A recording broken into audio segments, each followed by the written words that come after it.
At this moment, the 5 members of the Song family finally saw something on a nearby table, something they had never seen before. It was actually glass. Su Xiao had made it herself in her space. In later times, this kind of glass had little technological value. Anyone with some skill could make it.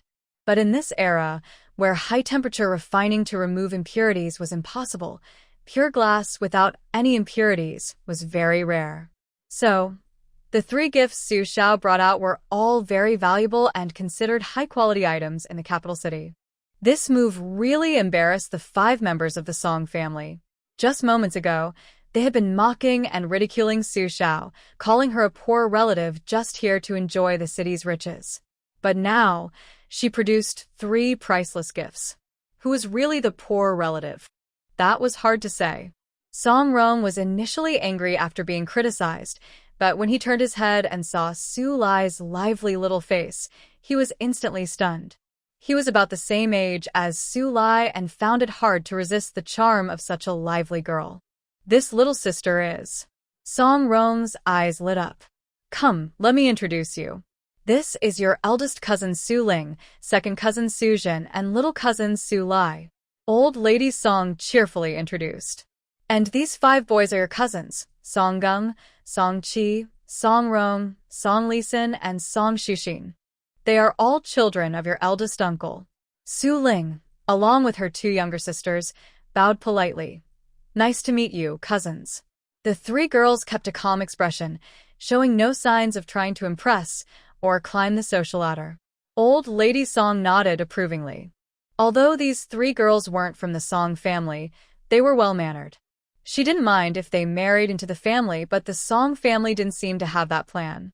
She repeatedly emphasized that the marriage arrangements for her 3 daughters were all decided by Su Xiao. Su Xiao did nod, and no one's opinion counted unless she agreed. Old Lady Song finally realized how high Su Xiao's status was in the Su family, even though she was less than 14 years old. After greeting the elders, Song's family took them back to their own residence. This is the courtyard I lived in before I got married. Even after all these years, it's still the same as before, Song's mother said with emotion. I can't believe so much time has passed. Madame Song said, the old master and Madame loved the young lady the most. Naturally, her courtyard must always be kept. Feel free to choose any room, everyone. As long as it can be opened, you can stay there, Madame Song said. Su Xiao is a male, so he will stay in the front yard and won't be with us. Aunt Lu wanted to speak but hesitated. Madame Song comforted her. Don't worry, Su Xiao knows what he's doing. At this moment, Su Xiao was taken to the front yard to stay. Lin Guoyun naturally followed him. Lin Guoyun's health had improved a lot, and he was now quick and efficient with chores. When Su Xiao went to see the elders, Lin Guoyun had already tidied up his room. As soon as Su Xiao returned, he immediately offered a cup of warm tea. Young master, Lin Guoyun handed him the tea and said, I found out that the Song family is not officially divided, but they are actually separated. The old master's several illegitimate sons are either working as officials in other places or doing business outside, and they rarely come home. They only return during festivals or the old master's and madame's birthdays. Because of this, the 5 sons of the Song family hold very high status in the house and are greatly favored. However, none of us 5 have achieved official titles yet. The oldest, Song Gung, is only a student now and hasn't passed the imperial exam. Song Gung is engaged to the daughter of the Ministry of Works official, and they are expected to marry next year.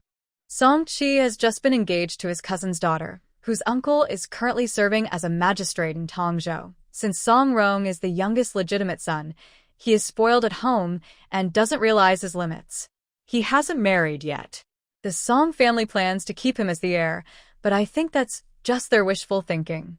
The current emperor's princesses are still young, and the princesses of the main line are too old, so it's not suitable. As for the other 2, since they are illegitimate children, they are more low-key, and I haven't found out about their marriages.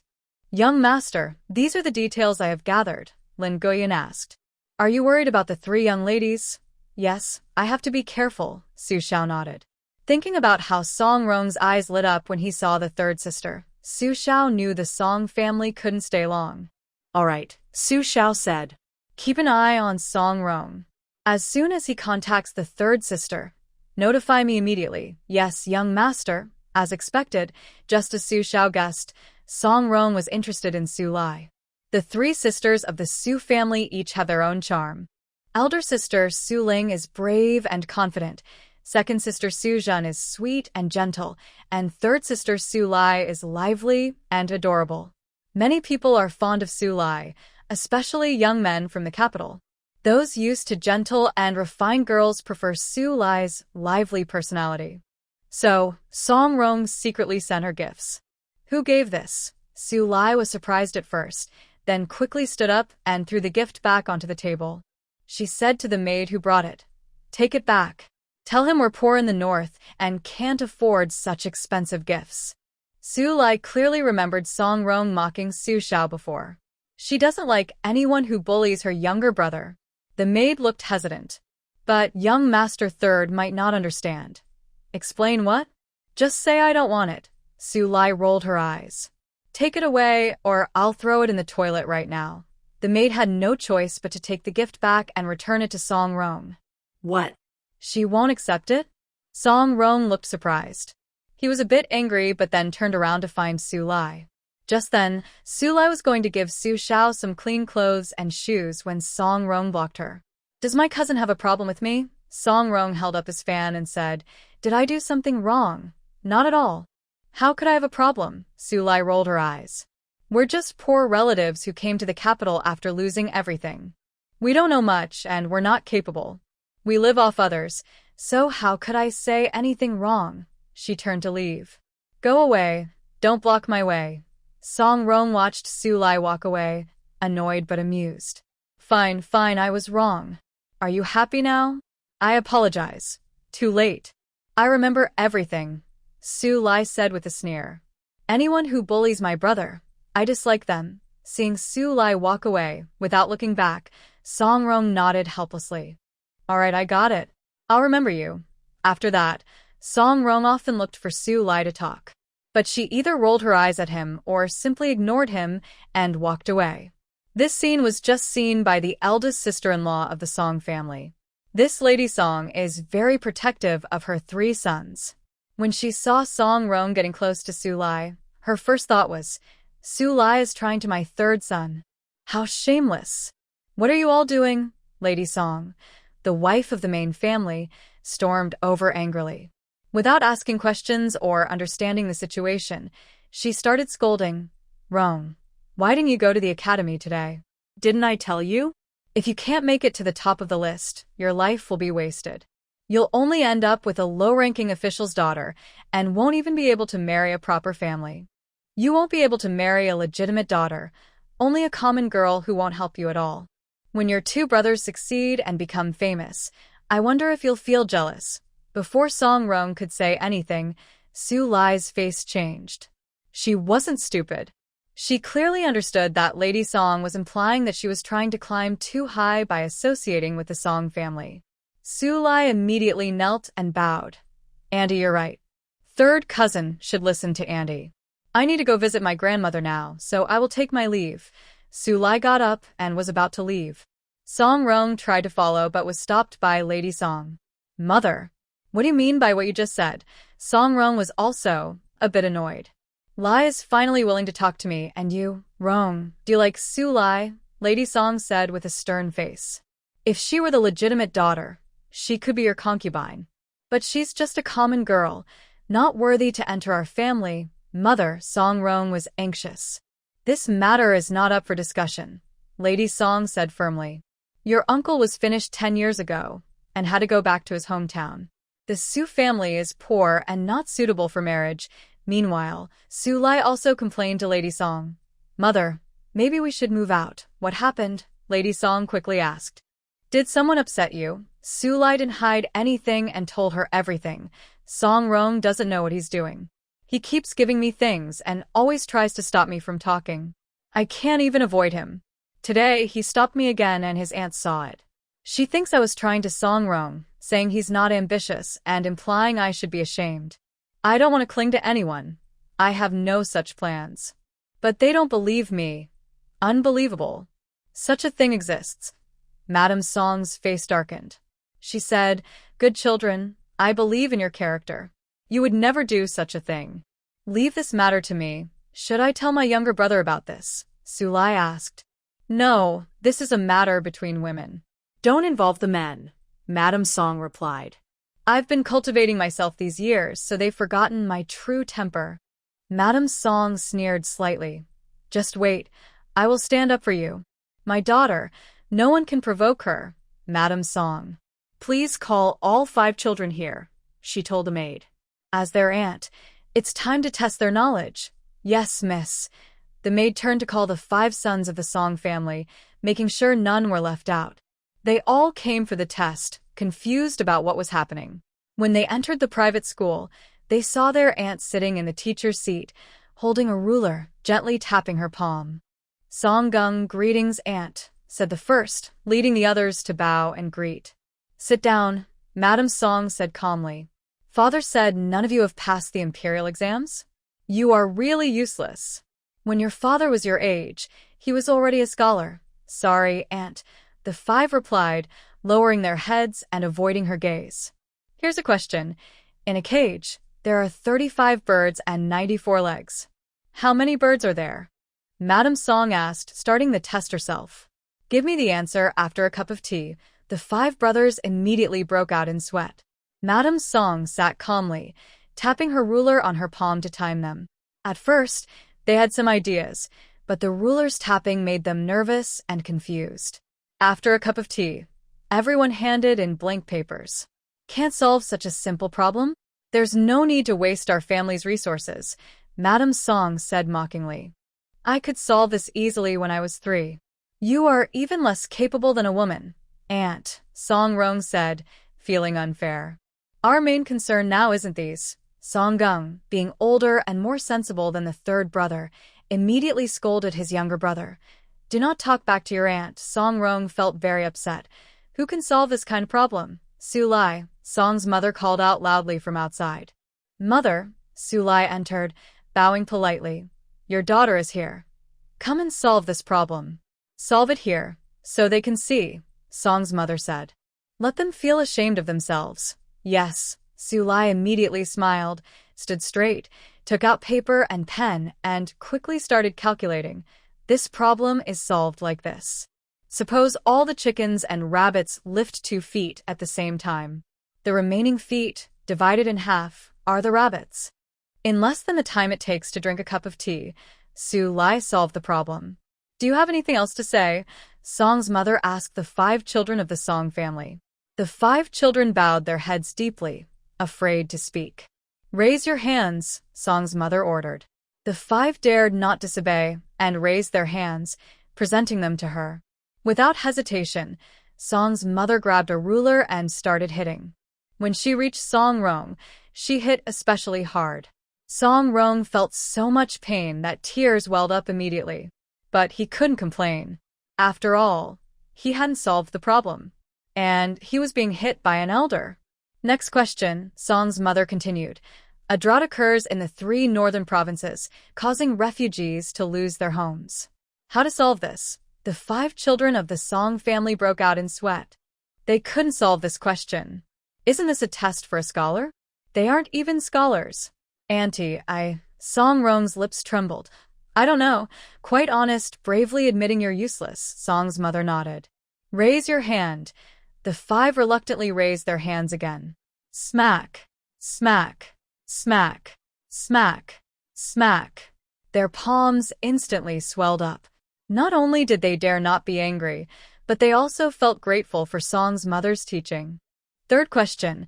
Write a 5-character regulated poem and a 7-character regulated poem on the theme of summer.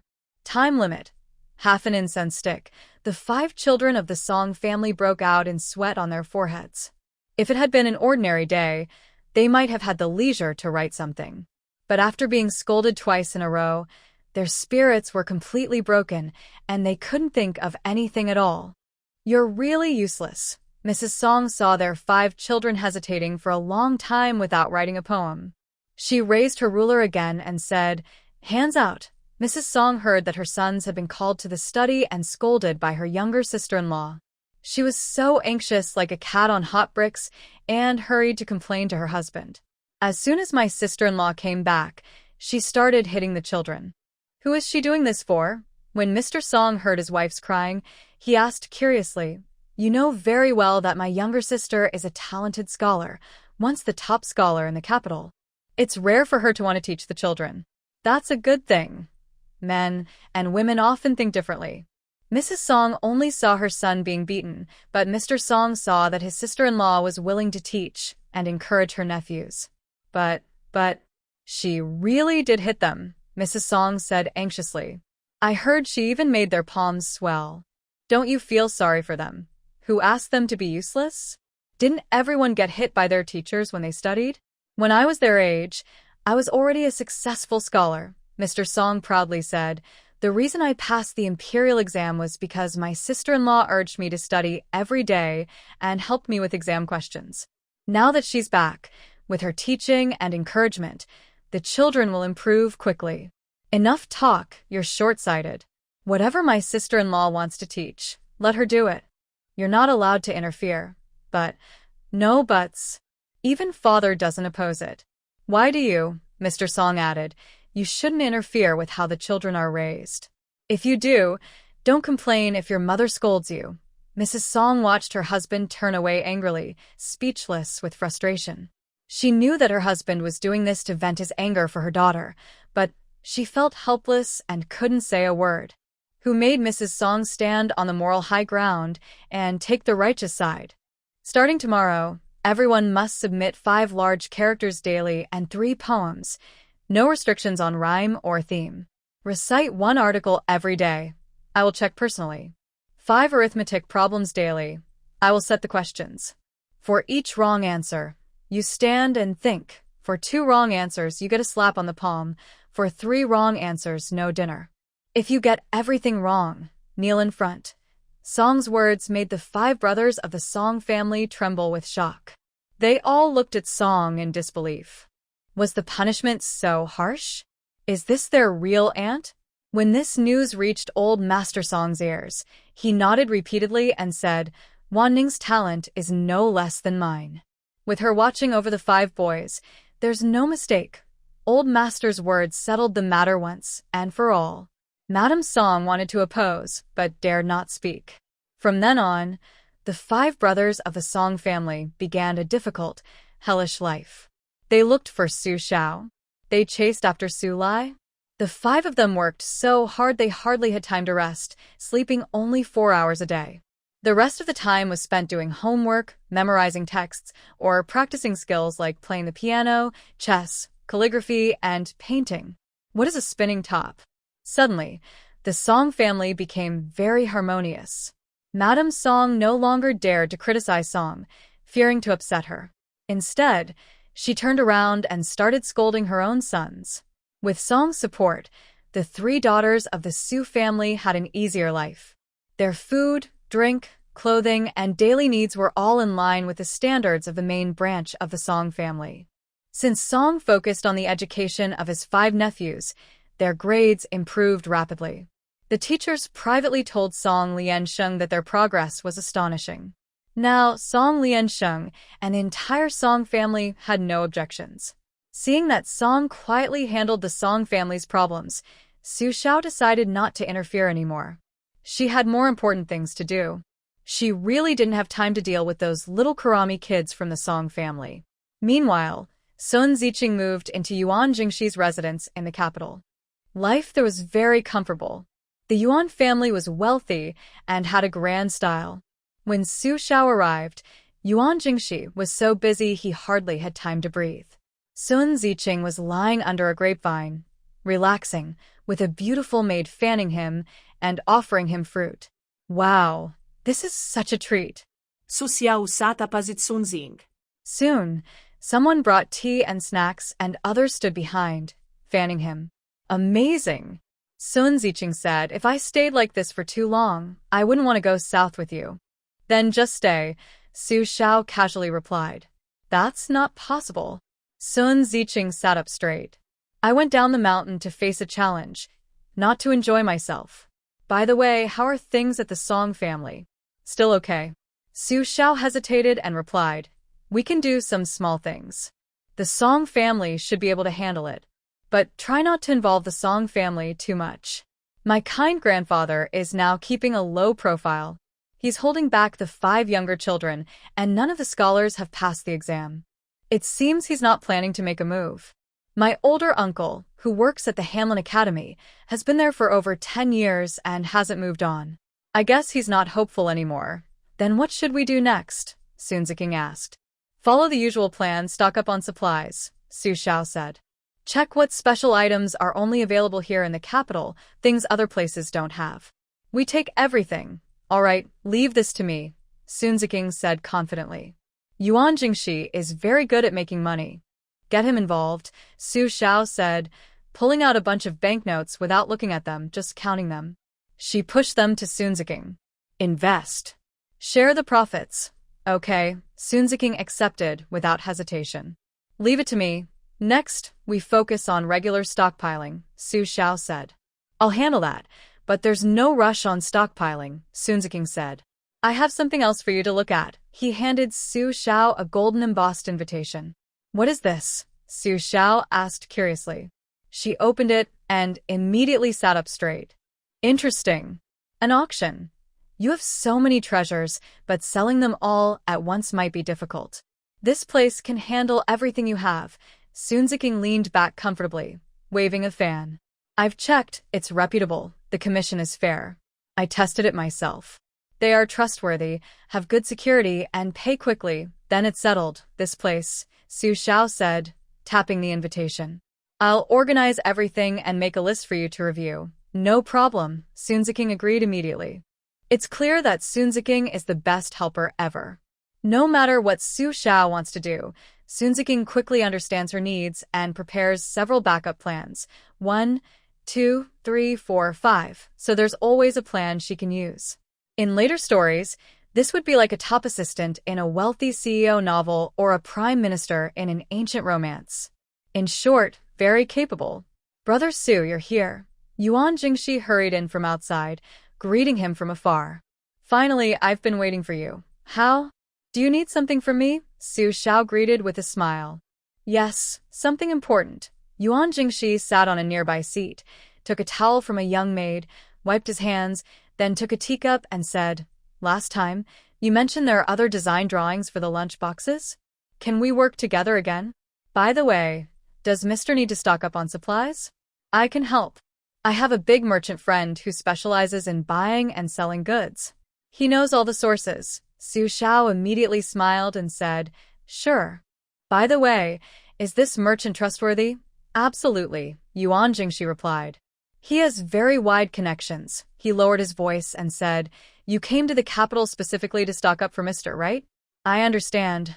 I can help. Su Shao chuckled softly and nodded vaguely. Something like that. Yuan Jingshi looked as if he already knew her answer and said, I'll help you make the arrangements. Great. Su Shao was happy to have help. She welcomed it. By the way, we plan to visit this place. Are you coming too? Su Shao waved the invitation in her hand. Yuan Jingshi said, I will go, but I can't go with you. Oh, Su Shao looked at him in surprise. Cough, cough, cough. This time I came to the capital to complete the engagement with my fiance, Yuan Jingshi said straightforwardly. I can't appear alone at Cuifang Pavilion. If I go, I must bring my fiance. Otherwise, I can't explain to the other side. Su Shao and Sun Ziqing both smiled and nodded at him. Cunning. Ha ha ha. Yuan Jingshi wasn't offended and said, Men, who doesn't love?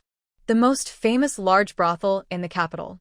It has 6 floors, each beautifully decorated and exquisite. The girls inside are all stunning, with delicate faces, rosy cheeks, and captivating eyes. Only those with an invitation can enter. No exceptions. This place is not just a brothel but also a huge auction house. Rare treasures from all over the country can be found here. Of course, the commission rate is not low. For ordinary goods, they take 20%. For high-quality items, they take 10%. If it's a rare treasure, they only take a small fee as a token. When Su Xiao followed Sun Ziqing into the Cuifang Pavilion with an invitation, it was just a step away, but it felt like entering a magical, wonderful space. Countless dancers dressed in colorful clothes were dancing vigorously in the front hall. They twisted their waists and moved their eyes gracefully. Many people stopped to watch. Su Xiao only glanced once before leaving with Sun Ziqing. A girl in a pink-purple tassel dress carried a large tray and approached them, inviting them to choose their favorite drinks. Su Xiao casually picked up a glass of wine but did not drink it. Sun Ziqing noticed that Su Xiao moved naturally and smoothly, seeming very comfortable in this setting. But is that right? How could a commoner from a remote rural landlord family be so unshocked by the bustling city's entertainment district, or even understand it so well? Well, his curiosity about Su Xiao deepened. Just then, someone jumped down from upstairs, holding a red silk, dancing gracefully. Look. The courtesan has come out. Someone in the crowd cheered. Su Xiao looked up and saw a stunning young girl, only wrapping important parts of her body with red silk, barefoot, descending from the sky, dancing elegantly in front of everyone. At that moment, the roof split into 8 parts and opened instantly. Petals fell from the roof, tilted downward, and with the moonlight, landed on the girl. Many around clapped and cheered wildly, looking like simple villagers who had never seen such sights. Su Xiao quietly watched the dance with her wine glass. Sun Ziqing gently nudged her shoulder and said, "Beautiful, isn't it?" "Very beautiful," Su Xiao agreed. Such a stunning beauty, even in later generations, would be considered a top beauty, capable of standing out in the entertainment industry, especially in this primitive ancient world. This Cuifang Pavilion managed to find such a top-tier beauty and train her to be the main performer, showing the strength of this brothel. It also proves that there are powerful people or backgrounds behind it. Otherwise, such a beautiful girl wouldn't be easy to keep. So, she could confidently take out her treasured collection from her space and sell it. Xuan Ziqing asked with a gentle smile. Su Xiao lightly punched Xuan Ziqing in the chest. "Enough, don't test me. I'm still young and growing." Being innocent helps me grow. Xuan Ziqing laughed loudly. "I won't get addicted to beauty or anything like that. You can rest assured." Su Xiao raised her wine cup and toasted the star performer dancing on stage. "Just watching is enough. Enjoy the flowers, the moon, the autumn breeze, chase the wind, horses, and enemies." Xuan Ziqing laughed again. All right, I'll chase the wind, horses, and enemies with you." After enjoying the singing and dancing, Su Xiao and Xuan Ziqing turned to leave and went upstairs. Suddenly, Su Xiao quickly hid behind Xuan Ziqing. "What's wrong?" Xuan Ziqing casually posed and used a fan to block Su Xiao behind him. "Did you meet someone you know? Did they trick you before?" "Don't tell anyone I know," Su Xiao said. "Some merchants from Lin County, who I tricked before, are here too." "How did you trick them?" Xuan Ziqing was curious. "If you don't tell me, I'll step aside. It's nothing much.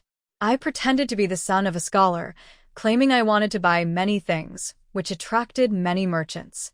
Then I picked a product, manipulated the market to raise the price, and suddenly sold everything off, causing prices to drop sharply.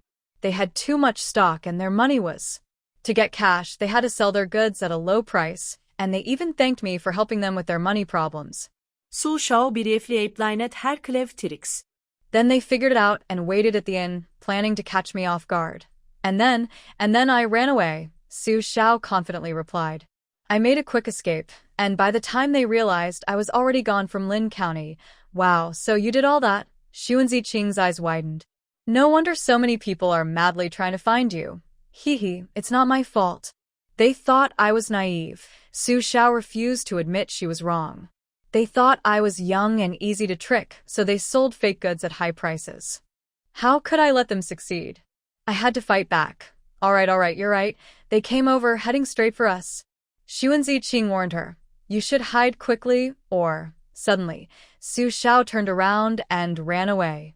Just then, the main dancer on the first floor finished her dance and was about to start the second one. Suddenly, countless red curtains descended from above, blocking everyone's view. Su Shao took this chance, rushed into the crowd, and at the moment she broke free, she had already transformed. Her face looked unfamiliar, her height increased by 10 centimeters. She was now a tall, fair-faced scholar. Where is he? Where did he go? I saw that little scammer right here just now. Not found. He got away again. Is he a rabbit? So quick at running. Annoying. He tricked me once, and now I keep having nightmares. If I catch him, I'll make him pay. Xuan Ziqing looked like a stranger watching the scene and asked, "What happened?" "Don't mention it," a few people said with gloomy faces. "We travel all over every year, seen all kinds of people and things. Who would have thought a kid could fool us?" The kid said he was the son of a scholar's family, waiting in the county for his father to return, then planning to buy a lot of goods. We thought selling to anyone is fine, so we sold to him. But he played us around. At this point, many people nearby gathered around, eager to hear gossip. Xuan Ziqing asked again, "How did he trick you?" One person blurted out, he said his family needed to buy a lot of fabric to make clothes, all kinds of materials. We thought, of course, we'd sell to him. Turns out, he bought not only from us but from others too. We figured buying from different shops one by one is too much trouble, so we just collected the goods from others and sold everything to him. Some people started to realize something was wrong. But the person kept talking confidently. We worked hard to gather all that fabric for him. A little extra fee isn't too much, right? We only added about 10 to 20%, and then someone nearby couldn't help but ask. Then? He refused to take it. He didn't want it anymore. Not only that, he started selling it off himself. Originally, a bolt of cotton cloth cost only a few coins, but he sold it for just 1 coin. A bolt of fine silk, which normally sold for 10 coins, he sold for only 2. We used all our silver to buy fabric. With these prices, how can we sell? In just one day, the prices of fabric in the whole town suddenly dropped. We owe a lot of money for the goods, and many people started coming to collect debts. I thought, since we haven't sold the fabric yet, I would return it to the original seller, but he refused. We were really forced to sell at this price, even lower than his. Then this tricky guy turned around and started selling to others, secretly clearing out all our stock without us knowing, and only paid us less than 1/10 of the normal price. Do you think he's a bad person? Is he cheating us? Should we confront him? These people said angrily, because of him, all the money we earned this year was lost. I just saw him come here. I must find him and get compensation for our loss. At this moment, Xuan Ziqing pretended to be casual and said, A son of a scholar, even if he's wealthy, can't be rich enough to buy hundreds or thousands of bolts of fabric at once, right? When you were selling, didn't you think about this?" The group of people stopped talking in anger. The onlookers around also came to their senses. Yes, if he's really the son of a scholar just buying clothes for his family, why buy so much? That doesn't make sense. Isn't it because he's young and easy to trick, so you all thought he was naive? Su Shao said through a voice changer, but there's always someone better. He saw through your tricks immediately. You bought up all the fabric market, forcing him to trade with you. Now he's not playing your game anymore. Angered, he just started selling off his stock, refusing to do business with you. You panicked because you bought up the market and spent all your money, even borrowing high-interest loans from the bank. Now, he's not cooperating, and you're caught in the mess, forced to sell fabric at low prices to recover your funds.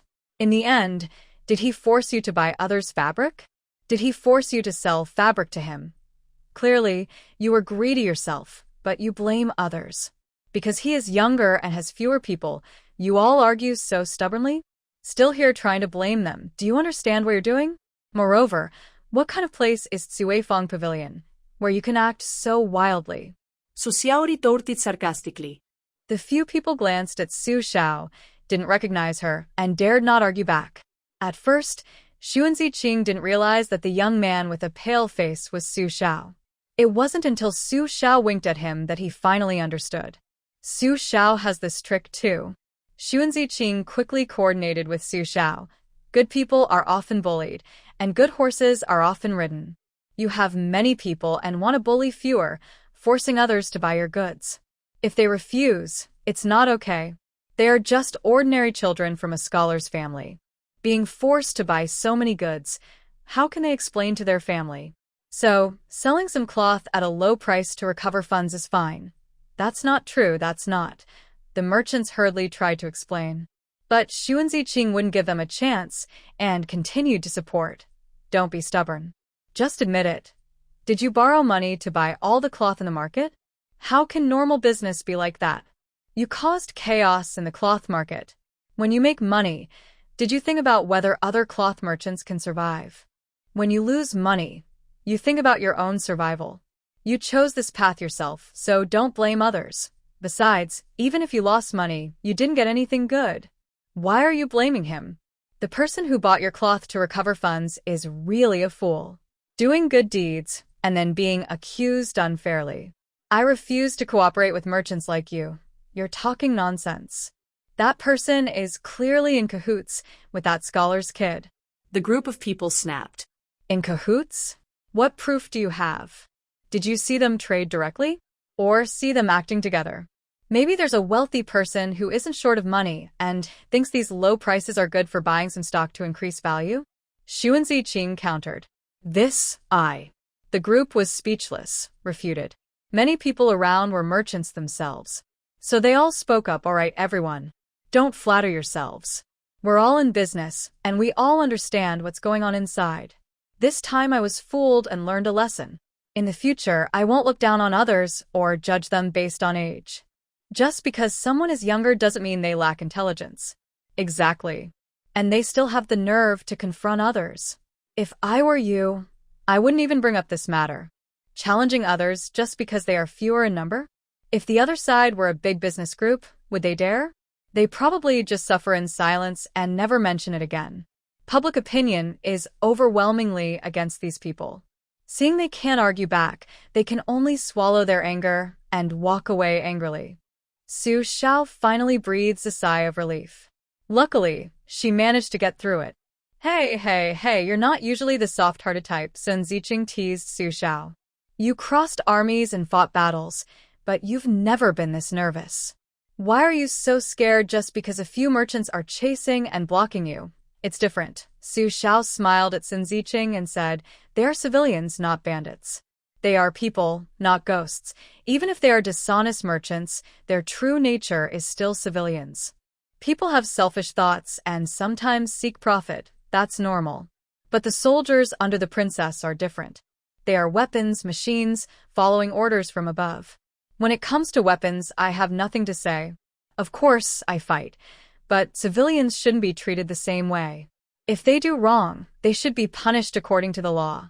There are rules to follow, laws to enforce, and crimes to punish. Innocent people should be protected. Killing without reason isn't right. Of course, this is under peaceful times. In chaos, strict measures are necessary.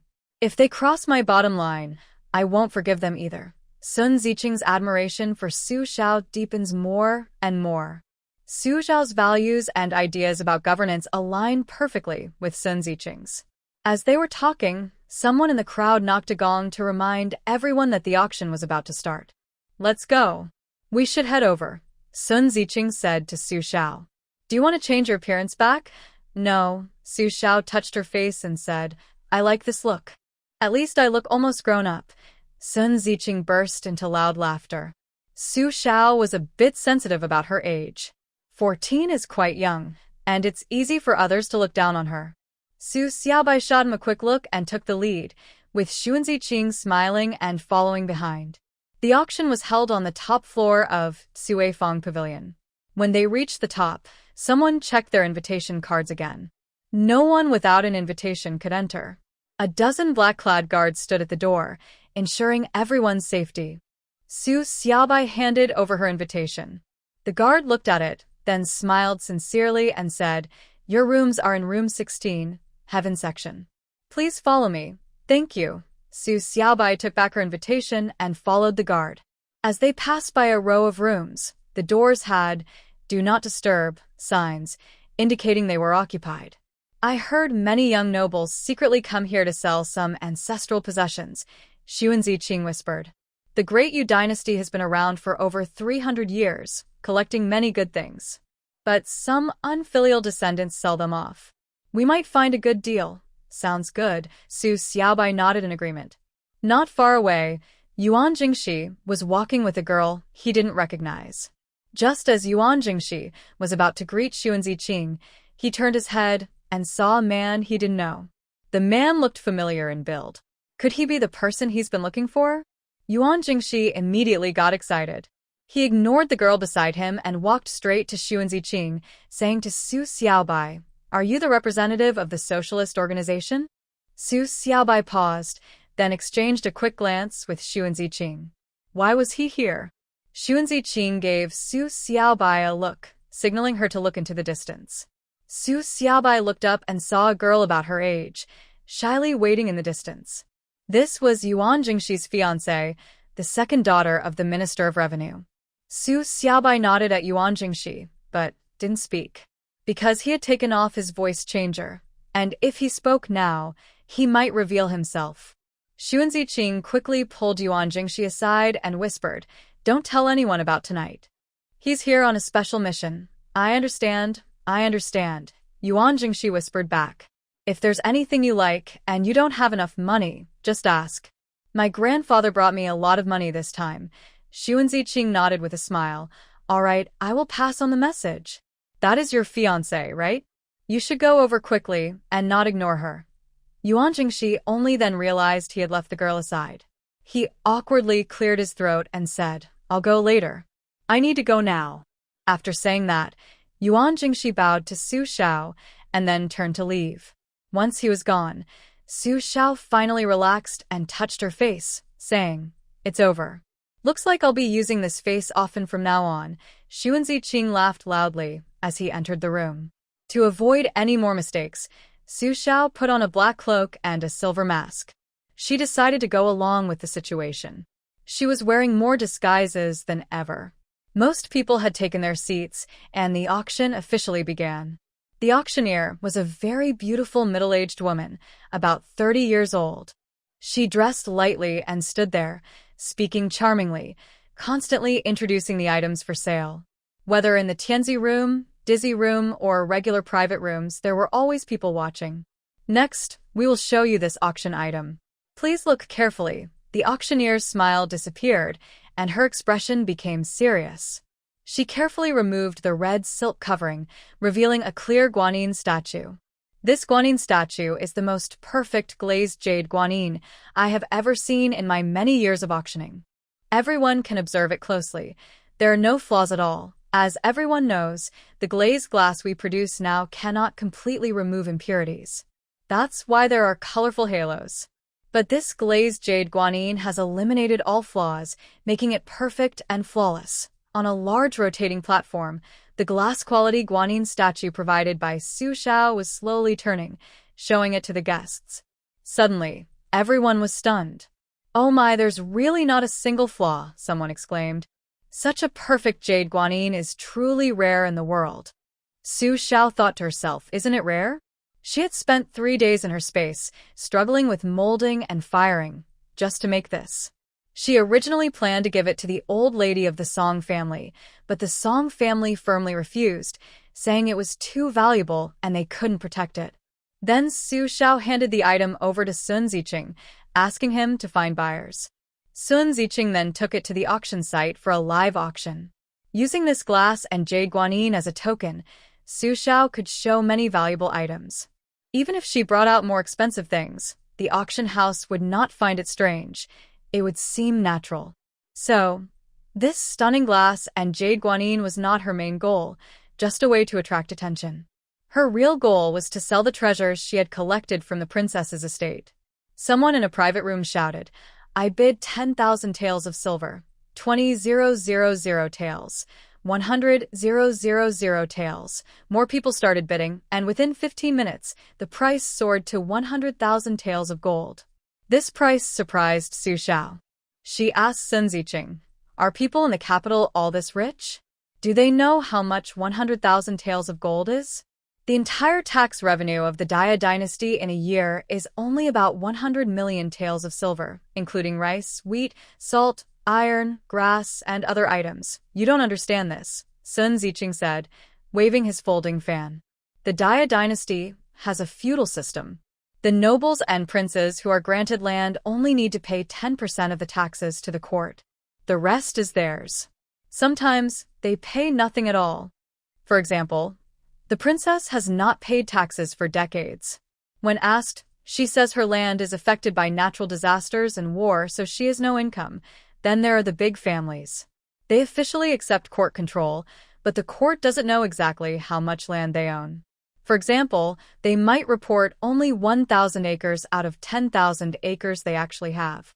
These families often marry local officials, forming close ties and protecting each other. For instance, the maternal relatives of Yuan Jingxi married local wealthy landowners or officials. Do you think they honestly report how many acres they own or how many soldiers they have? Another thing is the officials and merchants colluding. They might pay taxes honestly, but many times they hide a lot of money. Every step has room for corruption. That's why the noble families are stable, while the royal family keeps changing. The old noble families have been passing down their wealth for hundreds or thousands of years. Over such a long time, their wealth is enormous. And the emperor? He takes turns sitting on the throne. Su Xiao nodded. What you said makes sense. I was overthinking it. The Great Yu dynasty is collapsing. Everyone is desperately grabbing money and supplies, all for their own future plans. Xuanzi Qing said, when the country is in trouble, wealth is the easiest to acquire. Do you think they bought this glass and jade guanyin for personal use? No, it's to exchange for more resources. In the end, the ones who pay the price are still the court, not to mention the military funds for the border troops have been cut for half a year. Do you know where the money went? Su Xiao sighed and said, in the end, the common people suffer the most. When the country rises, the people suffer. When it falls, the people suffer. Yes, Xuanzi Qing replied. That's why this world needs a wise leader to guide everyone out of this difficult time. While they were talking, the auction on stage finally came to an end. The final bid was 125,000 taels of gold. This item was the most expensive piece sold at today's auction. The other items that followed seemed less impressive. Because of the comparison with this glass and jade guanyin, the others seemed to have flaws. After the auction, Cuifang Pavilion handed over the banknotes, minus the commission. However, Su Xiao did not take the banknotes. Instead, she said, I heard Cuifang Pavilion also helps buy supplies. Please use this money to buy some grain, fodder, cloth, copper and iron, coarse salt, lime, and various minerals. If the money isn't enough, I can sell some jewelry, antiques, or gold and silver. Seeing Su Xiao wearing a mask and looking powerful, the other party dared not ask more. They just bowed and replied, yes, I will ask for instructions. Su Xiao nodded. After they left, they quickly returned with a reply. The master said it's okay. You need to provide an address. Once we deliver the goods, we won't be responsible anymore. Just deliver it here, Xuanzi Qing said, tossing an address to the other person. Can you gather everything in 3 days? No problem. Good. Su Xiao pointed at Xuanzi Qing and said, I've entrusted this matter entirely to him and someone named Su Xiao. My task is done. Farewell. After saying that, Su Xiao got up and left. As she left the room, Xuanzi Qing gave her a cautious look, and Su Xiao gave him a reassuring look. As soon as she stepped out, countless eyes turned to him. Someone was even following Su Xiao from a distance as she left. Su Xiao is netted. No matter the time, there are always fearless people. Today, she would start the first battle in the capital. Cuifang Pavilion protects every guest's safety, but once they leave, it's no longer their responsibility. Those watchful people patiently waited until Su Xiao stepped out of Cuifang Pavilion, then maliciously followed her. Yuan Jingxi leaned against the window, gently shaking his folding fan, and whispered, finally, I get to see the masters fight face to face. It's so exciting and thrilling. Others didn't understand why Yuan Jingxi admired the masked man so much. But in the next second, what happened changed the entire capital's mood. That night, history recorded it as the Thunder Battle, a turning point for all. Sir, please stop. Someone stepped forward to block Su Xiao's path. My master requests your presence. Su Shao turned around and saw a few more people behind her, surrounding her in the middle. She activated her voice changer, adjusted her mask, and asked, "Who is your master?" "Once you go, you'll find out," the other person answered arrogantly. He, Su Xiao chuckled softly. "If you want to see me, let your master come. Don't refuse good wine and take the bad," the other person still acted arrogantly. "Come on, if you won't cooperate, don't blame me for being rude." Before he finished, a bloodline appeared around his neck, and Su Shao, who was originally 3 meters away, suddenly appeared behind him. Su Shao sheathed her sword, wiped off the blood on the blade, and looked at the others. "I don't accept either wine or punishment. Are you all one master or different masters? I don't like talking to dogs. Let your master come directly." You. The few people looked at Su Shao with fear. They didn't expect her to act so quickly and decisively. "Let's go together and take him down," someone challenged, calling others behind him to rush towards Su Shao. Next, Su Shao showed everyone a display of combat art. She was fearless, drawing her sword and charging forward. Su Shao's moves are actually very simple and ordinary, but when combined, they become powerful and impressive. Each move carries the force of splitting mountains and breaking seas. Those who rush forward seem like wooden stakes, instantly shattered by Su Shao. It's not just a simple cut. She kills directly. One strike, one child. Her strength, arm power, stamina, speed, and endurance are incredible. Do you think that's all? No, this is just the beginning. In just a few minutes, only Su Shao is still breathing heavily. Su Shao moves her neck, raises her sword, and with a challenging look, she asks, "Anyone else want to try?" The scene falls silent instantly. After a full 3 breaths, suddenly someone speaks. "Young friend, I want to try." As soon as the words are spoken, someone steps out of the Cuifang Pavilion. It's a tall, muscular man over 1.8 meters. He is strong and well-built, with a tough appearance. Life and death challenge. Su Shao remains calm and responds naturally, as if asking about the weather. "Yes." The man claps his hands, and behind him, a team of 300 appears, blocking the entrance of Cuifang Pavilion tightly. "If you can escape from them, I will pay you 10,000 silver coins. If you lose, I won't lose." Su Shao interrupts him immediately. "Because I am willing to die rather than admit defeat." "Let's fight," the man says. "All right then, let me see your true strength." The 300 people surround Su Shao. Upstairs, Sun Ziqing and Yuan Jingxi are watching the fight closely.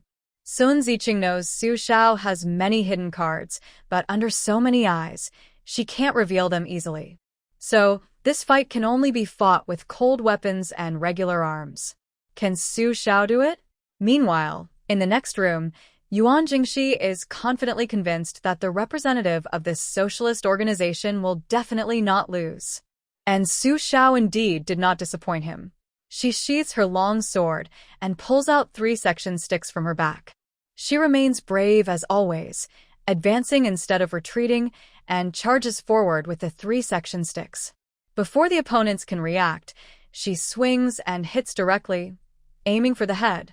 Su Xiao's 3 section staff was specially made, using high-quality steel filled with lead inside to make it heavier. Wherever this staff hits, it causes explosions. That's why it has such a powerful effect. Watching the scene, everyone was shocked. Su Shao swung her giant 3 section staff, which was over half a meter long, directly at her opponent. Anyone hit by the staff would either be killed or seriously injured. Those injured would instantly lose their ability to move, either fainting or bleeding from their nose and mouth, struggling to stay alive. It was really too brutal. The confident strong man's face suddenly darkened as he watched. He had underestimated her. At first, he thought her hesitation to show her full strength was because she was inexperienced, but now he saw it was because she was too powerful and didn't want to reveal herself. But the game of life and death had already begun, and there was no turning back. This group of 300 people was carefully trained by him, and now they were being defeated here. He felt heartbroken. "Someone go and hold his legs." Someone shouted loudly. Don't let him get close. As soon as the words were spoken, the people behind dropped their knives and grabbed long spears from the side, preparing to keep their distance. Childish. Su Xiao chuckled softly. You think this can stop me? Forget it. The warm-up is over. It's time for the main course. Let me show you what real power looks like. What's called a crushing. Guns aren't played like this, but like this. Su Xiao twisted her three-section staff into a long spear, instantly transforming it into a longer, stronger weapon than theirs. She shook the spear, which crackled with lightning-like energy, and stabbed toward the crowd. She wielded the spear, twirled it, swung it, and counterattacked smoothly and gracefully. Every move was like flowing water, incredibly stylish. One shot, one kid. If the previous scene was the explosion of the three-section staff, now it was like stringing together candied hawthorns, sweet and deadly. This scene stunned everyone present. They all wondered, how many people has she killed? Is her stamina endless? Xuanziqing upstairs was also worried about this. Su Xiao was strong, but she was only one person, while the other side was clearly using a wheel battle strategy to drain her stamina. Xuanziqing couldn't help but remind him, you've played enough. Don't forget the important stuff. Su Xiao heard Xuanziqing and immediately stood firm, smiling as she said, You're right. I was having so much fun I almost forgot the serious matter. Okay, the game is over. The burly man who bet against Su Xiao thought she had given up and said immediately, It's okay if you admit defeat, as long as you agree. Sure. Su Xiao interrupted him again, placing her hand near her ear and making a listening gesture. Listen, what sound is that? Everyone was stunned. What does this mean? Then, they heard Su Xiao softly laugh. Oh, it's the sound of death approaching. Su Xiao shook her spear, which instantly transformed back into a three-section staff, then she tucked it under her cloak. She quickly drew out an upgraded rain pear blossom needle.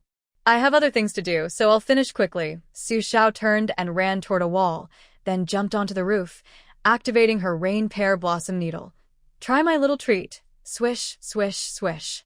Countless tiny needles, like cowhair, shot into the bodies of her enemies, impossible to dodge or avoid. It's just a tiny needle. The crowd was still shouting, but as they yelled, they suddenly couldn't make any sound. One by one, they all collapsed to the ground. This poison was a neurotoxin Su Xiao had re-extracted. It acted faster than anesthetic, reaching the brain in 3 seconds and cutting off the brain's control over the body. The originally fierce 300 people, whether dead or dying, all met their end. The difference was whether they died with dignity or not, whether their bodies remained intact or not. The scene was deathly silent. It could be said that the previous killings by Su Xiao didn't compare to the shock of this scene. Because this didn't require any physical strength or fighting skills, just a hand was enough. The destructive power was so great. It was unprecedented and unseen. If an entire army were equipped with this, their combat power would be terrifying. Are you satisfied with the result now? Su Xiao smiled slightly. We could have continued playing, but now I have to leave first. Until next time. Oh. And remember my face. I'm someone you can't afford to offend. Although Su Xiao was smiling, her words were very arrogant and bold. I'm not talking about any one of you, but everyone present. After speaking, Su Xiao gave a big thumbs up in front of everyone and then suddenly collapsed forward. Despite her arrogance and boldness, no one dared to stand up and argue. The ground was full of dead bodies, reminding everyone how terrifying her fighting ability was. If it was just her fighting skill, that would be enough, but she also had such amazing equipment. How could they fight back? How could they win? The strong man was quite a character and immediately said, I lost 10,000 silver coins. Su Xiao pointed at Xuanziqing upstairs and said, Ask him. He will send her wherever she wants. Leave it to me. Xuanziqing waved at the strong man. I am her full representative. Su Xiao waved at Xuanziqing and, in front of everyone, suddenly jumped up. Her wide cloak fluttered in the wind, instantly blocking everyone's view. When the cloak landed, she was gone without a trace. Amazing! Yuan Jingxi, who finally saw Su Xiao fight in person, felt as refreshed as if he had just drunk a big bucket of cold water. This battle was a one-sided crushing victory. The other side's arrogant words were like slaps, slapped in everyone's face, but no one dared to object. Everyone with eyes could see that the other side had killed so many people with ease, not struggling but skillfully handling everything. They were good at many kinds of weapons and knew them all well. Most importantly, it seemed they had many backup plans besides this rain of pear blossom needles. They didn't dare to gamble, and they didn't dare to attack anymore. For so many years, Cuifang Pavilion had never been so arrogant, killing people right at the entrance and killing so many in one go. Initially, Cuifang Pavilion's people didn't think much of Su Xiao, just doing business with her. But after witnessing her strength firsthand, they changed their minds. Such a strong person must be befriended. So, the goods that were supposed to be prepared in 3 days were ready in just 2 days. Even where money was short, Cuifang Pavilion covered the costs, all just to make this friend. Meanwhile, after Su Xiao escaped, she immediately removed her disguise and returned to her true appearance. Just as I was about to turn and leave, I saw Song Rong coming around the corner, looking very excited. The two of us just happened to cross paths. Seeing Su Xiao, Song Rong rolled her eyes and said, "Some people just like to show off. If it weren't for their family's support, they wouldn't be able to do anything. But compared to the person I saw tonight, that person is truly amazing. So mysterious and powerful. Under the silver mask, I bet there's a handsome face. What are you looking at? That person. You could never catch up to them in your lifetime." Song Rong snorted loudly at Su Xiao, then arrogantly bumped her shoulder and strode away confidently. "Hey, you're out late at night and not at home. Where did you go?" Su Xiao asked. "Did you go to a brothel?" At first, Song Rong's reaction was to deny it, not to ask how Su Xiao knew she went to a brothel. If Su Xiao hadn't been there herself, how would she know?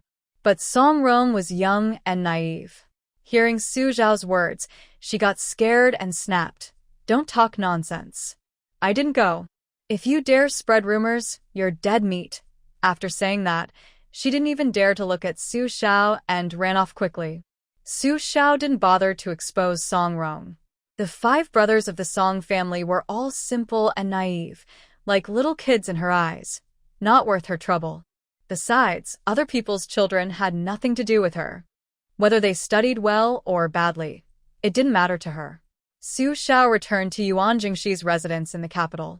As soon as she entered, a beautiful young maid came to serve her.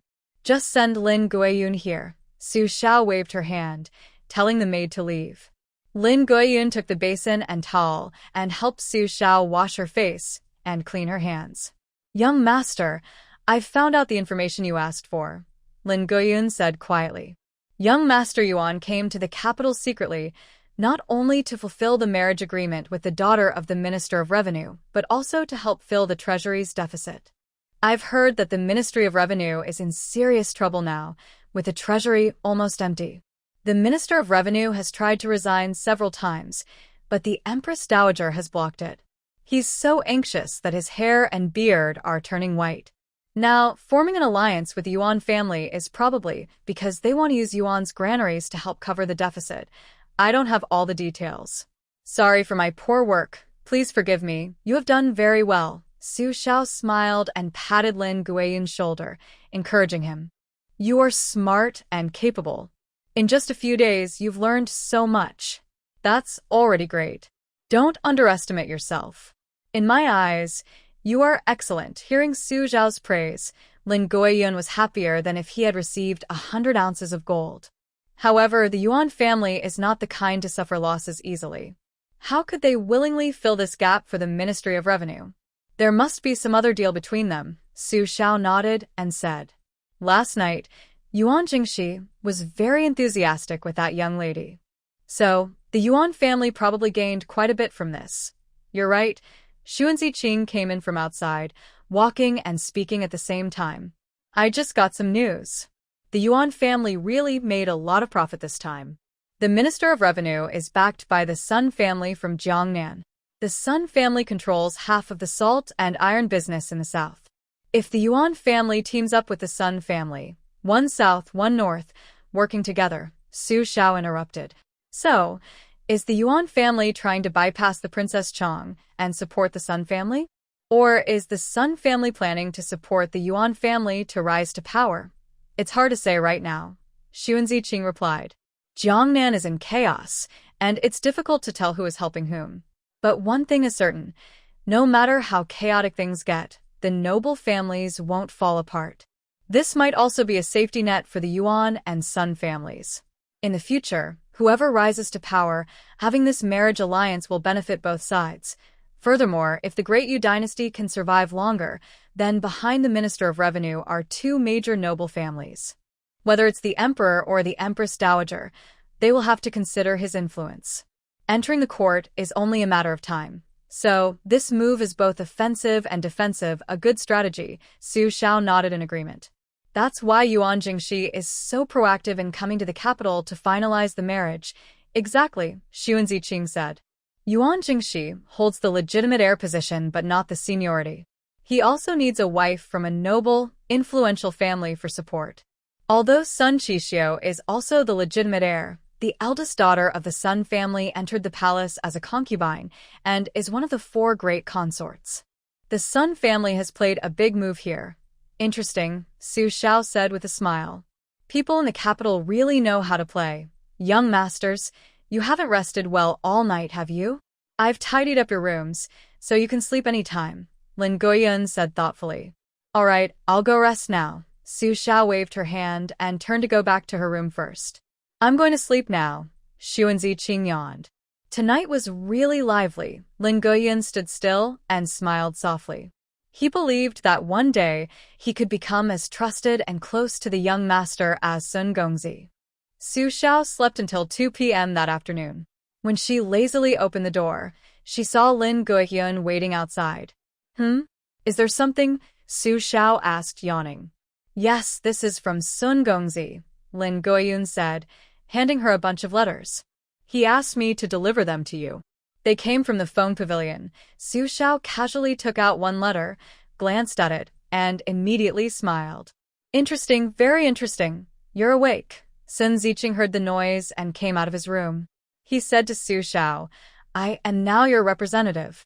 Last night at Phone Pavilion, your performance attracted the attention and curiosity of many forces. They all want to know your true strength and secrets, so they sent many challenge letters. What do you think about that? What can I think? Su Shao casually threw the challenge letters back to Lin Guiyun. Burn them? Yes, young master. Lin Guiyun replied loyally, following her orders. Are you not going? Sun Ziqing asked with a smile. Only a fool would go, Su Shao said. I just need to make a simple appearance. The rest I don't care about. The more mysterious I am, the easier it will be for me to do things in the future. As long as they don't bother me, I won't bother with them. Also, the capital is full of hidden talents. I can't be too proud. No matter how strong I am just one person. If they are determined to fight a prolonged battle, I'll be exhausted. Whoever loves whom, that's their business. I won't get involved, Su Shao said. Did Foam Pavilion say anything else? No, they just asked me about your situation indirectly. I said I couldn't tell them, and I didn't ask further, Sun Ziqing replied. But someone asked me what you're doing with so many supplies. I gave a vague answer.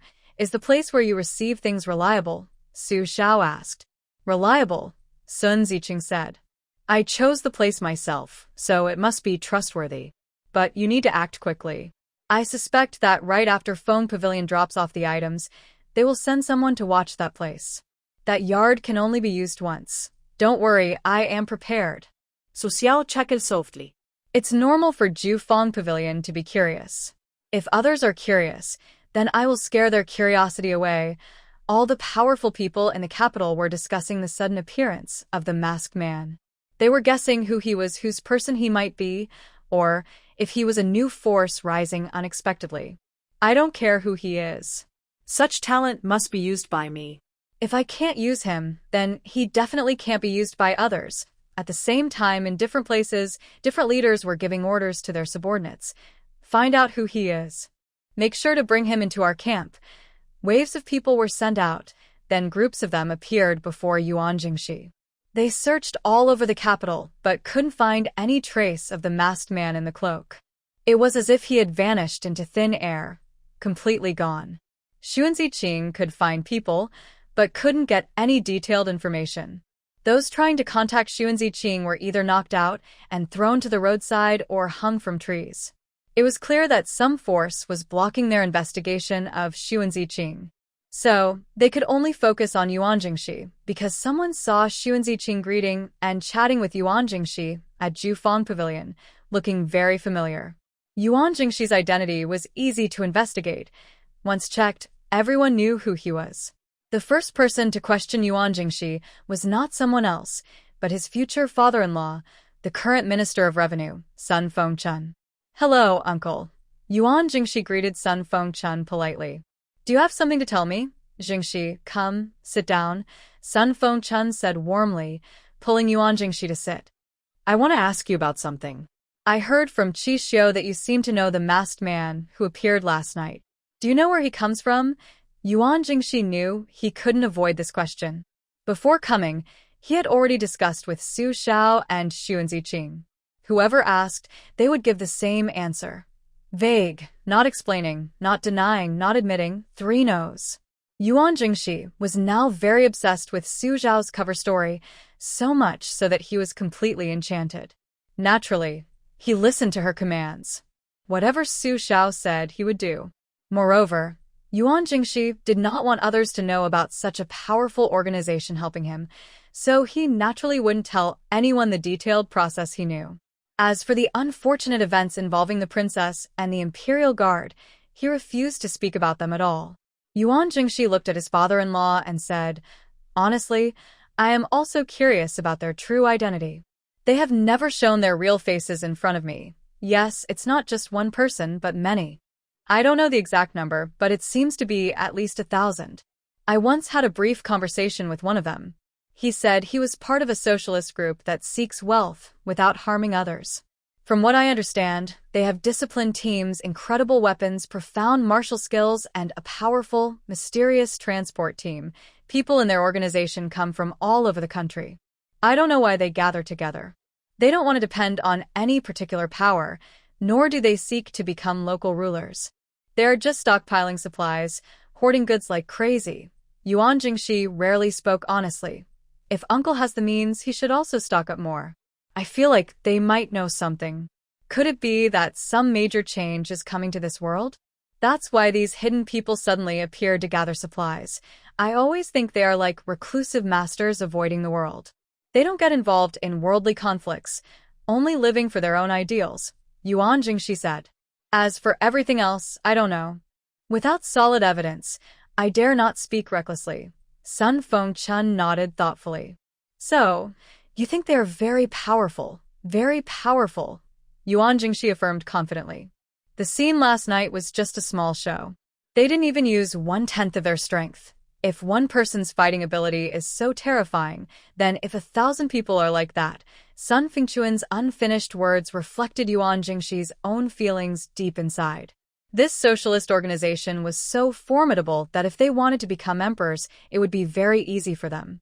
With so many incredible weapons, they could attack each city gate and crush them all. "How much do you know about Sun Ziqing?" Sun Fengchun asked again. Yuan Jingxi honestly shook his head. "Honestly, I really don't know much about him. I only asked about him briefly from the side. He is related to the Sun family in Hunan, but he said he is a distant relative. He didn't want to say more, and I couldn't find out if there is anyone like him in the Sun family. As for Su Xiao, I think she is worth paying attention to." Yuan Jingxi said, "This girl is clever. When I first met her, she said her maternal grandfather was a big landowner. But after I arrived in the capital, I found out that the Song family is not just a big landowner. They're the family of the Deputy Minister of Rights. This also explains why Madame Su appears so dignified and reserved. Only children of officials like the Deputy Minister can have such grace. But the most important thing is that the socialist organization highly values Su Xiao. Actually, Sun Ziqing is not the main representative. Su Xiao is. When Su Xiao first came to the capital, she probably couldn't go out last night, so she didn't visit Fang Pavilion. Instead, Sun Ziqing went with the man in the cloak and mask. Normally, Su Xiao should have gone instead. From the northern lands to the capital, all major matters of that organization are handled by her. The members of that organization seem to avoid contact with outsiders. Whether they are buying supplies or doing other things, they don't appear directly. They send Su Xiao instead. Because of this, I believe they don't have ambitions to dominate the world. Su Xiao? Sun Fengchun thought for a moment. Is she Su Mingji's daughter? Yes. Su Mingji's past actions are not worth mentioning. Sun Fengchun clearly looked down on him and said, later, he was reprimanded by the Empress Daajager, lost his official position, and returned humbly to his hometown in Yenzhou. I never thought that such a cowardly man could have such a successful daughter. By the way, where is Su Mingji? Why didn't he come with her? Yuan Jingxi's expression was strange, as if he was trying not to laugh. It seems something has happened? Sun Fengchun reacted. Yes, Yuan Jingxi said. I only found out later. Su Xiao is very secretive. If I hadn't asked someone to investigate, I wouldn't have known the true situation of the Su family. This also shows why the people in that organization like Su Xiao so much, probably because she keeps her mouth shut. Yuan Jingxi explained, Su Mingji has been trying to curry favor with the governor of Yenzhou, who is none other than a direct descendant of the Gao family from Jiangnan. It is said that this official is not picky about food and is open to both men and women. Su Mingji originally wanted to give most of his family's wealth to this official in exchange for accompanying him. But somehow, everything in the Su family was wiped out. Nothing was left. Since the people from Mao County had all died, and no one could be found to ask, I suspect that Su Mingji offended that man. Therefore, the official only saved Su Xiao and his family, but did not care about Su Mingji's life or death. My people reported that Su Mingji was castrated by a mysterious person and is now part of Gao Linghua's household. When Yuan Jingxi reached this point, he couldn't help but chuckle. Sun Fengchun was originally serious, but hearing this, he couldn't hold back and his mouth twitched wildly. Su Xiao was a commoner with little presence before. My people couldn't find out much about his past. If it weren't for Madame Su's firm belief, I would even doubt that he is Su Mingji's son. Yuan Jingxi said, what Su Xiao knows is almost impossible for a commoner to learn. I suspect that Su Xiao didn't start learning about the socialist organization recently, but a long time ago. His knowledge, demeanor, and abilities were cultivated by that organization. Otherwise, I can't explain it. This also explains why, as a commoner, Su Xiao has the insight and skills of a noble family. He's hiding it very well. His family probably doesn't know. If the North Wolf Army hadn't broken through Mao County's gates, he might have continued hiding it. On this journey, I saw firsthand how he protected his family and brought them safely from Yan province to the capital. Although, it's true that Mr. and others secretly protected him along the way. But that doesn't diminish Su Xiao's talent and excellence. Sun Fengchun suddenly spoke up, asking, Are you really so optimistic about this Su Xiao? Yes. Yuan Jingxi nodded firmly. I feel he's just as deep and unpredictable as Xu and Ziqing. There's one more thing he didn't say. That is, whoever gets hold of Su Xiao and Xu and Ziqing will be able to sit firmly on the throne. It's better if only I know this secret. Sun Fengchun asked, Did you have fun playing with Qi Xiu last night? Of course, I had a great time. Yuan Jingxi smiled and replied, The younger generation and she get along very well. Good, good, good. Sun Fengchun was very pleased. He was also very satisfied with his son-in-law.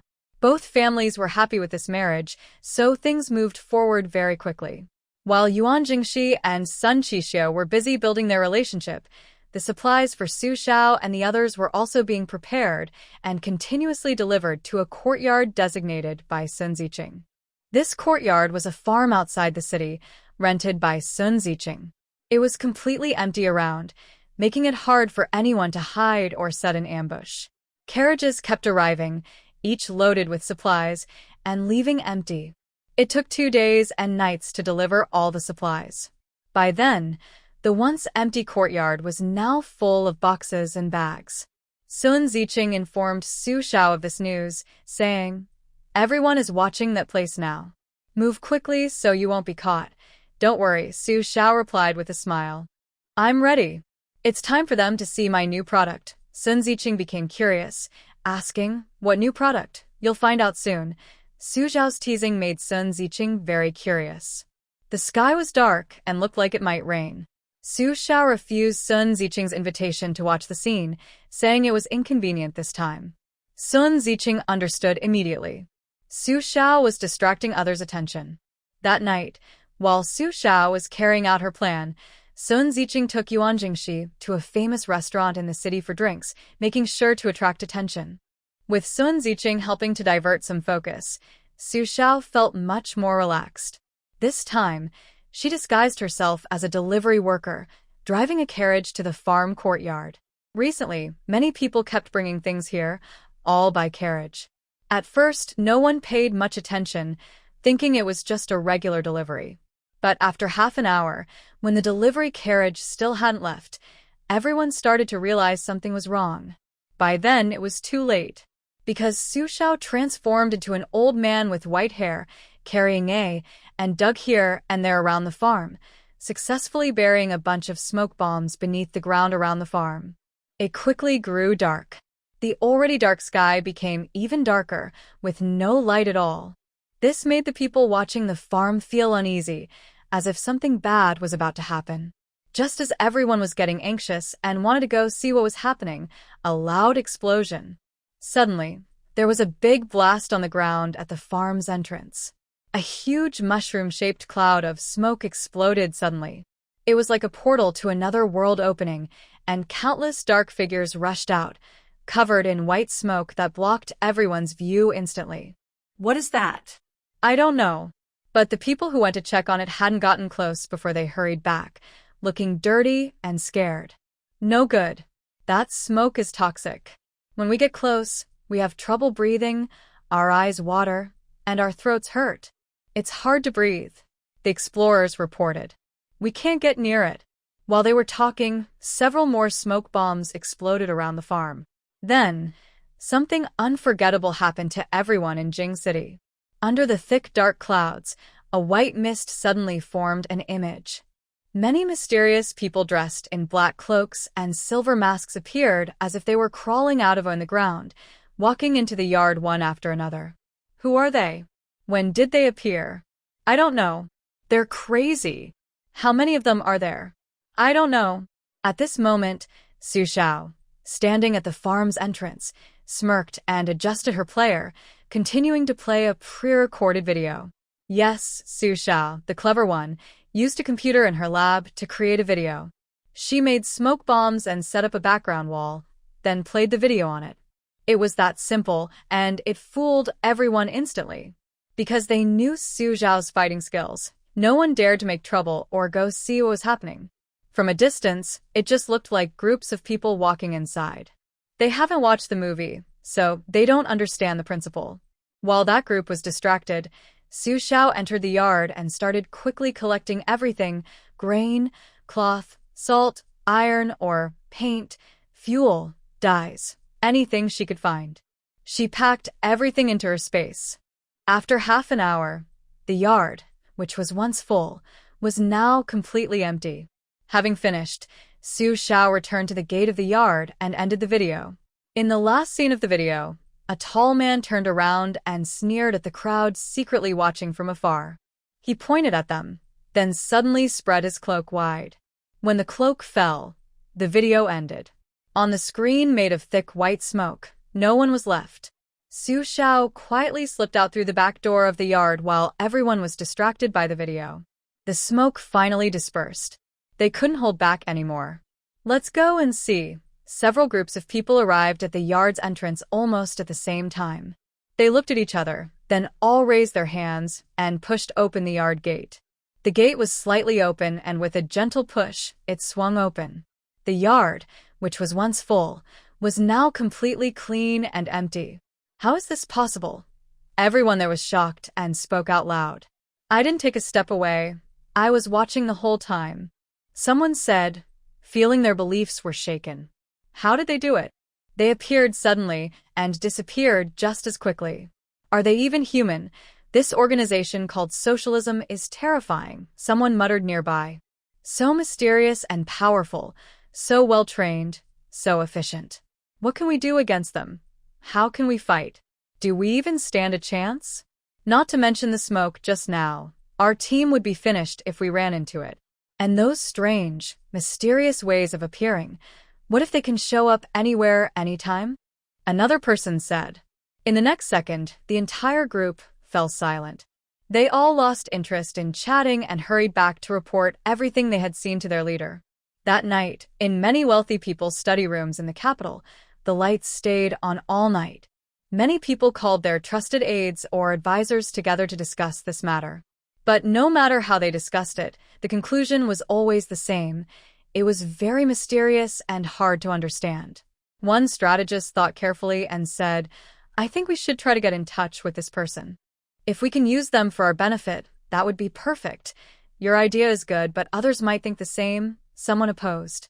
This organization, called the Socialist Group, doesn't seem interested in getting involved in worldly disputes. They seem to stay outside royal control. If we disturb them suddenly, they might not like it and could think badly of us. But so what? The land belongs to the king. Even if they are strong, they are still citizens of the Great Yu dynasty. As long as they are part of the dynasty, they must follow its rules, said the first strategist firmly. They learn skills and sell them to the emperor. Since they appear in public, they are bound to attract our attention. That's not right. At the battle at the gate of Cuifang, do you really think 500 people can defeat one person? Don't forget, they have at least 1,000 members. When you add up all their strength, it's terrifying. Are you sure you want to make enemies of such an organization? It's not even as hard as fighting bandits, the second strategist argued. Your Majesty, we must not oppose them, or we'll invite trouble. It's clear that people in the capital are more clever than the rough men in the northern lands. They're good at analyzing, seeing the bigger picture from small clues, and making deductions from tiny details. If only the Princess Chong had a reliable advisor like this, she wouldn't have been so badly beaten by Su Shao. The King of Chu, sitting in his seat, nodded repeatedly. You all have good points. We must establish a relationship with them before others do. Keep a close watch, and don't let anyone else get ahead. I understand, Your Majesty. This same scene played out in different places, in different study rooms with different people. Their opinions were surprisingly the same. They had to act first and start talking to this organization. Cuifang Pavilion received another big order. That mysterious group was selling something again. Yan Yufeng, the head of Cuifang Pavilion, brightened his eyes. This time, I will personally meet with them. Master, that's not allowed. A subordinate tried to stop them, saying, your status is special. If you're discovered, Yan Yufeng chuckled softly. No matter how special I am, can I be more special than them? He smiled. I'm really getting more curious about this person. Let's go with that plan.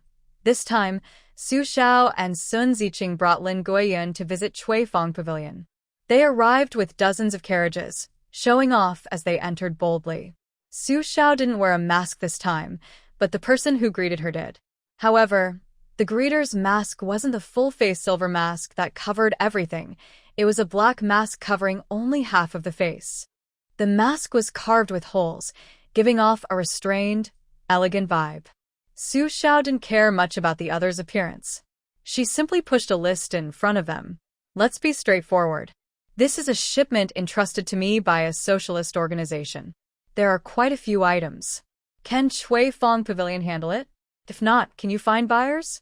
The commission is negotiable. Reasonable offers are acceptable. The other person took the list and glanced at it roughly. Their pupils trembled intensely. So many items. Was this a robbery of a royal residence or the palace? Sun Ziqing didn't speak, but kept watching the other person's eyes change.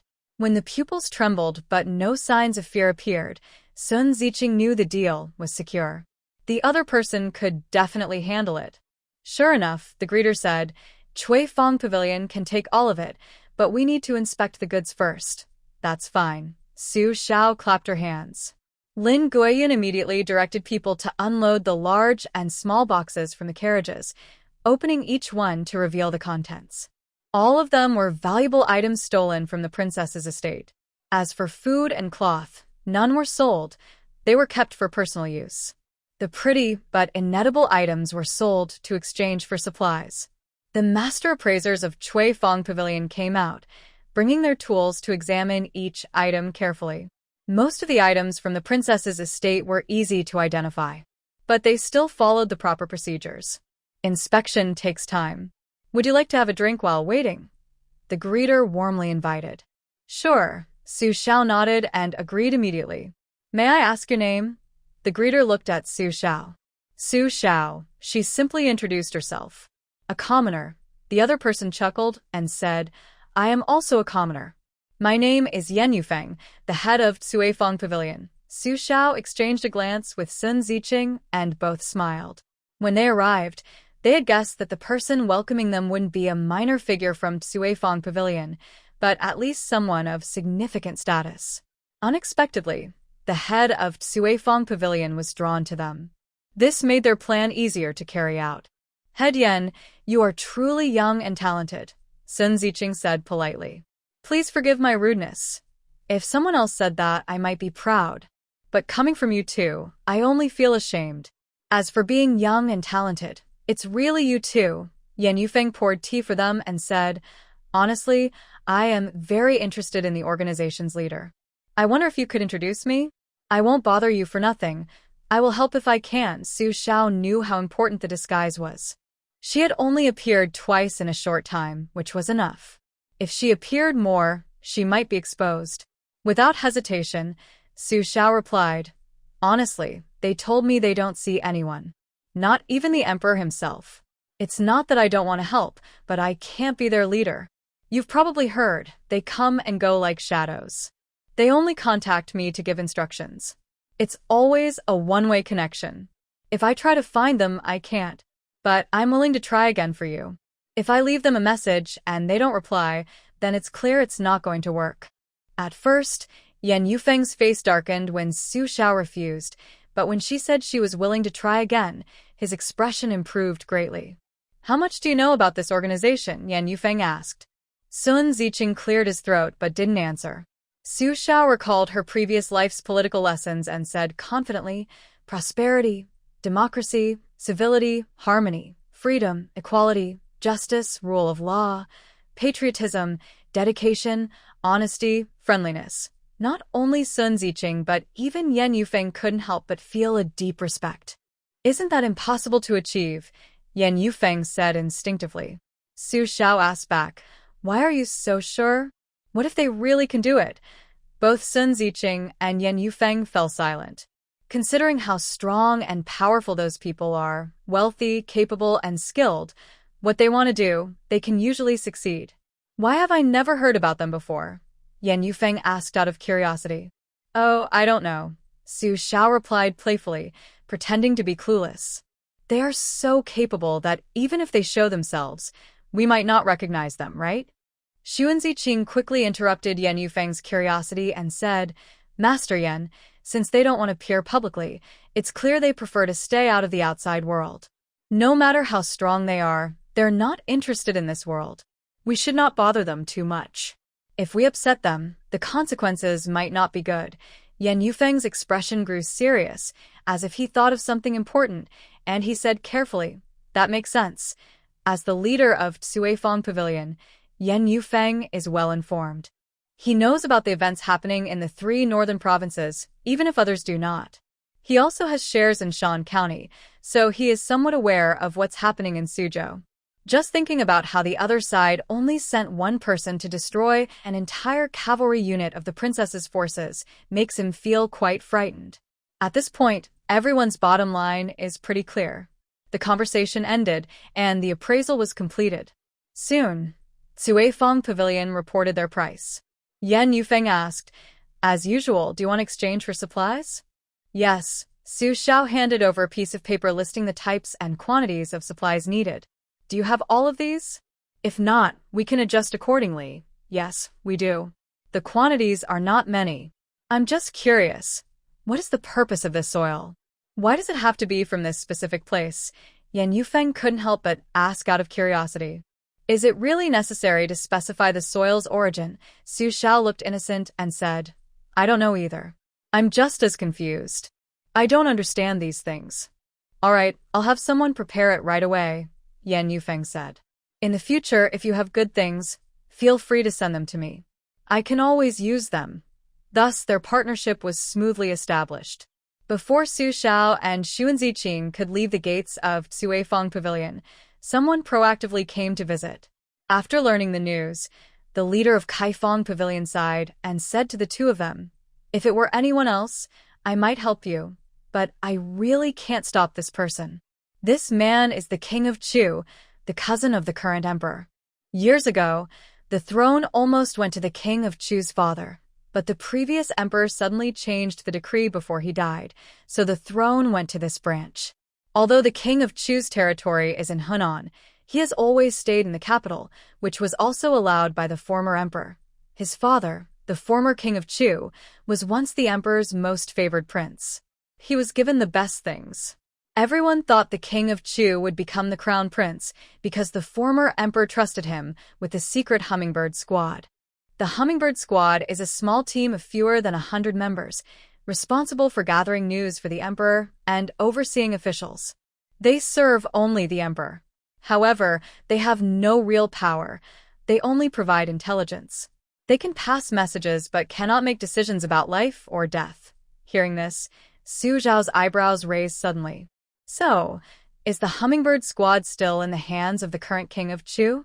Does the Empress Daajager agree? Does the current emperor agree? No, they can't refuse. Over 2 generations, the members of the Hummingbird Squad have become the confidants of the King of Chu himself. Even if the King of Chu wanted to hand them over to the emperor and the empress, they wouldn't dare to use them, Yan Yufeng replied with a smile. That makes sense. Su Shao and Sun Ziqing exchanged a look and said, Since there's no way to avoid this person, let's meet him. Today we'll use your place, Yan Pavilion Master. We're friends. It's only right. I'll have someone arrange rooms for you, so you can talk comfortably, Yan Yufeng said as he stood up and left. Su Shao and Sun Ziqing also got up and changed rooms. As soon as they entered, they saw a handsome man, looking to be in his 20s or early 30s, sitting in the center. He had an extraordinary presence and a clear, refined appearance. He must be the King of Chu. Facing the King of Chu, Su Shao and Sun Ziqing no longer acted as casually as they did with Yan Yufeng. After all, they were on his territory. No matter how impressive Su Shao was now, or how powerful her weapons were, as long as she cared about her family, she had to show some weakness and step back appropriately. Fortunately, the one showing weakness was Su Shao, not the representative of the socialist organization wearing a cloak and mask. Your humble servant greets His Highness the King of Chu. Su Shao and Sun Ziqing bowed together. Hey, today I am just an ordinary person who admires socialist organizations. You two are representatives of this organization. Let's have a friendly chat. King Chu quickly stood up, supporting Su Shao and Xuan Ziqing with one hand each, appearing approachable. Unfortunately, Su Shao and Xuan Ziqing didn't buy this act. Although King Chu seemed friendly, his deep-seated belief in royal authority was unchangeable. Sure enough, after a few polite exchanges, King Chu directly asked for a favor. I am very curious about that mysterious gentleman and the organization behind him. Could you help introduce me? Su Shao replied with her usual words. Your Highness, it's not that we don't want to introduce you, but they have already told us not to see outsiders. I'm not an outsider, King Chu confidently said. I can give him everything he wants in this world. Just relying on you two to run errands, how much can you really get? My territory is in Hunan. Just say the word, and I can gather as much grain as needed. Su Shao is straightforward and asked directly, What can you give them, Your Highness? The country? They don't want that. Power? They don't seem to need it. Beautiful women? They don't seem very interested. He has lived so long and no one has ever asked him like this before. But Su Zhao's sincere expression made King Chu feel a bit uncomfortable. Just now, he was talking about having a friendly relationship, and now she suddenly turned serious, which seemed a little awkward. Moreover, since the organization chose Su Xiao as their representative, they must see some qualities in her. Before coming, his strategist repeatedly warned him not to offend the other side. So, King Chu could only patiently reply, I can't give you the country either. Since you don't want power or beautiful women, then it must be money. I see you've been selling gold and jewelry all the time, so you must be short of money. Oh, that's true, Su Xiao honestly said. But we need quite a lot, Your Highness. It might be difficult for you. How much? King Chu casually asked, unconcerned. Can it be more than the national treasury? Of course not more than the treasury, but what we need might not be in the treasury. Su Xiao, in front of King Chu, began to pick at her fingers. For example, goose feathers, duck feathers, chicken feathers, blue stones, clay, green bamboo, straw, wheat stalks. What do you want these for? Are you trying to fool me? King Chu's face suddenly darkened. Your Highness, you've caught me off guard. I don't understand either. They told me to gather these, and I just followed their orders. I dare not ask more questions about it, Su Xiao replied. King Chu's patience was completely gone. He slammed the table and said, No more nonsense. I am willing to meet them, and it's their honor. They really think they are so important? I am the King of Chu, of the Diyu dynasty. Su Xiao immediately bowed. I dare not, Su Xiao, right? King Chu's tone changed from friendly to arrogant and firm. I heard they think highly of you. Out of so many people, they chose you to be their representative. I dare not. I can find them or you easily. I know everything about you. I give you 3 days. Bring that organization's people to see me. Otherwise, I can't guarantee your family's safety in the capital. King Chu threatened Su Xiao directly, using Song's Lu Nyang and others to pressure her. King Chu's words touched Su Xiao's bottom line. Although her face still showed fear, her eyes had turned cold. Xuanziqing silently stepped in front of Su Xiao, blocking King Chu from seeing her murderous intent. Your Highness, we will faithfully deliver your message, Xuanziqing said. As for whether they will meet or not, we have no say. Then I won't bother anymore, King Chu said arrogantly. We'll wait for your good news. After saying this, King Chu threw down his wine cup and left proudly. Su Xiao suddenly turned around. Xuanziqing quickly grabbed her shoulder. Calm down. What is he? Is he even worth threatening me? Su Xiao truly had no respect for imperial power, not even for King Chu. The princess's sons had already been killed twice, and now there's only one more. King Chu? Threatening my family is my bottom line. I won't tolerate it, Su Xiao said to Xuanziqing. We need to speed up our supplies in the capital.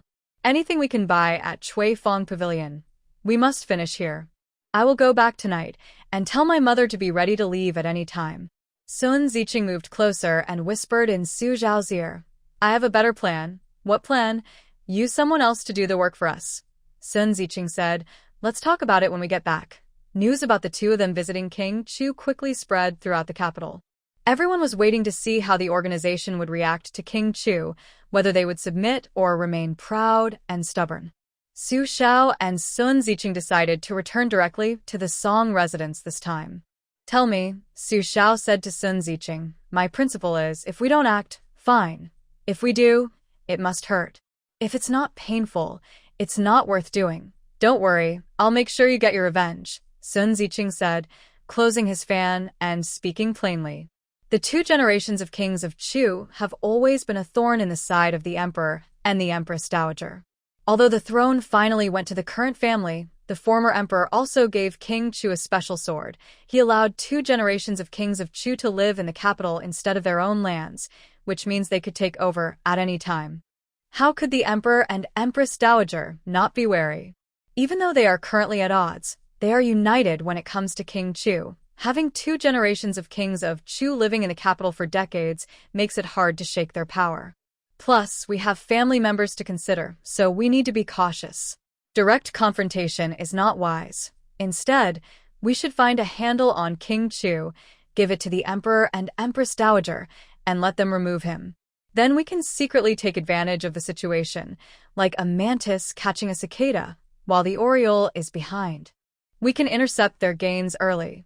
Later, we can frame King Chu, claiming he's had rebellious thoughts all along. If the emperor believes us, King Chu will be in trouble. If not, we can quickly shift our plans and move the ladies out of the capital. The Song family's official position as left attendant of the Ministry of Rights means he's a high-ranking official. Protecting himself is no problem. We can ignore them, Su Shao nodded. Your plan sounds feasible. But how can we get a handle on King Chu? Who says we need concrete proof? Sun Ziqing smiled slyly. We can make something up. I think the Emperor and the Empress Dowager may not need real evidence. They just need an excuse to accuse King Chu. Su Shao immediately understood Sun Ziqing's meaning and said, royal robes, weapons, armor. Exactly, Sun Ziqing replied. We have gathered so much armor and weapons from Princess Chong and the Imperial Guard. We must use them well. Let's do it this way, Su Shao smiled. I believe the Empress Dowager and the Emperor have also placed many spies around King Chu's residence. They've been watching there for a long time, that's right. Sun Ziqing and Su Shao exchanged a smile. At this moment, Lin Guiyun came to knock on the door and reported, Young master, old Master Song is asking to see you. Su Shao said to Sun Ziqing, he's really patient. King Chu came to see me, but he didn't send anyone. Now, he can't hold back anymore. You wait here first, I'll go see him. When necessary, bring him onto our ship, Sun Ziqing said. The Deputy Minister of Rights is important enough. I'll try my best, Su Shao nodded. Su Shao stepped into the office of Old Master Song, the Deputy Minister of Rights, feeling very different from last time. Both Su Shao and Song Qingshin were reassessing each other's strength. Sugyao Gretz Grandfather, Sugyao Bonada Suswal. But this time, before she finished her bow, Song Qingshin reached out and caught her. I didn't expect you to be much more capable than I thought. I never imagined that at such a young age, you've already attracted the attention of many powerful families. Su Shao, are you really only 14? Song Qingshin pointed to the seat in front of him. Sit down and talk. Yes, Su Shao obediently sat opposite Song Qingshin and said, I will turn 14 in a month. 14 years old, Song Qingshin sighed. A hero emerges young. That's true, Su Shao poured him tea and said, just luck. No, this is not just luck. Without real skills, how could you leave the Funga and King Chu's men safely? Song Qingshin said. Being outstanding is being outstanding. No need to be modest. Although you are not Wan Ning's biological daughter, since you call her mother, I will naturally accept you as my granddaughter. Unfortunately, I am not very capable and cannot help you. I called you here just to remind you not to confront King Chu. You are no match for him, said Song Qingshin. I am an experienced elder who has lived through 3 dynasties, and I understand the former emperor's intentions very well. Although the former emperor gave the throne to the current emperor's line, his favorite prince in his heart was still the previous King Chu. It seems that the current emperor's rise to power is not very honorable, Su Shao said. The former emperor knew that keeping King Chu in the capital would affect the succession, but he still did it. Purely to annoy the new emperor, perhaps? You guessed right, Song Qingshin nodded, pleased with Su Zhao's sharp mind. The former emperor suddenly changed his mind before dying, choosing to make the crown prince, which was understandable. But all that is no longer important now, because the one who took the throne has already gone to see the former emperor.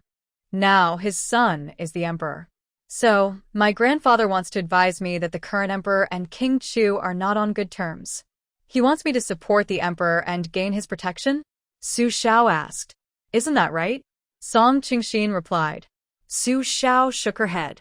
For others, maybe yes. But for me, whether I cooperate with the emperor or King Chu, the result is the same. You have big ambitions. Aren't you afraid of chaos in the world? I am not a good person, so how could I do good deeds? Su Shao said. Everything I told my grandfather earlier was sincere. Either I hide in the mountains or I dominate the world. Moreover, whether the world is in chaos or not has nothing to do with me. Did I cause the corruption of the Diyu dynasty? Or did I invade Bailing country? I won't take responsibility for such black pots. What my grandfather fears is that if I fail, it will bring trouble to the family. Rest assured, my surname is Su. No matter how much trouble I cause, I won't drag down the Song family. My biological mother only needs to divorce Su Mingji, and the Song family will be clean. However, one day, if I succeed and become famous, my biological mother, the Song family, will surely rise high. I don't care about the Song family's reputation. I only care about my biological mother. She is sincere to me, and I will give her a lifetime of glory. What Su Mingji cannot give, I will provide. What the Song family cannot give, I will give. The world is a strange place right now, and you, grandfather, know it better than I do. North is dry, south is flooded. Each of the 3 northern regions has its own hardships. Under the heavy rains and floods in the south, all kinds of monsters and spirits have appeared. The capital now looks beautiful and lively, but we both know that collapse is just a matter of time. My grandfather prefers safety and doesn't want to take risks. I understand. So, I will protect the Su family, and you won't have to worry about it. I'm not speaking out of anger or frustration, but calmly sharing my plans with you. I know that I can never coexist peacefully with the King of Chu, and I won't become for the emperor to serve the throne. So what will you do? Song Qingshin asked. In 3 days, my mother will leave the Song family, claiming to go up the mountain to pray. I hope my grandfather and grandmother can help her leave peacefully. That's what I ask. My daughter, Song, can still protect her. You don't need to worry. Song Qingshin replied coldly, unhappy. No, grandfather. When I say family, I mean more than just the biological mother. The family I speak of includes her, my aunt, my 3 sisters, and even the maids Song Mama and Lin Guiyun. Your aunt and sisters are fine, but a maid and a servant? Do they count as family? Song Qingshin disagreed. No, when they risked their lives to support me, they became my family. If Song Mama hadn't helped care for my aunt, I couldn't focus on my career. If Lin Guiyun hadn't protected me with her life, my 3rd sister wouldn't be standing here safe. They trust me, and I must live up to that trust. So, they are also part of my family. I said steadily but firmly. Song Qingshin was speechless. Outside, Song Mama and Lin Guiyun were filled with tears. A true friend is worth dying for. At this moment, this truth was made real in both of them. Since you have your plans, I won't insist. Song Qingshin said. Leaving in 3 days? Then, is there anything I can do to help during these days? Grandfather, please help me stock up some food and drinks. Su Xiao said. Just find a reason, hold a small banquet, and use it as an excuse to gather some supplies. You just prepare, and someone will come to collect them later. Is this prepared for those people? Song Qingshin finally got to the main point. Who exactly are they? Why have I never heard of them before? I thought your grandfather wasn't going to ask anymore. Su Xiao chuckled softly. To outsiders, I give a vague answer. But to your grandfather, I tell the truth. Yes, it is prepared for them. But I can't say too much about this organization. I can only say they are very strong, much stronger than you think. In prosperous times, they stay hidden. In chaotic or end times, they will turn the tide and save the collapsing world. What's their name? Socialism. Do you really believe they will definitely win? I believe they will win. I will win too. Song Qingshin fell silent. Suddenly, Song Shi entered from outside. Father, I want to talk to you. Su Xiao and Song Qingshin both looked at Song Shi. Song Shi smiled at Su Xiao. Child, you go back first. I want to have a good talk with your grandfather. Song Shi was trying to help himself. Thank you, mother. Su Xiao stood up and bowed to Song Qingshin. I will take my leave now. Su Xiao took a few steps back and turned to leave. Song Qingshin and Song Shi watched her leave in silence for a long time. Finally, Song Qingshin spoke first. You really like this child that much? Like my own, Song Shi replied. He keeps his promises. I also promised him that as long as he stays with me for a day, the resources of the Song family will be at his disposal, but you have no right to decide for the Song family, Song Qingshin reminded her. You are a married woman. In the future, your brother will be the head of the family. I know, but it's not him making the decisions now, it's you, Song Shi said. Father, once you hear what I have to say, you will agree with me. Father, given the current situation, I don't need to say much. We all know it. How long the Great Yu dynasty can last depends on whether heaven gives us a chance. But right now, that hope seems very slim. The court is already in such debt that once the local uprisings start, the Great Yu dynasty will fall into chaos from all sides. The southern rebels and the northern wolf army are enough to make the dynasty suffer. The delayed payments of soldiers and supplies by the Ministry of War could be a deadly. Why did the northern wolf army easily break through Yenzhou? Isn't it because the funds and supplies were insufficient? If they could break through once, they could do it again and again. The three northern states are now starting to have rebellious thoughts. Once the city falls, it will be the time to rise up and rebel. Frequent floods and banditry occur in the south. Having tasted success, they won't easily give up their plans. The noble families are also eager to act, either establishing themselves as kings or claiming to support the emperor to take over the throne.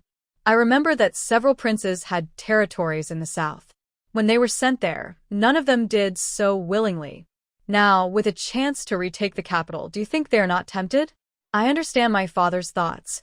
He wants to hide away and play both sides. But at this time, that is impossible. Because you are not their main family, sooner or later, you'll have to make room for their trusted followers. So, father, how long can your position as left attendant last? Once you step down, can you still rely on your elder brother to support the Song family? Elder brother has been taking exams for over 10 years and is still only a court attendant, not even a favored one. The emperor and the Empress Daajager are in constant political struggle, and elder brother can't choose a side. This means he is not favored by either. So, are the resources of the Song family going to be wasted like this? The resources you currently hold are still called resources. Once your deputy minister of rights is dismissed, your connections and resources will lose their value. At that time, who will still care about you? Instead of betting on unreliable people for the future, it's better to bet on your daughter. I believe Su Xiao will not let me down. She is still young but can already compete with the crown princess and the king of Chu. With time, she will be able to compete with everyone in the world. Father, you need to bet early. If you wait too long, you might miss out on everything. Song Shi calmly said, right now, Su Xiao still needs our Song family's resources. Soon, she won't need them anymore. When that time comes, it will be too late for you to bet. Wan Ning, tell me honestly. Song Qingxin cares deeply about his daughter. Hearing her words, he couldn't help but think carefully about his future plans. But he was uncertain, so he asked, what is Su Xiao's hidden card? I can't say. Madame Song shook her head. If you insist on asking, I can only say that his abilities, strength, foresight, leadership, and overall vision are better than anyone else currently. And he's not just talking big. Every word he speaks, he strives to make happen, and he can do it. Madame Song subtly hinted to Song Qingxin, he understands many things that our era doesn't. He's all-encompassing. There are experts backing him. Song Qingxin was completely surprised by how highly Madame Song praised Su Xiao. I know it's hard for you to accept these things suddenly. That's why I didn't come to talk to you right away after returning. Only by seeing some things yourself will you believe what I say, Madame Song said. Now, haven't you seen it? Su Xiao has the skill to pass through thousands of soldiers without a single leaf falling. Whether it's noble families or martial heroes, he's fearless. The reason he's not afraid is because he has enough backup to protect him. Madame Song smiled slightly. Father, have you ever thought about it? I could stay in the capital to enjoy wealth and honor, but I chose to leave the inheritance and follow him to the south, facing hardships. There's no benefit in doing that, so why did I? Because we're all playing chess, betting on tomorrow, betting on the future. I believe she won't let me lose. Song Qingxin sighed deeply. You need to think carefully. This concerns the future of the Song family. I understand, Madame Song replied. I won't force you to decide. Even if you do nothing, Su Xiao won't mind. But in the future, when the great empire is established, my nephews might only become commoners. Su Xiao isn't someone who cares about favors. He only looks at ability. If you have enough skill, you rise. If not, you fall. It's that simple, and he's very determined. Even his biological mother can't influence his thoughts. No, even Aunt Lu can't, Madame Song bowed respectfully. Father, I've said all I need to. I will take my leave. After Madame Song left, Song Qingxin stayed in his study for a long time. It wasn't until evening that he finally made up his mind. Dinner was just Su Xiao and Song Qingxin alone. It seems your grandfather has made up his mind, Su Xiao asked. Yes. Song Qingxin couldn't help but glance at Su Xiao a few more times and said, I admit my daughter convinced me. Su Xiao smiled and said, Mother's words are truly unmatched. She has helped me a lot on this journey. With her here, I feel very at ease. Of course, Wan Ning's talent back then was as good as the top scholar of that year. But let's not talk about that. I want to know your plans for me, Song Qingxin asked. I can't go with you to the south. Why would I send you to the south? Su Xiao replied surprised. I'm going to send you into the cabinet. Song Qingxin paused. Into the cabinet. Isn't that your grandfather's dream? Su Xiao smiled. Although the Daya dynasty is falling apart, the ship still has some nails. Staying in the court won't harm me at all. Su Xiao didn't waste words and handed over a piece of paper. This is evidence that King Chu is trying to rebel. If your grandfather gives it to the emperor, it will label him as an ally of the emperor. I will remove other rivals of your grandfather and help him smoothly enter the cabinet. Evidence that King Chu is planning treason? Where did you get this? Song Qingxin's pupils shrank. How do you have such things? I made it myself, Su Xiao answered casually. If I say it's evidence, then it is evidence. It will make King Chu be caught tightly. Song Qingxin opened the document, and his pupils suddenly shrank. Hiding dragon robes, armor, weapons? You have a lot of guts, Su Xiao chuckled softly. Grandfather, the treasury is empty now. I heard even the Minister of Revenue is about to go bald from worry. Besides the Minister of Revenue, who else is worried? The Emperor. As long as he still wants to be the Emperor of the Daya dynasty, he must find a way to change the current situation. To change it, he needs money. But the treasury is so empty that mice can run across it. Where can the Emperor quickly find money? Of course, by confiscating property. But whose property should he confiscate? The House of the Thorn in his side. What I am doing now is just handing the Emperor a knife. The rest, the Emperor will do for us, making King Chu fall. Of course, I will prepare a full set of evidence. If I say he has dragon robes, then King Chu must have dragon robes. If I say King Chu has armor and weapons, then he must have armor and weapons. Even if the Emperor can't execute King Chu, he will cut off his roots, making it impossible for him to ever usurp the throne. How do you do it? The King of Chu's residence was heavily guarded. How do you plan to proceed? Song Qingxin, speaking thoughtfully, seemed to realize something. People from the socialist organization will help you, that's right. Although they don't interfere in worldly affairs, they will take care of my matters, Su Xiao replied with a smile. The moment King Chu threatened my family's lives, the members of the socialist organization were destined to get involved.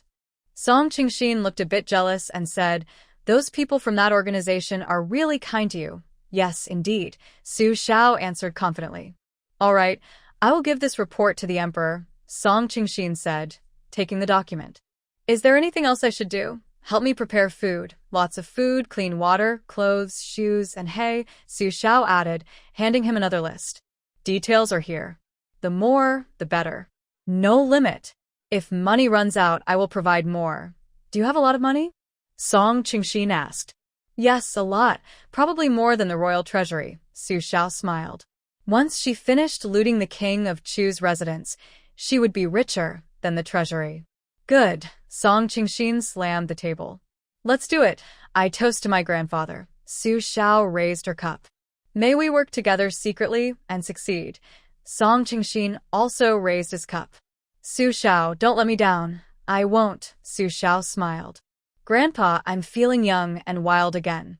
Ha ha ha, yes, I'm feeling young and wild too, leading the yellow horse on the left, holding the blue one on the right, wearing a fancy hat and fur coat, riding 1,000 horses over the plains. To repay the city's beauty, I'll shoot a tiger myself, just like Sun Lang. With wine in hand, I feel bold and free. My hair is a bit gray, but what does that matter? Song Qingxin drank his wine in one gulp. At his old age, he rediscovered the passion and ambition of his youth. This time, he wanted to speak openly and live freely. The next morning, just before dawn, Song Rong went to see the emperor. As the deputy minister of rights, he was qualified to meet the emperor alone. When he handed the report exposing the king of Chu to the emperor suddenly stood up. Song Rong, is this true? Yes, your majesty, absolutely true. If you raid and inspect the king of Chu's residence now, you'll see that everything I said is correct, Song Rong said with righteous anger. I am an old official who has served 3 dynasties, always loyal to the emperor. The emperor has never disappointed me. Now that I know about this, I cannot just stand by and do nothing. It is essential to eliminate all rebels for the emperor. The emperor is still quite young and was raised under the influence of the Empress Daajager. He deeply desires the loyalty of the senior officials. Previously, Song Rong was cunning and did not take sides. Now, he has clearly aligned himself with the emperor. Naturally, the emperor is pleased. Good. Lord Song, you are truly fortunate. Once this matter is confirmed, I will give you an explanation, the emperor said to Song Rong. Go back now, keep quiet, and do not let anyone know. Yes, Song Rong withdrew quietly. The young emperor hurriedly took some documents and went to see the Empress Daajager. As Xuanzi Jing analyzed, although there are conflicts between the young emperor and the Empress Daajager, they are united when it comes to dealing with King Chu. Because if King Chu takes the throne, the Empress Dowager's position will become awkward. No one has heard of her becoming the Empress Dowager. So, to strengthen her own position, the Empress Dowager will also target King Chu. Su Xiao, dressed as a palace maid, appeared in the backyard of King Chu's residence. In theory, such a large palace should have very strict guards. Moreover, King Chu can have his own guards, whose numbers are similar to those of the eldest princess's residence. Therefore, normally it would be very difficult for outsiders to enter. But isn't there a but? But Su Xiao is quite clever. She knocked out a maid, then put on her clothes, and with others, quietly entered the palace through the back gate. Once inside, she immediately removed her disguise and hid in the backyard garden. Waiting until late at night, she changed into a diving suit, sank the stolen armor and weapons into the water. Then, she hid the emperor's robe on a beam in the western room of the courtyard. Why hide it there? Because the 4th courtyard is the warehouse area of King Chu's residence. Since Su Xiao is now an enemy of King Chu, how could she leave his stockpiles untouched? She must have emptied the warehouse, cleared out the stock. And guards? One shot and they're gone. Whatever they did at the eldest princess's residence, they do the same at King Chu's. King Chu's residence is even more luxurious than the eldest princess's, but unfortunately, his main goal isn't looting but framing others. So, she would loot a few storerooms if she felt like it, purely based on her mood. The sky has started to brighten. I believe Grandpa has already handed the letter to the emperor. Now, it depends on when the emperor and the Empress Dowager will take action. Oh, and the little emperor is not very patient. I think I won't have to wait long before I hear good news from him. Su Xiao found a quiet room and lay down there to rest for a while. I don't know how long she slept, but she suddenly heard loud noises outside. Then came the sound of people crying and shouting in distress. Quick, notify the princess consort. The emperor has sent the royal guards to surround the manor. Su Xiao's spirit was alert. They're coming. She quietly pushed open the door, knocked out a guard, and then took off his clothes and shoes to wear herself. Using the excuse of protecting the manor, she started sneaking around the courtyard of the Duke of Chu's residence. Whenever she found a storage room, she didn't hesitate to open the door and take everything inside.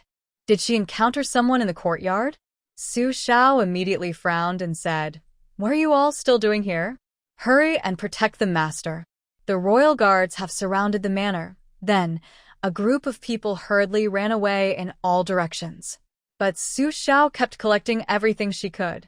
If she saw someone in the courtyard who wouldn't leave, she would knock them out or even hurt them. Then she continued collecting everything. Wearing the guards' clothes, Su Shao swaggered from courtyard to courtyard, raiding wildly. When she encountered a courtyard that the guards couldn't enter, she would simply knock out a servant or maid, change into their clothes, and keep looting. By the time she reached the 6th courtyard, she ran into the royal guards who came to search. Su Shao quickly dodged into a maid's group. She pretended to be panicked and cried, covering her face. Since everyone was crying, no one noticed that she had slipped into the group disguised as someone else. One of the senior maids even comforted her. "It's okay, it's okay.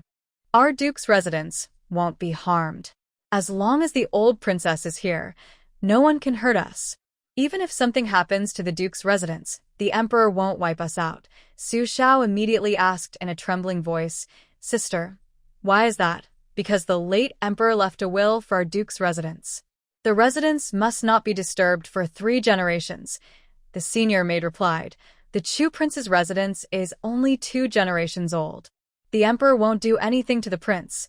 A sly smile appeared on Su Zhao's face. "Oh, so there's such a good thing? Then I must help the little emperor a little. Where could it be hidden? Time to look carefully." While everyone was confused, Su Shao kept stepping back, then quietly turned and walked away. Ahead was a heavily guarded courtyard. Even though outside was noisy and chaotic, this place was tightly protected, with guards at every point. With such strict security, there must be something valuable inside. As for whether it's a trap, no, it's unlikely. Just based on the confidence of the Chu prince, he wouldn't do something like that. Plus, the Chu prince has been through 2 marriages. After decades of planning, they wouldn't be so careless. And they rely on the late emperor's decree, which makes them even more arrogant, like they're riding on the emperor's neck and doing whatever they want. So, this small building must be hiding what Su Shao is looking for. If she gets the decree, maybe she can exchange it with the little emperor for something good? Never mind. Use this decree to help her own kind-hearted grandfather get into the cabinet. With someone in the court, she can cause trouble outside and have someone to back her up. Su Shao took out a pistol from her space, installed a silencer, aimed, and shot. A few people outside instantly fell down. She picked up the shell casings from the ground, then dragged the bodies into the woods to hide them. Calmly, she entered the treasure house. "Stop. Who are you?" Someone stepped out from the shadows. She responded with a shot. The bullet went through his forehead. He fell to the ground. Su Shao reloaded her magazine, held the gun with both hands, and shot at anyone she saw. One after another, people fell. All were shot in the forehead, dying instantly. The guards of the treasure house heard the noise and rushed out, but Su Shao shot them all down with a single bullet each, sending them to meet the king of. No matter how skilled in martial arts they are, bullets are terrifying. In front of firearms, even the strongest body can't resist the penetrating power of a bullet. After quickly killing all the guards, Su Shao opened her hands and signaled to gather everything. The treasure house of the Chu prince's residence is even more impressive than that of the Princess Chang's. As for what kind of traps or mechanisms might be inside, don't be afraid. Put on your bulletproof vest and helmet. In this era, even the most powerful hidden weapons can't Su Zhao's nano-level bulletproof armor, which can block all physical injuries. This armor covers her entire body tightly, with no gaps at all. No matter what hidden weapons you use, if they can, then I lose. With such strong protection, isn't Su Shao just gathering her strength quietly? When Su Shao reached the top floor of the treasure building, she finally saw a golden box placed at the very top. This is probably what Su Shao was looking for. The late emperor's will. Su Xiao carefully approached. She initially wanted to reach out and grab it, but then she thought better and took out a 3-meter-long fishing rod from her space. She threw the fishing rod toward the golden box. The moment Su Shao grabbed the box, she leapt back forcefully, rolled on the ground, and then took out a super strong shield from her space to block in front of her. Suddenly, a loud explosion mixed with a huge shockwave blasted Su Shao away, hitting the wall behind her. If she hadn't been wearing full-body bulletproof armor, she might have lost her life here. No wonder King Chu was so confident, placing the will here. He was waiting for her. There are explosives under the box. As soon as the box is moved, the explosives will detonate. Most people wouldn't be able to avoid it. But is Su Xiao an ordinary person? Bah, bah, bah. Su Xiao spat out the broken stones in her mouth fiercely, then threw the golden box into her space, and turned to jump out of the window. The explosion nearby was so loud that it would definitely attract others. So, she decided to run first. Goodbye. When Su Xiao landed, she took off all her armor and threw it into her space, then continued walking forward pretending to be a palace guard. What's happening at the treasure building? Someone hurried over and grabbed Su Xiao, asking. Su Xiao looked panicked and replied, I don't know either. I just came over after hearing the noise. Fool! The person pushed Su Xiao away forcefully and waved his hand. Come on, let's go see. If the treasure in the building is lost, we'll all be in trouble. A group of people followed quickly. Su Xiao took a few steps and then turned around, slipping behind the wall. When she came out again, she looked like a young maid. She had only taken a few steps when someone suddenly pulled her over. Which courtyard are you from? Why are you wandering around now? Hurry and hide inside. Suddenly, Su Xiao was pulled into the courtyard without warning. By then, many trembling young maids were already standing inside. Several of them were even hugging each other quietly, wiping tears. What is your name? Asked a higher-ranked maid, looking at Su Xiao. Which courtyard are you from? You look unfamiliar. Are you new here? To answer, sister, my name is Green Sprout. I just entered the palace and am responsible for sweeping the paths. I heard some noise over there and got scared, so I unintentionally came here, Su Xiao said, acting panicked and trembling, clearly very frightened. Since Su Xiao was young and had a tender face, pretending to be a young maid fit her perfectly. This is the old queen's courtyard. The imperial guards wouldn't dare to come in here. Just stay here and behave, the senior maid advised. Yes, Su Xiao couldn't help but look up. She saw an elegant woman with gray hair, neatly styled, kneeling in front of a Buddha altar, reciting scriptures. She seemed completely unaware of the chaos outside. Is she the current King Chu's biological mother? The emperor's great-aunt? The Empress Daajager's sister-in-law? Su Xiao boldly observed the old queen. She was not very old, but her face looked very tired. Clearly, her life was not as good as the rumors suggested. It seemed more like she was disliked by her son and left here. In this era where filial piety was everything, if King Chu wanted to become emperor, he had to be filial. So, was there something going on behind the scenes? Su Xiao was not a gossip person, but after thinking for a moment, she decided not to dwell on it. She quietly moved toward the wall, planning to leave when no one was paying attention. Suddenly, the old queen stood up and said, Finally, the day has come. Come, let's go meet them. Hearing this, Su Xiao thought, gossip? Then she decided not to leave, and went to see what was happening. At this moment, the palace was even more chaotic, but most of the courtyards had already been taken over by the imperial guards. This included the treasure tower that Su Xiao had just raided. They moved very quickly. They almost bumped into each other. Following the old queen mother into the front yard, Su Xiao heard King Chu's heart-wrenching shout, These things are not mine. I have never secretly kept a dragon robe, weapons, or armor. Someone is framing me. I deny it. I want to see the emperor. I am King Chu. You can't arrest me. I have the late emperor's decree. Su Xiao peeked through the crowd. All the items she had planted to frame King Chu had been found.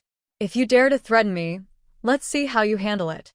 Let's see if you kill my family first, or I will kill you first. Su Xiao withdrew her gaze and saw the leader of the imperial guards, with sharp, eagle-like eyes sweeping the scene. He asked, Is everyone here? Prince, several elegantly dressed concubines were pushed forward, crying and sobbing. In contrast, the calm and composed Queen Chu led her people over. The queen mother bowed to the old queen mother. Daughter-in-law greets mother. The old queen mother simply nodded without saying anything. Queen Chu stood on the old queen mother's side, looking at everything coldly and indifferently. Su Xiao began to understand. The old Queen Mother and Queen Chu were working together. Neither cared much for King Chu. The leader of the Imperial Guards waved his hand. "Take them all away." "Wait a moment." The old Queen Mother stepped forward calmly, pulling out a golden token from her. This was personally granted by the late Emperor. When you see this token, you see the person. Long live the Emperor. Long live. Long live. A crowd knelt down in unison. Su Shao didn't want to kneel, so she squatted there. Since there were many people, no one paid attention to her. The old Queen Mother coldly said, "Back then, before the late Emperor died, he decreed that King Chu's family must stay in the capital for 3 generations. Old Queen Mother, the King Chu's family secretly kept a dragon robe, weapons, and armor, which is a death sentence. Even if the death penalty can be avoided, it must be judged by the Emperor himself." The leader of the Imperial Guards had to lower his voice to explain, "We are just following orders. Please, old Queen Mother, do not obstruct us." The leader of the guards added, "We have no grudges with the King Chu's family. We are only acting out of necessity. The Emperor's orders are hard to disobey." "What if I refuse today?" The old Queen Mother furrowed her brows and stood there with a fierce look, her presence suddenly commanding. King Chu, who was originally shouting at the commander of the Imperial Guards, now looked sad like a child. "Mother, now you finally remember I am your mother?" The old queen just gave him a cold look, then glanced at the lively crowd behind him. She said, "Today, we will only arrest people from the King Chu's residence if the Emperor personally comes." Her words caused everyone to fall into silence. The old queen is the former emperor's sister-in-law and the current emperor's aunt. The commander of the Imperial Guards really dares not act rashly. The dignity of the royal family is not something an outsider can easily damage. Just as the situation reached a deadlock, a more commanding voice came from outside. "As the Emperor, I cannot personally come." "What about me?" Su Shao immediately stretched her neck to look and saw a noble lady in a golden phoenix robe, supported by a, walking gracefully toward them. Su Shao eagerly admired the phoenix robe. "It's truly beautiful." She thought, "I want to make one for Song and Aunt Lu in the future." "Empress Dowager, long time no see." The old queen faced the Empress Dowager confidently. Everyone else knelt down in respect, but she stood tall with the Empress Dowager. It was clear these two didn't get along well. They probably haven't seen eye to eye for years. Su Shao wanted to keep watching the drama, but after thinking for a moment, she decided to leave. Since everyone else was kneeling, she couldn't do that easily. While others dared not make a sound, Su Shao bent down and slipped out of the crowd. As she climbed over the wall, she heard the angry voice of the Imperial Guards behind her. "Your Majesty, the entire treasury of the King Chu's residence is empty." The Empress Dowager was furious. "King Chu, do you have anything to say?" King Chu was confused. "How would I know? How could my treasury be empty? You must have hidden things secretly, and are now blaming me." "No, my treasury. What does that have to do with you? Why are you inspecting my storage?" Hearing the commotion behind her, Su Shao quickly jumped down from the wall, shed her disguise in a few steps, and blended into the crowd. She didn't want to get involved in the royal family's petty disputes. While the Empress Dowager was distracted with King Chu, she seized the chance to go to the palace and talk with the emperor. Su Shao took out a horse from the space, mounted it, and rode quickly toward the imperial city. When she reached the hillside behind the imperial city, Su Shao held the reins with one hand, took out a telescope from the space, and instantly focused on the palace where the emperor was. She also took out a map of the imperial city prepared by Sunziking from the space, accurately locating the guard layout. She dismounted, stored the horse back into the space, sat on the ground, and took out food and water to restore her strength and energy, waiting quietly for night to fall. Time passed slowly. The sun set, and the bright moon rose high. Su Shao put on a black cloak, slowly put on a mask, and took out all the tools and weapons she would need tonight, hanging them on herself. She checked her glider carefully, confirmed everything was in order, then took a running start and glided toward the imperial city.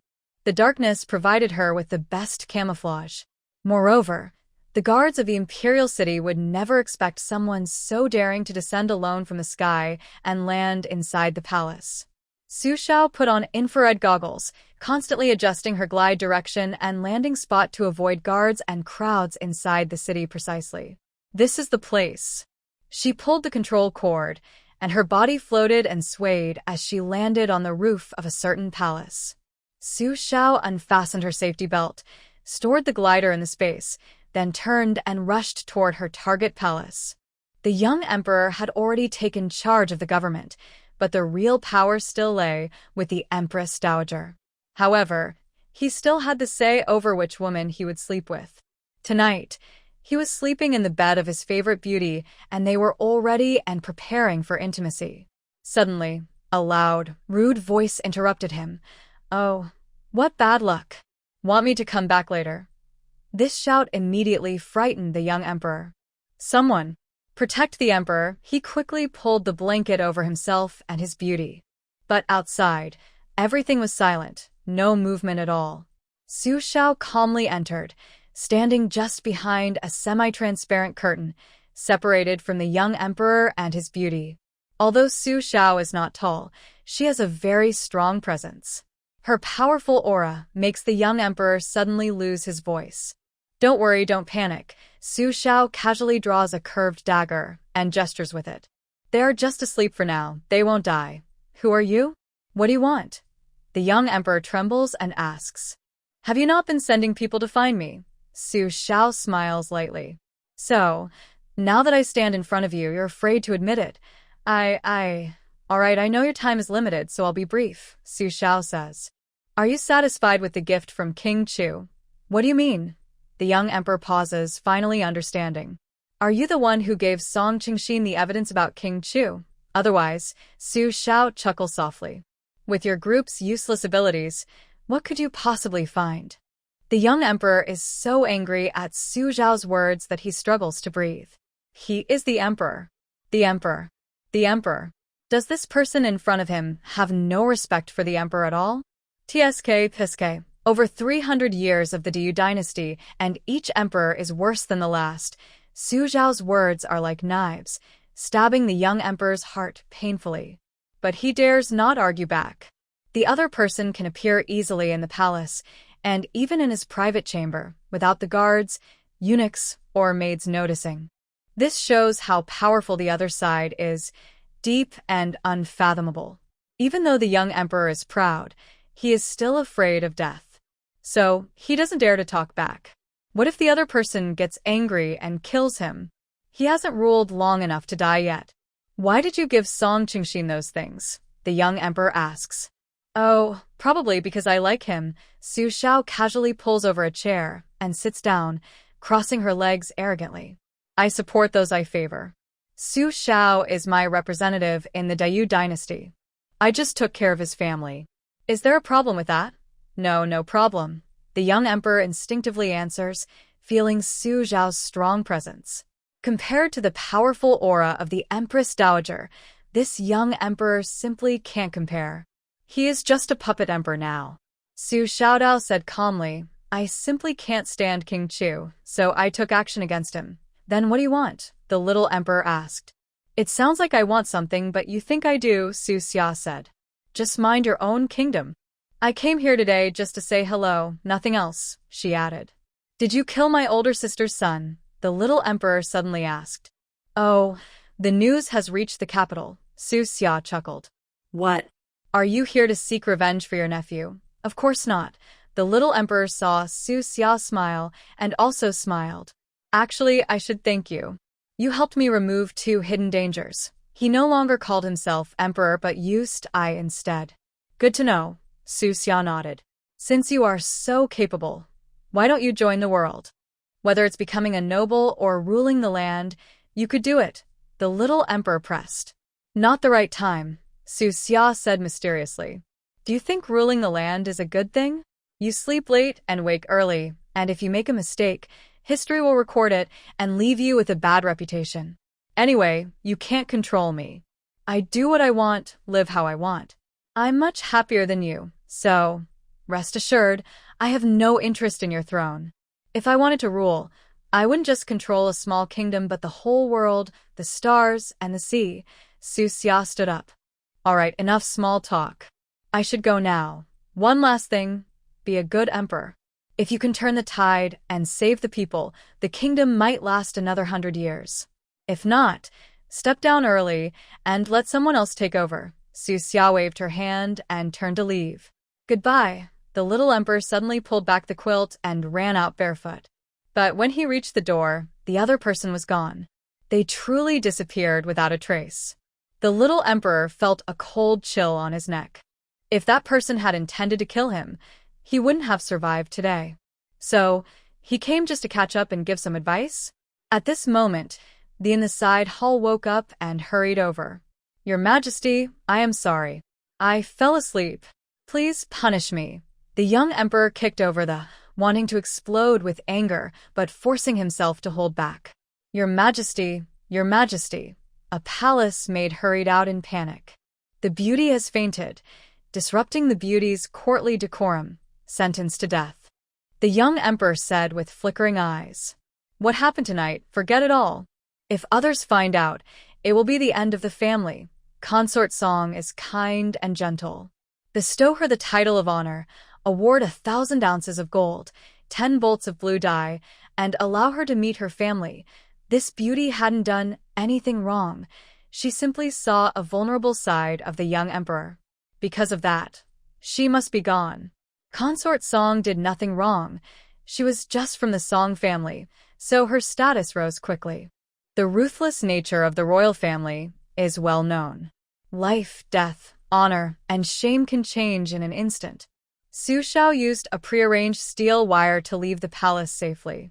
Then, under the cover of night, she returned to the Song residence, found Song Qingxin, and handed him the late emperor's imperial edict she had taken from the treasure tower of the Duke of Chu's residence.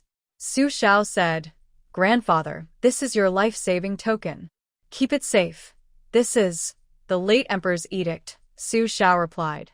"It's something the Duke of Chu and the young emperor are both desperate to find." Song Qingxin's pupils trembled. "Is this from that organization? Did they give it to you?" Su Shao nodded. "Yes. How you use this edict is up to you. This is my first sincere gift to you. With this edict, I believe the Song family can stay safe for now." Song Qingxin didn't know what to say. The Empress Daajager and the young emperor spent over 20 years trying to achieve this, but that organization did it in one night. Their ability and strength are truly formidable and intimidating. "All right, I won't hold back anymore." Song Qingxin took the edict. "Although you accuse the Duke of Chu of treason, the old Queen Mother also has a protective charm. Neither the Empress Dowager nor the Emperor can truly bring down the Duke's family. Most likely, the Duke and the old Queen Mother will retreat, consolidate their power, stay behind closed doors, or leave the capital and return to their lands to end this. Grandfather, which possibility do you think is most likely?" Su Shao asked. "First one." Song Qingxin, with many years in court, saw things more clearly than others. The Duke of Chu cannot die yet. Several princes in the south are starting to act. When King Chu died, it gave those princes a reason and excuse to rebel. The Empress Dowager and the Emperor really don't want to see princes rebelling now. "I agree, but my main goal wasn't to kill King Chu. I still kept him around to hold back the royal family," Su Shao said. "He was the one who provoked me first. I had to cause him some trouble." "Trouble isn't enough," Song Qingxin said. "After this, King Chu's estate is badly damaged. I heard his warehouse is completely empty. Decades of savings wiped out. The Emperor used to be afraid of him, but now he isn't. Without money or supplies, who would still serve him?" Su Shao smiled slightly. "That's his bad luck." Su Shao didn't admit or deny that she did it. Everyone understands what happened without needing to say it. Since King Chu is too busy to care, you don't need to rush to leave, right? "Maybe you can stay a few more days in the capital?" Song Qingxin asked. Su Shao shook her head. "At most 10 days or half a month. Then I have to leave." "Why the rush?" Song Qingxin looked a little sad. "Getting to the destination early means settling in sooner and living peacefully," Su Shao explained. "The old emperor of the North Wolf Kingdom probably doesn't have many days left. Once the new Wolf King takes over, his first move will be to march south. The Yuan family will rise quickly, and the princess will rebel to claim her rightful place. The 3 northern provinces will fall into chaos. Things won't be better in the south either. I heard that the princes and noble children in the south are already stockpiling soldiers and supplies. When the time comes, they'll rise too. Everyone fights for land, and internal conflicts will break out. Soon, the capital will be surrounded from all sides, and it won't be a safe place anymore. I know my grandfather can protect himself, but I never leave my safety to others. I only trust myself. I want to take my mother and the others away from the chaos and the court. Fighting is a man's job. Women and children should stay out of it. I don't know who will win in the end. But no matter who wins, the area around the capital will not be peaceful. I have many women in my family, and I don't want them caught up in the storm. The young emperor hasn't reacted yet, or maybe he's too scared to think clearly. When he realized what was happening, he would start to pay attention to my 3 older sisters. Just choosing one sister to enter the palace is more than I can bear. Although I have ways to protect my sisters, it's better to avoid trouble if possible. If I can prevent it, I will. 10 days is enough for me to finish my tasks, so there's no need to waste more time here. Su Xiao said, during times of war, please take good care of Grandpa. If things get too difficult, come to the south and find us. As long as I am alive, I will protect Grandpa every day. Oh, you. Song Qingshin shook his head repeatedly after hearing Su Xiao. You're so young, but you think ahead for everyone. Well, if that day comes, I will go. Now, I will be your secret helper in the court and help you deal with the problems there. Thank you, Grandpa. Family is family. No need to be polite. Then I will take my leave now. Su Xiao turned and left. Song Qingshin watched her back, feeling again how strange it was that she wasn't his own child. As soon as Su Xiao left Song Qingshin's study, she saw Song Rong waiting there, looking angry. Did you just complain to Grandpa? Song Rong stopped her suddenly. You said you wouldn't take our resources away, so why do you keep asking Grandpa for things? I'm bored. Su Xiao didn't bother to reply and turned to leave. Stop. Watch this. Song Rong suddenly did something unexpected. He pulled out a sword and attacked Su Xiao from behind. Su Xiao didn't turn around. She calmly pinched the tip of the sword with her index and middle fingers, then flicked it back. Song Rong lost control of his sword. It flew back with a force, and he took 3 steps back. Su Xiao kept walking away. Song Rong was left standing there, doubting everything. How is that possible? Song Rong muttered to himself. How did he do that? Isn't he just a few months younger than me? Why does he have so much strength? Hey, don't go. Come back. Song Rong, panicked, threw down his sword and chased after Su Xiao, trying to pull her back. But before he could touch her shoulder, Su Xiao grabbed him and threw him over her shoulder. Song Rong fell flat on his back. He was even more confused about life. Su Xiaoming looked as weak as him, so why did she have such good skills? A swordsman, if he loses his sword, he is not worthy to carry a sword for the rest of his life, Su Xia said confidently, looking down at Song Rong. If I were you, I would rather die than give up my sword. Also, stop bothering me. Loser. After saying this, Su Xia really left without looking back. Song Rong was so angry, he rolled around on the ground. I'm so mad, so mad. Watching this scene, Song Qingshin sighed. They were both 14, so why was there such a big difference?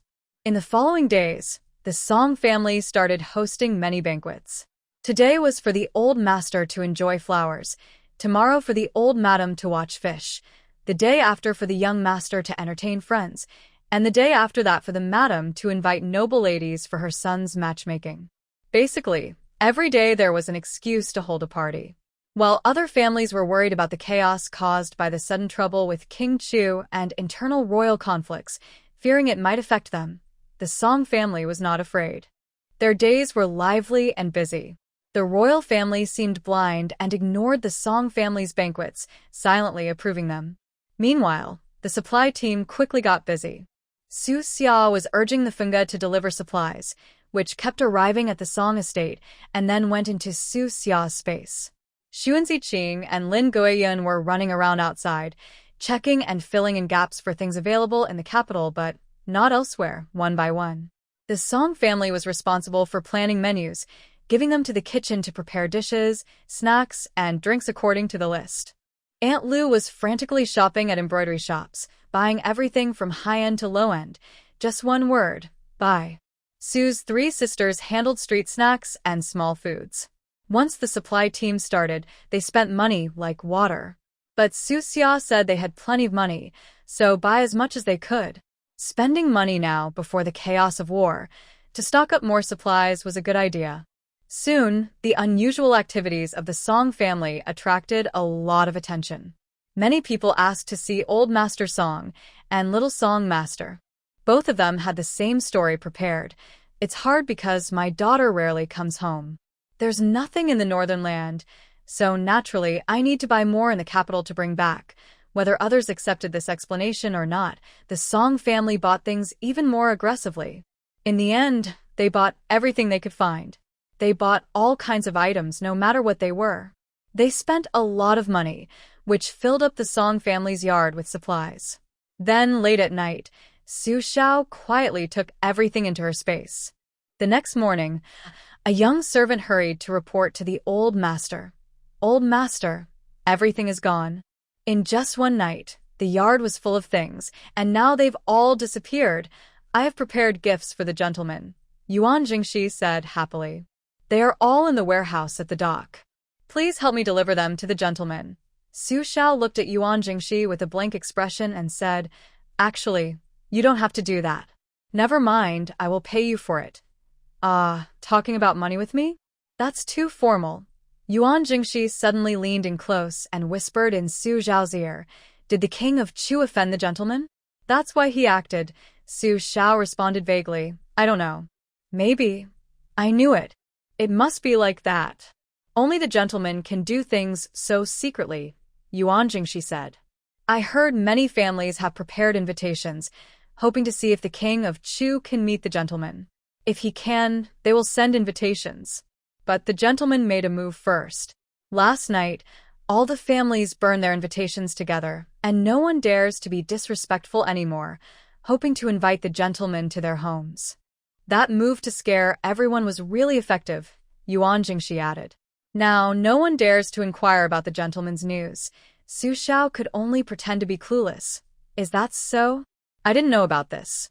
Recently, the Song family has been holding many banquets. Is it because they need to host a feast?" Yuan Jingxi lowered his voice again. "Don't worry, I won't tell anyone. I've already booked all the big restaurants for the banquet, and they can be delivered today. Please help pass the message." Cough, cough, cough, Su Xiao said. "That's a bit embarrassing." "No worries, no worries. It's my honor to serve the gentleman." Yuan Jingxi was still happily talking. Just then, Sun Ziqing came back from outside. As soon as he entered, he said, "There is a banquet.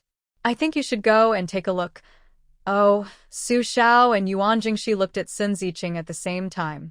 Sun Ziqing placed an invitation card in front of Su Xiao and said, "The 50th birthday banquet of Minister Qin from the Ministry of War. It invites all the generals still in the capital of Dayu. The civil officials probably have quite a few too.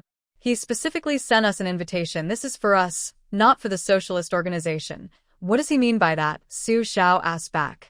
Yuan Jingxi, deep in thought, said, "He can't invite the gentlemen, so he invites their representatives. Maybe he's trying to show goodwill through you." At first, I thought the same, but later I realized I was wrong. Xu Ziqing said, "It should be to help speak on behalf of someone." "The Imperial Forest Army?" "Yes, the Imperial Forest Army," Yuan Jingxi and Su Xiao answered together. "Exactly," Xu Ziqing chuckled. "Although the Imperial Forest Army has kept the news secret, the little emperor can't hide this. He won't come forward himself, so it will fall to the Minister of War. Since he knows the Imperial Forest Army offended the socialist organization, he will want to find out if the missing weapons and armor were taken by them. They invited us to see if we can help recover the items. The Imperial Forest Army lost many weapons and armor and needs to remake them. The Ministry of Revenue is broke and can't afford to supply the army with new gear." Xu Ziqing continued, Most likely, the Minister of War wants to buy back those weapons and armor. Yuan Jingxi looked at Su Xiao. What do you think? Xuan Ziqing makes sense, Su Xiao nodded. It depends on what price the Ministry of War offers. If the price is right, I think we can negotiate. It looks like we need to go see for ourselves, Xuan Ziqing said. Should I reply to Lord Qin? Yes, go ahead, Su Xiao nodded. Yuan Jingxi volunteered. I'll go too. Lord Qin's birthday banquet will probably invite my father-in-law. As his son-in-law, it's natural for me to go, right? If you're not good at bargaining, I will be. I can do it. Su Xiao and Xuan Ziqing exchanged a look and smiled. All right. Fighting, Su Xiao can handle. Strategy and planning, Xuan Ziqing is good at. But bargaining and negotiations? They're not very skilled at that. Since Yuan Jingxi is willing to help, that's perfect. Meanwhile, Lord Qin, the Minister of War, received Xuan Ziqing's reply, saying they would attend his birthday banquet on time. Lord Qin breathed a sigh of relief. Good. They didn't refuse, Lord Qin said, his hair turning gray from worry. I don't know what price they want, only if they're willing to return the armor and weapons. Sai, what kind of trouble is this? I see they've been buying all kinds of supplies lately. We don't have money, so we can't afford to buy anything, his advisor replied. The Imperial Forest Army is richer than us. We are only helping to make connections. As for the supplies, let the Imperial Guards figure it out themselves. That may be true, sighed Minister Qin of the War Department. That young man Renmu doesn't dare ask directly, so he has the Emperor pressure me instead, forcing me to step forward. Tell me, doesn't this make me look bad on both sides? The fact that His Majesty entrusted you with this task shows that he values you. Oh, please, Minister Qin said bitterly. The Imperial Guards aren't even under my command. Why should I be the one to take the lead? Surely you don't expect the Emperor to step in personally? What would that do to the dignity of the Great Yu dynasty? The strategist countered. You're right, Minister Qin muttered, looking dejected. Ah, such a hard fate. Minister Qin's birthday banquet was naturally a grand affair. Invitations had been sent out 3 days in advance. Servants were busy cleaning every corner, laying carpets, and hanging lanterns. The young attendants and maids were all dressed neatly and full of energy, ready to welcome the guests. On the day before the banquet, everyone in the Qin household gathered for a meeting led by Madame Qin. She said only one thing. Tomorrow is the Master's birthday banquet. All of you must stay sharp. No mistakes allowed. Let me be clear. Tomorrow, a very important guest will be coming. He may be young, but his abilities are extraordinary. If anyone offends him, don't expect me to show mercy. The servants fell silent, nervous and uneasy. Though they were only household staff, they were well informed. They already knew that at tomorrow's banquet, most guests were just for show. The true focus would be on 2 young noblemen. Tomorrow, all the maids must dress beautifully. All the young attendants must bathe and groom themselves. No dirt, no untidiness. Do you hear me? Yes, madam. They answered in unison. Meanwhile, Commander Renmu of the Imperial Guards had returned to the capital and was checking his household's belongings. The Emperor had said that as long as he could buy back the lost armor and weapons, he would not be punished. But if he failed, he would lose his position as commander and be exiled to the southern frontier. Master, this is all we've been able to gather. My subordinates looked worried and said, We have already cleaned out all our belongings. Is that enough? Renmu kept tugging at his beard, almost pulling it out. The last time you offered a gift, you were too generous, so we don't have much left, the subordinate replied. This is all our remaining savings. What should we do now? Renmu's mouth was almost blistered from worry. At this moment, Renmu's wife came over. Seeing her husband's anxious face, she said, Husband, don't worry. I heard those 2 young men are very young. We don't have to give gold or jewelry. We can offer some antiques, calligraphy, paintings, or even send a few beautiful women. Young men like Mei Ai, who wouldn't want a beautiful lady. Renmu's eyes lit up. You're right, wife.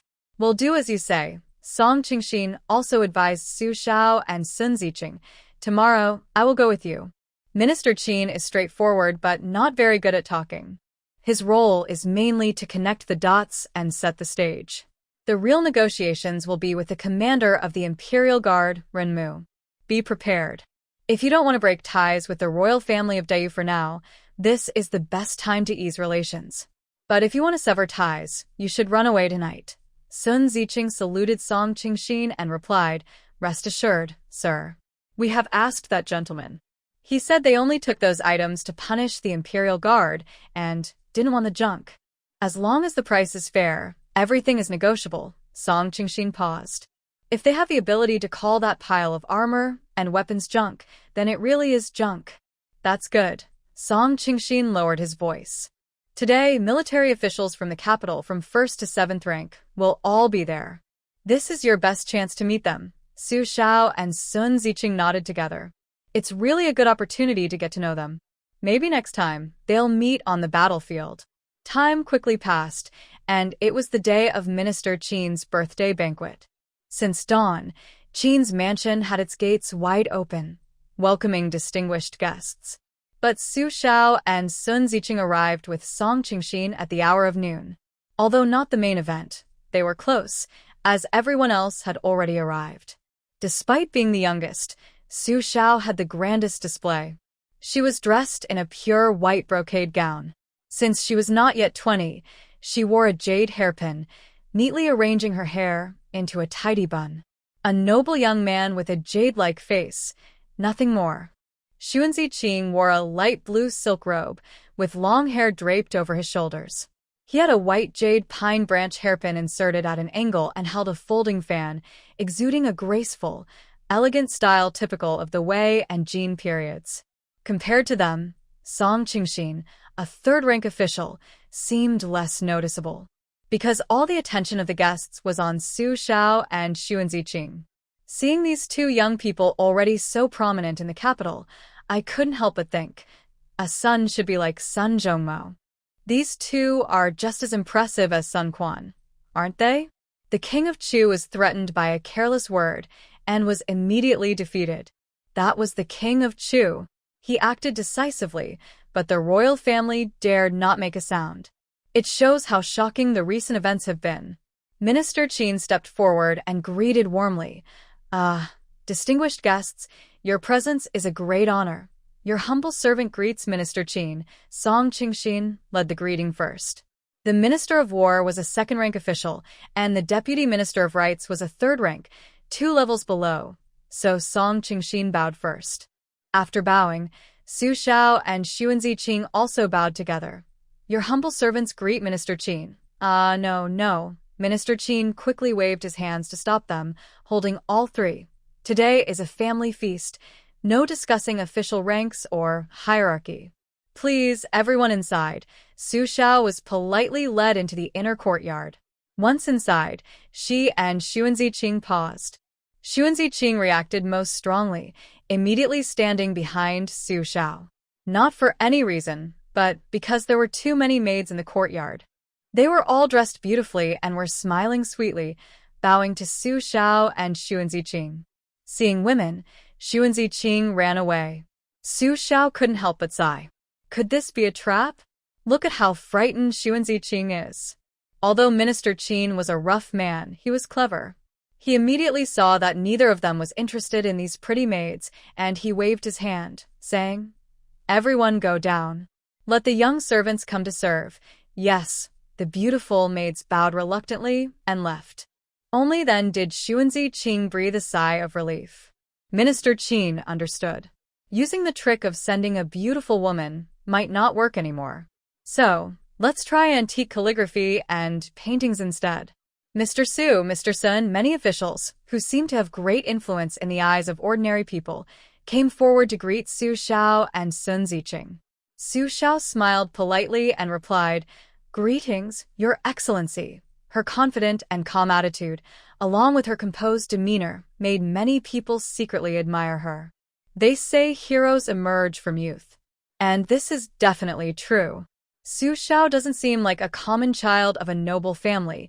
It's as if her family's ancestors are thriving.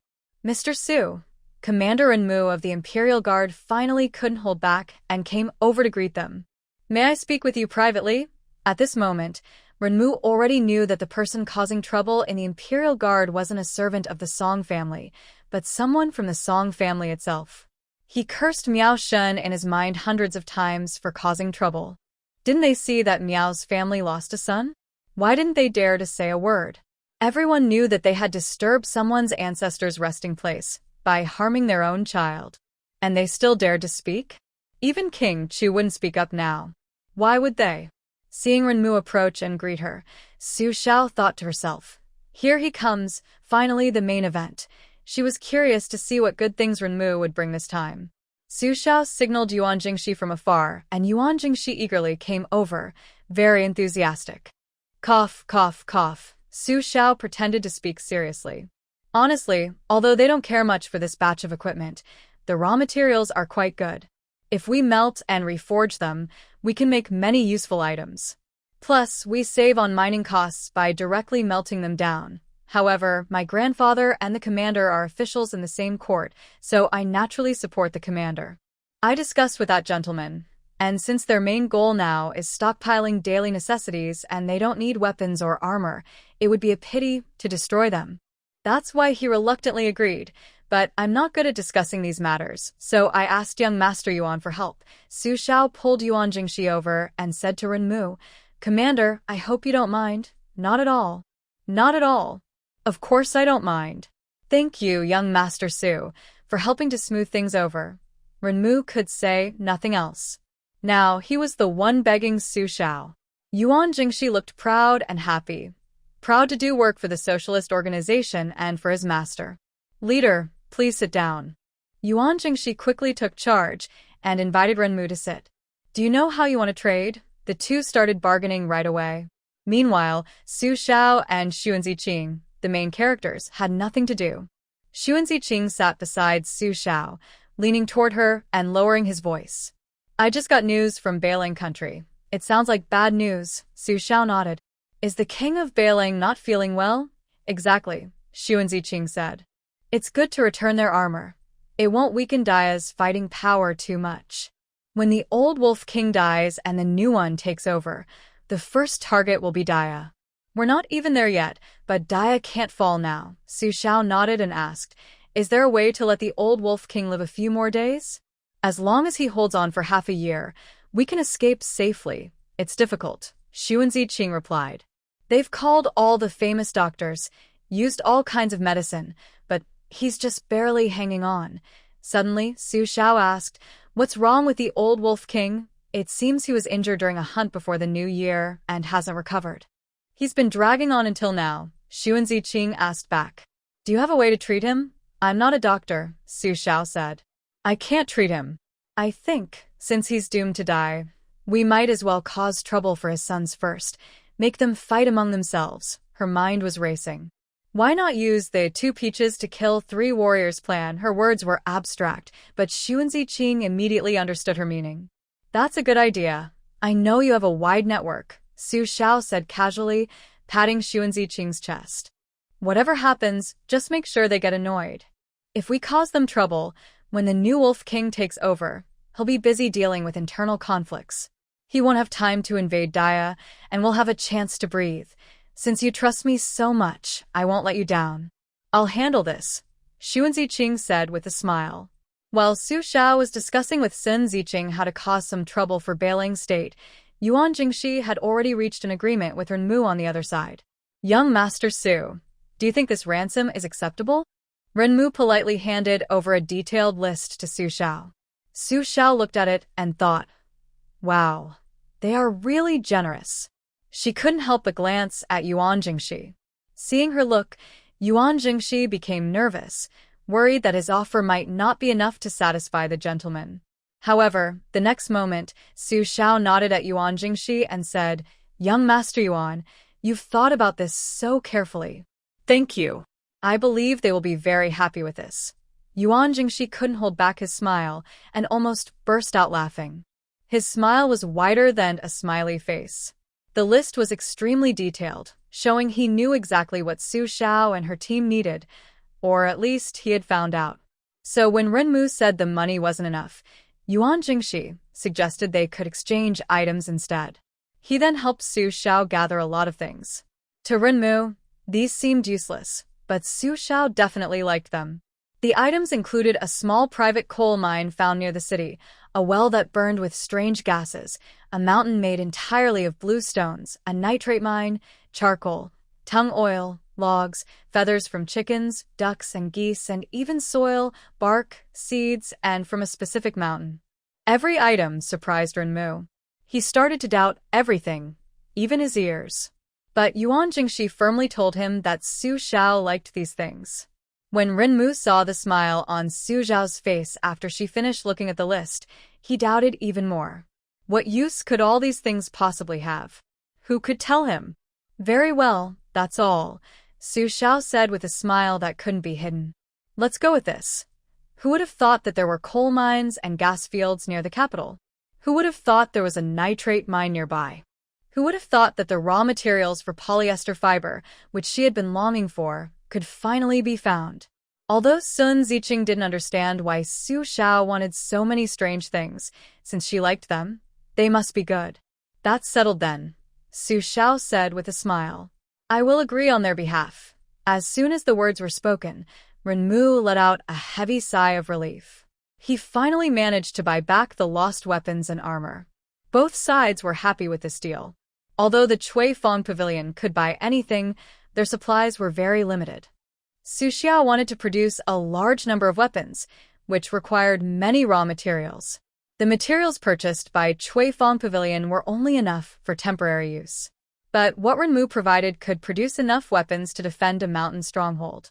Although Su Xiao had bought some coal in Shan County, it was not enough. Now that she was given a coal mine, she couldn't be happier. It is well known that natural gas usually appears with oil fields, and oil is a valuable resource. Oil can be refined into gasoline, diesel, aviation fuel, and more. It can also produce asphalt and, most importantly, synthetic polyester fibers.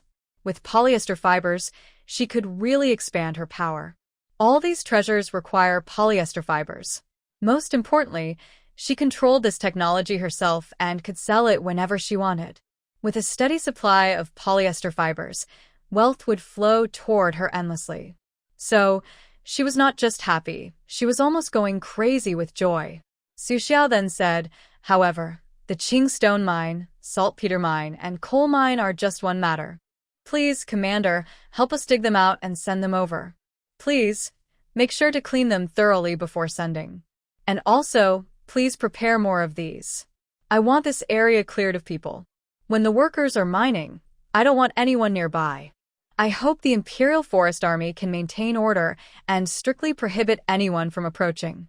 Also, if there are similar or related products, I want those too. Price is negotiable.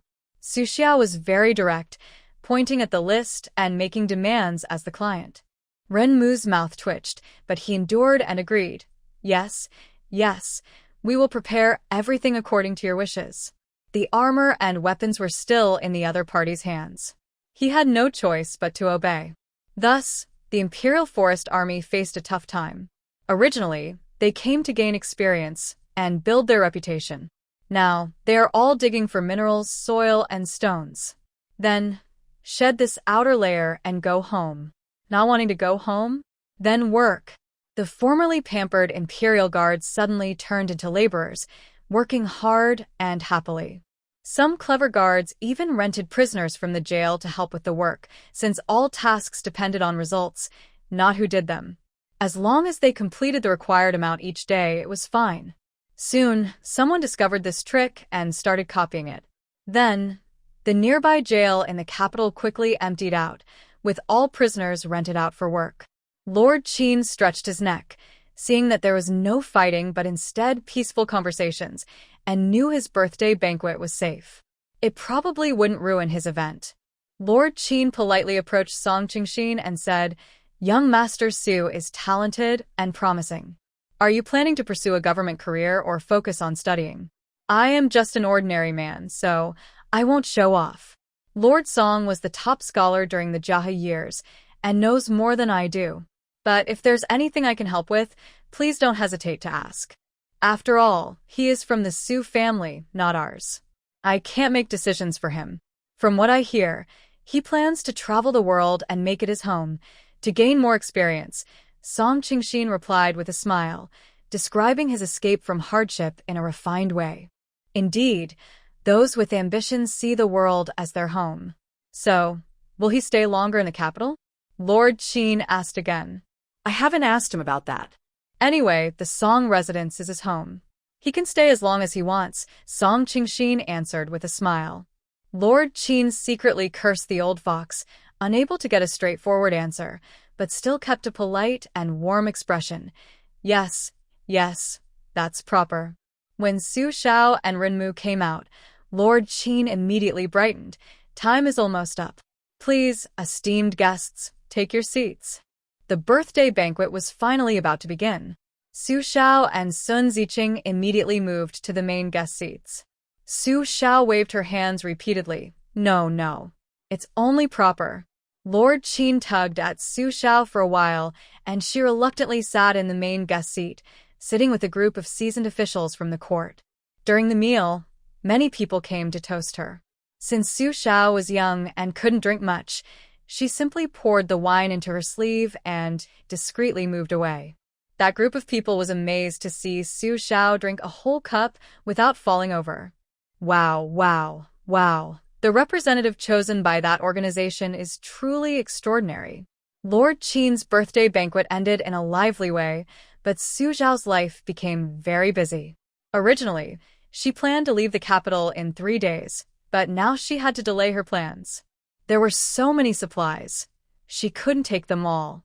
If she woke up at midnight and didn't, she would definitely regret it and be very upset.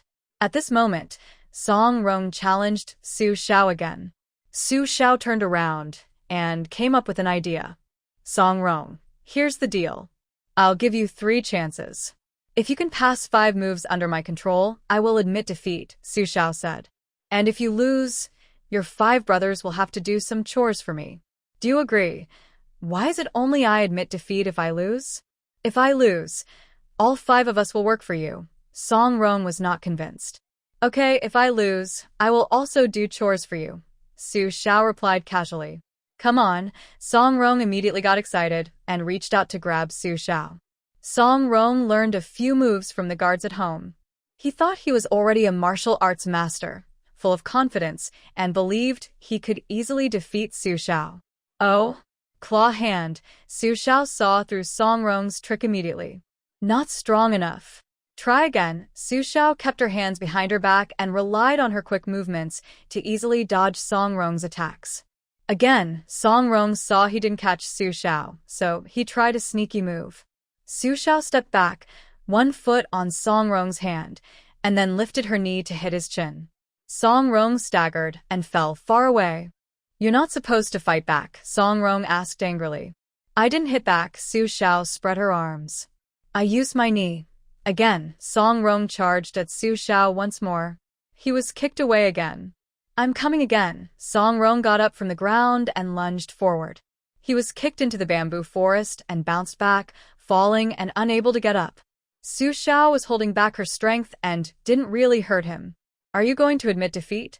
Su Xiao asked with a light smile. No way. Song Rong fell to the ground again and eagerly rushed towards Su Xiao.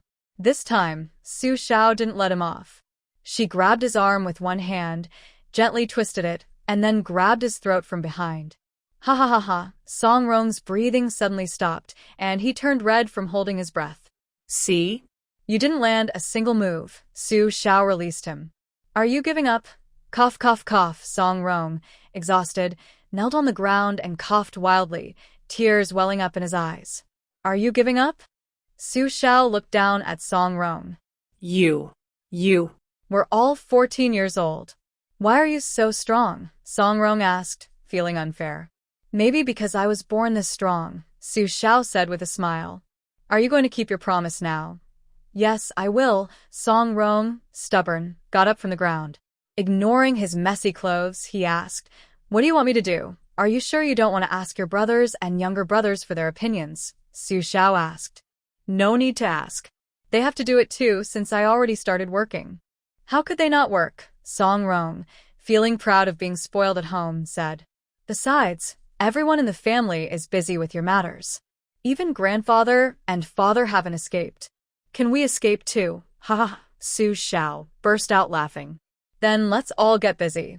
The 5 sons of the Song family were sold out by Song Rong and were sent to the warehouse to handle receiving and inspecting goods. Those days were really tough. But they didn't dare to complain because their grandfather was very pleased and said they had finally grown up and were starting to help the family. Everyone started to help Su Shao while she hid in her space to operate the machine. She began making weapons, ammunition, refining gasoline and diesel, and also created the world's first polyester fiber, commonly known as plastic. Using the small amount of plastic she had, Su Shao made a water bucket. Excited, she took it to do an experiment. At that moment, the leader of Cuifang Pavilion came to deliver goods and saw this amazing water bucket, which he would never forget. It was as light as a feather, but completely airtight. What's this? Yan Yufeng asked curiously, leaning in to watch Su Shao repeatedly test the bucket seal. Oh, a plastic bucket, Su Xiao casually replied. Wooden buckets can't hold much water, and ceramic jars are too heavy. Carriages can't go fast with heavy loads, so I made this bucket to carry water. It reduces the weight on the carriage and allows us to carry more water. Can I try it? Yan Yufeng asked with more curiosity. Here. Su Shao generously handed the plastic bucket to him. Yan Yufeng first weighed the bucket in his hand. It was very light. He could lift such a large bucket with just one finger. Then he filled it with water, shook it for a long time, and found it was truly leak-proof. Wow, it's amazing! Yan Yufeng's eyes lit up. Can I sell this? No, not yet. I don't have enough raw materials, Su Shao replied. I need to keep some for use on the road. Name your price. We can even auction it, Yan Yufeng urged eagerly. I promise to pay a fair price. Su Shao thought about the pile of raw materials in her space and reluctantly said, All right, since we've worked together so many times, I'll give you this bucket. Yan Yufeng was overjoyed, took the bucket happily, and left without even checking in with Su Shao about the goods. The next day, Cuifang Pavilion listed a new auction item, which sold for a high price of 10,000 taels of gold. When the 9,000 taels of gold after commission were handed to Su Shao, she was stunned. A plastic bucket? 9,000 taels of gold? Suddenly, Su Shao realized a business opportunity had arrived. She immediately called Yuan Jingxi over and took out a bunch of small plastic boxes, just like the takeout containers everyone saw everywhere in her previous life. Is this the treasure that Cuifang Pavilion sold for 10,000 gold? Yuan Jingxi, who was well informed, quickly understood when he saw the small plastic lunchbox in front of him. Exactly, Su Shao nodded and explained. Look at this, it can hold food, fruit, or snacks. The best part is it's lightweight, doesn't get dirty easily, and is easy to carry. It doesn't sink and one person can carry several at once. How many do you have left? Yuan Jingxi, truly the best at making money in the Yuan family, immediately understood the multiple uses of this small box. Probably a few thousand. Su Shao thought about the continuous production of polyester fibers in the space and replied. But I can't sell them in large quantities because the materials are very expensive and hard to find. I used up a lot of stock just to make this many. Yuan Jingxi reacted quickly. Are these the things you made from those materials? Did your teacher teach you how? Su Shao nodded vaguely. Yuan Jingxi took a deep breath. Although he still couldn't connect the strange, many things Su Shao wanted with this transparent white box, he had to admit, he was really craving the socialist organization behind Su Shao. Why didn't that organization look favorably on him? He also wanted to help his teacher. Su Shao, leave this to me. Yuan Jingxi took a deep breath again. I will use these to exchange for more supplies for you and your teacher. His goal was achieved. Good, I trust you. I will tell my teacher about your efforts and hard work. Su Shao began to flatter Yuan Jingxi. Maybe if the teacher is happy, he'll come see you again. Yes, yes, yes. I won't let the teacher down. Yuan Jingxi excitedly took the thousands of lunchboxes and left. In Beijing, there are countless high officials and relatives of the emperor, but Cuifang Pavilion only has one bucket. Who to give it to and who not? But now, with so many plastic boxes, they could fairly distribute supplies. When Xun Ziqing returned, he saw Yuan Jingxi walking excitedly, almost floating, and calling his subordinates to take away all of Su Zhao's lunchboxes. Su Xiao, Ziqing, wait for my good news. Yuan Jingxi hurried off in a rush. Sun Ziqing stood beside Su Xiao, tilting his head as he watched Yuan Jingxi's back. He said to Su Xiao, "What are you tricking this big fool with now? How can you talk like that?" "He's our lucky god." Su Xiao rolled her eyes in annoyance. "I made a lot of plastic boxes, and I gave them to him to sell. That way, we can exchange for more supplies. Are you planning to clear out all the stock in the capital?" Sun Ziqing clicked his tongue and said, "King Chu's side has some news." "How is it?" Su Xiao asked. Just as old Master Song guessed. The Empress Daajager and the old queen made a deal. The king of Chu gave 300,000 taels of silver and 300,000 bushels of grain to ensure his safety. The king of Chu sent his eldest son to the palace to be raised by the Empress Daajager. The king's residents can't leave the city for 3 years, and all the soldiers there have been dismissed, leaving only a few hundred guards for security. Sun Ziqing chuckled softly. "The king of Chu's house has been thoroughly messed up by you." "Huh, serves him right," Su Xiao sneered. "He really thinks he can do whatever he wants." However, the emperor and the Empress Dowager haven't found the late emperor's will yet. They're searching all over the city. Someone suggested that the will might be in your hands. Now, the Empress Dowager and the emperor are gathering their advisors to discuss how to get the will back, Sun Ziqing added. "Are you willing to sell it?" "No, I won't sell it." Su Xiao shook her head. "We've made enough money in the capital. No more. If we take any more, we'll attract attention. As long as I don't admit to having the will, no one can say it's in my possession. Plus, having that will hanging over them will make them cautious. How's the mining operation going?" Su Xiao asked again. "Prisoners from nearby counties have been moved there. The Imperial Guard and the Forbidden Army are working together, and progress is good. In about half a month, the mining should be finished," Sun Ziqing said. "Other supplies are almost sorted out, and the warehouse has been checked. You can take whatever you want at any time. Take the last of the supplies from the warehouse," Su Xiao said. "I'm going to pick up those ores first. By the way, I need to tell you something." Sun Ziqing changed the subject. "I feel something's not right. Someone reported that the water well at home suddenly had bubbles and a strong, unpleasant smell. The snakes, rats, insects, and ants in the house are all running around wildly." Su Zhao's pupils suddenly widened in shock. "When did you find out?" "Where did you find it?" "Just today. The young servant at home just reported it," Sun Ziqing said. "Didn't you tell them to boil water and let it cool for later use?" "The servant responsible for boiling water came to report, and I overheard it." "Oh no. This is a big problem." Su Zhao's face changed instantly. "Quick, send people to check the whole city. See if all the water wells have this problem. This is a ground dragon turning over." Sun Ziqing's pupils also trembled. "I'll go right now." After speaking, Sun Ziqing hurried out. Su Xiao also put down what she was doing and grabbed a young servant from the Song family. "Go tell everyone at home to come back quickly. Hurry. Remember, everyone, including my grandfather. Just say, 'I told you.' Go." The servant rushed out stumbling. Although Su Xiao knew she was just a young lady from a noble family and normally shouldn't interfere with the Song family's affairs, but this young lady was different from others. She could really become the head of the Song family. Now, everyone in the Song family, from the master to the servants and maids, was all focused on her.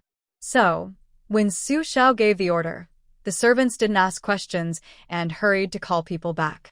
Everyone heard Su Xiao calling them back, and they all returned without hesitation. At this moment, Su Xiao no longer cared about politeness. She stood in front of everyone and said straightforwardly, "I'll be brief. Inform the warehouse. All deliveries today are cancelled. No more goods after today. The team responsible for storing food also stops today. Everyone come back and make big pancakes. The simplest kind, about the size of a palm. The team responsible for boiling water continues as usual. Double the amount today, whatever can be boiled, boil as much as possible. Grandfather, go to the palace immediately to ask the astronomical office to test for ground movement. Also, inform the emperor to be prepared. Uncle, please work with Aunt to spread this news as much as possible. The capital is about to experience a ground dragon turning over. Everyone should go to open areas to hide. Everyone else immediately go to the medical clinic to buy medicine, lime powder, and all medicines that can treat injuries, diarrhea, fever, and headaches. Buy as much as you can. Prepare the Imperial Guard.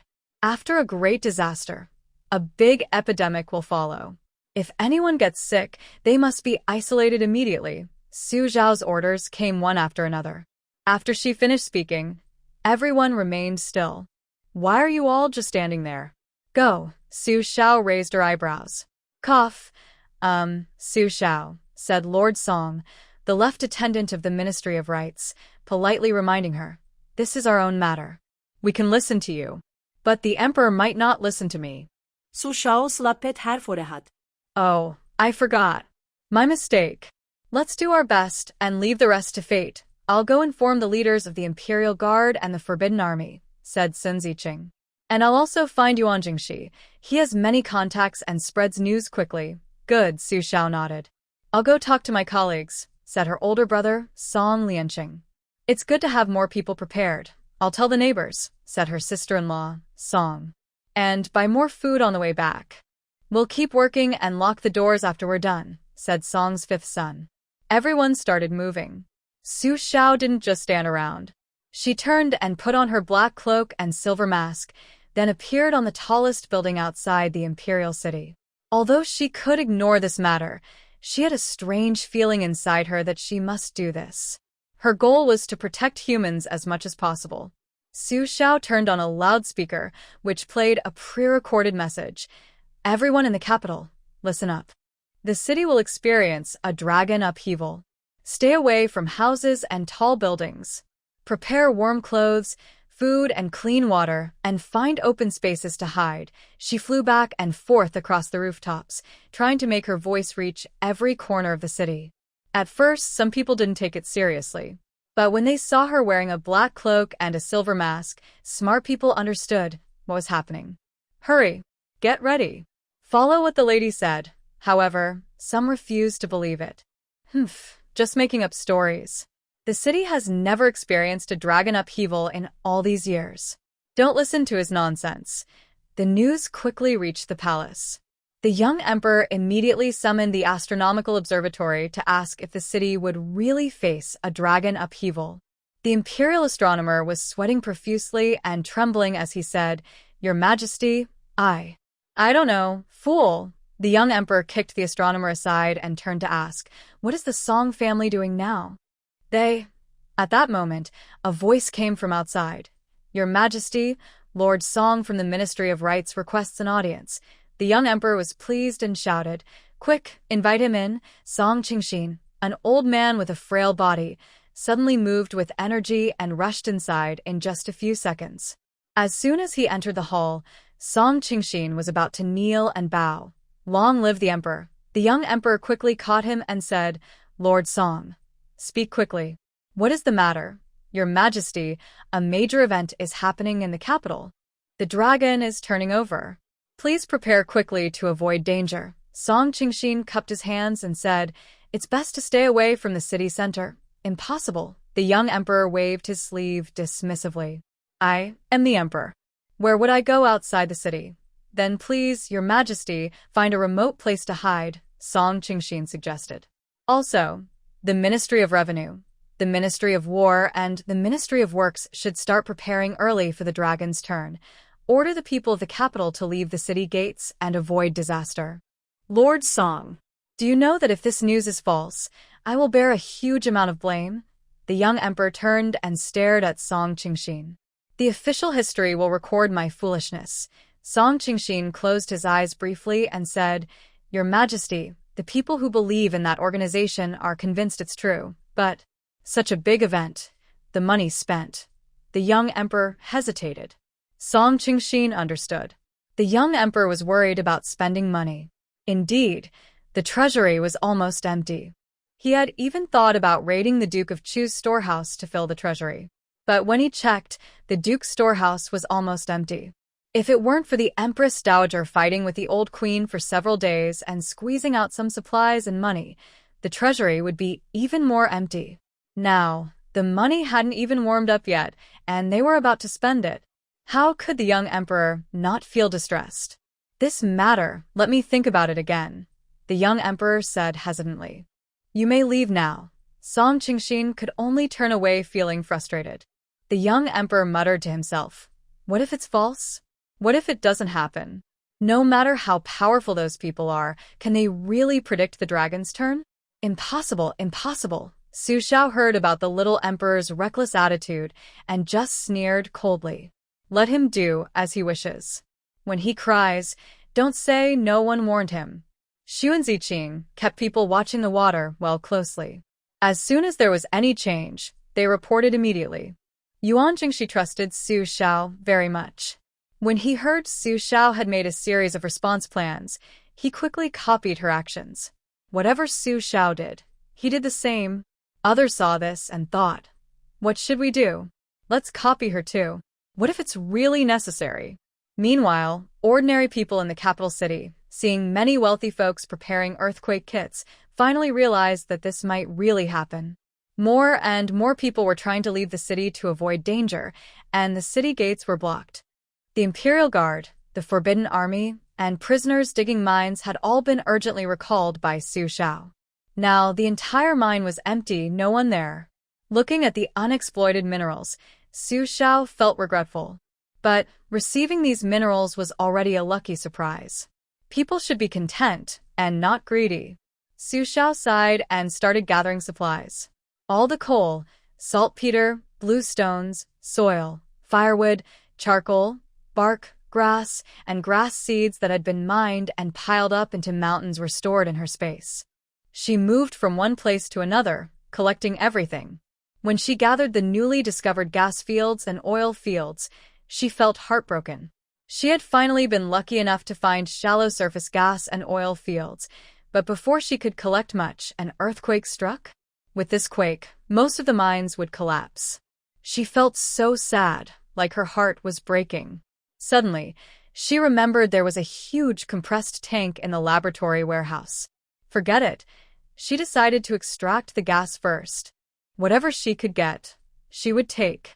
Su Shao rolled up her sleeves and activated the device, frantically extracting underground natural gas.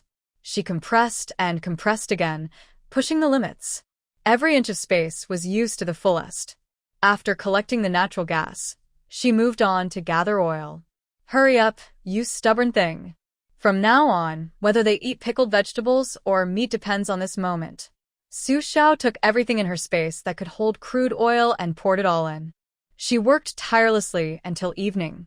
Su Shao was in a hurry to return to the city to collect items from the warehouse, so she reluctantly stopped extracting oil. "Looks like I can only do this much today," she said, dismantling all the devices and returning each part to the space. She turned around, mounted her horse, and sped back toward the city.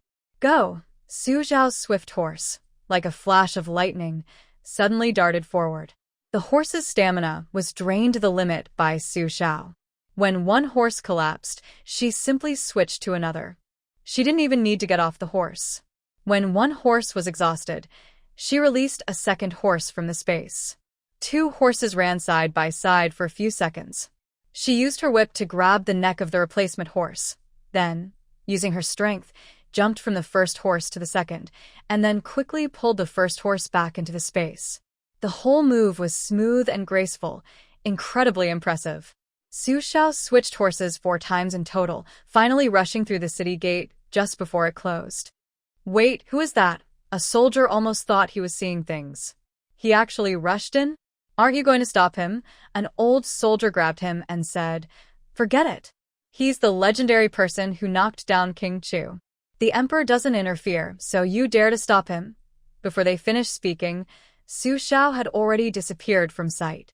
At the warehouse gate, Su Shao held the reins with one hand and pulled the horse hard. The hooves kicked high into the air, but she sat steadily. Her strength in the waist was unmatched. Once the horse was steady, Su Shao jumped down and said to the 5 sons of the Song family, "Have all the goods been delivered today?" "Cousin, all the goods are here," the eldest cousin Song Gung quickly replied.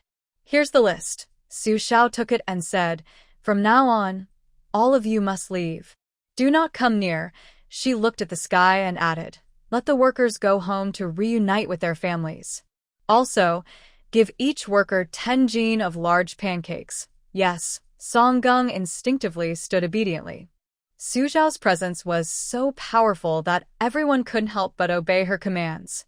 Her words made people naturally trust and follow her. After everyone left, Su Shao looked at the piled-up supplies reaching the roof and finally let out a sigh of relief. She had already gained a lot. Su Shao usually walked around the warehouse first to make sure no one else was there, then lit a smoke bomb. When the white fog covered the warehouse, the officials and nobles in the capital knew that that mysterious organization had appeared again. But this time, no one dared to come and investigate. They were afraid of offending the people from that organization. Look at what happened to King Chu. He's still hot in his grave. They didn't have King Chu's luck, nor did they have an old queen mother to protect them, so it's better to stay away. Using the fog as cover, Su Shao entered the warehouse and started collecting items. There were 3 huge warehouses, each 8 meters high, 20 meters wide, and 50 meters long. All of them were packed full. Inside, there were all kinds of supplies, clothes, food, shelter, everything. After gathering these, Su Shao could assemble an army of 1,000 people. By the time she finished collecting the last item, the moon was already high in the sky. Su Shao locked the door and turned to leave. Back at the Song residence, the lights were still bright. The Song family members were busy cooking and boiling water, following Su Xiao's orders, making sure everyone had enough food and water for 3 days. The maids were preparing bedding, waterproof tarps, and clothes to pack for later. Xun Ziqing was commanding everyone to make medicinal pills, some for injuries, colds, headaches, or diarrhea. At that moment, the horses in the stable suddenly went crazy, struggling wildly. The cats and dogs at home also acted strangely, running around wildly, rushing out of the house and disappearing instantly. This sudden chaos cast a dark cloud over the entire Song residence. Even the usually calm Xun Ziqing couldn't help but ask Su Shao, "When will the earth dragon turn over?" Su Shao muttered to herself, "Frog migration, 15 days. Bird migration, 7 days. Murky well water, 3 days. Mice running everywhere, 2 days. Roosters crowing, dogs barking, today?" As she finished speaking, everyone's faces changed.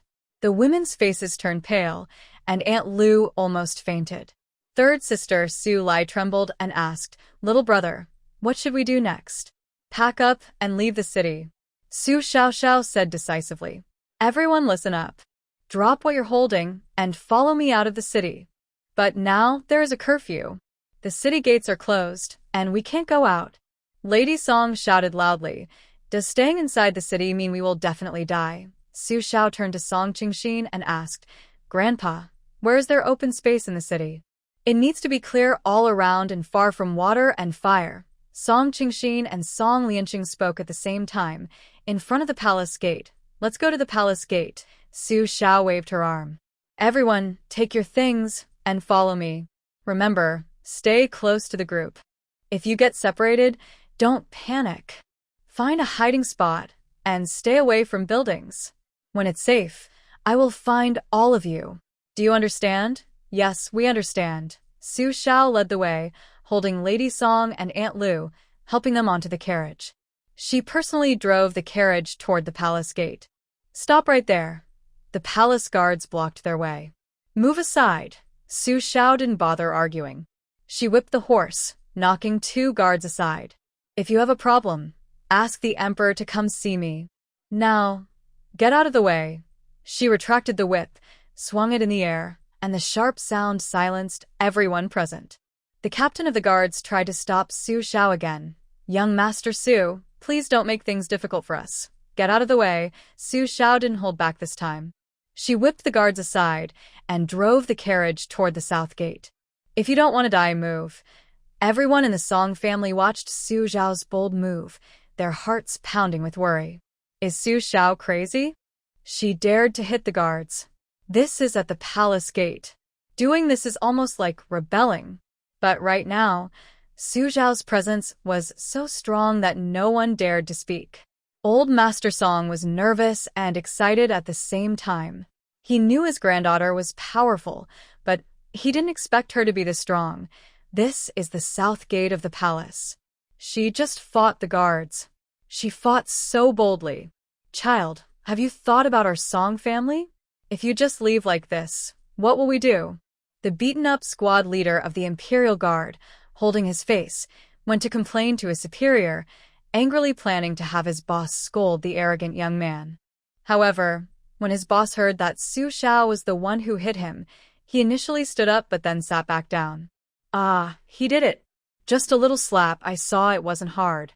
Calm down, calm down. The squad leader's eyes widened. No, we're the Imperial Guard. He hit an Imperial Guard. This is a serious offense. Hey, you can't say that, his boss quickly interrupted, clearly explaining. Do you remember the mines you dug recently? They were for him. Do you know how proud the King of Chu was before and how miserable he is now? It's because he offended him. Do you know why the Imperial Forest Army is in such a bad state? Because they crossed him. Now, do you want me to help you get justice? Do you think I am better than the King of Chu? Am I more powerful than him? That question left the squad leader speechless. He was just bringing his whole family to visit the palace gate. Such a small matter. No need to report it, his boss continued. He's just a visitor from out of town, coming to the capital for a walk. That's normal. The beaten-up squad leader was silent. Fine, fine, you decide, he said. Suddenly, his boss remembered something and asked, What are they doing at the south gate of the palace? I don't know. I saw him bringing everyone from the Song family, lots of carriages carrying many things, the squad leader replied. Oh no. This is serious. It looks like something big is happening. His boss couldn't sit still anymore and stood up quickly. The squad leader was suddenly happy. Yes. They brought so many things, they must be planning a rebellion. Hurry and see what they've prepared. We should prepare something too, his boss said, slamming the table. Let's go wait at the south gate. Then he swept away like a gust of wind. The squad leader was left standing there, confused. Huh? Outside the south gate of the palace was a large open space. Because it was right at the palace entrance, no one dared to wander here freely. It was mainly used for the Imperial Guard's drills. It was wide and spacious. There were no obstructions around. Su Xiao ordered someone to bring out the things from the carriage. Every 10 people form a group, and everyone remembers the people around them. If someone goes missing, they must report it immediately. The Song family estate is quite large, with nearly 200 servants, maids, and guards. So, it's a big crowd. Old Lady Song was pulled into their group by her daughter. Old Master Song was taken to the other group by his son. Are we making too much fuss? Old Lady Song couldn't help but ask. Mother, better to believe it than not. Lady Song replied, with a strong trust in Su Xiao. Even if it's not true, we can treat it as practice. If there's a war in the future, we'll be prepared. Old Lady Song's lips trembled a little, and she nodded in agreement. There's no choice now. Everyone in the capital trusts her grandson, so she has to listen. Haven't you seen the head of the household obeys him?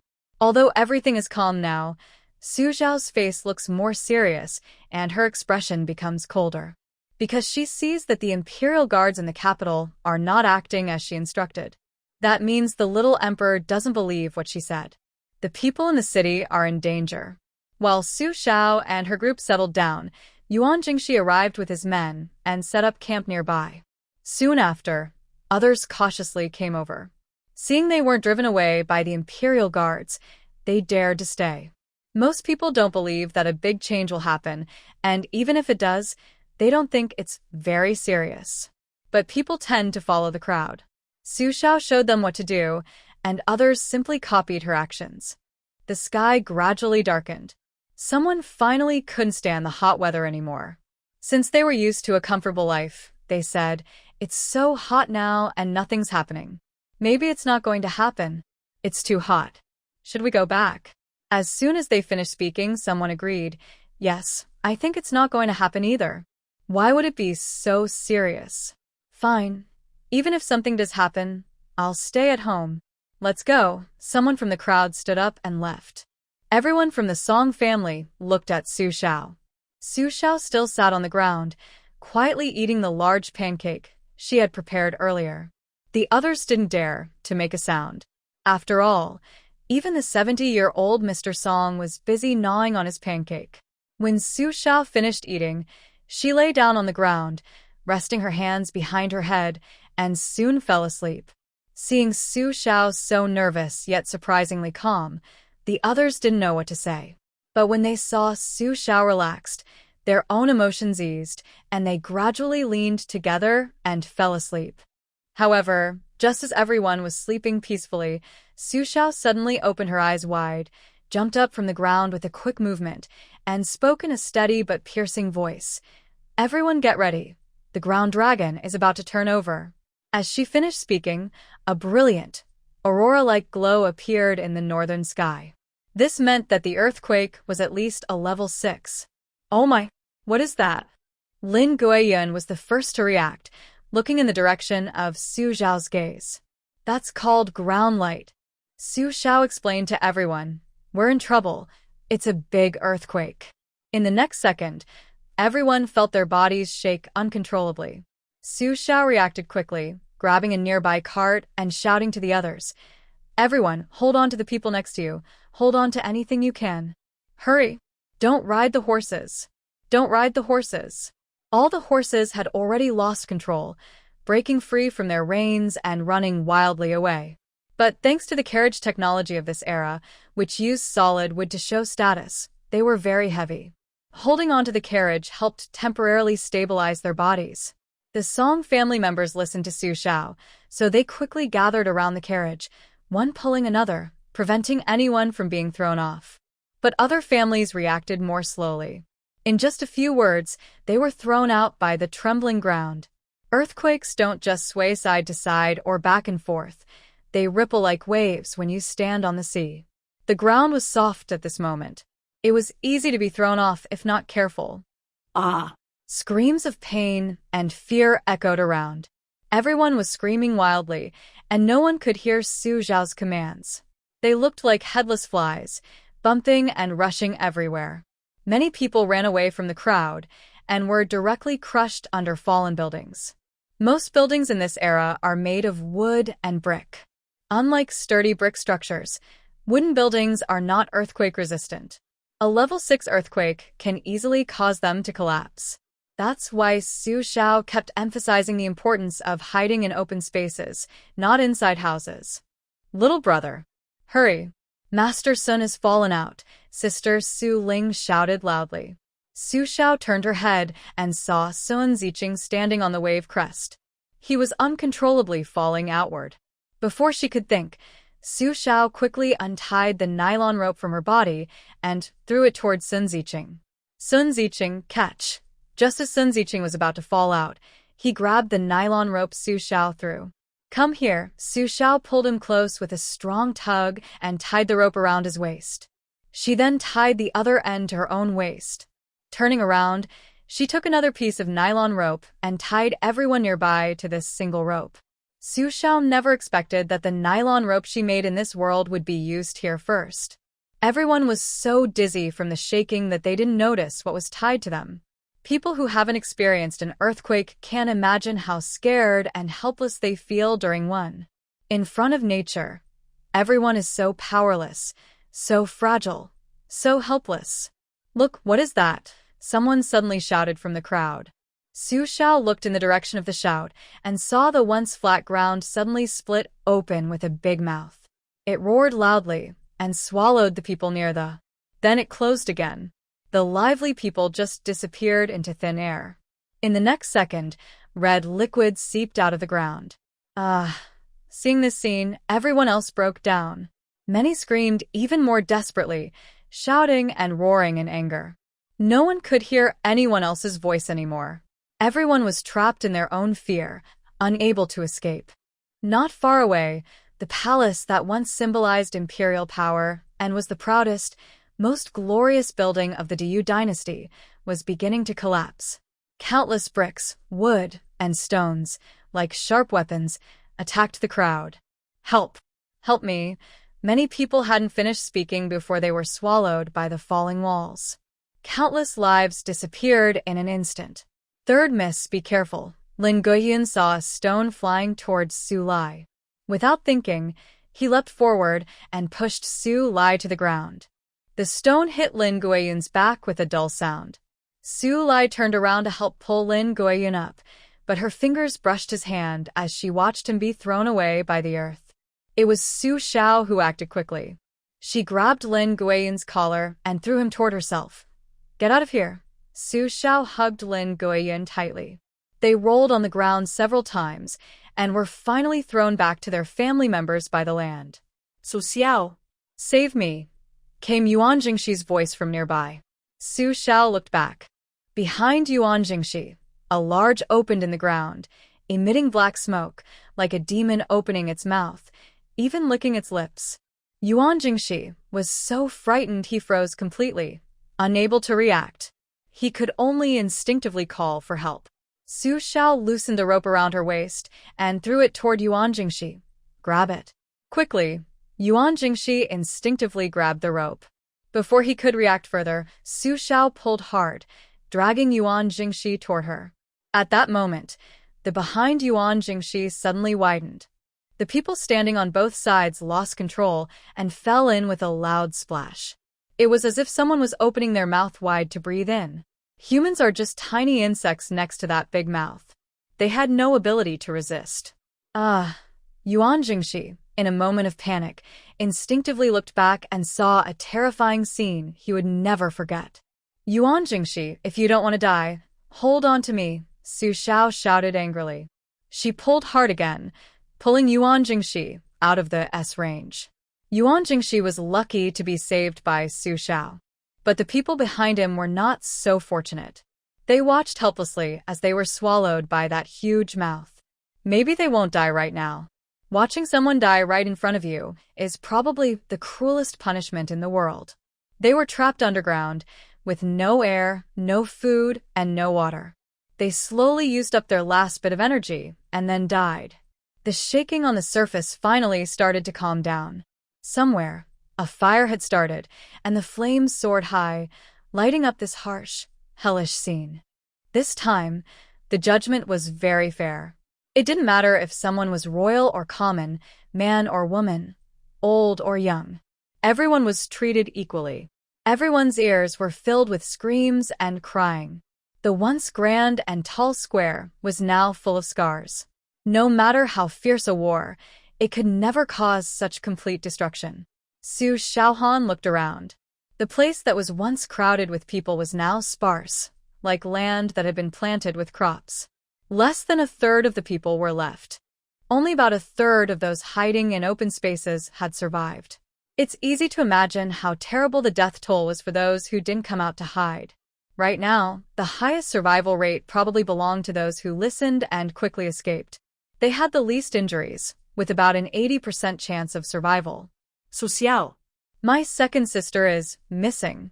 Su Lai ran over, covered in dirt and tears, hugging Su Xiao and crying. She was just here a moment ago. Don't worry, I'll go find her. Su Xiao called Lin Guiyun and Sun Ziqing. You protect them. I'll go look for her. I'll go too. Lin Guiyun immediately stood up. No. Stay here and guard them, Su Xiao said. After the disaster, there will be looters. You're responsible for protecting them, understand? Yes, young master. Su Xiao turned and started weaving through the crowd, calling out as she searched. Su Zhen, where are you? Su Zhen, can you hear me? Su Xiao. The area was filled with injured and dead people, limbs torn off, blood everywhere, chaos all around. Su Xiao stumbled and pushed through the crowd, but she couldn't find Su Zhen's figure anywhere.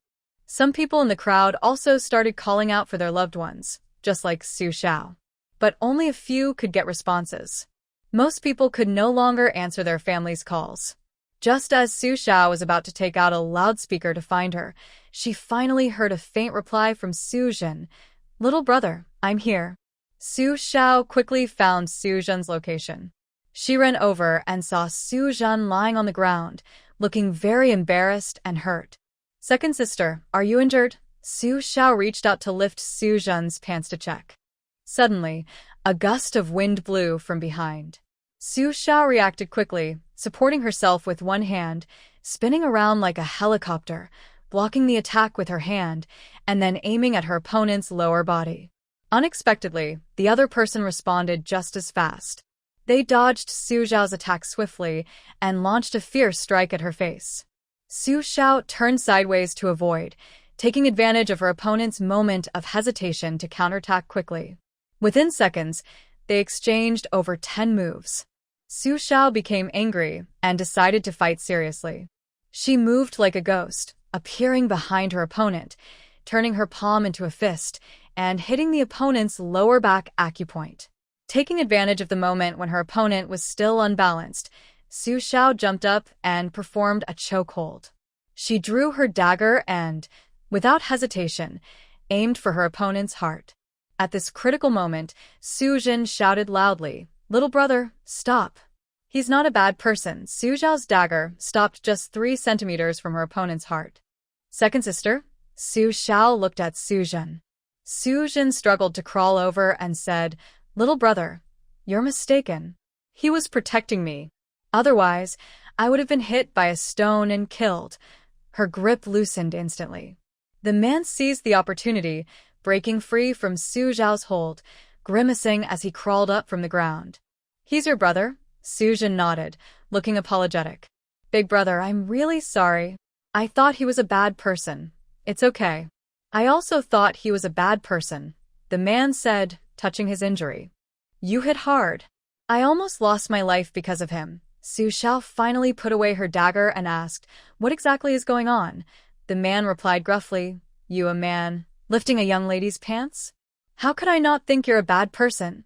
He continued, "The girl was already hurt, and if she met a bad person again, she wouldn't survive." Su Xiao finally realized what was happening and immediately apologized for her rashness. "Sorry, it was my fault. Thank you for saving my second sister. It's nothing. Since we're family, it's okay." The man said, "This girl was dumped by someone. Coincidentally, the house nearby collapsed and was about to bury her, but I pulled her out. However, she was hit on the leg by a stone and is probably injured. You should hurry and find a doctor to check her." "Okay, thank you," Su Xiao asked. "May I know your name, kind sir?" "Sia Shinghao," the man replied. "Is Brother Sia an ordinary person?" Su Xiao asked. "Yes," Sia Shinghao nodded. "What's wrong? With such good skills, where do you work?" Su Xiao asked. "Come on, I can fight others, but I couldn't even last 20 moves in your hands." "What's so great about that?" Sia Shinghao said casually. "I understand what you mean. You're worried I might be a bad person. I, Sia Shinghao, have a fixed name and surname, and I am a military instructor. The military instructor of the Dayu dynasty mainly trained soldiers in martial arts, but his actual rank was quite low. There were many instructors, and they had to obey higher officials like the chief instructors and commanders. So, he was just a low-ranking officer, maybe 8th grade or even lower." "Brother Sia, my brother didn't mean that. Please don't be angry," second sister Su Jin quickly explained. As mentioned before, second sister Su Jin was a gentle, sweet girl, adorable with a soft voice and a cute face. Men usually find it hard to be stern with such a delicate girl. Especially tough guys like Sia Shinghao, when they meet a sweet girl like Su Jin, they get a bit flustered. Hey, no, Sia Shinghao quickly waved his hands. "I have an older sister at home, so I should be cautious as a younger brother. If I had a sister, I'd be even more careful than him. Brother Sia, once we're settled, I'll come to thank you in person," Su Xiao said, lifting Su Jin from the ground with one hand like a princess. "Today's situation is complicated, but I promise we'll celebrate properly next time." "Sure," Sia Shinghao nodded casually. "Second sister, let's go back," Su Xiao said, carrying Su Jin. "It's okay, don't be afraid. Zi Qing is good at surgery and orthopedics. He can heal your leg." Su Jin answered obediently, then whispered, "Little brother, Brother Sia really isn't a bad person. If it weren't for him, I would have been crushed by the fallen house. He just left to find a doctor and also comforted me, saying I wouldn't be hurt. Hey, you're talking to outsiders now, second sister. Su Xiao found her second sister, feeling much more relaxed and able to joke around. What nonsense are you talking about? Su Zhen's face suddenly turned red. Forget it, no need to ask. Second sister has a crush on Sia Shinghao. Well, it's a life-saving grace after all. Everyone experiences the suspension bridge effect. This effect means that when someone walks nervously across a suspension bridge, their heart beats faster. If they meet someone at that moment, they might think their quickened heartbeat is caused by feeling attracted to that person, leading to romantic feelings. So, after a hero rescues someone, it's easy to fall in love because of this effect. Second sister, I don't think he's bad. I just need to make sure everyone in our family is safe. I have to check out any stranger approaching us, Su Xiao explained. It's for your safety and for everyone else's. I understand, little brother, Su Jin said, biting her lip. I'm listening to you. Let's go and meet up with the others, Su Xiao said, nudging Su Jin. Don't make everyone wait too long. Su Xiao carried Su Jin back, startling everyone. Su Jin quickly explained, I'm fine. I just got hit on the leg. It hurts a little, but it's not serious. Ziqing, Su Xiao called out to Sun Ziqing. Come over and take a look. I'm coming. Sun Ziqing rolled up his sleeves and said to Su Jin, second sister, sorry for the trouble. He quickly felt the injured area through her clothes and made a quick judgment. It's a fracture, but it's not serious. Second sister, hold still. I'll set your bone. Before Su Jin could speak, Sun Ziqing snapped her leg into place. Su Jin's face instantly turned pale, and she started crying softly. Find a wooden board to stabilize it. Don't walk around for now, Sun Ziqing said, clearly allergic to women. After fixing the bone, he quickly stepped back and told Su Xiao, you can do it, right? Su Xiao looked at him speechlessly, then took the wooden board and carefully splinted Su Jin's leg. Honestly, Su Xiao's bandaging was very tight. No one could easily take it apart. At this moment, the crying and shouting around had quieted down. Everyone was silent, confused, helpless, and frightened. Now, the whole world was in chaos. It's not even possible to find a doctor, let alone get help. The entire capital seemed to have been plowed through by a giant hand. All the buildings, including the palace, were shattered into pieces. The earth's crust shifted, twisted, and cracked, making the once beautiful streets look distorted and losing their original shine. At this moment, the person who regrets the most is the young emperor. He truly regrets it. He was hit on the back by a falling beam and started bleeding immediately. If he weren't young and healthy, he might have died right there. Most importantly, he was reluctant to spend money and hoped to save some. But seeing the destruction before him, his heart was bleeding. The palace is so big, repairing it would cost a lot. The 30,000 taels of silver he had might not be enough. Your Majesty, someone came in to report, Minister of Revenue, Lord Sun, requests to see you. Let him in quickly, the young emperor replied eagerly. Sun Fengchun hurried in and immediately knelt before the emperor. Your Majesty, the death toll in the capital has been counted. The surrounding districts and counties are still being tallied. How many? The young emperor asked nervously, his heart pounding. Over 800,000 dead, 300,000 missing, more than 20,000 seriously injured, and countless lightly injured. The situation in nearby districts and counties is probably not much better. With each number, the young emperor's face grew paler. So many people had died. As emperor, he couldn't avoid blame. Your Majesty, we must open the granaries to help the victims and calm the people, Sun Fengchun said sadly. We also need to handle the bodies quickly to prevent the spread of disease. I request the Ministry of Works to assist. Approved. The young emperor weakly leaned back and waved his hand tiredly. Go now. Yes, Sun Fengchun hurried out in a rush. The young emperor sat alone on the throne for a long time before clutching his chest and saying, bring someone to the Sinang Palace. In the end, the young emperor bowed to the Empress Daajager. Without her help, he knew he wouldn't get through this. But this time, bowing meant his attempt to break free from her control had completely failed. The Great Yu dynasty once again fell into her hands, and he became a puppet emperor. Outside the palace, Su Shao had already checked everyone in Song's household. The masters are still there, but many servants and maids are missing. It's unclear whether they are dead or lost. Before the earthquake started, Su Shao told everyone not to panic if they got separated from the main group. They should find a way to return to Song's house. Even if the house collapsed, there would still be part of a wall. They should find a safe place to hide and wait for rescue. Now, it seems that the blankets, clothes, food, and water Su Shao prepared earlier are all being used. While Su Shao was helping everyone settle, aftershocks came. Fortunately, after the last earthquake, most of the nearby buildings that could fall had already collapsed.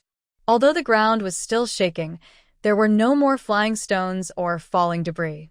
Everyone was thrown around again, but not as badly as before, and they were not swallowed by the ground. The aftershocks lasted about half an hour before gradually calming down. Lu Yinyang, with messy hair and dirt all over her, shouted in despair, "When will this earthquake end?" Her cry expressed everyone's feelings. Everyone looked at Su Shao instinctively. Although he is just under 14 years old, he has unknowingly become everyone's main support. The aftershocks will last for several days. They might get bigger or smaller, so don't let your guard down, Su Shao said. But right now, the most urgent thing is to organize disaster relief. What is the court planning to do? Song Qingxin sighed with a troubled look and said, "The court has no money. Most likely, the disaster relief effort will be abandoned, and some people might even take advantage of the situation to enrich themselves." At this moment, Sun Ziking returned from outside and brought more detailed news to Su Shao. This earthquake, caused by the Earth Dragon's movement, affected not only the capital but also nearby places like Lizhou, Yuzhou, and Shizhou, with varying degrees of damage. The worst-hit areas are the capital and Yuzhou. Towns outside the capital also suffered damage, not much less than the city itself. Countless civilians are dead or injured, and the crops in the fields are badly damaged. There might be a poor harvest, Sun Ziking said. In other words, only 3 or 5 provinces are still safe. The rest are suffering greatly. If the court doesn't provide timely aid, the people near the capital may also face disaster. It looks like we need to do something, Su Shao said to Xu and Ziqing. Let's distribute porridge to help the victims and save the people. People, after all, should do things that are honest and kind. Anyway, Su Shao had bought a lot of grain in the capital, from several noble families, and stored many old supplies. She originally planned to keep these supplies for use when she went south, but now they are needed immediately. Using resources for the people for the common good. Even if these villagers are not her subjects, they are innocent lives. A country's most important resource is its population. If everyone dies, the country will fall apart. All right, please ask Lord Song to help us get an audience, Xu and Ziqing said to Song Qingxin. We are willing to pay and work to help the disaster victims. Song Qingxin nodded seriously and bowed to Su Shao and Xu and Ziqing. I will go to the palace right away. Su Shao and Xu and Ziqing quickly returned the bow. Song Qingxin hurried into the palace, explained their intentions, and the young emperor paused for a moment before asking, "Is it your grandson who wants to help, or is it the organization that wants to help?" Song Qingxin replied, "Your Majesty, my grandson wants to help, but we don't have enough grain. The grain stored in Song's estate isn't enough even for ourselves." The young emperor fell silent again. Song Qingxin said, "Your Majesty, the most urgent thing is to calm the people. Everything else can wait. Otherwise, if chaos breaks out in the capital, the Great Yu dynasty will fall apart." His words were sincere. Even though the young emperor knew that the organization involved in disaster relief in the capital might steal the court's reputation and boost their own status, he had no reason to refuse. Because if chaos erupts in the capital, both the north and south will rise in rebellion. At that point, he wouldn't just lose his reputation, he might lose his throne. Weighing the pros and cons, choosing the lesser evil. In the end, the young emperor nodded in agreement. It's approved. After saying these words, the young emperor seemed to suddenly feel exhausted. Now, he was gradually losing control of the Great Yu dynasty.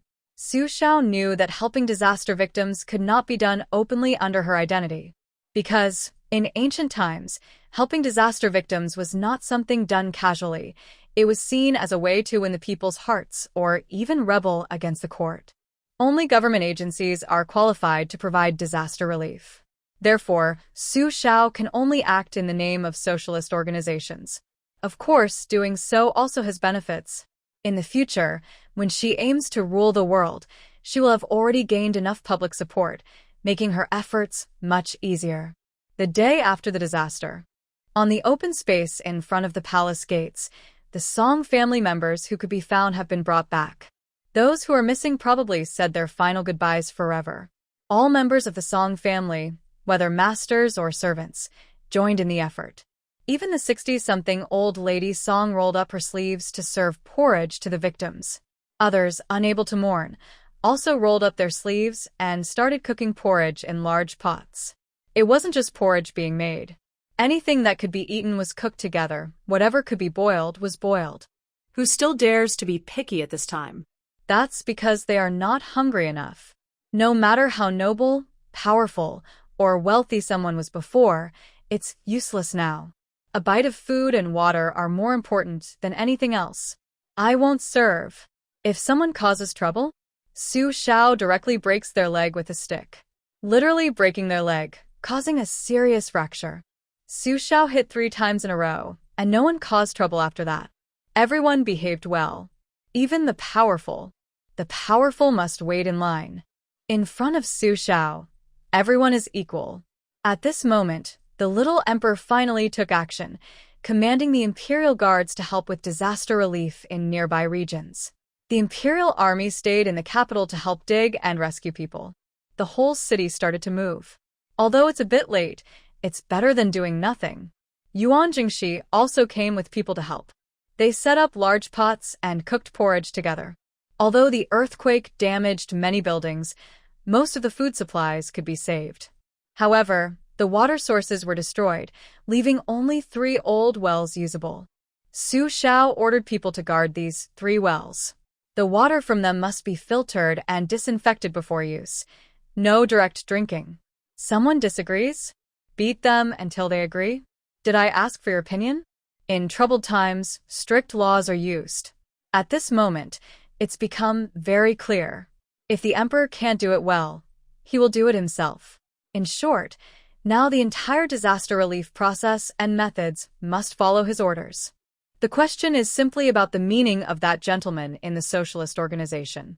Because earlier, Su Shao, wearing a black cloak and a silver mask, was holding a loudspeaker, spreading the message about the earthquake across the city to warn everyone to take cover. Now, Su Shao claims that this was the idea of that gentleman, and others naturally believe it. Many people are now blindly trusting and worshipping the socialist organization because they know it does real good. They are genuinely helping disaster victims with money, effort, and supplies. Most importantly, they want nothing in return. They are just doing good deeds out of kindness. People don't worship the organization itself, but rather the distant emperor in the palace who does nothing. Ancient people just didn't go to school, but they weren't fools or stupid. Everyone has their own sense of right and wrong deep inside. The dead civilians are dug up and gathered together for cremation. To burn them thoroughly, the recently refined gasoline and diesel are used to burn the bodies. Although many protest, their voices are ignored. There are too many dead, and digging graves is impossible to keep up. With the high temperatures, in just 3 days, a giant cloud of smoke will form, which could cause a plague at any moment. Su Shao has just escaped from the epidemic area and absolutely refuses to create another one. So, as long as people agree to cremation, they are given 3 gene of grain, and the civilians can choose. Most people, faced with survival and how to handle the dead, silently choose to take the grain. The dead are gone, and the living must find ways to survive. More bodies are burned each day, turning into ashes. Families willing to take some ashes can do so, and those who don't can scatter them somewhere, letting them turn into soil and nourish this scarred land. The injured are gathered together for treatment. Xuan Ziqing, with dozens of doctors he found, works tirelessly every day in different tents. The imperial guards are divided into 3 groups. One digs to rescue people, another maintains order, and the third is sent by Su Shao to sprinkle lime all over the city for disinfection. As for whether the guards listen or not, just look at how the guard commander is being directed by Su Shao, completely at her command. And what about the Empress Dowager and the little emperor? If they don't want to, then you do it. If they refuse, do you believe that mysterious gentleman might appear at your bedside in the middle of the night to chat about life? Better not to provoke or offend him. So, the Empress Dowager and the young emperor both pretended to be dead. Let them do as they please. Anyway, he was saving the citizens of the Great Yu dynasty. They didn't lose anything either. In the past, people looked down on Su Shao, but now they realize it was right for the organization to choose her as the spokesperson. Although Su Shao is just under 14, she handles things very well. All departments work together smoothly, and there has never been a mistake. The people below only need to follow orders. They don't have to think much. Whatever Su Shao asks them to do, they do it. After finishing, they see that everything she arranged is perfectly coordinated and flawless. Her leadership, planning, big picture view, and attention to detail are truly extraordinary. Many secretly say that her abilities are enough to be a ruler, a hero at a young age. The food and supplies taken from Su Zhao's space were quickly distributed to the common people. Do I feel sad about this? No, I don't. Su Shao, from the modern world, is naturally a sharp tool for the country and the people. Protecting and helping the citizens is their unwavering belief. However, this time, her generosity has almost used up her savings. Remember, the capital has a population of several million. Even if 3/5 die, there are still hundreds of thousands left. Such a large number means a lot of food, drink, and daily needs. It's not a small amount. Right now, others haven't taken action yet. They rely on Su Zhao's supplies. Can they afford to use them up so quickly? But she doesn't regret it. People have their own actions and choices. She is true to her conscience. Just as Su Shao realized this, Xuan Ziqing suddenly sensed something and looked up. He saw a golden light descending from the sky, enveloping Su Shao completely. If before it was just a finger-width streak of gold, now it was as thick as a bucket, blindingly bright. Xuan Ziqing couldn't help but smile. A child favored by the heavens. Your actions have been rewarded. At this moment, Su Shao felt no discomfort. Instead, she felt very energetic and alert, as if her body's strength and resilience had increased. It was truly strange. In her past life, she wasn't as strong as she is now. Since crossing over to this world, she can clearly feel her body becoming stronger each time. It's like unlocking new levels. With each unlock, she becomes more powerful than before. And every time she unlocks her strength, she does good deeds and helps others. What does this mean? Does it mean she should be a good person? After 3 days, the other wealthy families finally realized what was happening and started opening their granaries to help with relief efforts. They couldn't ignore it anymore. Late at night, the man wearing a cloak and a silver mask visited their home. He left a letter identical to the others, saying that if they didn't need the stored grain, they could take it first. It was about making the food disappear without a trace or voluntarily donating it for relief. Even fools would know what to choose. On the 4th day, the street, which was usually only busy with Su Shao and Yuan Jingxi making porridge, was now filled with relief tents from various families. Su Shao didn't insist they use new grain for aid. Old grain they didn't want to eat could be used instead. As long as no one got sick from eating it. With support from these noble families and big clans, Su Shao finally felt relieved.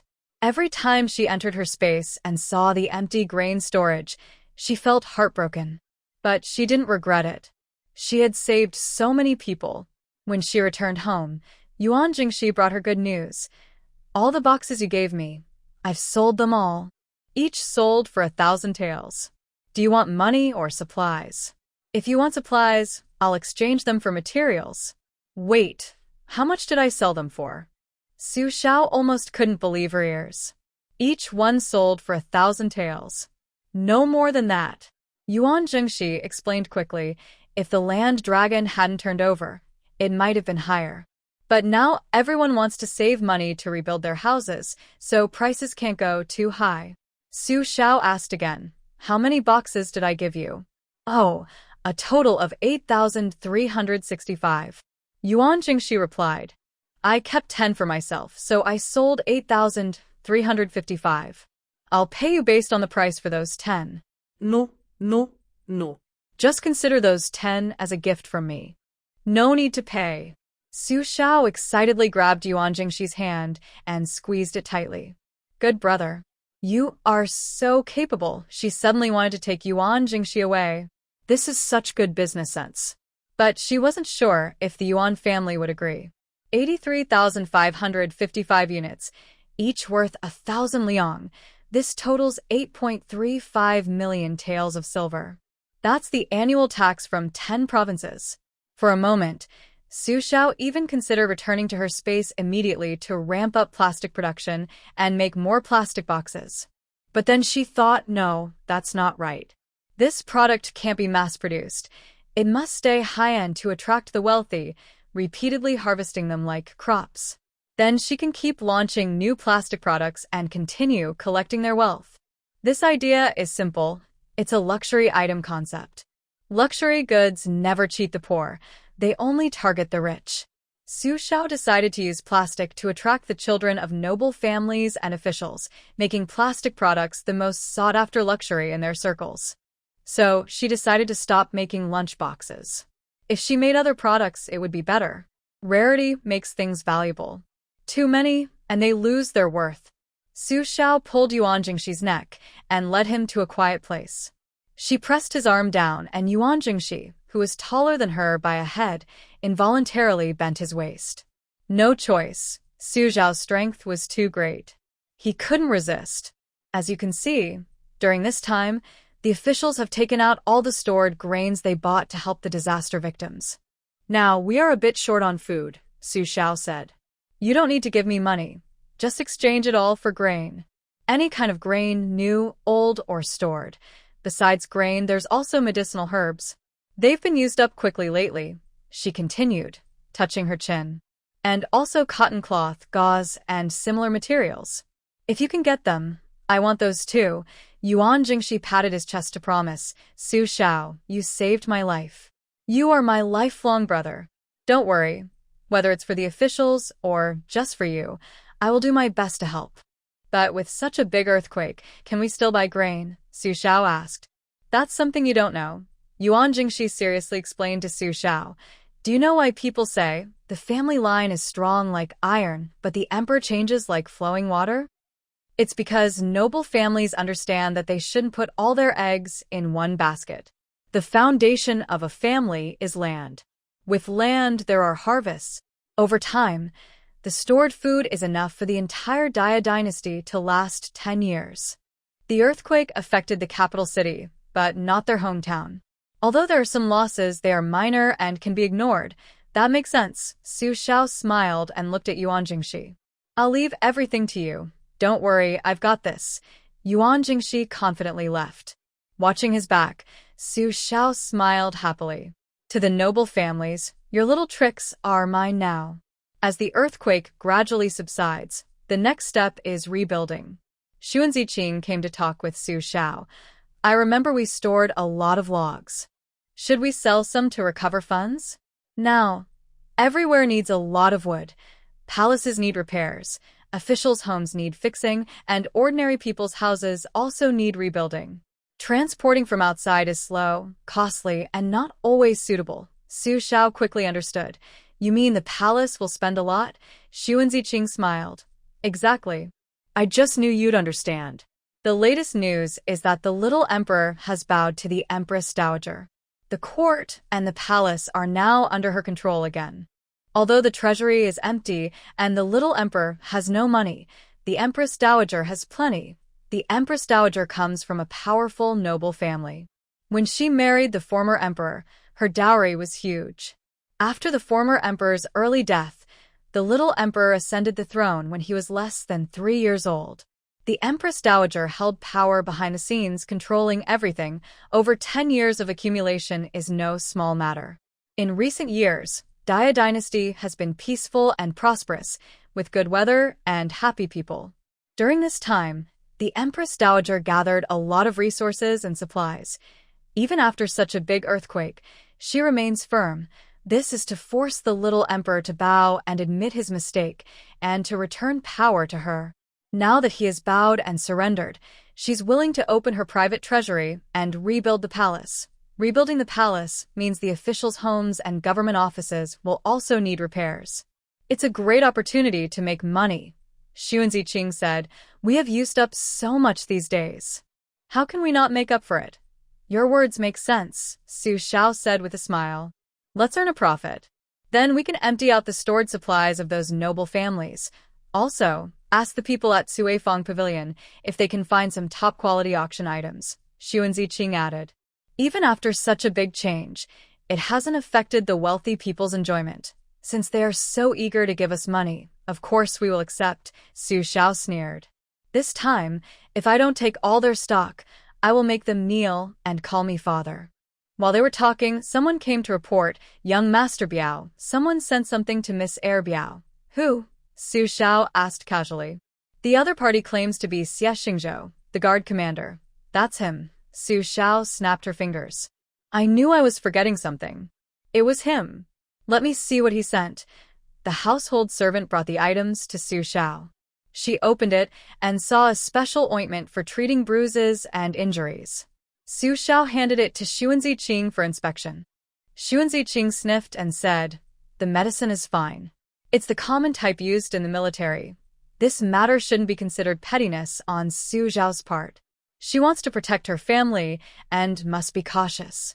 "Take it to Miss Heir," Su Xiao told the servant. Xu Ziqing asked, "As your younger brother, shouldn't you stop her?" "Why should I stop her?" Su Xiao replied. "My second sister is already 15. She's an adult and has the right to choose her own man. I only need to be her support. If any man disappoints her in the future, I will break his legs." Xu Ziqing was amazed. Look at that confidence. This is strength, he thought. "Come with me to thank this Sia instructor properly," Su Xiao said to Xu Ziqing. "He saved my second sister. I acknowledge this kindness." "Okay." Xu Ziqing agreed readily. "Lin Guthyun," Su Xiao turned and called out, "Go find out more about Sia Shinghao. Then prepare a generous gift based on what you learn." "Yes, young master," Lin Guyun answered loudly. Being valued by the young master makes me very happy. When Su Xiao and Sun Ziqing arrived at Sia Shinghao's house, they were a bit surprised to see the simple wooden gate. Although they knew that the commander of the imperial guards in the Great Yu dynasty was a low-ranking martial officer, they didn't expect Sia Shinghao's situation to be so bad. His house had only 3 rooms and 2 small side rooms. Most of the house was destroyed in the earthquake, leaving only the walls still shaky. There was no need to repair the house. It had to be rebuilt because it was uninhabitable. "Big brother Sia," Su Xiao saw Sia Shinghao shirtless, only wearing pants, busy clearing debris from the house. She greeted him. "Sorry I came late." It's you. Did you receive the ointment?" "It works very well," Sia Shinghao said openly. "Come in." "Find a place to sit. Anywhere is fine." Su Xiao and Sun Ziqing entered the yard, put down their things, and rolled up their sleeves to help clean up. More hands make lighter work. In just over an hour, they cleared out the collapsed parts of the house. "Thank you." Sia Shinghao casually took out a few bowls and poured 3 bowls of plain water. "Don't mind if I offer you some." Su Xiao took a sip and finished it in one go. Sun Ziqing drank politely, but also finished his drink slowly. Sia Shinghao saw this, and a faint smile appeared at the corner of his eye. "I know you," Sia Shinghao said. "Your generosity saved the people of the capital. But I didn't expect you to be the representative of that mysterious organization. But then again, it's not surprising. Not many can defeat me in 20 moves." Sia Shinghao was always proud of his martial skills. "May I ask, brother Sia, where did you learn your martial arts?" Su Xiao asked. "Shaolin," Sia Shinghao replied. "I am an orphan. A monk from Shaolin found me and raised me. I didn't want to be a monk, so I left the mountain. Because I saved a high-ranking official, he gave me a letter of recommendation to work as a trainer in the Imperial Guard. Unfortunately, I want to teach, but others may not want to learn. Besides, there are many trainers and I am not special, Sia Shingha added with a self-deprecating smile. I'm just passing time. Xu Ziqing asked, have you ever thought about finding a different path? In this world, where can I find another way? Sia Shingha shook his head. The way up is blocked. Ordinary people in the Imperial Guard find it very hard to succeed. The second and third generations don't need to do anything. They just sit and gain experience. Getting promoted or rich has nothing to do with us ordinary folks. Although the salary of a guard trainer isn't much, I am content knowing I can feed myself and my family, Sia Shingha said. But you, I am surprised. You're from a noble family, yet you humble yourself to help ordinary people. You're different from others. Su Xiao smiled and said, then I accept your compliment. By the way, my second sister's injury has healed a lot. She says thank you for the ointment. When Sia Shingha heard this, his ears involuntarily turned red. He answered awkwardly, oh, that's good. Su Xiao and Xu Ziqing talked with him for a while before they stood up to leave. They had other things to do. They needed to be perceptive. On the way back, Su Xiao asked Xu Ziqing, what do you think of him? He has honest eyes, is strong and healthy, handsome and charming. A good person, Xu Ziqing replied. No wonder second sister can't forget him. Su Xiao was amused. Come on. Back at the damaged Song residence, second sister Su Jin saw Su Xiao return and immediately hobbled over with her cane. Little brother, did you meet brother Sia? Yes, Su Xiao nodded. How is he? Su Jin asked anxiously. Is he hurt? Su Xiao deliberately held her waist and replied, I didn't notice. Little brother, Su Jin pouted, acting cute. All right, I won't tease you. He's fine, but his house was completely destroyed. He's busy fixing it, Su Xiao quickly said, worried she might worry too much. I also found out about his situation. I don't want to know about him, Su Jin said, turning away. Su Jin said this, but her ears were already perked up, as if eager for him to speak. Su Xiao held back her laughter and said, he is an orphan, raised by the Shaolin Temple since he was young. He learned martial arts from the monks there. When he grew up, he left the mountain to make his own way. He has no marriage, no engagement, and no complicated women. He is 20 years old, a captain in the Imperial Guard, ranked 8th, earning 5 taels of silver a month. He lives a clean life, does not visit brothels, and does not flirt with women. Oh, why are you saying all this? Su Jin's face suddenly turned red with embarrassment. But isn't that what your second sister wants to know? Su Xiao crossed her arms and smiled, asking, what? Is my future second brother-in-law already decided? Oh, stop teasing me. I won't talk to you anymore. Su Jin's face flushed even more, and she hurriedly left, leaning on her cane. The palace buildings were less damaged than those outside. Not only because the materials used to build the palace were good, but also because the construction techniques were advanced. They used the top-level mortise and tenon joints in the world, combined with mechanics, architecture, and aesthetics, creating magnificent structures. Therefore, they didn't need to demolish and rebuild. Only some repairs were necessary. But there were so many buildings here. Fixing this one, repairing that one cost a lot of money. At this moment, the Empress Daajager was worried about this. She wasn't short of money, but she lacked raw materials. Right now, the entire Du dynasty was in turmoil and many raw materials couldn't be transported here. But the palace couldn't use ordinary materials casually, as that would lower its status, right? Bring tea, the Empress Dowager ordered sternly. But after waiting for a long time, no little came to serve tea. The Empress Dowager suddenly looked displeased. Just as she was about to scold, she saw a man in a black cloak sitting casually not far from the door, playing with a pair of walnuts, tossing them up and down. His movements were smooth and natural, as if the walnuts grew on his hand. He looked relaxed and at ease, not at all like someone here to meet the highest leader of the Du dynasty. Instead, he seemed more like a tourist visiting. The Empress Dowager, having controlled the court for over 10 years, quickly guessed his identity and background. The Empress Dowager looked around, but there was no one in sight. Cold sweat broke out on her back. At this moment, she finally understood the feeling her son had described. The other person was incredibly powerful. The heavily guarded palace could be entered and exited at will, without anyone noticing. If this person truly wanted to become emperor, then she and her son would definitely not be his match. The Empress Dowager was very glad that she had not committed any crimes that might anger him. All her thoughts changed in an instant. By the time she made up her mind, only 3 seconds had passed. "Honored guest, your presence is a great honor," the Empress Dowager said slowly. "May I ask what advice you have for us?" Su Shao looked up at the Empress Dowager, tilted her head slightly, and smiled warmly. "Nothing much. I heard that you urgently need materials to repair the palace. Coincidentally, I happen to have some. I'd like to discuss a trade with you.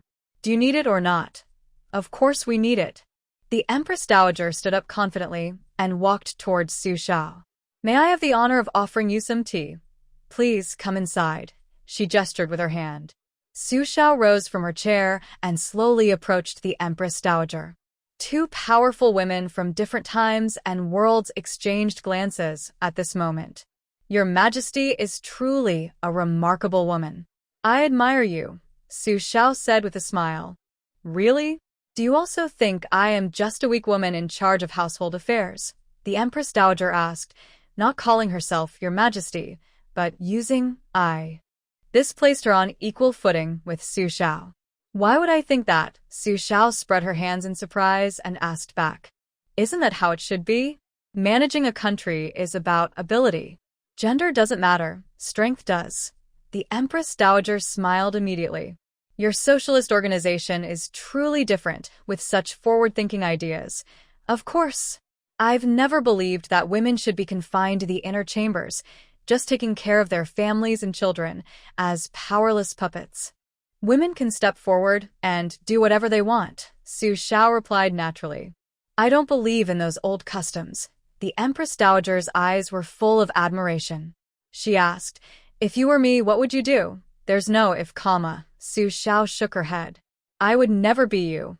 I admire you, but our ideas are ultimately different.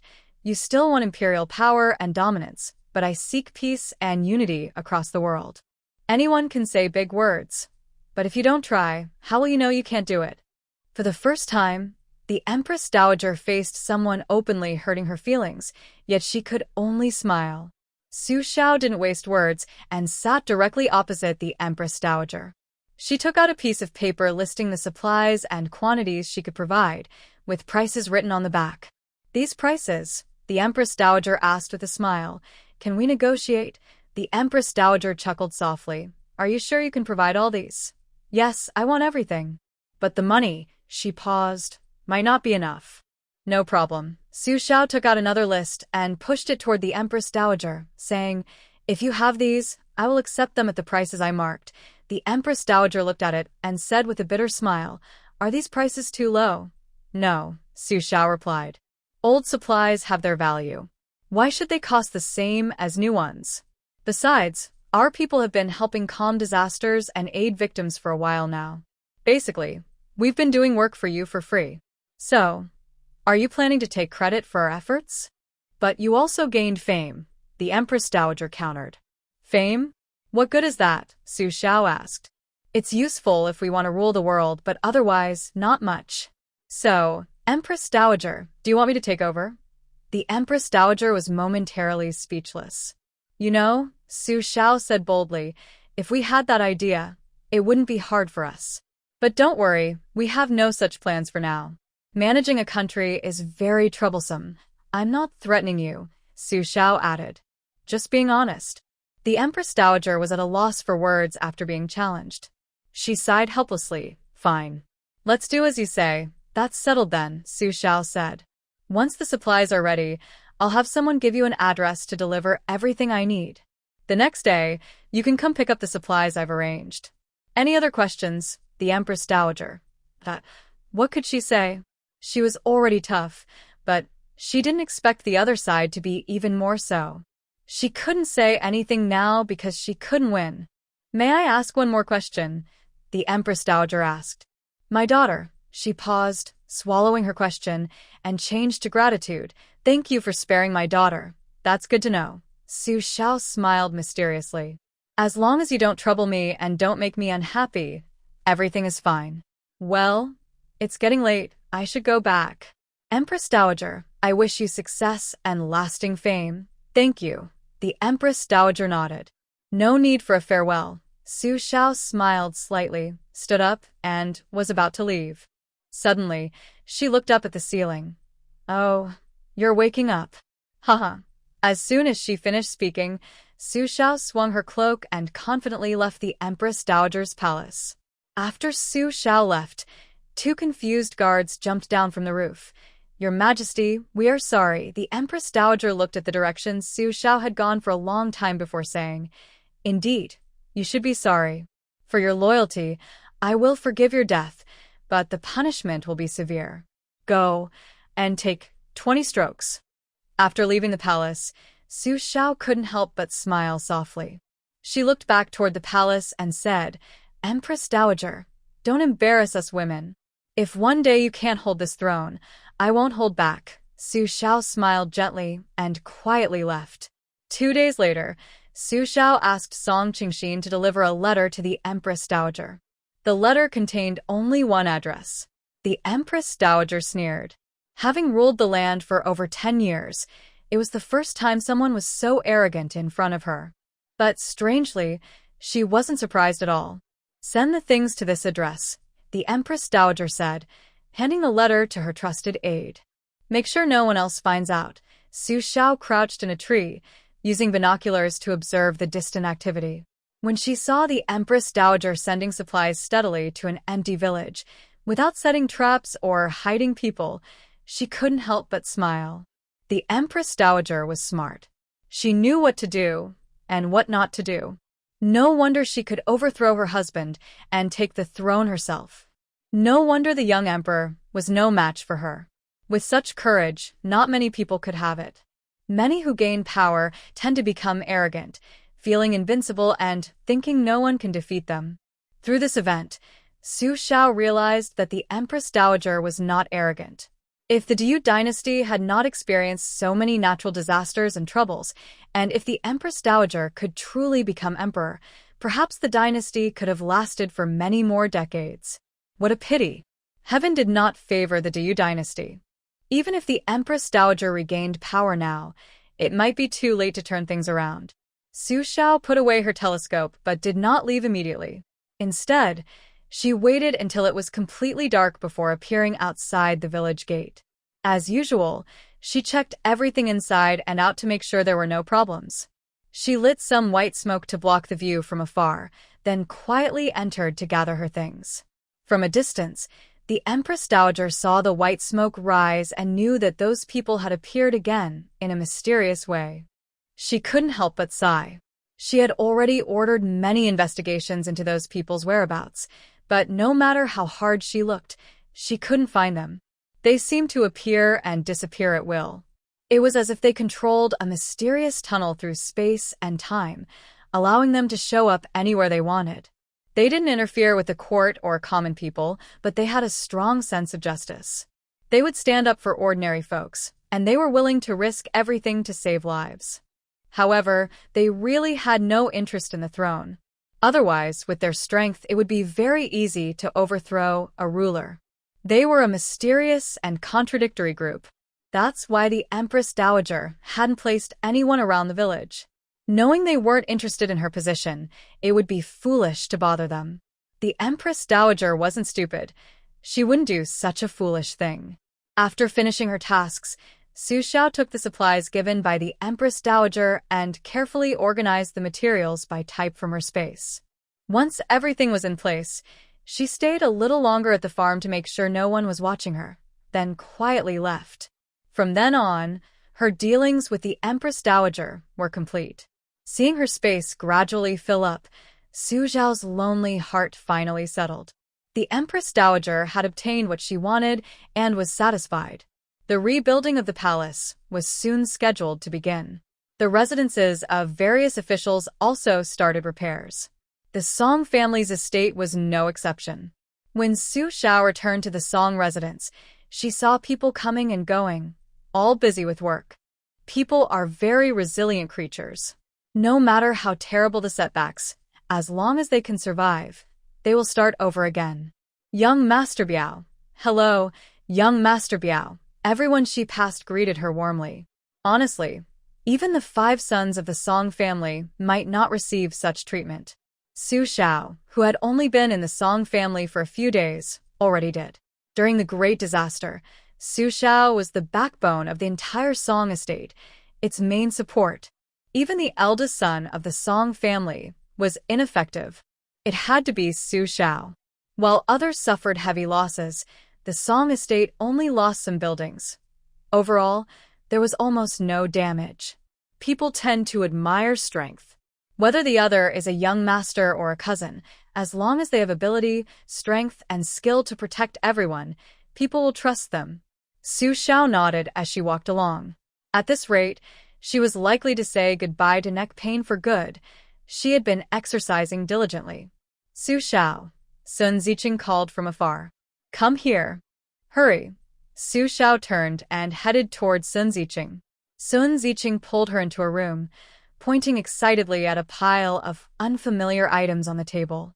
He shouted happily, "The ratio of explosives you told me about last time, I made it." Look, how did I do? Su Xiao's mouth twitched. You made this explosive? If you hadn't told me, I'd think it was just a pile of junk, Su Xiao said. Ziqing, we don't have to do things we're not good at. We just need to use our brains. Come on. Do you think everyone is as talented as you? I just want to help you out, Sun Ziqing said. If we can produce this stuff in large quantities, we can sell more money. Right now, the whole capital is rebuilding. There are so many ruins. Digging them out by hand will take forever. With this, it's much easier. Just put it in, boom. Everything blows up. Cleanup is easier too. I tell you, the more we make, the better it will sell. Su Xiao patted Sun Ziqing's shoulder thoughtfully and said, Ziqing, have you ever thought about what might happen if this thing becomes widespread? What if they buy it, not to demolish ruins, but to use it against us? Xun Ziqing suddenly slapped his forehead. Oh no, I didn't think of this part. Recently, Su Xiao had been spending money wildly, and Xun Ziqing was worried for her. He spent every day trying to figure out how to make more money, almost forgetting this detail. Luckily, I have you, Xun Ziqing said, wiping his forehead.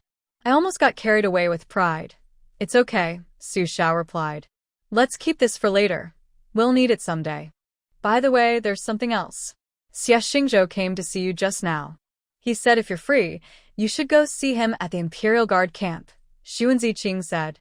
He didn't say much, just left that message and left. The Imperial Guard, Su Xiao thought for a moment. We haven't had any dealings with them. Don't you remember? The day of the earthquake, you whipped them several times, Xun Ziqing reminded her. So what? That was days ago. Why didn't they do anything then? Su Xiao answered confidently. Who told them to block my way? Now they're coming back to bother me. Even if they want to bother you, it's not Sia Shingha who came to tell you, Xun Ziqing said. I think it's probably a good thing. All right, I'll go take a look, Su Xiao nodded. The invitation from the Imperial Guard was actually a good thing. No one knew how the commander of the Imperial Guard heard that Sia Shingha had spoken with Su Xiao. Sia Shingha, who had been sitting quietly, was suddenly called over by the commander, who spoke kindly for a few words, then handed him a task. He was asked to make sure Su Xiao came to the Imperial Guard camp. Sia Shingha, though rough in appearance, was sharp-witted. He quickly realized he was being used as a... So, he went to visit openly, then left after saying a few words. He didn't bother with unnecessary talk. As long as Su Xiao was smart, she would understand that this was not his problem. He was just delivering a message. But luckily, this turned out to be a good thing. When Su Xiao arrived at the Imperial Guard camp, someone hurried over to greet her. Young Master Su, where's Sia Shingha? Su Xiao dismounted, tossing the reins to someone nearby. Didn't they say I should come to the camp to find him? Captain Sia is already waiting inside for you. The other person happily took the reins and smiled sweetly, saying, Please come inside. Su Xiao nodded and strode confidently inside. The camp of the Imperial Guard was similar to that of the Imperial Forest Army. However, it was smaller because their roles were different. The Imperial Forest Army protected the outer city, while the Imperial Guard protected the inner city. Both were directly under the emperor, but their powers did not overlap. If the Imperial Forest Army was a place for the children of the powerful to gain experience, then the Imperial Guard was where they could get promoted.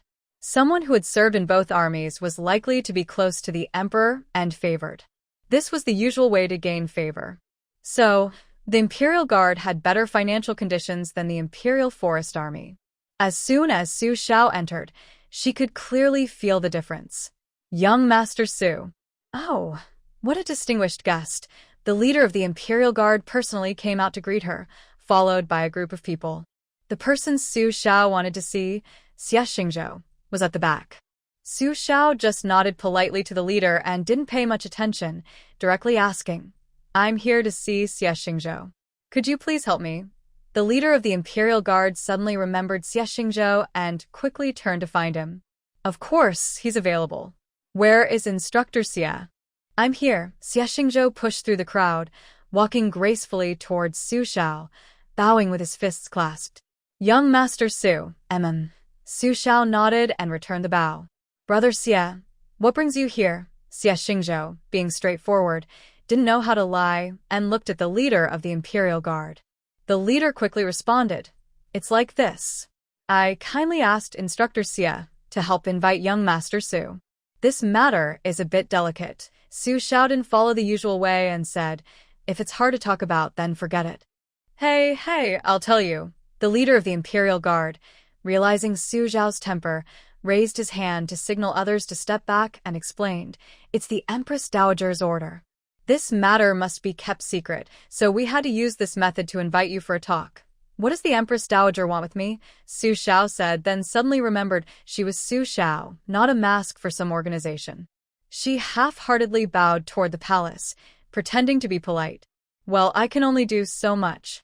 Asking her to bow and pay respects is impossible." The leader of the Imperial Guard saw Su Shao acting so casually and didn't dare ask or say anything. He could only pretend not to see and continued, "The Empress Dowager still has some supplies. I wonder if the gentleman behind Su Gongzi is interested. Tell me what they are," Su Shao replied casually. "Please take a look." The leader of the guards, acting suspiciously, took out a document and a bag of mineral samples from his pocket and handed them to Su Shao. Su Shao didn't expect the other person to have anything valuable, but when he opened it and looked, he suddenly sat up straight. "It really is good stuff." Su Zhao's palms started to sweat.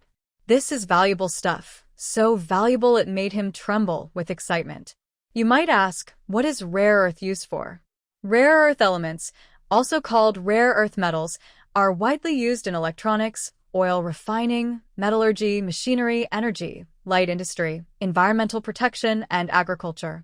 For example, new energy, electronic information, high-end chip manufacturing, missile guidance systems, stealth materials, aerospace, and smart manufacturing.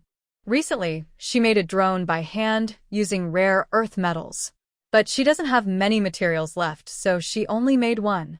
If she had a complete rare earth mine, how many drones do you think she could make? If she produced 10,000 drones, who would dare to compete with the Great Yu Dynasty, the Northern Wolf Kingdom, Tubo, Western Xia, or Southern Yu? Now you understand why Su Zhao's palms are sweaty with excitement. Why does the Empress Dowager have this? Su Shao forced himself to stay calm and placed the document on the table. What is this used for? I am not entirely sure, the leader of the guards replied, looking confused. He truly didn't understand what these useless-looking minerals were for. Could the Empress Dowager be fooling Su Gongzi and his organization? So, the leader's tone was a bit guilty, and he didn't dare to look Su Shao directly in the eyes. Social Saden Ismail. People in this era still don't realize how valuable rare earth is. They haven't even discovered the periodic table yet. However, the Empress Dowager was able to accurately find Su Shao without knowing what the mine was used for, and even decided to sell it to him. This shows that the Empress Dowager is very skilled at understanding people's thoughts, good at reasoning, and has a strong sense of the bigger picture. She noticed that among the materials Su Shao was buying, many strange and unknown items had no clear purpose. Suddenly, she thought of a mine she had that also seemed useless, and used this to test Su Shao. You really can't say she didn't guess right. And indeed, her guess was correct. Just by looking at a sample of the ore, Su Xiao knew what it was. Although Su Xiao really wanted this item, he couldn't show it so the Empress Dowager wouldn't think she could control him. I need to ask my master about this, Su Xiao casually said. What exactly does the Empress Dowager want this time? Everything is written in the report. The leader of the Imperial Guards lowered his voice. Whether this deal goes through or not, please help speak well of us. The Empress Dowager isn't trying to embarrass your organization. She just saw you collecting some strange items, so she asked out of curiosity. When he said this, the leader of the guards felt guilty. Honestly, he didn't think Su Xiao would agree to this deal. Who would exchange a pile of useless stones for someone else's large stones or logs? No fool would agree to that. But to his surprise, Su Xiao, the fool, actually agreed to the trade. Please ask the Empress Dowager how many of these ores there are, how many have been mined, and how much remains, Su Xiao commanded the guards without hesitation. Your people do like collecting strange items, but they're too lazy to mine themselves. If you can directly mine the ores, that would be perfect. After the earthquake, the guards had already seen Su Xiao's style, so his commanding was no surprise. All right, I will ask clearly, the guard replied. No matter whether this deal succeeds or not, please keep it a secret. Yes, understood, Su Xiao said as he stood up. I have nothing else to do, so I'll head back now. Farewell, I'll see you off. No need. Su Xiao waved casually and turned to leave. He was really straightforward and decisive. Su Xiao asked around to find out where Sia Shingha was, planning to tell him and then leave. But before she got close, she heard someone provoking Sia Shingha. Teacher Sia is really good at hiding his talents. A man dressed like Sia Shingha, blocking her way, said, You've been in the army for so many years and hidden your skills well. No wonder the leader looks at you differently. I also heard the leader might promote you. The position of army instructor is quite low, at the 8th rank. The army leader is at the 3rd rank. It's like a high-level official giving a lot of support to a small department head. Everyone envies that. Especially since there are many army instructors, but only a few are at the top level. Moving from an instructor to a top leader is a big step. Many people are watching for that top position, eyes almost blind with greed. Then, unexpectedly, someone like Sia Shinghao, an unknown figure, suddenly takes the chance. Now these people are blocking Sia Shinghao, trying to bully him at work. You're overthinking. It's just a coincidence, Sia Shinghao said, trying to hold back and avoid fighting. These instructors come from powerful families and are just here to pass time. If he hurt them, he would only invite bigger trouble. Coincidence? Why does that kind of luck never happen to me? The other man, used to bullying, reached out to push Sia Shinghao. Sia Shinghao endured until he couldn't anymore, then grabbed the man's wrist. The man tried to break free, but Sia Shinghao's grip was firm and unbreakable. Although they are all instructors, the skill levels are vastly different. Teacher Sia is about to get promoted and doesn't see us as important anymore. The man, caught by the wrist, sneered. He hasn't officially become a top leader yet, and he's already showing off? Everyone, attack. Let's teach him a lesson. Suddenly, 7 or 8 people surrounded him. Sia Shinghao knew this was going to be a tough day. If he fought back, he would hurt these young men's pride, and he wouldn't be able to continue his work. They had ways to make him leave. But if he didn't fight back, was he really a man? They have all stepped on my face and rubbed it. Just as Sia Shinghao was about to fight back, Su Zhao's voice came from behind. I've heard that the guards of the capital are very skilled. I've always wanted to learn a few moves.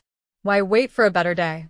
Today is perfect. Su Xiao pointed at the instructors bullying Sia Shinghao and asked, I don't know if you could teach me a few moves. Who are you? The instructors didn't recognize Su Xiao and looked at her with displeasure. Do you know Sia? Are you defending him? Who I am isn't important. What's important is that I feel like having some fun today. Su Xiao casually drew a large sword from a passing guard and elegantly carved a slash in the air. It's been a while since I used a sword. Let me see the guard's sword skills. As she finished speaking, Su Xiao swung her sword at the instructors. Clang. Clang. Clang, the instructors caught off guard, hurriedly drew their swords to block. But these people were no match for Su Shao. In one move, she quickly decided the fight. Their swords were cut in half and stuck deep in the ground, trembling slightly. This showed how strong and fast Su Shao was. Not just the instructors, even Sia Shingha widened his eyes in surprise. It seemed that last time Su Shao fought him, she was holding back. She was stronger now. Is that all you've got? Su Shao chuckled. That's nothing. At this moment, the instructors remembered Sia Shingha and pushed him forward. You go. Sia Shingha looked like he had seen a ghost. He had just been bullied at work, and now he was supposed to stand up for them? Was he an idiot? Among the guards, who is the best fighter? Let him come out, Su Shao said. I want to see. Why you wait for me? The instructor shouted, pretending to be brave. Quick, go get the captain. Say someone challenged the guards. Okay, the group hurried away. Su Shao turned to Sia Shingha. Are you okay? Sia Shingha forced a smile and shook his head. Is it because I caused you trouble? Su Shao asked again. No, it's not your fault, Sia Shingha said helplessly. They've been bullying people for a long time. The lower-ranking soldiers are always suppressed if anyone shows signs of rising up. It has become quite normal. This terrible place, Su Shao said. Should I consider quitting and joining you? No, Sia Shingha shook his head. Having a safe place to stay is not easy. That's true, Su Shao replied. While I'm still in the capital, whenever you want to follow me, just come find me. Before Sia Shingha could answer, Su Shao heard a loud shout from afar. Let's see who dares to challenge my royal guards. A group of people approached. Leading them was a broad, muscular, middle-aged man. Despite his fat underneath it, he had strong muscles. He was what people call fat with muscle. With just one look, Su Shao could tell this man was quite skilled. Indeed, Sia Shingha quickly warned Su Shao nervously. His name is Wang Ge. His family used to be butchers, and he's very strong. Among the Royal Guard's trainers, he's in the top 3. Be careful. Don't worry. Su Shao turned to face Wang Ge calmly and said lightly, Today, I will show you what real swordsmanship is. You're the one challenging our Royal Guard trainer. Wang Ge sneered when he saw how small and thin Su Shao was. Just a little stick, and you think we should be afraid? Su Shao smiled and asked, Is he the strongest among your Royal Guards? Then I won't hold back. She stood with her sword ready and said, Come on. Wang Ge sneered fiercely. Little kid, go back and drink your milk. You can't learn swordsmanship like that. Stop talking nonsense. Su Shao drew her sword and charged forward. Let me show you my breaking the edge 8 swords. Facing forward, she slashed with her sword, dropped her hand to swing across her waist. With the wind, she swept like falling autumn leaves. Her sword cut through the air, unstoppable. She stepped forward, striking like thunder. Chain attacks with sweeping and slashing. Defended quickly with swift movements. Changed stance to her sword. Su Zhao's big sword swung fiercely, moving like a tiger. She slashed, pressed, blocked, swept, lifted, and stabbed with precision. Her big sword was like an extension of her arm. Wang Ge, who had been dismissive at first, was forced to retreat step by her continuous chain of sword moves. When Su Shao delivered the final strike and cut Wang Ji's large sword, Wang Ji's sword broke with a snap. Su Zhao's blade tip narrowly stopped less than a centimeter from Wang Ji's eye. Wang Ge froze completely. Like his soul leaving his body, he knelt before Su Shao, motionless. Sweat dripped down his jawline, falling to the ground with a plop. The entire scene was eerily quiet. Even a single dropped pin could be heard clearly. Sia Shingha was seeing Su Zhao's full sword technique for the first time, and his eyes suddenly lit up. Impressive, so impressive, truly powerful. Su Shao did not retract her sword. The tip still pointed at Wang Ge, and she said, Is this the strongest force of your elite guards? Is that all? No one dared to speak. Good skill. Let me learn from you. A voice came from the distance, and the attacker charged directly at Su Shao. Be careful, Sia Shingha urgently warned. He is Lan Jizhua, the top fighter of the elite guards, skilled with his spear. The longer the weapon, the stronger it is. Shorter is more dangerous. Switch weapons. As he finished speaking, Sia Shingha grabbed a long spear nearby and threw it to Su Shao. Keep going. After blocking the opponent's attack with her sword, Su Shao rolled on the ground and caught the spear Sia Shingha threw her.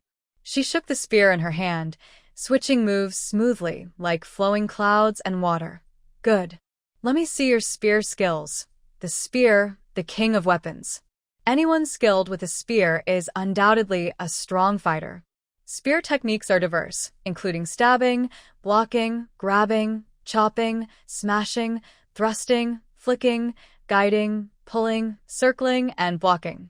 Historically, many famous generals were spear masters, like Yu Fei of the Southern Song dynasty, who used an 8-treasure spring spear, 3 meters long, moving like a dragon emerging from the sea, terrifying enemies.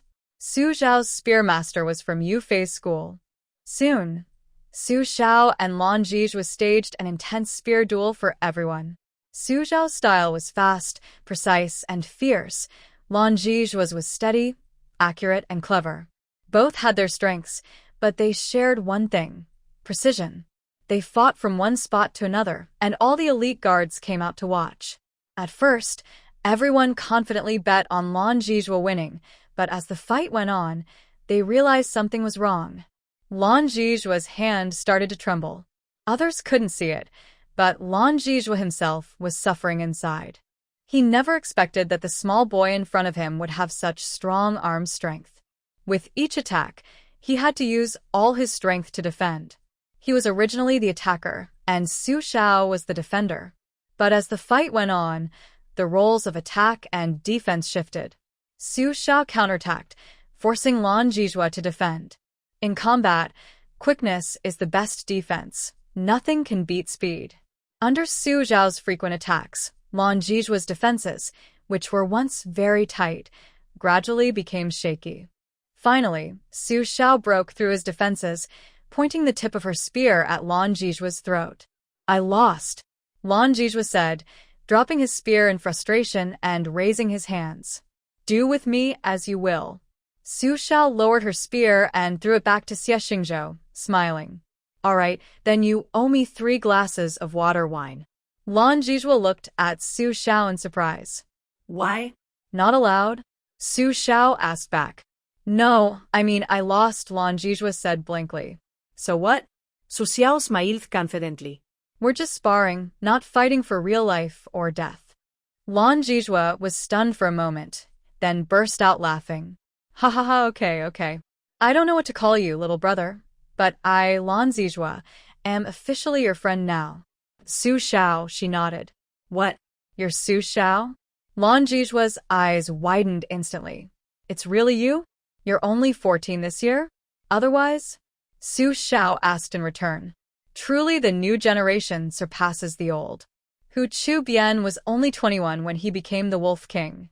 You're probably not much different, Lan Zhizhe said with admiration. Losing to you, I accept it wholeheartedly. It's because I'm not as skilled as you. No, Brother Lan, you truly are the top combatant among the Imperial Guards. I just got lucky, Su Shao said with a smile. Let's not praise each other too much. I was planning to catch up with you two today, but it seems that's not happening now. I have other things to do. She turned to Sia Shingha and said, Big brother Sia, come visit my home when you're free. This was a clear show of support for Sia Shingha. Sia Shingha accepted Su Zhao's kindness and nodded with a smile. Sure, I will. Then I'll take my leave first, Su Shao said, glancing at the foolish-looking Imperial Guard leader in the distance. She smiled and waved. Commander, I'm leaving. With that, Su Shao turned gracefully and strode away confidently. Everyone thought Su Shaoxing was relaxed, but only she knew how difficult it really was. Lan Zhizhe truly lives up to being the best of the Forbidden Army. His sword skills are extraordinary. If she hadn't relied on the experience of her ancestors and learned from battles throughout history, she might not have been able to win against Lan Zhizhe. The moment she mounted her horse, her hands started to tremble slightly. This battle left her exhausted. When Su Shao returned to the Song residence, she threw the reins to the servant and quickly went to her room. There, she began to vigorously massage her muscles to relax them. Otherwise, she would definitely be sore all over tomorrow. What's wrong with my little brother? Second sister Su Jin asked others with confusion. I don't know. Maybe he's worried about something. Others also looked puzzled. Su Jin leaned on her cane and knocked on the door. Little brother, are you okay? I'm fine, Su Xiao replied. Second sister, come in and help me. Ah, coming. Su Jin hurriedly pushed the door open. She saw Su Xiao had taken off her outer clothes, leaving only a bandage around her chest. Su Xiao was also unwrapping the bandage. What's wrong? Are you hurt? Su Jin was startled and asked anxiously. No, I just feel a bit drained. I just fought with the Forbidden Army and am a little exhausted. Help me apply this all over my body, Su Xiao said, taking out some red flower oil and handing it to Su Jin. Okay. Su Jin immediately rolled up her sleeves and began to vigorously massage Su Xiao's muscles. Use some strength. It's okay, I can handle it, Su Xiao said, lying on the bed while Su Jin applied the medicine. All right. Hang in there, Su Jin obeyed and worked hard to rub her. After applying 2 bottles of oil, she finally relaxed completely. Second sister, my second brother-in-law was bullied by colleagues today.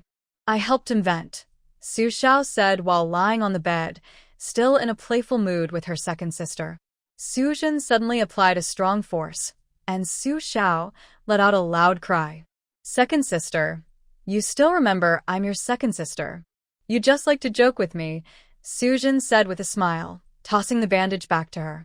Su Xiao took the bandage, wrapped it carefully, and slowly put on her clothes. Only then did she say, all right, no more jokes. Thanks to Xing Zhou's low background and lack of support behind him, he will be excluded in the Forbidden Army. That's not surprising at all. Su Jin no longer pretended to be angry and quickly asked, what should we do now? I invited him to join us, Su Xiao replied. Did he agree? Su Jin's face turned red with nervousness. Su Xiao shook her head. He prefers the stability he is now. Su Jin's eyes suddenly darkened. He bit his lip and said nothing. Su Xiao buttoned up her coat and said to Su Jin, second sister, you can choose him. No, I won't. Su Jin shook her head. Our family won't be separated. If he wants to come with us, maybe I still have a chance with him. But if he doesn't want to, then forget it. I can tell what's more important. After all, brother-in-law isn't more important than my little brother, right? Su Xiao chuckled softly. Do you regret it? What's there to regret? Su Jin looked out the window and said, I've realized that nothing is more important than myself. Only when I live well can I have the right to be picky about life. As for me, I've decided to stick with my little brother. As long as he doesn't dislike me, I'll stay with you forever. My little brother, I have nothing to do anyway. Give me some work to do, so I won't overthink. Su Jin said. I'll learn from you step by step. I promise I'll get it right. Su Xiao thought for a moment and suddenly remembered the terrible explosives Sun Ziking had made. She immediately asked, second sister, do you like doing experiments? What is an experiment? Su Jin asked curiously. Su Xiao immediately took out some lab equipment from her space and, in front of Su Jin, extracted some substances. Look, this is how I make explosives. See how much you can learn. Su Xiao explained each step as she went along. Su Jin watched intently and remembered everything carefully. How much did you remember? Here, try it. Su Xiao took out another set of test tubes and handed them to Su Jin. Don't be afraid, be brave. I have plenty of these test tubes. If I run out, I can make more. Yes. Su Jin immediately recalled the process step by step, repeating what Su Xiao had said.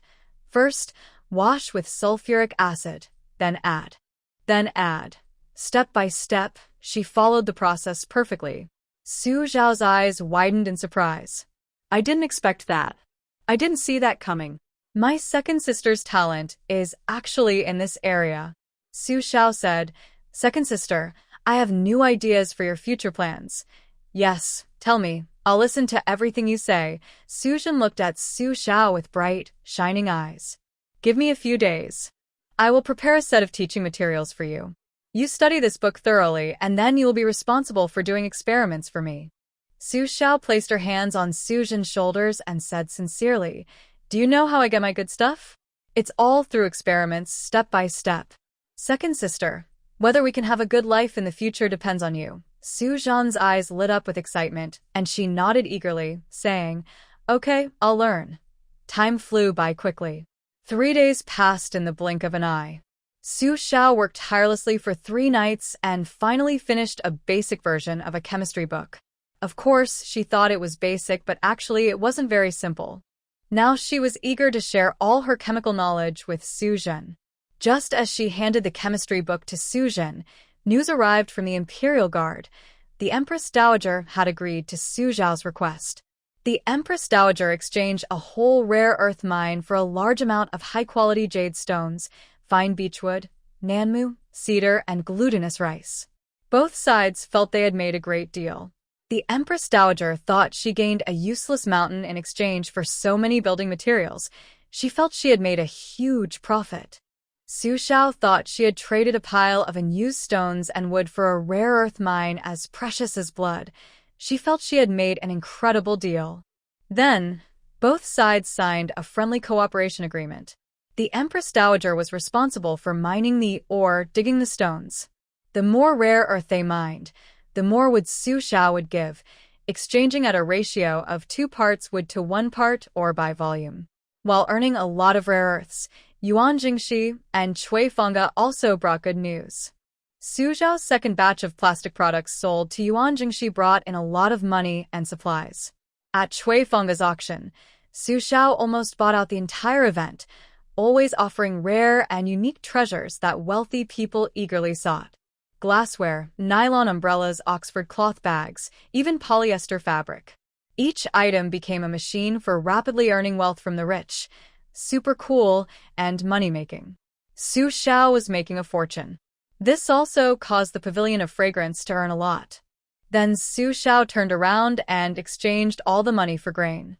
As usual, any kind of grain was accepted, any type of food. At first, the wealthy people were reluctant to sell their grain, but since everyone in this circle was using these products, if you didn't participate, you wouldn't fit in. For the sake of face, they had to keep up. But what if they had no money? No problem. They could exchange grain instead. They skipped the step of selling grain for money and directly exchanged grain for luxury goods. The Pavilion of Fragrance had appraisers on site to give prices. This way of exchanging grain for luxury items without spending money was new, fun, and most importantly, not painful. Most importantly, wealthy families usually kept their grain outside their homes, not inside. The spendthrifts didn't need to go through their families, they could just go directly to the granaries and take the grain. They didn't spend their family's money, and the family wouldn't know about their secret spending.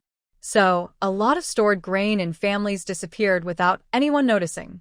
Constantly, grain was flowing into Su Zhao's space, and she only paid with some polyester and fiberglass. 3 days later, the Song family's house was fully repaired and ready to send out invitations for a warm gathering. Not only the Song family did this, but others also followed suit. Su Xiao received dozens of invitations, but she had no time to go. However, she couldn't miss the warm gathering at the Song house. Now, she was officially a legitimate member of the Song family. How many legitimate members? Usually, invitations are sent in the name of the head of the family. But the Song family's invitations were different. The first was from Song Laozhong, Song Qingxin. He was the deputy minister of rights, already 70 years old, and the head of the Song family, undoubtedly the first. But the second invitation wasn't from Song Qingxin's son, Song Lianqing, but from Su Xiao. Yes, you read that right. This outsider, Su Xiao, directly replaced her uncle and became the second most important person in the Song family. Then, everyone who received an invitation from the Song family started to act. They could skip the warm gathering at other families, but they had to attend the Song family's event. Families with young men and women also quickly made arrangements. It is important to take this opportunity at the warm residence banquet to build good relationships with the young ladies and gentlemen of the Song family. If I can gain Su Zhao's favor and perhaps marry her, that would be even better. Currently, only the eldest and second sons of the Song family are engaged. The third, fourth, and fifth sons are still single. The fourth and fifth sons are illegitimate children, but they are still useful. Ideally, I hope to directly catch Su Zhao's eye. Now, everyone in the capital knows Su Zhao's name. She is very famous. She single-handedly challenged the entire Imperial Guard camp and defeated the top fighters there. With such skills, she could easily become an official or hold a high position, even if she doesn't care for titles. Moreover, she is the granddaughter of Lord Song, and having connections with the Minister of Rights would be advantageous. So, families with eligible children who are not yet engaged are all busy preparing. 3 days before the official banquet at the Song residence, the entire capital's beauty salons and embroidery rooms were bustling. Despite the recent earthquake, wealthy people recovered quickly.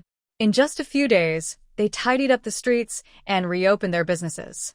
As Yuan Jingxi said, the rich don't put all their eggs in one basket. Although it looked like they suffered some losses, they were not seriously hurt. The earthquake wasn't a tsunami. After it was over, they dug out what they could and kept going. They could recover quickly and continue their lives as before. Poor people, however, are different. Their homes are their main assets. Once their houses collapse, life becomes very difficult. The night before the warm banquet, the embroidery room at the Song residence delivered brand new clothes for Su Shao and others. Su Shao and Sun Ziqing were dressed beautifully, looking especially eye-catching. Only they wore fabrics that were particularly luxurious, sent directly from the imperial palace. Remember, these fabrics were specially sent, not given as a reward. Not a reward, not a reward. Say it 3 times. Since the Empress Daajager started trading with the rare earth mineral, she understood that although Su Shao was a citizen of the Great Yu dynasty, she no longer belonged to the dynasty's control but was now under the management of a mysterious socialist organization. Therefore, if the Empress Dowager wanted to send Su Shao off properly, she needed to be polite. Otherwise, the great hero might turn into a troublemaker. Her 2 grandchildren's deaths are clearly explained in the letter from her eldest daughter. This Su Shao must not be provoked. Anyone who does will suffer bad luck. Xuanzi Qing benefits from this because he is also considered a representative of the socialist organization. Regarding the special treatment of Su Shao and Xuanzi Qing, the 5 sons of the Song family have no objections and are convinced. Aunt Lu, touching the fine fabric, said, "I'm just a guest here. Why should I wear such nice clothes?" "Madam, you're really kind to me." "What are you talking about?" Madam Song replied. "You are Su Zhao's biological mother, and a mother is honored because of her child. Su Shao earned her status, so you should happily accept it. If you spoil her mood, do you think she'll be happy?" "I will continue to accept it," Aunt Lu said immediately upon hearing about Su Shao. "My son is respectful. I accept it." "That's right." Madam Song was satisfied. "And when did we ever treat you as an outsider? If I say you're part of the Song family, then you are. No different." Momo Song came back from outside, smiling, and said, Well, well. Our young master is now almost half the owner of the Song estate. Tomorrow's warm house banquet, I wonder how many people are coming just to see the young master. I heard that all the rouge shops on the street are sold out. And the fashionable fabrics are gone too. Let's just wait and see the excitement tomorrow." Aunt Lu sighed helplessly. "It's a pity about Su Shao." "Pity? We should be proud," Madam Song said. "He is our son, forever our son." Early the next morning, the Song estate was busy. Su Shao stood with Old Master Song, welcoming distinguished guests. Old Master Song's own son was sent to greet the grandchildren and entertain the guests. This status is impressive. Not long after preparations were made, guests started arriving.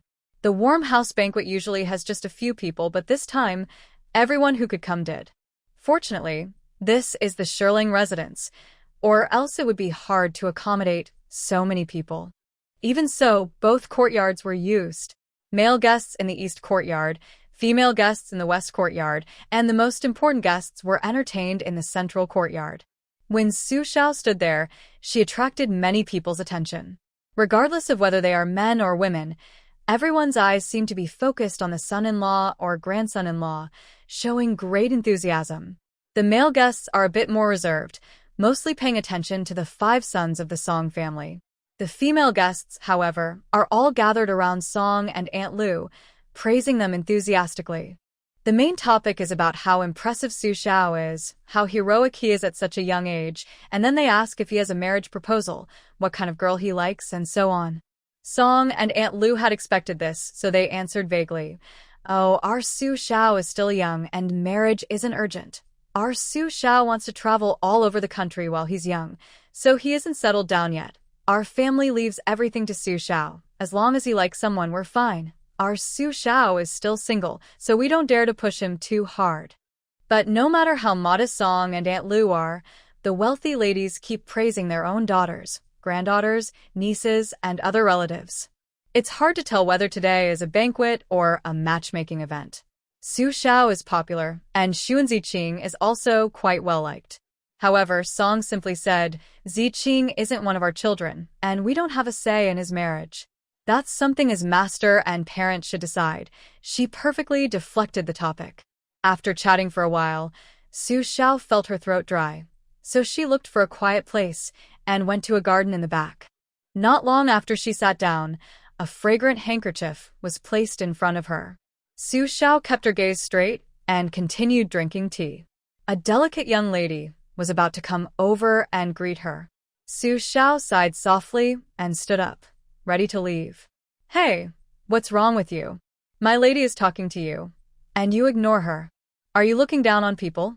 A spoiled maid suddenly appeared, criticizing Su Xiao.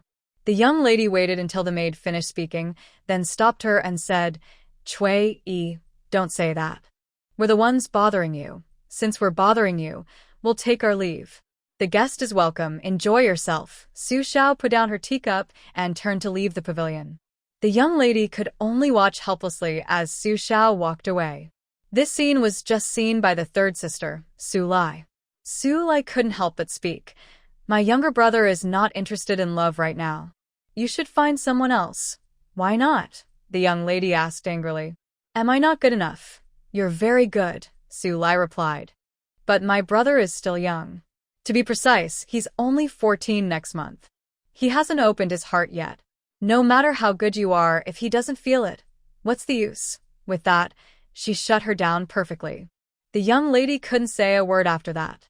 She could only open her mouth in frustration and leave, unwilling. Su Lai let out a sigh of relief. Her younger brother was becoming more charming every day. She wasn't sure if that was a good thing or a bad thing. More and more guests arrived.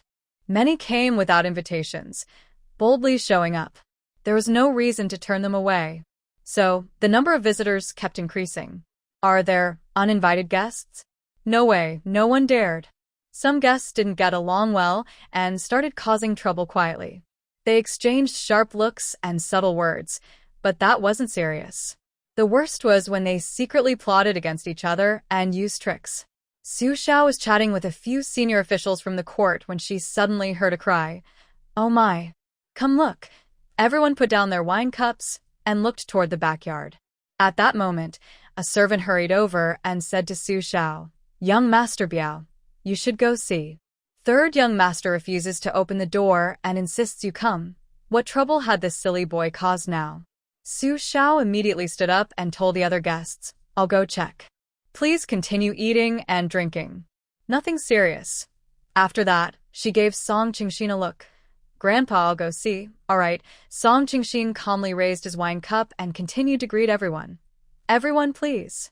The backyard of the Song residence was mainly a place for guests to rest and change clothes. When the banquet started, there were fewer people here. But when Su Xiao arrived, the entire backyard was crowded, filled with young ladies and maids watching the scene. Everyone make way. Our young master is coming through. Lin Guiyan raised his hand to push away the crowd, making a path for Su Xiao. Then, the guests in the backyard saw Su Xiao coming and all blushed, stepping aside to let her pass. What happened? Su Xiao saw her older sister, Su Ling, nearby and asked immediately, Where is Song Rong? Su Ling sighed and said, She's trapped inside. A female guest drank too much and came here to change clothes and rest. Song Rong rushed in and saw everything. Su Xiao paused for a moment. Isn't this the kind of scene I used to read about in old romance stories? It feels so familiar now. Who is the woman inside? Su Xiao asked. She's the granddaughter of the Deputy Minister of Justice, Fang Zhihua, 15 years old, Su Ling replied. Who else is inside? Su Xiao asked. Your second and third sisters went in too. But Miss Fang has been crying, saying her reputation is ruined, Su Ling said helplessly. If this isn't handled well, it could become a big problem. What's there to handle? If they can't come to an agreement, it's just about interests. What does the other side want? Su Xiao looked at the crowd watching outside and decided to settle this quickly, so it wouldn't get worse. She's just crying and not saying anything, Su Ling added, more helpless. Big sister, you take the guests back to the banquet. Don't leave too many people here, Su Xiao told Su Ling. Su Ling straightforwardly said, My brother invites the young ladies back to the main hall. A group of young ladies immediately stepped back and bowed to Su Xiao, saying, Young Master Su, we will leave now. Su Xiao nodded politely and raised a hand. Please. Although others couldn't speak well, Su Xiao's words always carried weight. The crowd at the door, which was crowded just a moment ago, quickly dispersed. No one wanted to leave a bad impression on Su Xiao. Once everyone was gone, Su Xiao said to the room, Now that no one is outside, can I open the door? In the next second, the door creaked open. Song Rong stood there, disheveled and blushing with embarrassment, tears in her eyes, looking at Su Xiao. Cousin. She looked so wronged. It was obvious she had been set up. But behind whoever planned this for Song Rong, there was probably more going on. Su Xiao stood at the door and asked, Please come in, Fang Zhihua timidly said. Su Xiao entered with Su Ling. When she looked up, she saw a neatly dressed young girl sitting nervously on a chair nearby, constantly wiping tears with a handkerchief. Next to her were two angry maids. The two older sisters kept giving Su Xiao signals to quickly resolve this problem. Su Xiao didn't waste words. She straightforwardly asked, Today's incident, either a misunderstanding or someone's scheme. Miss Fang, which do you think is more likely? Fang Zhihua just cried but didn't speak. Her second sister, Su Zhen, and third sister, Su Lai, who had been comforting her, couldn't help but speak up. Miss Fang, say something. My younger brother is here to help solve your problem. If you don't want help, just say so. People from the north are straightforward and don't beat around the bush. But this sentence made Fang Zhihua stop crying. She said, If this gets out, I'll lose my reputation. How can I live in the future? Understood. So, are you willing to marry my cousin, Song Rong, to become the third young lady of the Song family? Su Xiao directly laid it out. Of course, you don't have to marry him. I will clarify publicly that today's incident was a misunderstanding. I can say that my two sisters arranged to meet you here for a chat, and that Song Rong came to see my two sisters, not to offend you. But people outside won't believe that. Fang Zhihua started to cry again. I don't care whether they believe it or not. If they don't, let them come confront me, Su Xiao said. We have two solutions. First, you marry in. We will openly say that our families have long intended to become relatives, and today, at the in-residence banquet, you two met privately. That's normal. The second option is, we give you some compensation, and then explain everything as I said. You choose. We fully respect your wishes. Fang Zhihua suddenly looked at Su Xiao, then quickly lowered her head and said, I choose the second one. Good. What compensation do you want? Su Xiao responded happily. That, let my grandfather discuss it with you, Fang Zhihua said, then unconsciously lowered her head. Everyone else understood what was happening. This situation was not created by someone else, but was directly arranged by Miss Fang Zhihua, the victim in front of us. Her goal was to target Su Xiao.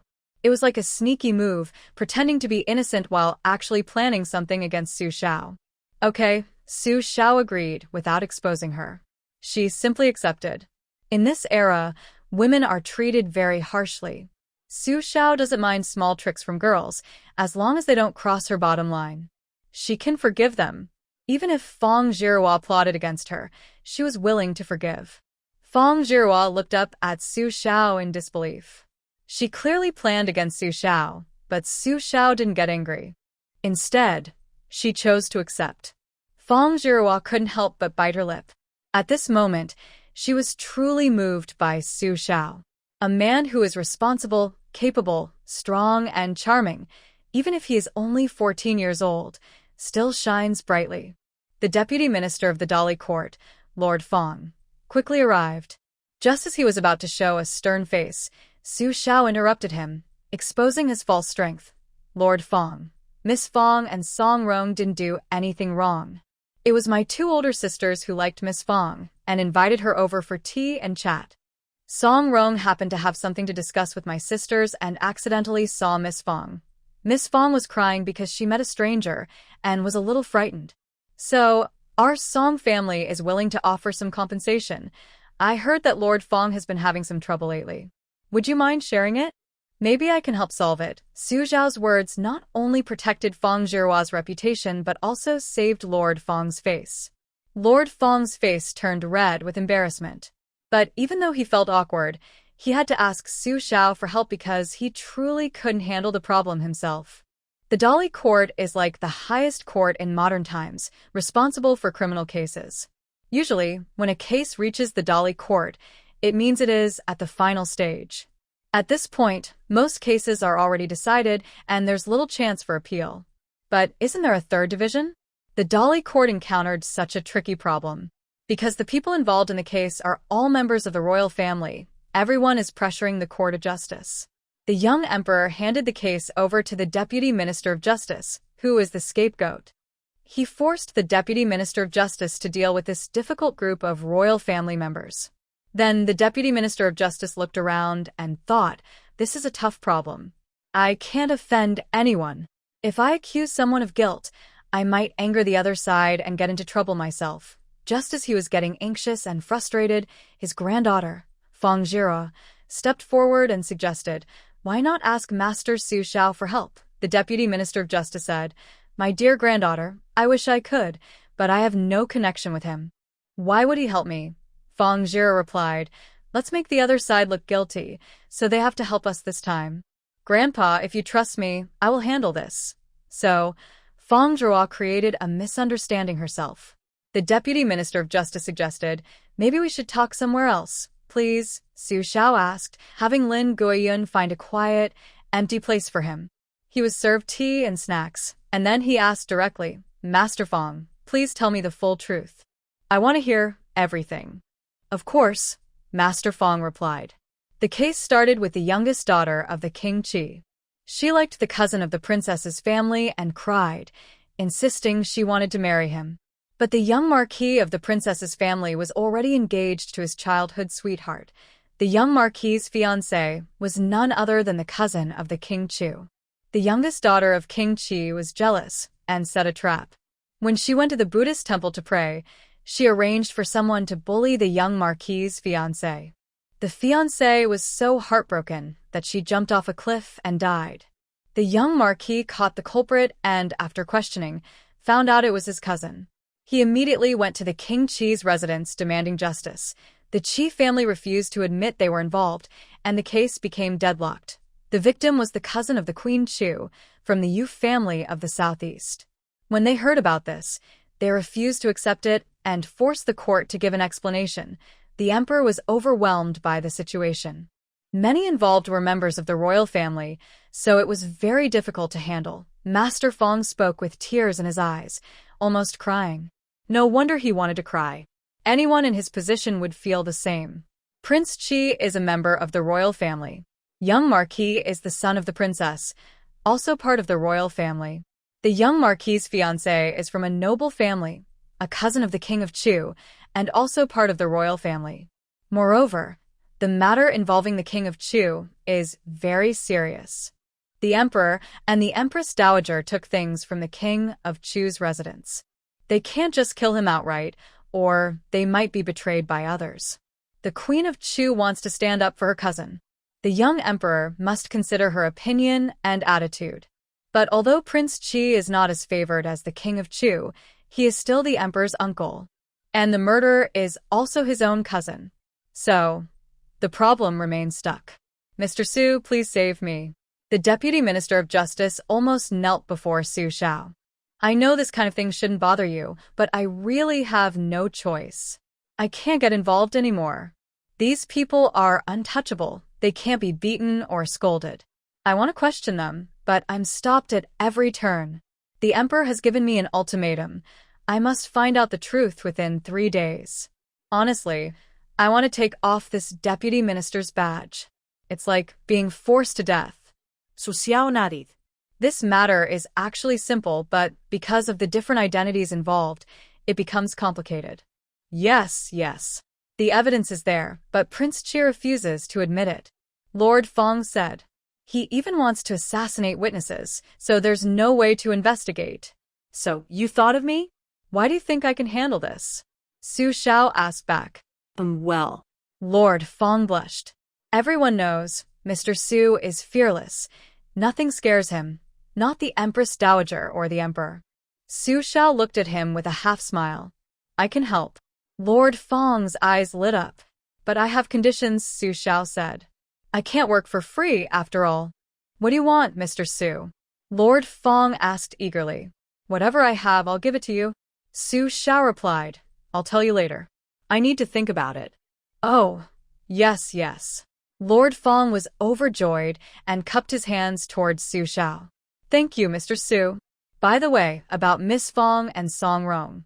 It's all a misunderstanding. Lord Fong immediately said. Nothing happened at all. Su Xiao then returned the gesture. Shall we have a few more drinks? Su Xiao and Lord Fong happily returned to the front yard. This disturbance was easily resolved by Su Xiao. When the two of them returned happily and jokingly, the people who knew the truth silently gave a thumbs up. Then they looked at their unpromising descendants and felt disappointed. Look at others. Look at you all. The Su family must have burned a lot of paper money and gold ingots at their ancestors' graves to get such a talented genius to be blessed. When Fong Zhihua learned about the outcome, she was stunned and then blushed. Throughout the day, Su Xiao must have captivated many young girls. Finally, in the evening, Song Rong was brought over to settle accounts. Kneel. Uncle Song, Lianxing pulled Song Rong out roughly. Look at what you did today.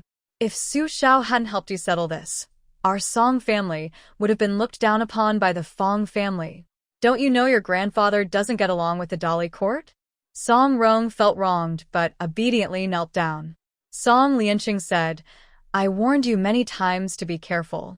Everyone else avoided trouble, but you still got caught? Song Rong pouted, speechless. Among the 5 sons of the Song family, Song Rong was the most reckless and lively. After the uncles finished scolding, Su Xiao spoke up. The granddaughter of the deputy minister of the Dali court is a clever girl. She knows how to use her advantages to benefit herself. I think if my little cousin can marry Miss Fong, it would be a good thing. No, I don't want her. Song Rong answered stubbornly, then secretly glanced at Su Lai. Su Lai rolled her eyes at him. I promised to help the deputy minister of the Dali court, so this matter is settled. Since I managed to help you resolve this time, who will help you next time? Su Xiao said. If you don't like Miss Fong, then quickly ask your uncle and aunt to arrange a marriage for you. Once your marriage is settled, fewer people will be interested in you. No. Before the uncles and aunts could speak, Song Rong shouted loudly. I'm still too young. What marriage? Besides, you, cousin, haven't even settled down yet? No one dares to scheme against me, but many want to scheme against you. Su Xiao replied. It's okay if you don't want to settle down with a marriage. In the future, you can go out less and attend fewer social events. That won't do, Song Rong said angrily. I won't agree. If you want me to get engaged, it has to be with Su Xiao. Thank you so much for today. The older aunt quickly interrupted, afraid Song Rong would mention Su Lai. Auntie appreciates your kindness. Su Xiao walked over to Song Rong, gave his shoulder a firm pat, then pressed down hard and whispered in his ear, Don't think about my third sister, or I'll send you to Miss Fong's bed to confirm your relationship. After saying that, she pressed down even harder. Song Rong let out a loud cry and collapsed to the ground. But everyone in the room dared not step forward to speak up for him. Being taught a lesson by Su Xiao herself was his good fortune. Su Shao left the house and saw Sun Ziqing waiting for her in the yard. Is there something you want to tell me? Su Shao raised an eyebrow and looked at him. I have something to report, Sun Ziqing said as they walked side by side. The investigation into the King Chu's daughter that you asked for is complete. The situation is quite simple, really. Like you said, it's just two girls fighting for attention. One of them was too aggressive and ended up ruining the other. The one who was ruined isn't without support or background. So, instead of saying it's the King Chu's daughter fighting her cousin, it's more like a power struggle between the royal family and a local noble family. King Chu is now in a worse position than an ordinary noble. He's basically a defeated chess piece. Because of that, the Yujia family in the southeast wants her to divorce King Chu. The request for divorce was rejected by the Empress Daajager, who said that a royal daughter-in-law cannot divorce. King Chu is naturally a flirt and doesn't treat his wife well. It was the old queen who, with a face full of shame, married her to him. But once she arrived, she was ignored. Over the years, the couple has been distant and cold. The previous King Chu was powerful, influential, and well-supported, with love and trust. The Yujia family bet on him, hoping he would become emperor, so they married their daughter to his heir, the current King Chu. But when the old emperor died, he left the throne to another son, and King Chu was defeated. If King Chu's heir could have a good life with her, it wouldn't be impossible. As a result, the crown prince of Chu never cared for her, and their life was full of ups and downs until now.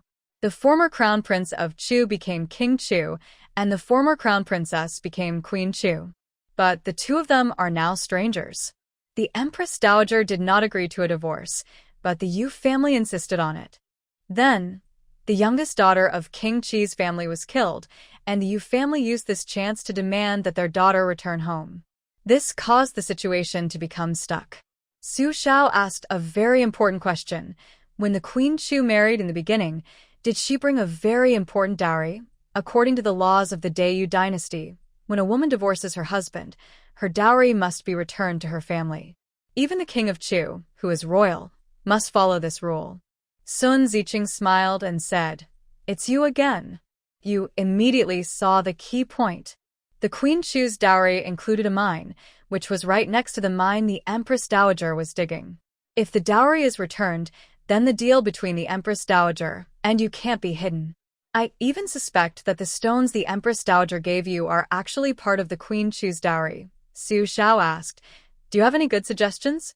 Do you think I should handle this matter?" "Not handling it, but it's already involved," Sun Ziqing replied. "This isn't necessarily a bad thing. We're going to the southeast, right? The southeast is Yu's territory. If we show goodwill to the Yu family, when we arrive there, they will also return the favor. So, the Yu family wants to use the death of this unlucky girl to force the Empress Dowager to agree to the divorce between the Queen Chu and the king." Su Shao paused. Why is the Yu family so eager for the Queen Chu to divorce? Is there some hidden trick? I heard that King Han, who rules in the southeast, has secretly liked the Queen Chu.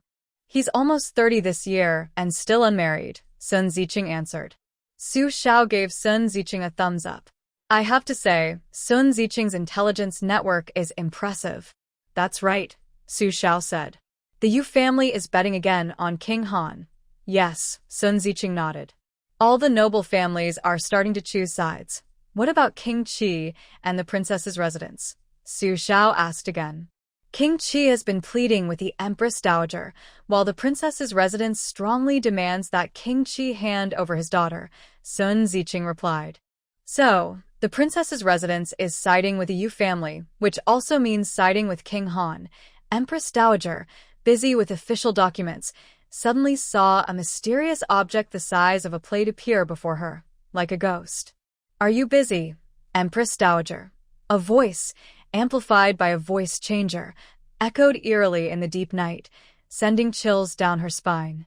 The Empress Dowager's brush trembled, leaving a large red on the paper. She looked up at the drone flying in the air, her back hairs standing on end. What is this thing? Why can it talk? Could it be hidden inside this small box? Hello, hello, hello. I'm here, came the voice from the drone. The Empress Dowager had to ask. Sir, it's me, replied Su Shao. Sorry to bother you late at night, but I have a small matter to discuss. I hope I haven't delayed your review of the documents. What could she say? Could she say, "Yes, you disturbed me, go away"? She could only put down her brush, slowly stand up, and walk toward the drone. It's okay, she said. I want to ask how my mine is doing. When can I get the ore? Su Xiao asked. In a few days. Are you in a hurry? The Empress Dowager replied. Yes, a bit. I heard the Princess of Chu wants to leave the King of Chu, but you rejected it, Su Xiao asked directly. The Empress Dowager was speechless. She is so old, yet this is the first time someone has asked her so directly. But it seems that is just the way that gentleman is. He is very straightforward. The Empress Dowager could only reply, a royal daughter-in-law, even after death, must be buried in the imperial tomb. As long as she is alive, she is part of the royal family. You're lying. I want to hear the truth. Su Xiao chuckled softly. The Empress Dowager sighed and said, I'm not lying. That is the rule. There is another reason, too. I can't let the tiger return to the mountain. Although the late emperor kept King Chu in the capital to annoy us, having King Chu here also benefits us. It means he is always under our watch, and we can notice any small change early. That's why I didn't oppose this. Now, the current princess of King Chu is from the prominent Yu family in the southeast. When she married King Chu, she probably hoped to gain power, but they failed. Now, King Han's influence in the southeast is growing stronger. If she returns to her family and marries King Han, it would be a big risk for the court. The princess of King Chu is skilled in military strategy and well-read in military books. I really can't let her go back to the mountain. Su Xiao was surprised. Oh, she has that ability. That was a bit unexpected. Even Xu and Ziqing couldn't find out her true skills, which shows she is very secretive. The Empress Dowager smiled bitterly. Otherwise, why would I be the bad person? The Dayu era is in chaos right now. Any small change could cause the current stability to collapse instantly. So, sir, are you going to get involved in this? Yes, I will take care of this, Su Xiao replied. Because I have benefited from the Yu family, the Empress Dowager chuckled. You truly are a noble person, and if I can offer double the benefit, would you allow me to handle this matter? The Empress Dowager asked again. No, Su Xiao answered. But if I can persuade the princess of King Chu not to marry King Han, would you allow them to part ways? That's impossible. Everything is possible with effort. After a moment, the Empress Dowager said, although I know you are very talented, this is a difficult thing to do, isn't it? How do you know until you try? Su Xiao smiled. Wait for my news. Goodbye. The drone waved its small wings and flew away smoothly. Until the drone disappeared, the Empress Dowager did not regain her senses. I want to see how you will persuade the Princess Consort of Chu, she said with a smile on her face, unaware of her own expression. As someone in a high position, she felt the coldness of power. No one dared to tell her the truth, not even her own son, who had to be cautious around her, oppose her, or fight for power. She no longer trusted anyone. She only trusted herself. But since this mysterious organization appeared, she felt like she had finally found someone to talk to as equals. The other person was not afraid of her status, position, or authority. They spoke casually like a friend of the same age about everyday things. This made her feel unexpectedly hopeful. The Empress Dowager sat back down, picked up a red pen, and was about to review an official document, but then she put the pen down and opened the letter handed to her by the Princess Consort of Chu. The letter requested a divorce. The handwriting was strong and powerful, unlike the delicate style typical of most young women. Such a person, should she really be released back into the wild? In the Princess Consort of Chu's courtyard, red jade, water, came the voice of the Princess Consort from inside the silk tent, but there was no response outside. Red jade? Green jade, she called, changing two names in succession, but no one answered. A strange voice replied instead. Sorry, I have a bit of a heavy hand. They are all asleep, so I can only trouble the Princess Consort to come and drink water herself. The tea is warm and just right to drink. The silk curtain was suddenly pulled aside, revealing a cold, indifferent face on the bed. Who are you? The Princess Consort asked coldly. What do you want? Just here to talk about life and dreams, Su Xiao pointed to the ceiling. I'm waiting for you here. After speaking, Su Xiao jumped out of the window and climbed onto the roof. 15 minutes later, the princess consort appeared on the roof. She was dressed neatly and carefully. Su Xiao patted the space beside her and gestured to the 2 bowls and a jar of good wine on the table. Are you the mysterious person who destroyed the Chu palace? The princess consort asked as she slowly approached Su Xiao. You appear so openly in front of me. Aren't you afraid of walking into a trap? Do you think I would be afraid? Or do you think the useless people in the Chu palace can catch me? Smiling, Su Xiao said, Are you still the princess consort of Chu, willing to reveal your true strength for that unworthy man and this burdened royal household? Her words made the princess consort's eyes suddenly narrow. Of course, if you want to spar with me, I can also fulfill your wish, Su Xiao added. I'm always very tolerant of beautiful women. The princess consort was both amused and embarrassed by the teasing. That's true. I'm not your match. Even your subordinate, Mr. Su Xiao, can take on the Imperial Guard camp alone, so your strength must be even greater, she said, then sat across from Su Xiao, picked up a cup of wine, and drank it all in one gulp. So, why should I act petty? May I ask your name, princess? Su Xiao inquired. Yu Jingyi. That's a lovely name, Su Xiao said sincerely. The king of Chu doesn't deserve you. You're the first to say that. Others only say Yu Jingyi, am not worthy of the king of Chu, and that I've delayed him, Yu Jingyi replied with a self-deprecating smile. I haven't left any heirs for the Chu royal family, so I don't deserve to be the princess consort. No children? That's actually good, Su Xiao nodded. Men like that don't deserve you to have children with him. Yu Jingyi turned her head sharply to look at Su Xiao, as if trying to tell whether he was speaking sincerely or not. Unfortunately, behind the cold mask, nothing could be seen. Yu Jingyi, have you ever thought about what your biggest dream in life is? What is the thing you most want to do? Su Xiao suddenly changed the subject. You are so talented and capable, yet you're trapped in this small world. Are you willing to accept that dream? Yu Jingyi looked up at the moonlight above and said, I've never thought about it, or maybe I don't deserve to think about it. Then now is the time to think, Su Xiao said. Tonight you can think freely. I want freedom. Does that count as a dream? Yu Jingyi asked back. Of course it does. Su Xiao nodded seriously.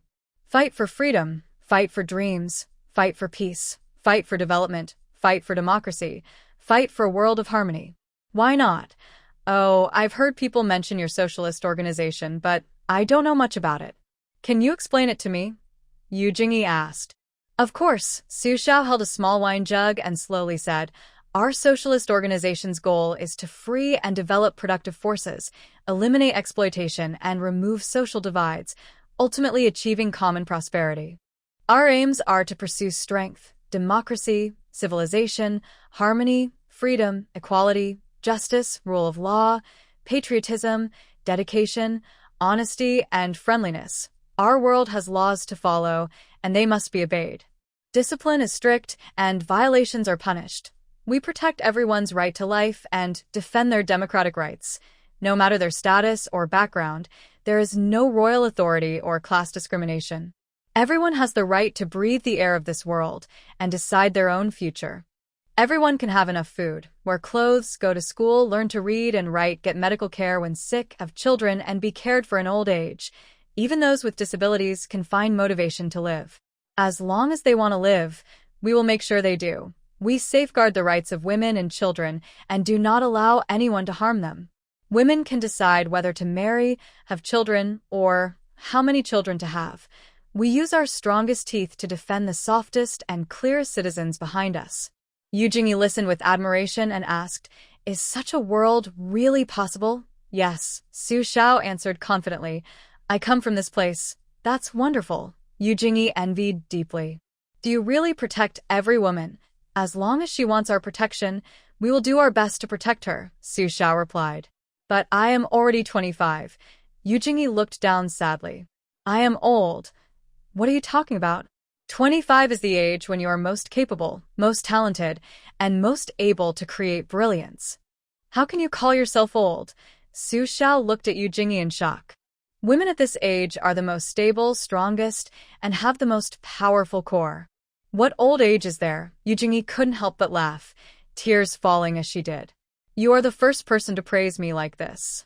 Since I was young, I've only been criticized by my family, told I'm not good enough, not gentle enough, not obedient enough. Even my marriage, I couldn't decide for myself.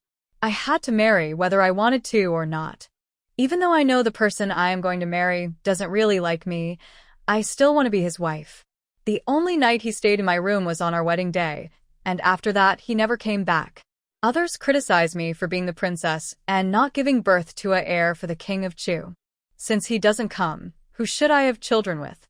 But no one blames the King of Chu, only blaming me for not being capable. I am a rejected member of my family and also of the Chu royal household. I have lived the past 25 years feeling like a failure. Yu Jingyi, listen. This is not your fault. It is the fault of this time, and those people. You are very good, very good. Su Shao said seriously. Your refusal to bow down is not because you are weak, but because you are too good. They don't deserve you. I heard that you want to divorce the King of Chu. Is it your family's idea or your own? Su Shao asked. It is both my family's idea and my own. Actually, I have wanted to leave for a long time, but my family doesn't allow it. They even said that if I dare leave the Chu palace, they will disown me. My cousin had an accident, right? You heard about it? She is luckier than me because she can be with her childhood sweetheart. But I am less lucky, caught up in the conflicts among the princes. But if your family wants you to divorce the King of Chu to marry someone else and use you again, would you still agree? Su Shao asked. No, I wouldn't. Yu Jingyi shook her head. I am a person, not an object. If I can help you divorce the King of Chu, the condition is that you follow me, pass my tests, and join the socialist organization. Would you be willing? Su Shao finally asked the key question. Yu Jingyi turned her head in shock, looking at Su Shao. Me? Why would I deserve that? What do you think of Su Shao? Su Shao asked another question. Him? Yu Jingyi thought for a moment and said, he is the most popular young master in the capital right now. Although he's not very old, he has a chivalrous spirit and a brave heart, more like a real man than many adults. Choosing him as your representative shows you value his intelligence and ability. If I asked you to follow him, would you be willing? Su Shao asked. Follow him? What do you mean? Yu Jingyi asked back. To be his friend, partner, comrade, and companion, traveling across the country with him, sharing the responsibility to help the weak and protect others. Strive to improve yourself, develop yourself, and grow yourself. Ultimately, pursue the freedom of life, Su Shao replied. Of course, this comes with conditions. If you choose him, you will leave your original identity. You will no longer be the legitimate daughter of the Southeast family and the Yu family, nor the Princess of Chu. You will simply be yourself, Yu Jingyi. Yu Jingyi's dull eyes gradually brightened as Su Shao spoke, shining more and more until they sparkled brightly. Can I really do this? Can I leave this identity and just be myself? Yu Jingyi asked tremblingly. Why? Why choose me? Because you have an unyielding spirit and the courage never to give up, Su Shao answered. Because you deserve a brighter life and a better future. Her words brought tears to Yu Jingyi's eyes. All right, I agree, Yu Jingyi said tearfully. Let's fight for freedom together. Do you have a sand table here? Su Shao asked. Yes, Yu Jingyi replied shyly. I hid it in my room. King Chu doesn't like me messing with these, so I hid it well. Come on, let's have a match. Su Shao leapt down and waved at Yu Jingyi in the yard. Yu Jingyi smiled, then jumped down from the roof. The two tiptoed into Yu Jingyi's room, opened a door at the back, and a dark room suddenly appeared before them. I'll turn on the light. No need. Su Shao pretended to reach into her pocket but actually took out a powerful flashlight from her space. Yu Jingyi's eyes widened in surprise. This organization really has many strange and wonderful things. Yu Jingyi drew back the curtain, revealing a large sand table. This is the map of the capital. Su Shao immediately recognized it and separated the red and blue flags, saying, You defend, I attack. Let's have a match. Great. Yu Jingyi's eyes lit up even more, excited beyond words. Since getting married, no one had played defense and attack with her. Life was lonely as snow. The two quickly began arranging their troops, with the blue side defending and the red side attacking. Yu Jingyi immediately showed her strong offensive skills, attacking fiercely, while Su Xiao kept blocking and defending passively. But soon, Su Xiao gave Yu Jingyi a lesson, showing her classic tactics from future defensive battles. Su Xiao used a small force to hold back Yu Jingyi's main army. When Yu Jingyi was not alert, she took advantage of the terrain to hide her mobile troops and sneak behind Yu Jingyi's forces, launching a surprise attack from the rear. Once Yu Jingyi noticed, she quickly sent reinforcements. The pressure on Su Xiao's main force eased instantly, and she took the chance to counterattack. She widened the formation on both sides, cutting through and surrounding Yu Jingyi's troops, gradually weakening them. Yu Jingyi made a quick decision to retreat and reorganize her forces to counterattack. Before Yu Jingyi could launch a counterattack, Su Xiao chose to withdraw. She avoided a direct fight, using guerrilla tactics, fighting while retreating to higher ground to create a firepower advantage. The two fought all night. At dawn, their battle was coming to an end. Both sides suffered heavy losses, but neither could defeat the other. This battle ended with a clear victory for the blue side. "I lost," Yu Jingyi said, excited despite losing. "I am convinced. You are very strong," Su Xiao sincerely praised her. "When we had equal forces, I had the terrain advantage and kept you busy for a long time. You are a capable battlefield leader. If we swapped places, I might not win against you. No wonder the Empress Dowager was reluctant to let you go. Someone like you on the battlefield would be a disaster for the enemy. If I were the Empress Dowager, I wouldn't let you leave either. But I am not her, so I want to help you escape." Yu Jingyi was amused and laughed. "Thank you. Good news is coming," Su Xiao said, looking at the sky. "It's getting late. I should go now. Yu Jingyi, pack your things well. I will come back to take you away." Yu Jingyi nodded firmly. "Okay, I'll wait for you." Su Xiao turned and climbed over the wall to leave. Yu Jingyi watched her figure, lost in thought for a long time, until her two maids, still sleepy, woke up and shouted, "Princess, I am so sorry. I fell asleep." "It's okay," Yu Jingyi said cheerfully, turning to look at them. "Go and check my dowry." "Huh." The two maids looked confused. "Why?" "Because I will soon no longer be the Princess of Chu." Yu Jingyi's voice trembled as she replied, "I will be free very soon." Such precious words. "Sir, please don't make me wait too long." Su Xia left the Duke of Chu's residence and jumped over the wall, removing her disguise at the same time. She instinctively looked back at the magnificent Duke of Chu's estate. The Duke of Chu is really quite foolish. He has such a good wife but refuses to keep her, instead causing trouble himself. If he had treated Yu Jingyi well and listened to her advice, things wouldn't have turned out like this. I must say, the old Duchess was very wise to choose the best wife for her son. But her son is just too foolish. He looks down on Yu Jingyi for not being gentle or feminine enough, and doesn't even bother to look at her. No wonder the old Duchess was so angry. She went to the back garden to meditate and pray, ignoring everything. She's really fed up with her son. Yu Jingyi is also a person with a strong temper. Since the Duke of Chu looks down on her, she sees no need to help him plan the future. She hides her plans in a secret room, so he won't find out she has this ability. Since the Duke of Chu isn't lucky enough to have her, I, Su Xia, will happily accept this. Hee. When Su Xia returned to the Song residence, she took the opportunity before old Master Song left for court to slip her letter to the Empress Daajager into his hand. "Give this to the Empress Daajager." "All right." Old Master Song thought for a moment and realized his clever granddaughter was once again making a deal with the Empress Dowager. Su Xia went back to her room and took a short nap. Everyone in the Song household, passing by her room, deliberately walked quietly, tiptoeing carefully so as not to disturb the young master resting.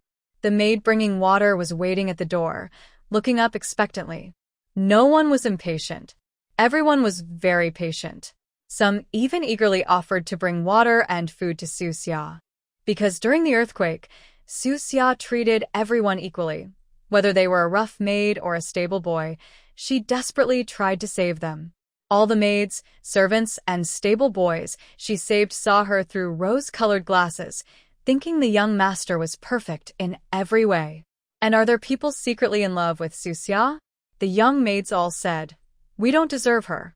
A young lady like the young master, who is as pure as jade, is destined to reach for the moon in the sky.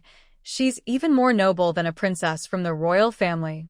It was a bit of a romantic ideal. When the second sister, Su Zhen, arrived, she saw this scene. Su Zhen quietly asked, "Has the younger brother woken up yet?" "Yes, Miss Urbio. The young master only just returned at dawn and hasn't slept all night," the young maid replied softly. "Maybe you should come back later." "All right." Su Zhen leaned on her cane to leave, but then she heard Su Zhao's voice. "Second sister, come in." "Oh, you're awake." Su Zhen quickly pushed the door open. "Did I wake you?" "No," Su Xiao said. "I had other things to do today, just took a short nap." "Is there something else you want to talk to me about?" "I finished making the explosives you asked for," Su Zhen said. "Please check them when you have time to see if they're good." "Really so fast?" Su Xiao was surprised. "Second sister, you haven't been working non-stop on the explosives, have you?" "No, I was just idle." "Since I can do something for you, I feel at ease," Su Zhen smiled. "Oh, and there's one more thing. Brother Sia sent me a barrel of fish and 2 pigeons. What kind of gift should I send in return?" "Sia Shinghao." Su Xiao thought for a moment and said, "Second sister, how do you want to get along with him?" "Just as friends," Su Zhen carefully asked. "Is that okay?" "Of course," Su Xiao replied. "Remember, as long as I am here, you can do whatever you want. As long as it doesn't break the law or go against human morals, anything is fine. You have the right to make friends." Su Zhen shyly lowered her head. Then I want to make him a pair of shoes." "Please deliver them for me," Su Zhen said. "Other than that, I don't think I should give anything else." Nowadays, giving some embroidery or sewing as a gift was quite normal. But not everything could be given freely. For example, a purse or handkerchief shouldn't be given casually, as they could be seen as symbols of affection. But giving a pair of shoes was quite normal because shoes aren't embroidered with flowers. "Okay," Su Xiao agreed. "Once I finish my work, I'll deliver them to him. Then I'll go get the shoes." Su Zhen turned to leave, looking eager.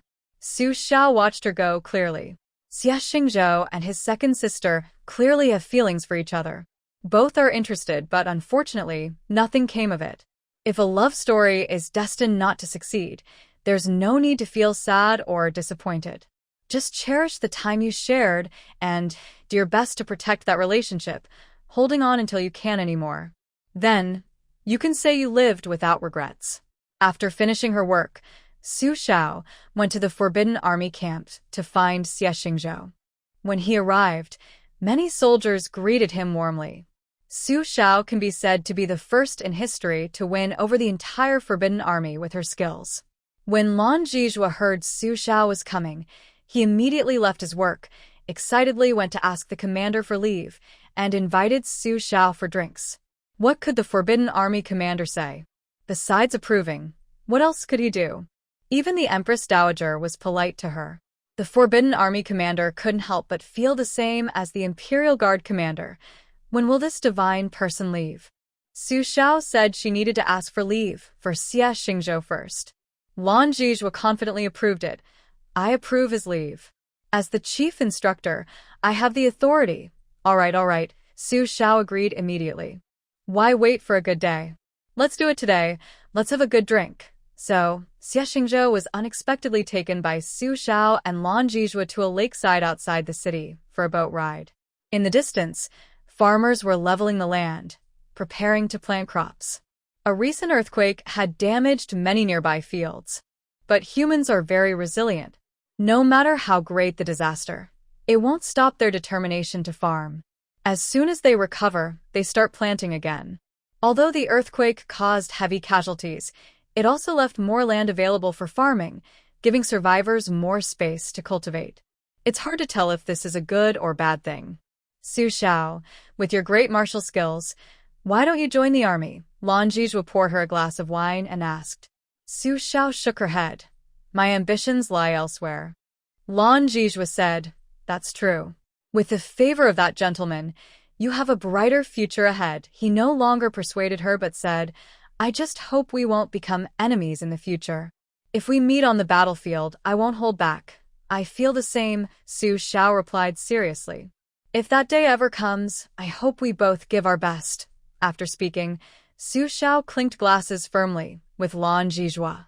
Although Lan Zhizhua was a rough man, he was good at reading people.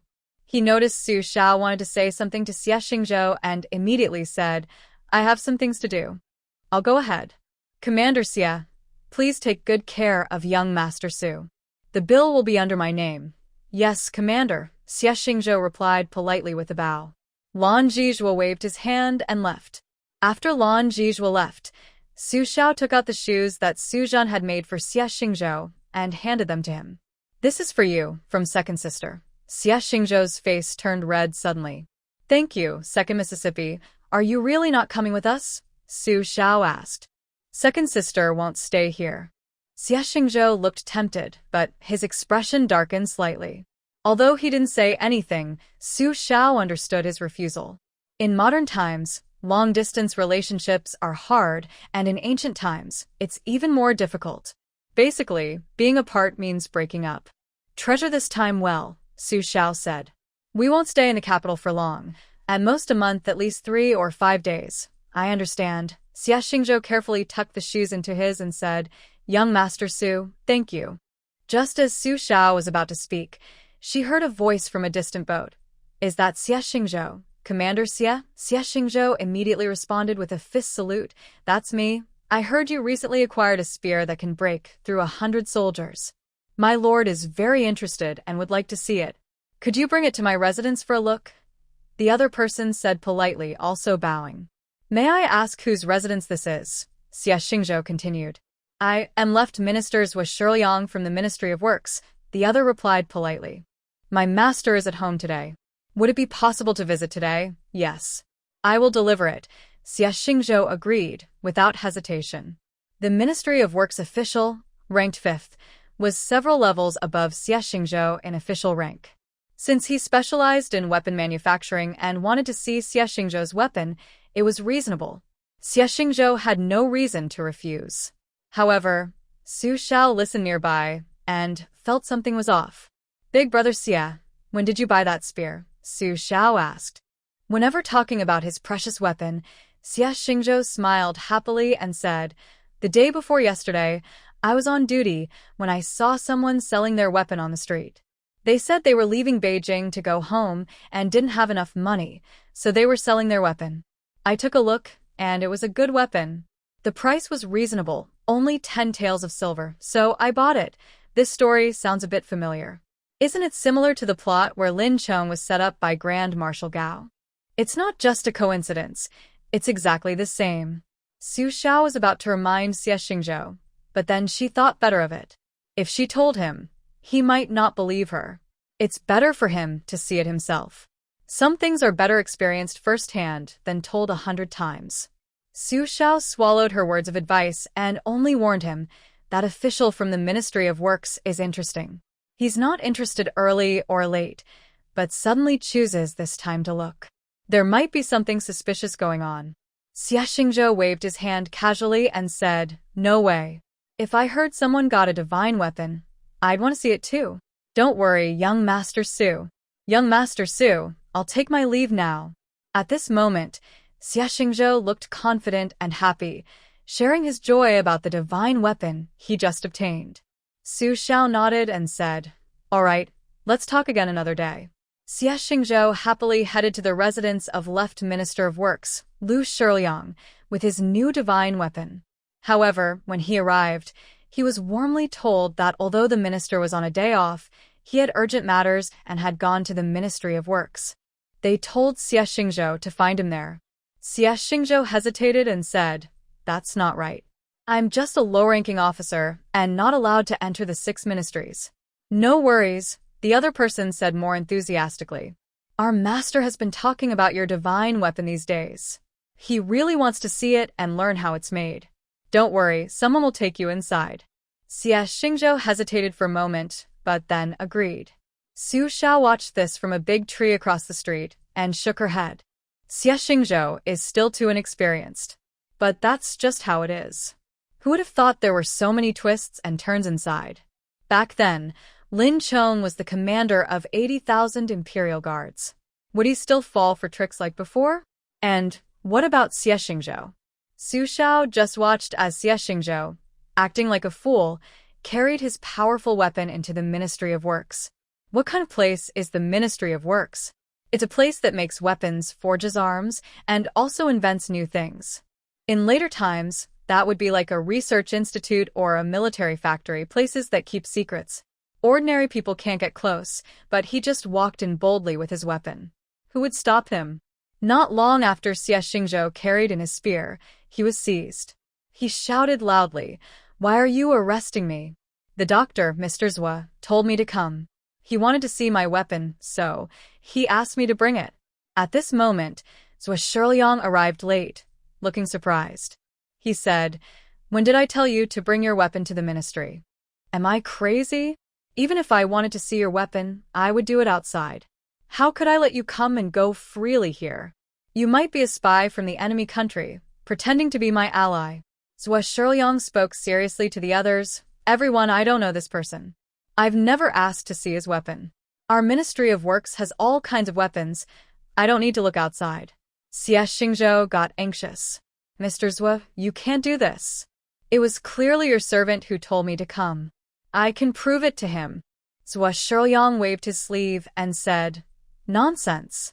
My family and servants know the rules. They wouldn't let you come here and ruin my reputation.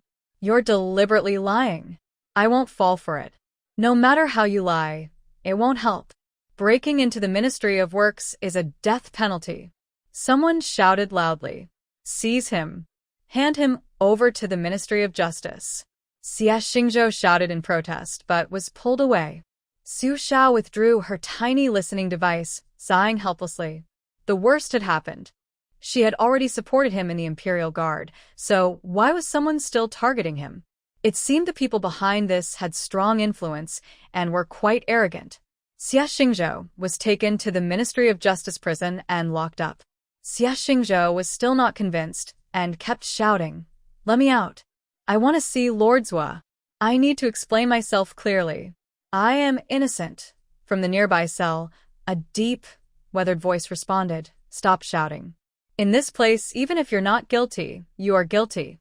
Nothing can be explained, but I am truly innocent," Sia Shinghao replied, refusing to give up. "Here, the truth doesn't matter anymore. What's important is that someone wants you dead," the voice said. Those words made Sia Shinghao suddenly fall silent in anger. Someone wants him dead? Did he block someone's way? Just because he was glanced at by the military leader, he's now a target? Sia Shinghao suddenly felt that this world was just too absurd. "Young man, you still have a lot to learn," the voice continued. "Some things can't be avoided just by hiding. A tree that stands out will be broken by the wind." Sia Shinghao trembled all over. The light in his eyes, like a flickering candle, gradually dimmed. He chuckled bitterly at himself, and his eyes slowly turned red.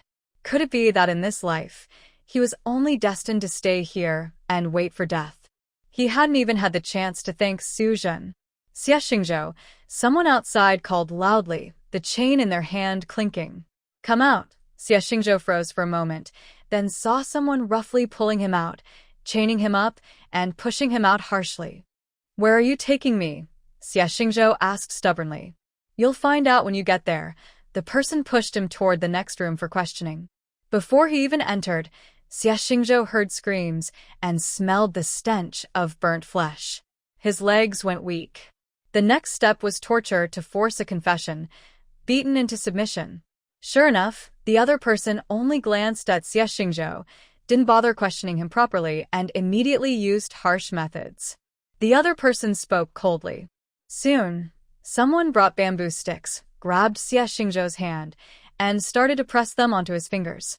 "Wait, you haven't even questioned me yet. Why are you using torture? This is forced confession." "You." Sia Shinghao screamed painfully, curling up as the pain made him feel like a crushed shrimp. Even the toughest man cannot withstand this sharp pain. Interrogation? No need for that. You trespassed into the Ministry of Works, trying to steal secrets and secretly communicate with foreigners. The evidence is clear. The charges are solid. Do you admit guilt? No. Sia Shinghao gritted his teeth, his eyes bloodshot, and replied, I do not. Use more force. Stubborn.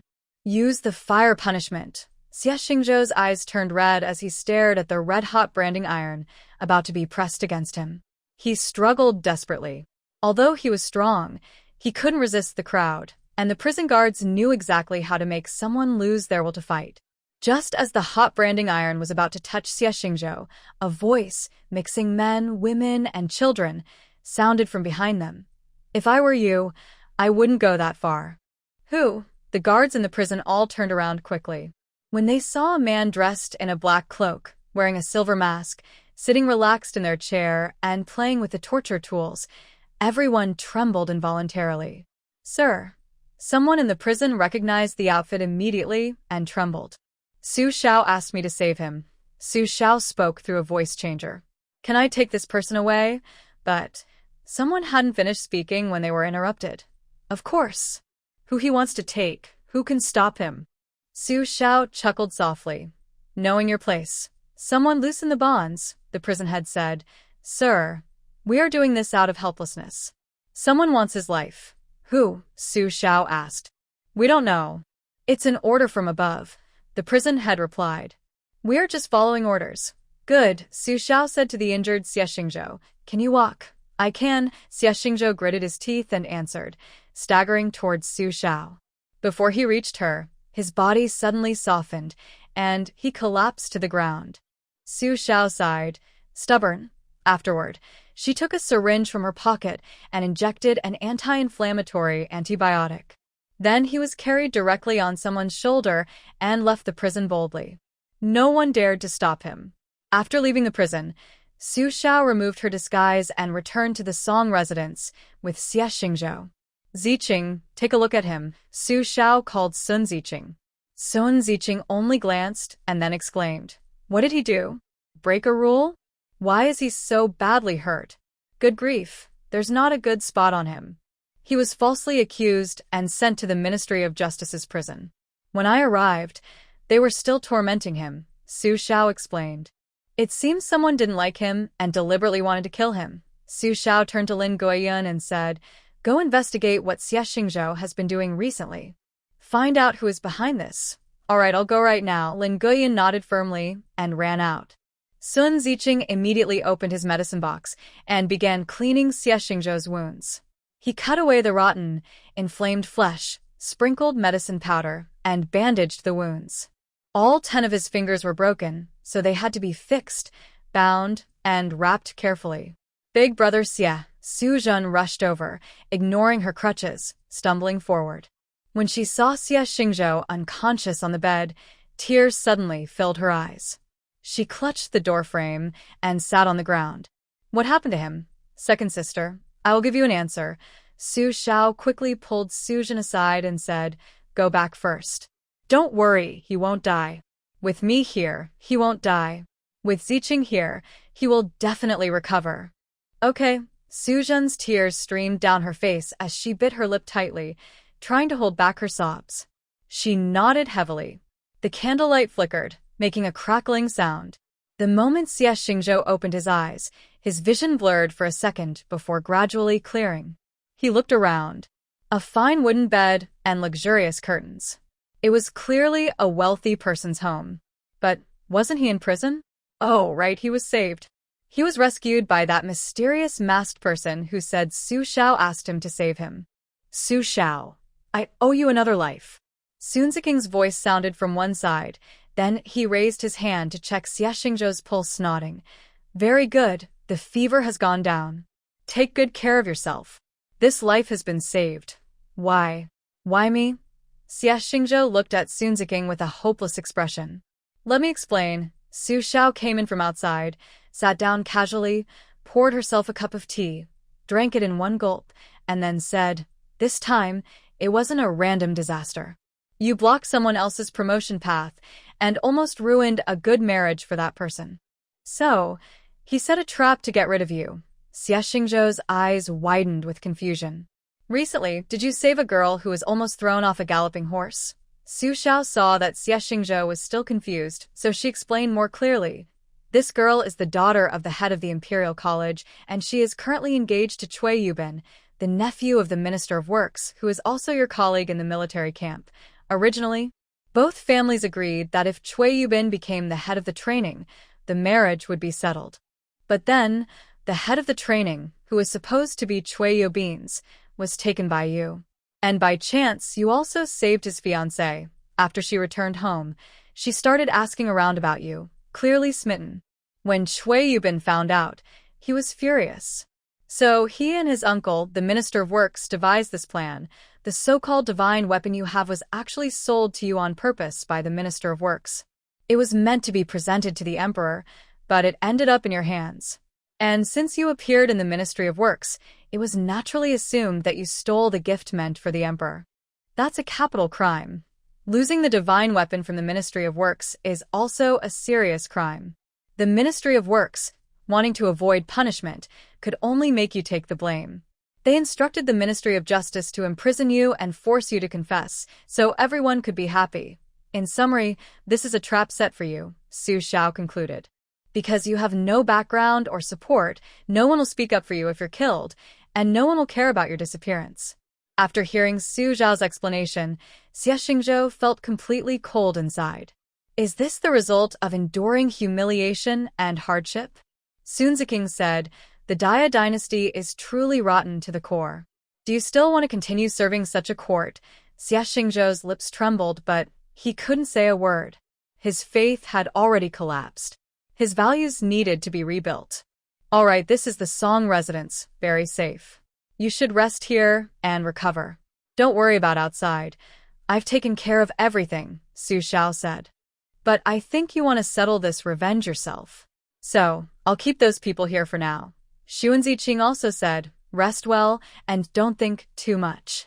As long as you are alive, everything can get better. Thank you, Sia Shinghao said, trembling as he expressed his gratitude. Su Xiao and Xuan Ziqing left together. In the room, only Sia Shinghao was silently crying. Outside the door, Su Zhen was leaning against the wall, secretly shedding tears. Seeing how badly Sia Shinghao was hurt, Su Zhen felt heartbroken. But she had no right to say anything comforting. She could only stand outside quietly, keeping him company. In the distance, Su Ling and Su Lai watched her with concern. Big sister, should we go and try to comfort him? Su Lai asked. No need, Su Ling replied. Let your second sister stay with Sia Shinghao. Otherwise, she might not sleep well tonight. Su Xiao usually ran with weights and practiced boxing. After warming up, Lin Guiyun came over to report, Young master, there's a letter from the palace for you. Su Xiao took it and opened it. It was an invitation from the Empress Daajager, asking him to witness the separation of King Chu and the princess. It seemed the Empress Dowager had spoken privately with Yu Jingyi and made some arrangements. Otherwise, she wouldn't be so willing to let him go. The reason for inviting Su Xiao was probably to have him guarantee that after Yu Jingyi's separation, she wouldn't return home or remarry. But Su Xiao didn't mind. He also wanted to witness Yu Jingyi's rebirth. So he agreed quickly. The Empress Dowager's invitation was for Su Xiao, not for members of the socialist organization. There was a lot behind this. Even though Su Xiao was no longer officially part of the Dayu dynasty, he still appeared to be a member. Inviting Su Xiao kept the face of the Dayu dynasty. After all, they were all on the same side, right? But inviting members of the socialist organization would have been seen as a slight. The Empress Dowager cannot afford to lose face with this person. Anyway, Su Xiao can represent that organization, so let her do it. When the Song family heard that Su Xiao was going to the palace, they hurriedly made new clothes and shoes for her overnight. Recently, Su Xiao's clothes and shoes were all prepared by the Song family. They were high quality and luxurious, something Su Xiao had never worn before. Old Master Song even took extra time to teach Su Xiao etiquette. He knew she wouldn't obediently follow rules even in the palace, so he taught her about the palace layout, the best escape routes in case of emergency, and which directions were easier to leave the palace from. He also explained where the guards' patrols usually were. In short, Old Master Song was very clever and shrewd. Since he decided to support Su Xiao, he considered her in every way, even more than his own grandson. Since the Empress Dowager invited you to be a witness, it clearly shows she recognizes your identity. But even so, you shouldn't wander around the palace grounds freely. There are many palace maids and consorts, and if you offend someone, it could easily cause trouble for you. Right now, many people are watching you. Every move you make is being closely interpreted, Song Qingshin said. But that's a good thing. Being noticed is better than being unknown. Grandpa, don't worry. I know what to do, Su Xiao replied. Even if there's an emergency, I have ways to escape. The space isn't just for show. At worst, I can hide inside it. All right, I have nothing more to say. Be careful tomorrow, Song Qingshin said. The next morning, before dawn, Su Xiao was already up, changed her clothes, styled her hair, and put on jewelry. After tidying up, she left with Song Qingshin to enter the palace. The morning court started at 5 o'clock. In summer, it was just getting light at that time. But on the road to the palace, many officials' carriages were already moving along. Only officials of high rank could ride in carriages. Lower-ranked officials had to walk. As a third-rank official, Song Qingshin had his own carriage. They arrived at the palace gates in the carriage, then got out and walked inside. By then, many officials had already arrived, greeting and bowing to each other. When they saw Su Xiao also going to the morning court, they were first surprised, then warmly greeted her. Young Master Su, good morning. Good morning, young Master Su. Su Xiao politely bowed and clasped her hands in greeting, which kept her busy. She greeted everyone as she walked inside. Usually, officials of 6th rank and above are required to attend, but those of lower ranks are only required to come on certain days each month. Officials of 3rd rank and above stay inside the hall, while those below 3rd rank wait outside, with 5th and 6th rank officials at the back. Song Qingshin is the Deputy Minister of Rights, a proper 3rd rank official, so he is allowed inside the hall. Su Xiao, on the other hand, has no official rank and isn't supposed to go in. But there is an exception, isn't there? She is that exception. However, Su Xiao didn't want to kowtow to the Empress Daajager and the young emperor, so she didn't go inside. Instead, she waited in a side hall of the main hall. Let the Empress Dowager and the young emperor come to see her. Humph, she is so proud. As soon as Su Xiao entered the side hall, a young came over with tea and snacks, inviting her to sit and rest. Su Xiao calmly took the teacup, gently blew on it, but didn't drink. She never eats or drinks when she's unsure about something. Suddenly, a loud whip sounded outside. The morning court officially began. Su Xiao listened to the crowd outside shouting, "Long live the emperor," and smiled quietly. Where did "Long live the emperor" come from? It's just self-deception. The topics discussed in the morning court are dull and boring, just officials arguing, with nothing actually getting done. Listening to it all feels uninteresting. If she were the emperor, anyone dawdling like this would be severely punished. Counting on her fingers, it was about 7 or 8 o'clock when the morning court finally ended. Finally, it was her turn. Su Xiao immediately perked up. Empress Dowager arrives. The emperor arrives. Old Queen arrives. Prince Chu arrives. Princess Consort Chu arrives. Su Xiao looked up. Everyone in the room knelt down loudly, except for Su Xiao, who stood there, clasping her fists and bowing slightly. Greetings, everyone. How bold. Why are you not kneeling? A young shouted sharply. Su Xiao threw her teacup at him, smashing it into his head, causing him to bleed. Then she turned to the Empress Dowager and asked, "Is that okay?" The Empress Dowager took a deep breath and said, "No problem. Su Xiao has the privilege of not kneeling when she sees me. You can't be more honored than I am, right?" The young emperor quickly agreed. Yes, you're right, mother." The young emperor still remembers that night clearly and will never forget it in this lifetime. Prince Chu felt very frustrated but dared not speak out. If it weren't for Su Xiao, he wouldn't be in this situation. This person is too strange. Jingyi looked at Su Xiao's confident attitude in front of the Empress Dowager and couldn't help but smile. Only someone like her is worth following. The old Queen Mother's eyes, as deep as an empty well, swept over Su Xiao without showing any emotion. It was clear she had given up hope for the current situation. Such a good daughter-in-law was about to be free. Su Xiao spoke. Can we start now? Sit down and talk, the Empress Dowager said first, taking her seat, and the others followed. Su Xiao, as a witness, sat outside the group, holding her teacup and listening to their discussion about the divorce details. Just as Su Xiao guessed, the Empress Dowager and Jingyi must have made some secret deal. The Empress Dowager suddenly looked very straightforward and said, "Although our royal family has no precedent for divorce, the situation now is different. We must handle it specially. Since Prince Chu and the princess are incompatible, this marriage is cancelled."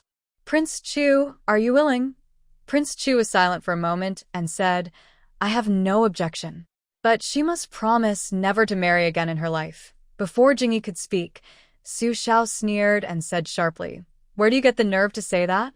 Huh. Only you are allowed to have many women in the backyard, and your ex-wife can't remarry? What a big face you have. I remember that the first empress of the Diyu dynasty was a widow who remarried, right? So what? You have more face than your ancestors." Su Xiao's words made Prince Chu blush with anger. The Empress Dowager and the old Queen Mother couldn't hold back and secretly smiled. Although their positions were different, they were both women and strong, capable, independent women. They highly approved of Su Xiao's words.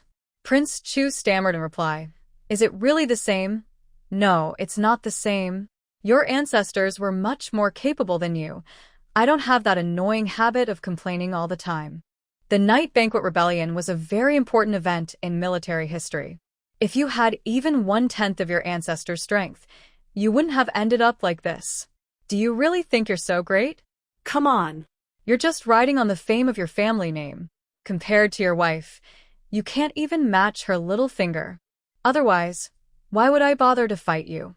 Weren't you threatening me with my family? How about now? Are you convinced? Su Xiao's words were like slapping King Chu in the face with a shoe, loud and clear. King Chu was so angry he couldn't say a word. Yu Jingyi, used to thinking about the bigger picture, spoke up.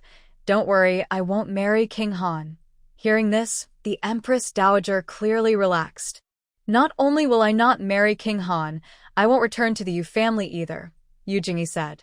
"If young Master Su doesn't mind, I will travel with him and see the world. For the past 25 years, I lived for my family and as the wife of King Chu. From now on, I want to live for myself. Of course. We welcome you," Su Xiao smiled and replied. "Join our little escape team." The Empress Dowager didn't bother to comment. Escape team? Do they have such a bold escape team? Who are they escaping from? Forget it, whatever he says goes. I'm tired. Let's leave quickly. Don't cause trouble in the capital.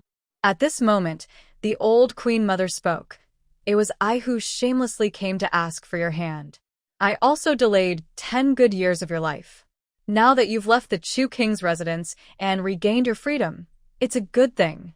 I decide your dowry will be returned in full, plus an additional 100,000 silver taels and 30,000 bolts of silk. Consider it a token of our mother-in-law and daughter-in-law bond." Jingyi thanked her mother-in-law for her kindness. "Since everyone agrees to part ways, I will personally issue an imperial decree to approve the divorce between the Chu King and the Chu Princess." Finally, the young emperor spoke. He wrote the imperial edict on the spot and stamped it. From then on, Yu Jingyi was completely free again, no longer the Chu Princess, just Yu Jingyi. Congratulations. Su Xiao sincerely congratulated her. Same to you. Yu Jingyi held the imperial decree, tears of joy streaming down her face. She was finally free. "Are you really going to travel the world with him?" After King Chu and Yu Jingyi officially separated, he seemed to realize that his wife actually looked quite good. Although she wasn't as gentle and delicate as other women, she had her own charm. King Chu didn't know why, but he suddenly felt a faint regret deep inside. Yes, Yu Jingyi replied to her ex-husband, no longer as cold as before. Since they were already apart and had no more ties, there was no need to keep a cold face. But when King Chu saw Yu Jingyi smiling, a strange pain arose in his heart. Did he do something wrong? Su Xiao wouldn't give King Chu a chance to regret and then have a dramatic scene of chasing after his wife. Yu Jingyi was the talented commander she admired, and she had to keep her close. All right, the matter is settled. We should go back now, Su Xiao said to Yu Jingyi. Your dowry and everything, just send them directly to the Song residence. I'll keep them safe if you trust me. I trust you. Yu Jingyi nodded firmly. Everyone knew Su Xiao's good character. She was willing to do anything without asking for anything in return, spending money, effort, food, and medicinal herbs to save millions of people in the capital. It was impossible for her to be greedy over such a small dowry. Sell the farms, shops, and land in the capital, Su Xiao said. We probably won't come back. If they returned, they wouldn't be citizens of the Dayu dynasty anymore, but the emperor of the new dynasty. By then, the whole world would be hers, her land, her territory. She could have as much as she wanted. Okay, Yu Jingyi listened to Su Xiao completely, almost blindly. Because someone who could gain the approval of her husband definitely wouldn't be wrong. Yu Jingyi had never truly obeyed anyone in her life, except her husband, whom she trusted wholeheartedly. King Chu watched Yu Jingyi obey and follow Su Xiao so obediently, feeling uncomfortable inside. In the past, Yu Jingyi wasn't so gentle or obedient to him. King Chu felt sour. He couldn't help but say, Yu Jingyi, you'd better think carefully. He's only 14 this year, and you're 25. So what? Yu Jingyi didn't catch the hidden meaning in King Chu's words and replied, the capable become teachers, and the capable lead. Young Master Su is young, but talented and outstanding. He's worth following. When King Chu heard this, he thought Yu Jingyi wasn't interested in Su Xiao, so he relaxed. Yu Jingyi didn't understand, but Su Xiao and the others did. Old Queen Mother couldn't bear to watch and turned her face away. Such a foolish son. She didn't give birth to him. Why didn't he get jealous earlier? The Empress Daajager smiled silently. Seeing how silly King Chu was, she felt reassured. This kind of fool shouldn't think about taking the throne. The little emperor awkwardly cleared his throat and said, Elder sister Yu, I won't see you off. Your humble servant Yu Jingyi takes my leave. Yu Jingyi bowed to the Empress Dowager, the little emperor, and old Queen Mother. Then she turned around and left with Su Xiao, without looking back. King Chu stared blankly at Yu Jingyi's back, feeling mixed emotions. Old Queen Mother ignored her foolish son and said to the Empress Dowager, if there's nothing else, I will go back. Empress Dowager, let's not meet unless necessary. The Empress Dowager sneered, I approve. After Su Xiao left, the Empress Dowager and old Queen Mother returned to their usual state of ignoring each other. Su Xiao took Yu Jingyi out of the palace and got into a carriage. Su Xiao said to Yu Jingyi, Elder sister Yu, since you're now part of our group, I have a secret to tell you. Yu Jingyi looked at Su Xiao in surprise. Su Xiao took a silver mask from her and slowly put it on her face. Yu Jingyi's expression changed from calm to shock, then to cracks of disbelief. You are, Yu Jingyi stammered. Su Xiao removed the mask, nodded, and said, Sorry. Yu Jingyi took a deep breath and frantically rubbed her face. Calm down. I can't believe that such a strong person is only 14. What was I doing at 14? Because I am too young, I lack influence, so I wore the mask. But I didn't expect that once I put it on, I couldn't take it off, Su Xiao explained with a bitter smile. This secret is known only to our family. I hope you can keep it. Of course, Yu Jingyi calmed down and said, it must be kept secret. So, that socialist organization. This organization really exists. I am indeed a member, but it is now far away in a distant place, Su Xiao explained. Everything I told you is true. Yu Jingyi nodded. You still have many secrets. Yes, many. It's not the right time to tell you now, Su Xiao replied. I understand, Yu Jingyi said, rubbing her face again. Young Master Su, you keep surprising me. I can't wait for the next surprise, Su Xiao smiled. Come on, let's go home. I've already told my family. From today, you are part of our family. Okay. Yu Jingyi nodded happily. Although Su Xiao is actually a masked person, and this news was very shocking, Yu Jingyi quickly accepted it. Then she realized that many things could actually be connected through clues. Su Xiao's strength and power are truly only possible for the real person. People had the wrong impression at first. Su Xiao drove a carriage back to the Song family estate.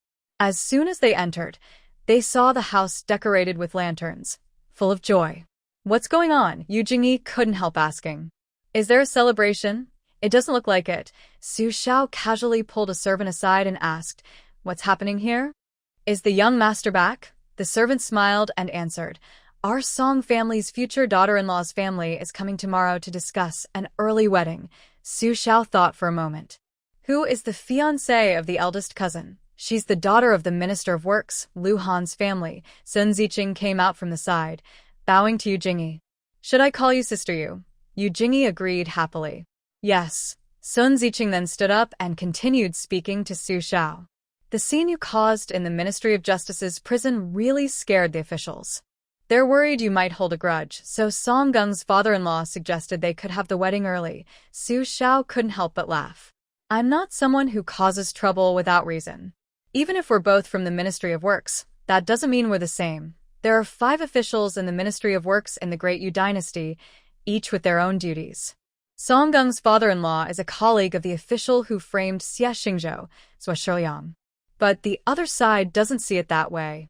Xuan Ziqing followed Su Xiao and Yu Jingyi as they continued walking inside. As they moved, he said, Of course, there's another reason. It's because we're afraid someone might steal this marriage. The woman's side wanted to wait another year before getting married, but lately, many people are asking about Song Gung, clearly trying to interfere. The woman's side is getting nervous. Anyway, both sides have already sent the wedding gifts, so missing out on half a year doesn't matter. We might as well get married early, Xuan Ziqing added. Tomorrow, the house will be lively again. Yu Jingyi asked, Do I need to avoid them? No, Su Xiao replied firmly. My people are respectable. Why should I hide? If you don't like me, don't come close. I won't tolerate that bad attitude. Yu Jingyi immediately smiled. She was right about people. They say skilled people are brave. Su Xiao has the ability, so she has the confidence to speak so boldly. Yu Jingyi thought about the stories she recently heard about the masked man. It was hard to believe that the powerful, all-knowing person could be the same as this 14-year-old boy in front of her. How is Brother Sia doing? Su Xiao asked again. Your second sister is taking care of him inside, Xuan Ziqing answered. He won't die, but his spirit needs time to recover.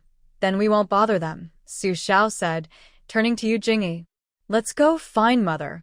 She can arrange a place for you to stay. Are you sure you won't go back to the palace? Or to the other estate in the capital? No, Yu Jingyi said decisively. Since I am no longer the king of Chu's wife, I should stay away from that place. My dowry and maids will be sent over. As for the Yu family, I married into them, but I follow my heart now. I've done my duty to the Yu family. I owe them nothing. Good, Su Xiao said. I'll cover for you. Yu Jingyi liked Su Xiao's strong attitude and immediately said, Thank you. Family is family. No need for formalities, Su Xiao said. Come on, I'll help you pick a room.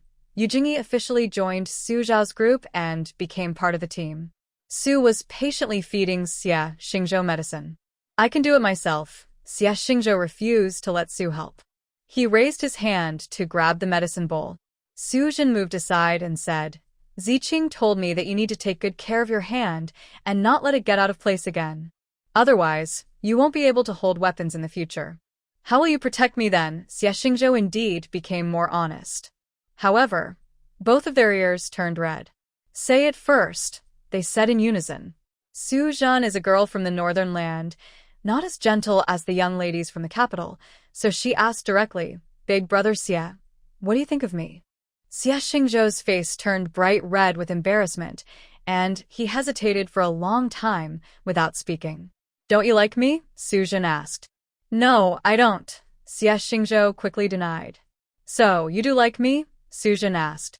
Sia Shingzhou nodded silently and said, But I have nothing now, no money, no job. I don't think I'm good enough for you. It's okay if you have nothing now. My younger brother also has nothing. But we still live well. We are people who have escaped hardship, Su Jin said. Would you be willing to come with me? Where to? Sia Shingha asked. I don't know. I'll follow my younger brother. Wherever he goes, we go. Wherever he is, that's where home is, Su Jin replied. Maybe we'll find a beautiful mountain place to settle down, or hide in a mountain valley, or maybe take over a territory and become a king or emperor. Who can say for sure? Big brother Sia, the court is in such a mess. Aren't you still hopeful? Su Jin said. Come with us, let me think about it again, Sia Shingha said, lowering his head. I don't want to be useless. Even if I go with you, I want to take responsibility. Stop talking, I understand, Su Jin interrupted him. I'll wait for your answer. Sia Shingha started to feel a little shy. Usually, he should be the one asking, but she took the lead. But I have to say, this straightforward girl really suits his personality. He doesn't like those who are hesitant and indecisive, the kind that can't get a word out no matter how hard they try. In the future, when they live together, they should speak honestly and openly, instead of guessing all the time. Guessing is pointless. How can you guess what's in someone's mind? It's like trying to read a mind. Impossible. Su Jin has a sweet and lovely appearance, but her personality is straightforward and direct, creating a charming contrast.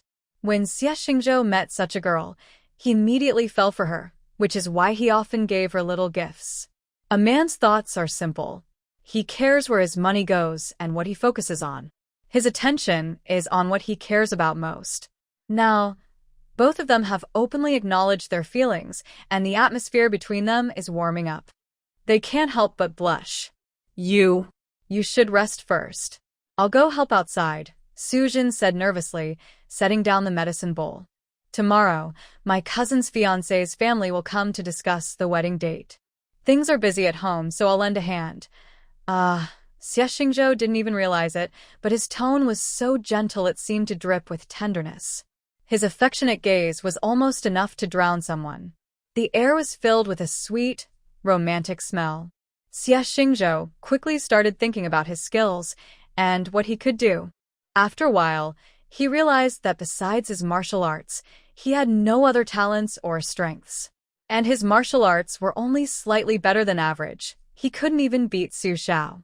This made him feel a bit discouraged and sad. He felt useless. How could he make her happy? After Su Jin left the room, she couldn't help but sigh. She understood Sia Shingha's worries. It wasn't that he was bad. In fact, he was too good, too responsible, and too eager to give her a good life. That's why he hesitated. But Su Jin didn't regret revealing her feelings just now. As long as she had tried her best, even if they had to part someday, she would have no regrets. Time passed quickly, and the next day arrived. The Lu family arrived at the Song residence early, almost right on time. Dear in-laws, Madame Lu greeted warmly from afar, holding Song's hand. It's been a few days. You look even better today. Likewise, Madame Song smiled happily. Lu Han then enthusiastically greeted Song Lianqing. Hey, is Mr. Su at home today? Yes, he is, Song Lianqing replied with a smile, not feeling overshadowed by Su Shao. We heard your family was coming today, so we stayed in. That's good, that's good. Lu Han sighed in relief. Today, he came to Song's residence not just to discuss his daughter's marriage with Song Gung, but also to apologize on behalf of the Ministry of Works to Su Shao.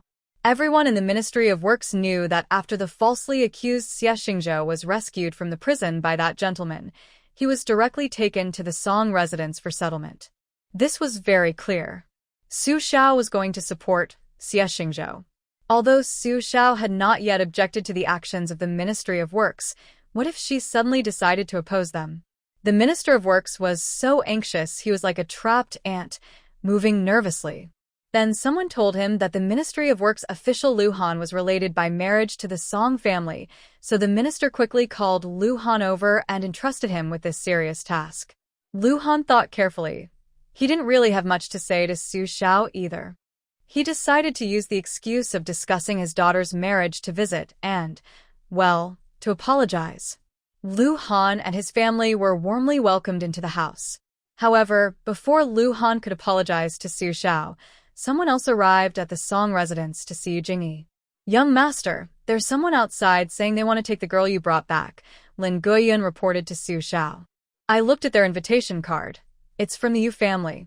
Since we have a happy event today, I thought it wouldn't be good for both sides to meet, so I arranged for them to wait in the tea room in the West Wing." "Good job," Su Xiao gave Lin Guiyun an approving look. This young man had been doing things more and more to Su Xiao's liking lately. "I'll go see them first," Su Xiao said and immediately got up to meet the visitors from the Yu family. As soon as Su Xiao appeared, the visitors stood up and bowed to her. "Greetings, young Master Su." Su Xiao raised her hand, sat in the chair opposite, took the tea from the maid, placed it on the table, and asked, "May I ask what brings you here?" "Well, miss, although you are no longer the Princess of Chu, you are still the eldest daughter of our Yu family. You often disturb us at home, which is quite inconvenient. So, the head of the family has sent me to bring you back," the visitor said respectfully. "She's not going back," Su Xiao cut straight to the point, refusing clearly. "Tell your master that I like you, Jingyi, and I want to take her away." The visitor was stunned, completely unprepared for such an answer. "This is my decision, and also that gentleman's," Su Xiao said firmly. "One of the conditions for helping her leave the Prince of Chu's residence is that she must work for me for 10 years. After 10 years, you can come and take her back." "Master Su, this is really difficult for me," the man replied with a troubled face. "Please don't make things hard for me. If you can't explain it when you go back, then let the head of the Yu family come to me. I'll speak to him directly," Su Xiao said with authority. "No matter who comes, my answer will be the same. Yesterday, in front of the Empress Daajager and the Emperor, I promised to take Yu Jingyi away. Only then did the Emperor write the decree of separation. Now you want to take her back. That would make the decree useless, and she would still be the Princess of Chu. Are you sure you want that?" Su Xiao said casually. "Enough, I have matters to attend to today, so I won't entertain you further. Lin Guiyun, see our guest out." "Yes." Lin Guiyun stepped forward, his manner strong and unyielding. "This way, please." The Yu family's man was full of frustration, but he didn't dare to lose his temper. If it had been the Song family, he would have shouted and made a scene. But facing Su Xiao, he truly didn't dare. If Su Xiao became angry and destroyed the Yu family, what then? So he could only leave, holding back his anger. As soon as he left, Yu Jingyi came to Su Xiao. "Should I go back once, just explain things clearly?" she asked. "No need," Su Xiao replied. "If you go back, you won't come out again. They could easily trick you, and then you'd have no choice. Could you really turn against your own parents and family? Better not to give them the chance. Let them worry instead." Su Xiao's words convinced Yu Jingyi. Just thinking about the possibility he described made her heart turn cold. It was something that could truly happen. She had been married into the Prince of Chu's household for 10 years, and the Yu family knew exactly what kind of life she had lived. But to the Yu family, feelings meant nothing compared to their own interests. As long as someone could bring benefits to the family, they were carefully nurtured as a useful piece on the board. But once they lost their value, they were discarded without hesitation. "You're right," Yu Jingyi said with a bitter smile. "Since I'm under your care now, I'll listen to whatever you say." Su Xiao said, "Just stay here peacefully. Don't worry about who comes. Once we finish dealing with things here, we will leave the capital." The person from the Yu family took her words back home. After hearing this, the head of the Yu family was silent for a long time. "Are we just going to ignore Jingyi?" someone asked. "Prince Han is waiting eagerly for Jingyi. Yes, since King Chu doesn't value her, why not find someone who does? What's wrong with that? Why doesn't she want to come back? Or is she being kept under house arrest at the Song residence? No, we absolutely can't agree to that, but young Master Su has made his stance clear. Who dares to go to the Song residence to fetch her?" Someone objected. "Honestly, I wouldn't dare. We all saw how miserable King Chu is. Then let's spread rumors, say that Su Xiao is plotting something bad, intending to harm the princess consort," someone suggested, though it sounded unreliable. This idea was met with disdain from the others. Are you crazy? Jing Yi is 11 years older than him. With enough effort, she could still have children with him. Besides, many girls in the capital admire Su Xiao. Do you think others will believe such rumors? Most importantly, Su Xiao donated grain to help the people of the capital. That achievement outweighs all his flaws. Even if we spread such rumors, people will just say that our Yu family is trying to climb up by associating with Su Xiao. A woman who remarried at an older age and a young man with great potential at 14, who's really losing out. Honestly, if the eldest lady could marry Su Xiao, we'd be the real winners. But neither option is good. What should we do then? Someone suddenly became angry. That Su Xiao took a large amount of medicinal herbs from our Yu family as payment for convincing the Empress Daajager to allow the divorce. Now he's turned around and detained her. Try reasoning with him? Do you think he's reasonable? Someone cut him off. The group fell silent. The head of the Yu family sighed softly. If the Empress Dowager couldn't handle him, do you think I can? Then they all fell into deeper silence. In others' eyes, problems that seemed like the sky was falling were easily solved by Su Xiao. A person's reputation is like a tree's shadow. Su Xiao left a deep psychological impression on the powerful families in the capital. After seeing off Lu Han and his family, Yuan Jingxi paid a visit. Su Xiao, seeking. As soon as Yuan Jingxi arrived, he brought 10 full carriages. The carriages were so heavy that the horses could barely move. Look what good things I brought for you. Yuan Jingxi cheerfully greeted Su Xiao and Sun Ziqing. The two leaned in to look. Wow. Did you rob someone's warehouse? Sun Ziqing joked. So many goods. Yuan Jingxi was very proud and replied, wealthy people in the capital are many, but the gentry in nearby counties are not far behind. I took a batch of goods to several nearby counties and towns, and in just one day, everything was sold out. Since they couldn't pay all at once, I exchanged goods for what they had. I remembered the types of supplies you needed, so I asked for those. They gave me all these stored goods.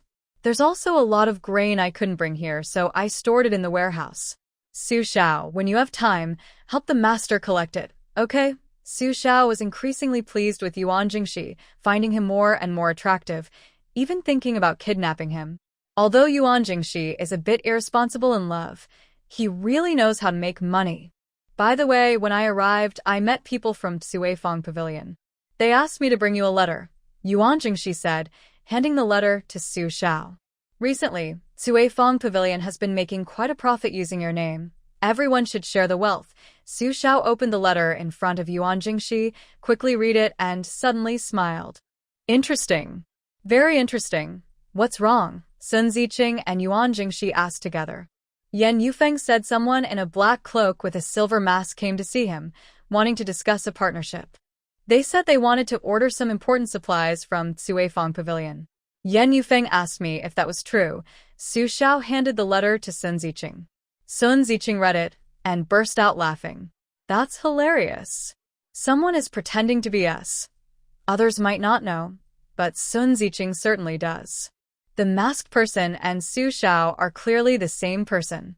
When Su Xiao openly appeared in public, someone was impersonating her to Cuifang Pavilion. Isn't that just a fake? It looks like I need to go see who has such boldness. Su Xiao said, Brother Yuan, shall we go to Cuifang Pavilion tonight for a drink and some relaxation? Yes, Yuan Jingxi readily agreed. Su Xiao immediately asked Lin Guiyin to send a message to Cuifang Pavilion, saying that the three of them would arrive on time, and Yan Yufeng would prepare a room in advance. A person wearing a black cloak and a silver mask sat in front of Yan Yufeng, loudly boasting, You know our organization. Recently, we've spent a lot to save the common people. So, we want to order some supplies from the treasure land. As long as the goods are available, the price is negotiable. Yan Yufeng couldn't tell if the person was genuine or not, so he tried to stall. May I ask what you need, sir? Grain, jewelry, fodder, salt, iron. The person listed items, each of which was a strategic resource. Because Su Xiao had previously requested similar supplies, Yan Yufeng found it harder to judge if the person was real or fake. May I ask? Weren't these matters usually handled by young Master Su? Why are you here in person today? Yan Yufeng asked. The other paused briefly and replied vaguely, "He has other things to do. I see he's too busy, so I came personally." "What? Don't you trust me?" "No, no, I dare not," Yan Yufeng said. "It's rare for you to come to Cuifang Pavilion. Please give me a chance to serve you. Please satisfy my admiration for you." The other nodded and said, "All right. Since you admire me so much, I won't disappoint you." Just then, someone entered and whispered in Yan Yufeng's ear. "Young Master Su said to let you hold him off. He will come tonight." Yan Yufeng's eyes narrowed. He already knew that the person in front of him was probably a fake. What boldness to dare impersonate that gentleman. He must be desperate. Yan Yufeng's eyes flickered, and he immediately said, "Sir, you haven't been here before, so you probably don't know our special services. How about I call some beautiful girls to entertain you?" Before the other could refuse, Yan Yufeng clapped his hands. A group of lightly dressed girls entered from outside, gathered around the impostor, and giggled, greeting him. "Sir, I toast you." The impostor initially wanted to appear sophisticated and reserved, but when the wine glass was brought to his lips, he couldn't hold back anymore. Anyone with normal senses, when faced with such a beautiful woman, would find it hard to resist. Lu Shihui is called that because, throughout history, there has only been one such person. The girls in the flower pavilion are all stunning beauties. Any man would find it difficult to stay composed, unless he is like Sun Ziqing, who is sick and uncomfortable around women. So, after a few drinks, this impostor couldn't control himself anymore. He hugged one girl in each arm and started to enjoy himself.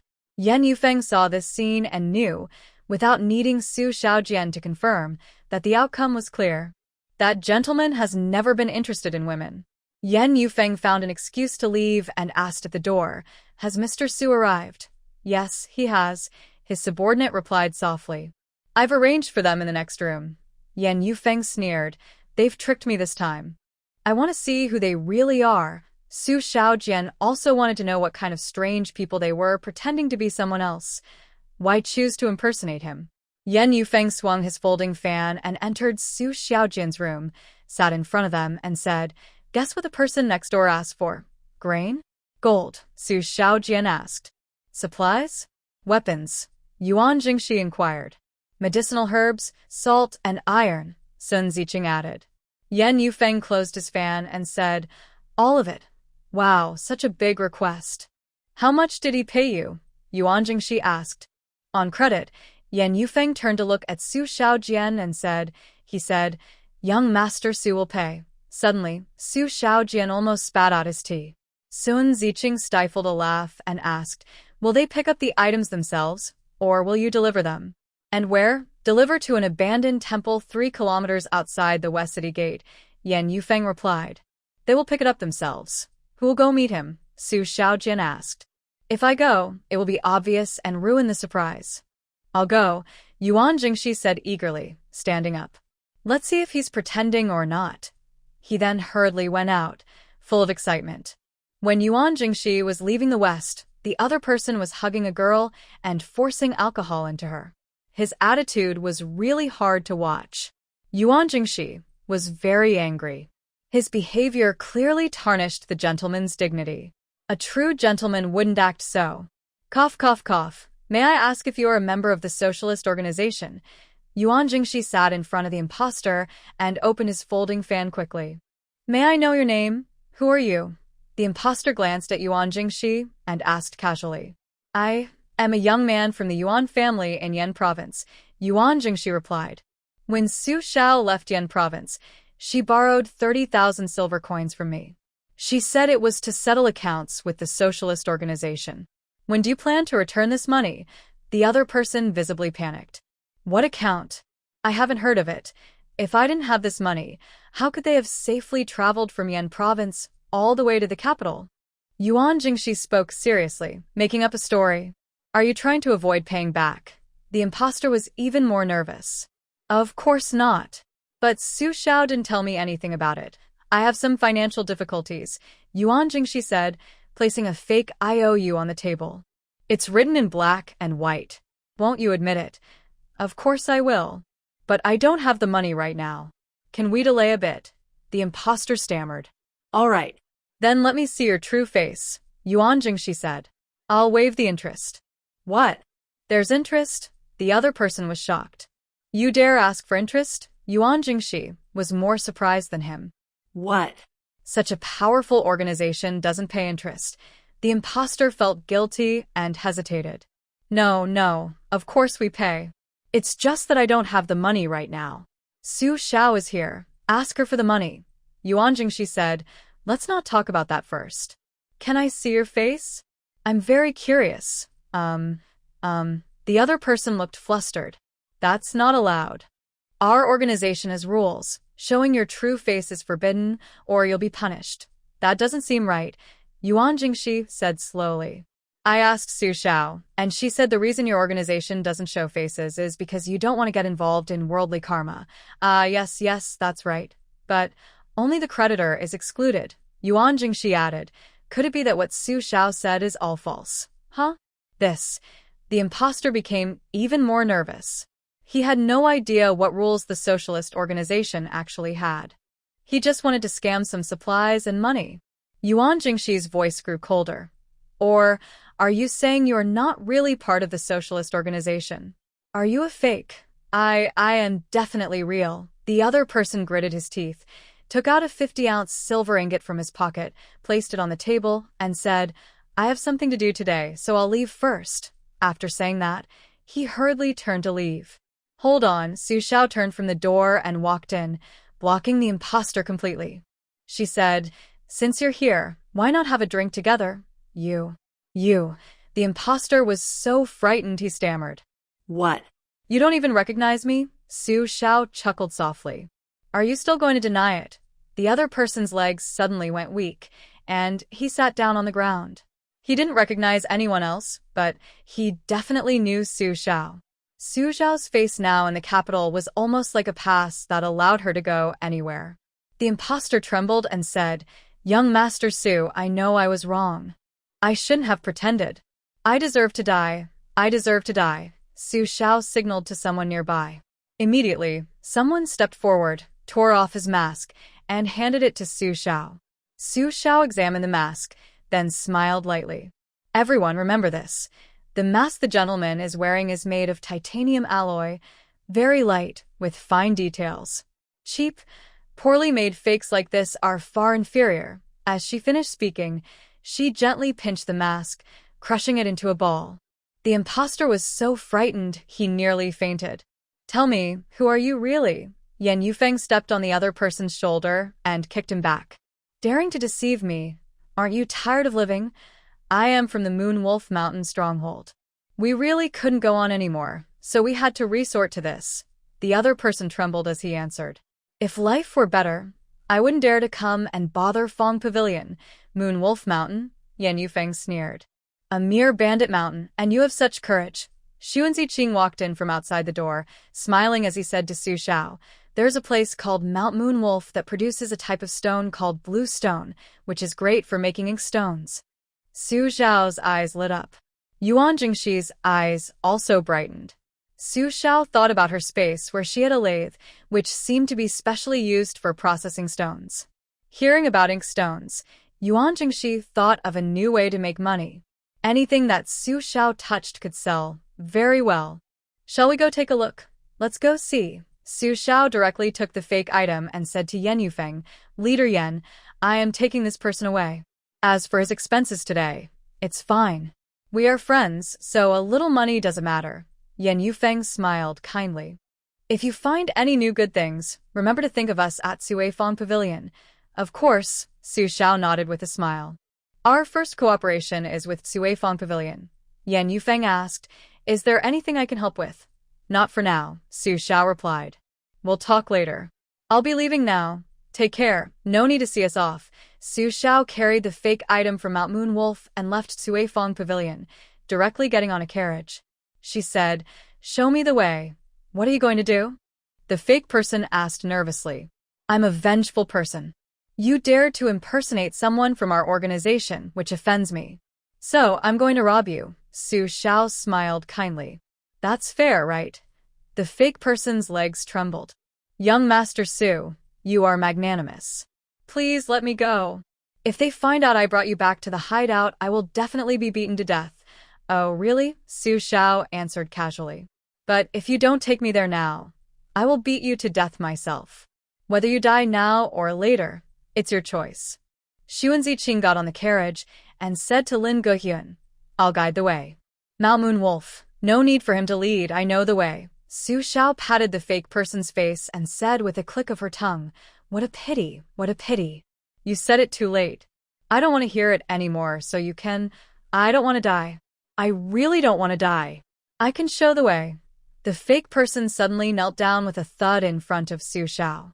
Xu Ziqing exchanged a smile with Su Shao, and only then did Su Shao say, All right, I'll give you one chance.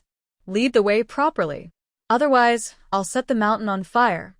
If someone else said this, the bandit might not believe it. But since Su Shao said it, he completely trusts her. Recently, Su Shao has become the most famous person inside and outside the capital. She is like a legend beyond royal power and law. Because of this, the bandit didn't try to trick her. He honestly took Su Shao and her people to the entrance of the Moon Wolf Mountain stronghold. Second leader, didn't you say you were going to the city to make money or get things? Why are you back so soon? A young guard at the stronghold asked foolishly, showing no sense of caution. The impostor was hopeless.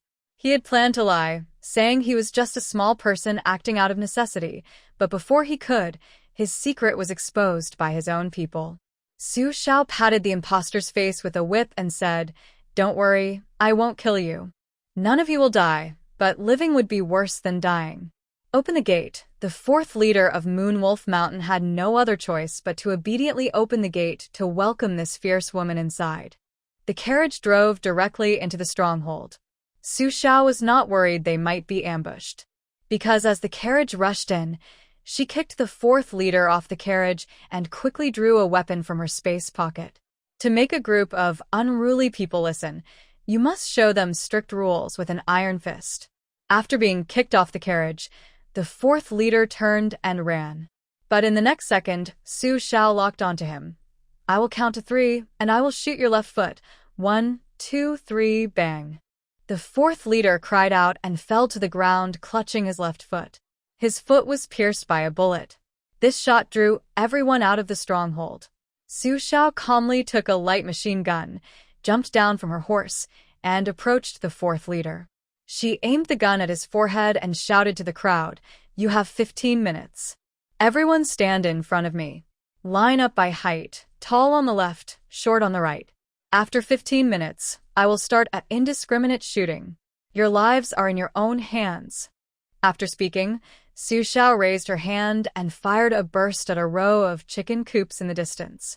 This move is more effective than any words. Quickly, everyone who could breathe in the makeshift village came out.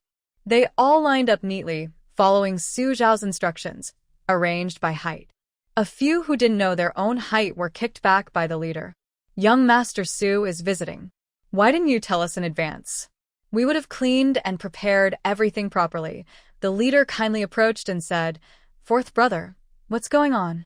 Did you do something to upset young Master Su? Hurry and apologize. Fourth brother dared not speak, knowing he had pretended to be someone important behind the scenes and was caught. He kept kowtowing to Su Shao, saying, I'm sorry, please forgive me, young Master Su. Xu Ziqing spoke up, You have a type of blue stone on Moon Wolf Mountain. Bring some so I can see. Hey. The leader was confused but still ordered people to bring the stones. After examining each stone, Xu Ziqing nodded at Su Shao, indicating these were the blue stones he mentioned. Blue stones are very useful and can be used in many fields. Recently, Su Shao had been doing business with the Empress Daajager and had sold most of his stones.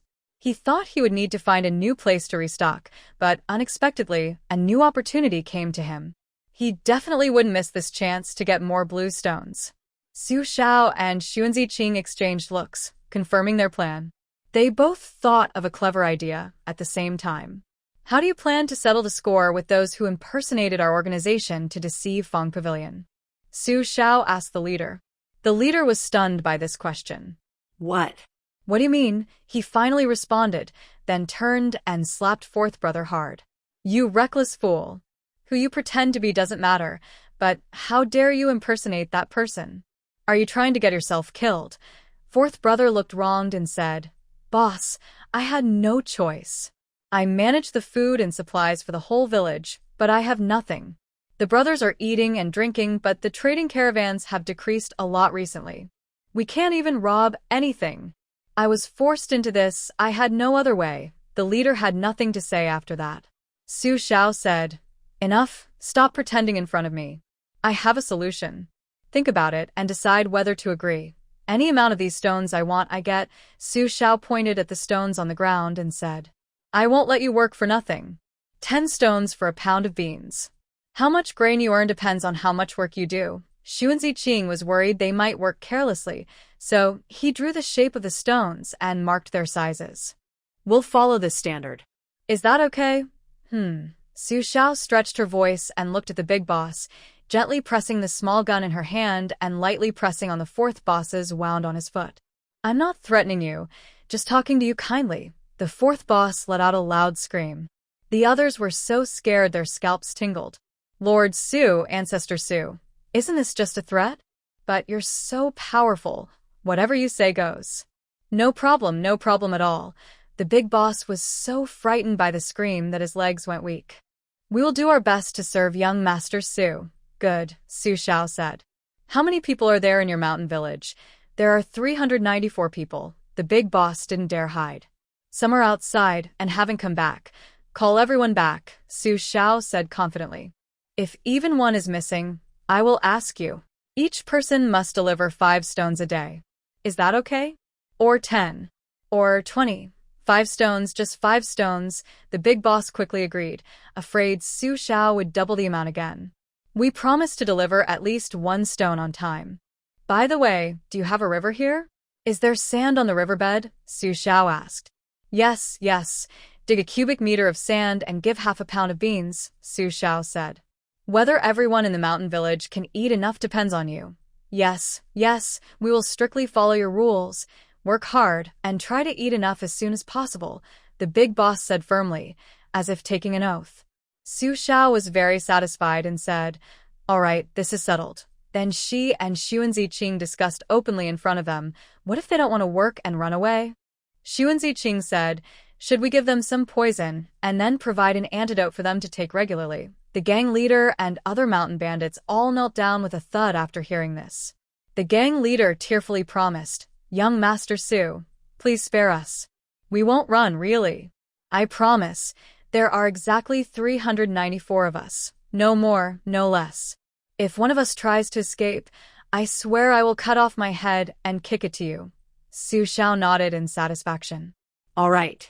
If necessary, we can have the Imperial Guards or the Royal Guards come and take over the mountain. The gang leader hurriedly said, No, we absolutely won't do that. Su Xiao then said, Good. It's settled then. Just as Su Xiao was about to leave, Xu Ziqing suddenly called out, Su Xiao, look at this. Su Xiao saw Xu Ziqing rummaging through a pile of rocks and finally pulling out a mineral ore. He took it and examined it. It looked familiar, as if he had seen it somewhere before. Xu Ziqing whispered quickly in Su Xiao's ear, This is a silver mine. Su Xiao, we've hit the jackpot. Su Xiao's eyes lit up instantly. If he could take over an entire silver mine, the silver refined from it would be enough to rebuild his home. All right, I'll analyze it, Su Xiao said, taking the stone to check its composition and content in his space. Xu Ziqing turned around and asked, Where was this stone found? A young mountain bandit stepped forward and said, I found it in a big pit on the back mountain. It used to be flat land there, but after the earth dragon turned over, it cracked open and many of these stones appeared. I thought it looked nice, so I picked it up. Su Xiao and Xu Ziqing exchanged a glance, both unable to hide their smiles. When all seems lost, hope appears. The earthquake destroyed Su Xiao's coal, oil, and natural gas fields, but it brought a silver mine. Is this a form of compensation? Take us to see it, Su Xiao said immediately. Everyone else, go and start digging for stones. The young mountain bandit led Su Xiao and Xu Ziqing to the back mountain, pointing to a large pit in the distance. It's right here. Xu Ziqing and Su Xiao squatted down together, pried open the surface layer of rocks. It really is a silver mine. The content should be quite high, Su Xiao said. Great. We can gather more supplies again. Mining stones is fine. The Empress Daajager won't mind. But mining silver is different. The court definitely won't ignore it, Xu Ziqing warned Su Xiao. So, we need to secretly take the silver mine, Su Xiao nodded, agreeing with Xu Ziqing. Leave this to me, Su Xiao said. I'll stay here for the next few days. I'll dig out the ore first. This is a big project, and I can't do it alone. You go back and have the people from Song's house come here in groups to help me. Okay, don't worry. I'll handle it, Xu Ziqing replied confidently. Back at the mountain camp, Su Xiao told the leader, "This place has beautiful mountains and clear water. I like it very much, so I plan to stay here for a few days." The bandits looked shocked. It felt like the sky was falling. Don't be afraid. I just want to build good relations with you, Su Xiao comforted them. Lin Guthyun. Here, Lin Guthyun quickly came over obediently. These people are under your management, Su Xiao said, pointing at the bandits. Is that okay? Promise to complete the task, Lin Guthyun proudly puffed out his chest. More and more people are around the young master, but he wants to be the most caring one beside him. All right, now go and prepare a few rooms. They should be big enough to hold about 100 people. Su Xiao looked around and pointed at the bandits' gathering hall. This building looks good. Clean it up and turn it into a dormitory. With so many people, eating is a problem. Let's set up a dining hall where everyone can line up for food. Bathing and resting are also issues. We should create a schedule with 3 shifts so work doesn't stop. More people mean dirt and mess. Let's form a cleaning team responsible for keeping the camp tidy. Xu and Ziqing, go buy some herbs from the pharmacy. We can make our own medicine pills. They're cheaper. Many people get sick easily. For minor illnesses like headaches, fevers, or diarrhea, don't rush to see a doctor outside. Stay on the front line even when slightly injured. Lin Guthyun, count the supplies in the camp and manage them together. Make sure nothing is wasted. That's all for now. Do you have any other suggestions? After giving these orders, Su Xiao turned to ask the bandits for their opinions. No, not at all. The bandits tearfully praised Su Xiao. Young Master Su is truly exceptional. Every order is exactly what we want. Very good, they already know how to flatter. Su Xiao made a rule. No one is allowed to enter or leave the back mountain of Moonwolf Mountain, or they will be executed. Then, Su Xiao placed a stone tablet in a suitable spot. The stone tablet was blank, with only a skull painted in red paint and a big X mark. This is more effective than words. Anyone can understand that this place is off-limits. While others were away, Su Xiao released excavators, loaders, and various mining tools from her space. Then she went back into her space to run tests on the ore's metal content. This test was very important and gave Su Xiao a big surprise. The silver ore had a very high metal content, and it also contained other valuable metals like lead, zinc, and copper. Really good stuff. Su Xiao's eyes sparkled brightly. This time, she might really hit the jackpot. After Xu and Ziqing returned to the Song residence, he immediately found Song Qingxin. Boss, Su Xiao asked me to come and tell you something. Then, Xu and Ziqing explained how he and Su Xiao unexpectedly discovered the silver mine. Song Qingxin nearly pulled out his beard in shock after hearing this. Silver mine? You want to secretly mine silver? That's a serious crime that could get the whole family executed. Song Qingxin's hands trembled.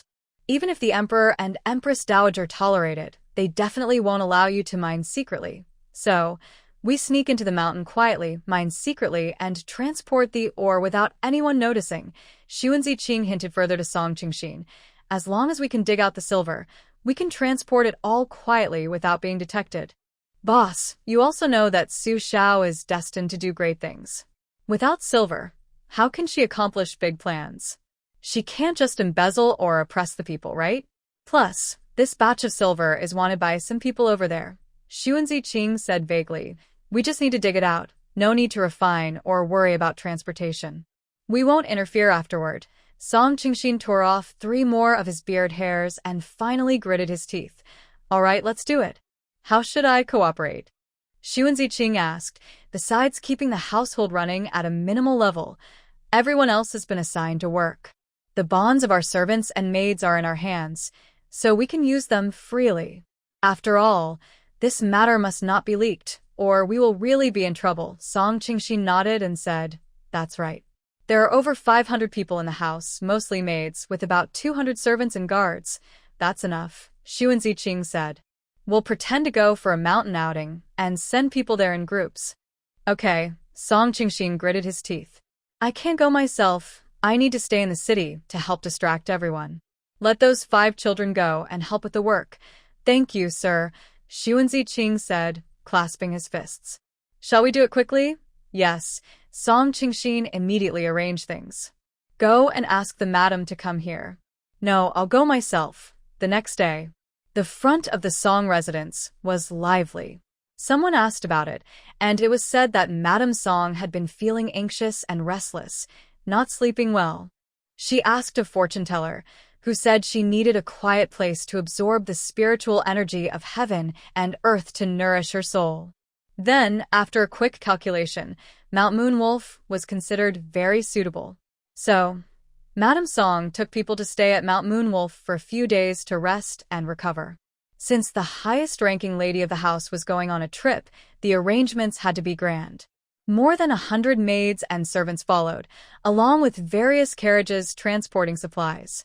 This seemed reasonable, right? Although, when the mountain bandits heard that Madame Song was coming for a vacation, they offered to give up their mountain stronghold to let her stay, which sounded a bit unbelievable. But then, thinking about it, Su Xiao was the granddaughter of the Song family. No bandit would dare to look down on Su Gongzi, so they chose to be kind. Anyway, any unreasonable thing would seem reasonable in front of Su Xiao. The only two who sensed something was wrong were Yuan Jingxi and Yan Yufeng. Both remained silent. Yuan Jingxi had a strong bias in favor of the socialist organization, and Yan Yufeng was cautious and didn't want to oppose Su Xiao. After Madame Song arrived at Mount Moonwolf, she was quickly settled into the mountain stronghold. The others changed clothes and went to the back mountain to mine. Once Su Xiao took full control of the stronghold, she immediately set up strict management rules that everyone had to follow carefully. For example, strict rules and prohibitions. For example, the 6 major disciplines and 8 rules. Let's start with the small black room. Su Xiao finally brought everyone together. Without wasting words, she immediately assigned tasks. Grandmother, I have an important task for you, Su Xiao said. There are a few women in the mountain stronghold who were forcibly taken. I find it hard to settle them, so I ask for your help. They say they can't go back, so please handle it as you see fit. Also, there are some unruly bandits here. To prevent them from targeting our delicate young ladies, all the management of the women is entrusted to you. Handle everything fully. If they want to fight, fight. If they want to kill, kill. Select a few strong and healthy women to work in the kitchen. They will supervise and help, since feeding so many people requires attention to health and hygiene. Understood. Old Lady Song agreed wholeheartedly, looking lively and energetic. People need something to do. Otherwise, they really grow old. Old Lady Song, who was once quite frail, now given a big responsibility, suddenly looked young again and full of energy. Big sister, Su Xiao turned to Su Ling, help grandmother manage daily affairs. Got it, Su Jin nodded firmly. Third sister, Su Xiao said to Su Lai. You are responsible for all clothing and shoes. Keep track of wear and tear, and let me know when to restock. Okay, Su Lai nodded as well. Yu Jingyi, you are in charge of selecting 20 people to form a temporary patrol team. They will patrol the mountain and immediately punish anyone breaking rules, Su Xiao told Jingyi. Any questions? No problem. Jingyi was happy to be entrusted with such an important task. It made her much happier than being a princess. Big cousin, Su Xiao turned to Song Gong. You are responsible for managing one team. Build a barrier with the servants and strictly prohibit anyone outside the Song residence from approaching. Also, patrol and inspect to prevent outsiders from getting close. Second cousin, she continued, you are in charge of clearing out mud and sand with your team. Third cousin, she said, you are responsible for guarding the warehouse, keeping records, and sorting items. Su Shao issued each command clearly, assigning tasks directly to the people. Everyone knew their responsibilities. With this level of management efficiency and attitude towards using people, the 5 brothers of the Song family were convinced and respectful. This time, the young maids and servants brought along were all saved by Su Shao. So, whatever Su Shao asked them to do, they did happily and obediently. Not a single person objected. Some even eagerly took on tasks without being told or assigned. They were eager to join the collective effort. It's true that many hands make light work. Su Shao operated the excavator and bulldozer to clear away the topsoil first. Then everyone helped transport soil and dig for minerals. The logistics team supplied unlimited mung bean soup. They ate 3 full meals a day. During this busy preparation, the warehouse in the mountain camp quickly filled up. Whenever it was reported that the warehouse was full, Su Shao would secretly come at night to take away all the goods. The next day, the person in charge of the warehouse would see it empty and know that the young master had visited. Everyone kept their expressions calm and discreet, hiding their achievements and reputation. Half the month passed quickly. Su Shao was very busy, either collecting supplies inside or outside the capital. The previously empty space was visibly filling up. During the morning court, the young emperor asked Song Qingxin, "What has Su Shao been doing lately?" Old Song looked thoughtful and said, "My grandson is very filial. I heard his grandmother isn't sleeping well, so he stays outside with her, walking in the mountains, enjoying flowers and the moon, just to comfort her heart." The young emperor twitched his lips and wondered if he believed that. Then he hinted to Song Qingxin, "I remember Su Shao said he wanted to travel all over the country and see everything. When will he leave? I want to send him off properly." Oh, that. "I haven't asked," Song Qingxin replied with a serious look. "Honestly, I want my daughter to stay home a few more days. Once she leaves, I don't know when we'll see each other again." Is that so? The young emperor didn't fully believe him, but didn't say anything further. Because he secretly sent people to investigate, and the reports confirmed that Su Shao was indeed just playing. He was playing with mud on a hilltop. Although hard to understand, it was the truth. What is Su Shao doing? The answer is very simple. She is conducting experiments on the hill with her second sister. Second sister, look. By doing this, we can filter crude salt to produce refined salt. Su Shao patiently teaches Su Zhen how to purify salt. Did you remember everything? Su Zhen trembles with excitement. I remember. Don't worry, little brother, I will handle the salt purification. I will give you a batch of perfect refined salt. With these salts, we can make a lot of money. The prices outside are very high right now. Not yet, Su Shao shakes her head. Do you know why the court controls salt and iron? One affects people's livelihood, and the other relates to war, Su Zhen answers after a moment of thought. Exactly, Su Shao says.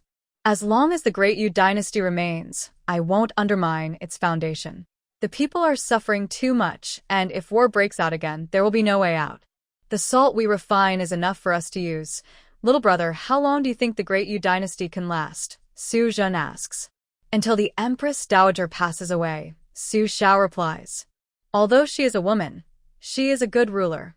In such turbulent times, she has repeatedly saved the situation. Because she is alive, the princes haven't moved against her. Not only does she hold military power, but the princes also know now is not the time to act. Once the Empress Daajager dies, if the young emperor can't control the princes, it will be the time for rebellion, Su Shao says. That's why I stayed in the capital so long. I observed that her health is good, and she can live a few more years. Su Zhen nods thoughtfully. I see. All right, let's move on to the next experiment. Su Shao puts away the salt purification device and switches to another set of equipment. Next, we will do a biological experiment, how to cultivate penicillin. As usual, I will demonstrate first. Remember the steps, then try it yourself. Okay. Su Zhen quickly gets excited, memorizing everything Su Shao explains. They teach and learn from each other, and time flies by. From afar, Xuanziqing walks slowly over. After Su Shao finishes the last experiment, he finally speaks. I just received 3 pieces of news. It doesn't sound good. Tell me one by one. Su Xiao clapped her hands and walked back with Xu and Ziqing, talking as they moved.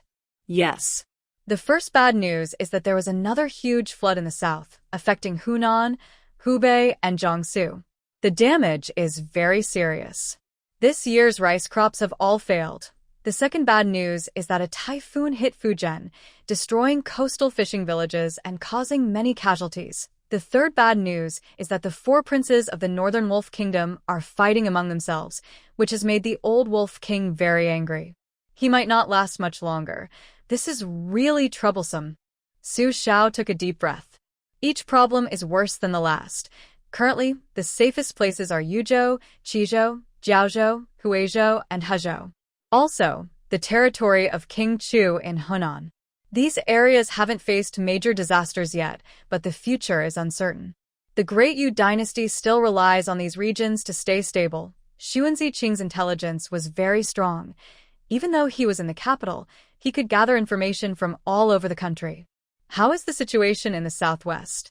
Su Xiao asked again. Over 100 years ago, the southwest basically broke away from the control of the court.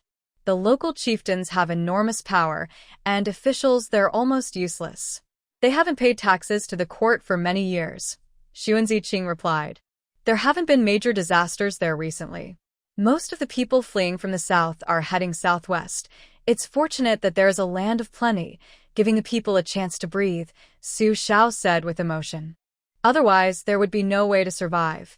There's also some news that might be considered good or bad, Xu Ziqing said. The heavy rains in the south are ending.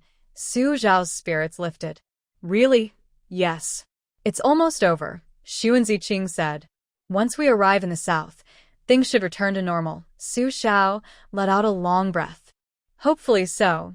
With us working day and night mining, do you think the Empress Daajager and the Emperor know about it? Xu Ziqing asked. If they know, what can they do about it? Su Xiao replied. You should consider old Song. He still needs to stay in the court, Xu Ziqing said with a smile. If it weren't for him, I would have done it openly long ago. Why hide and give the court face, Su Xiao said. But this mine is small. It should be almost exhausted now. Isn't it almost gone? When night falls and others are resting, Su Xiao starts her excavator and digs fiercely. Sometimes, she even uses a tunnel boring machine. Honestly, what tool can compare to a tunnel boring machine? It's perfect for digging tunnels. In just 1 hour, it can do what would take a person a whole month. Thanks to these powerful tools, the Wolf Mountain is almost completely dug through this month. They are digging blue stones in front and silver or behind. Everything is going smoothly. Come on, let's settle the accounts and see how many good things we have, Su Xiao says. That's for Lady Su to decide, Xu Ziqing replies with a smile. Lady Su has been so busy sorting the accounts, she hasn't even had time to eat. Ha ha ha, everyone has worked hard these days. Once we finish, let's take a break and relax, Su Xiao responds. Just then, Lin Guoyan rushes over quickly and says, Young master, we might not get to relax. The elder urgently sent a message saying that the Northern Wolf country is sending envoys to visit the Great Yu dynasty. The elder asks you to return quickly to discuss how to respond. Su Xiao and Xu Ziqing both look surprised at the same time. What? The Northern Wolf country is coming, Lin Guoyan nods. Yes, that's what the messenger said. You should go back quickly. Got it, I'll head back now, Su Xiao says, casually picking up a stone and throwing it aside. A crow caws loudly, falls from the branch, its wings, and then flies away cursing. That's interesting, Xu Ziqing says. The Northern Wolf country just had internal conflicts, and now they're coming to visit the Great Yu dynasty. It seems a bit. Forming an alliance, Su Xiao finishes his sentence. Or maybe it's just a test. Let's go back and see, Xu Ziqing says. Whether it's good or bad, we'll face it when it comes. Their uncle, Song Lianqing, is already waiting at the door, showing how urgent this matter is. Uncle, what's going on? Su Xiao asks directly. Who is coming from the Northern Wolf country? How far have they gotten? How are the 3 northern states reacting? Have there been any fights with the Northern Wolf country? Each question is very important. Song Lianqing had been in the Hanlin Academy for over 10 years. Although he lacked other skills, he had a very sharp political sense. He replied, "The person coming this time is the third prince of Bailing country, who led the last invasion of Yanzhou. Su Shao, you must stay calm." Song Lianqing said this because he knew how Bailing country carried out a harsh policy after conquering Yanzhou, and also knew how Su Shao and her family managed to escape from Yanzhou in difficult conditions. However, he did not know that Su Shao had slaughtered the 2,000 Bailing soldiers who attacked Mao County and left a warning to Bailing country with a single survivor. When they received the news, the enemy had already left Bailing country. That means they didn't ask for our opinion and just came directly. According to the latest reports, they have crossed Sui province and are heading straight for Lizhou. It is estimated that in less than 5 days, they will reach the capital area. The 3 northern states dare not stop them because Bailing country holds the life of the second prince of the Princess Chong. The princess only has this one son, and they can't afford to lose him, so they can only watch helplessly as Bailing country enters. What about the border troops? Su Shao asked. I remember Yanzhou had border troops. Oh, don't mention it. The court sent officials to oversee the troops, and they ordered the army not to act, Song Lianqing replied. The army belongs to the Empress Daajager, and the overseers are from the emperor. Do you understand what I mean? Su Shao nodded. She understood very well. This mother and son are fighting each other, even involving the army. One mountain cannot hold 2 tigers, and a mother and son are no exception. The Empress Dowager is capable of ruling the country, but she can't compete with a young emperor who always holds her back. Even the best governance strategies become distorted when they reach the local level. It seems that the disaster facing the Diyu dynasty is not so easy to overcome. So, what is the court's current attitude? Su Shao asked. Our great Yu dynasty is still a mighty nation. Since the envoy from Bailing country has arrived, we can't just ignore it, Song Lianqing said. Therefore, the Ministry of Rights is urgently discussing how to receive Bailing country with proper ceremony. Su Xiao nodded. Her grandfather, Song Qingxin, is the Deputy Minister of the Ministry of Rights. What does the Ministry of Rights do? It handles foreign affairs. In later times, the Deputy Minister of the Ministry of Rights is equivalent to the Vice Minister of Foreign Affairs and Culture. So, welcoming the envoy from the North Wolf Kingdom is exactly the kind of work Song Qingxin is responsible for. That's why he hurriedly called Su Shao back. Having this grandson present makes old Song feel more at ease. Because he knows that as long as Su Shao is here, no one can cause trouble for the great Yu dynasty. Su Shao has a certain trait. He prefers to deal with soft approaches rather than hard ones. His strength is uncertain. He becomes stronger when faced with challenges. His morals are not high. He cares about family and country. How many people did the third Prince of North Wolf bring this time? Su Shao asked again. Not many, only about 500. He also brought a lot of furs and dried meat, probably to exchange for supplies.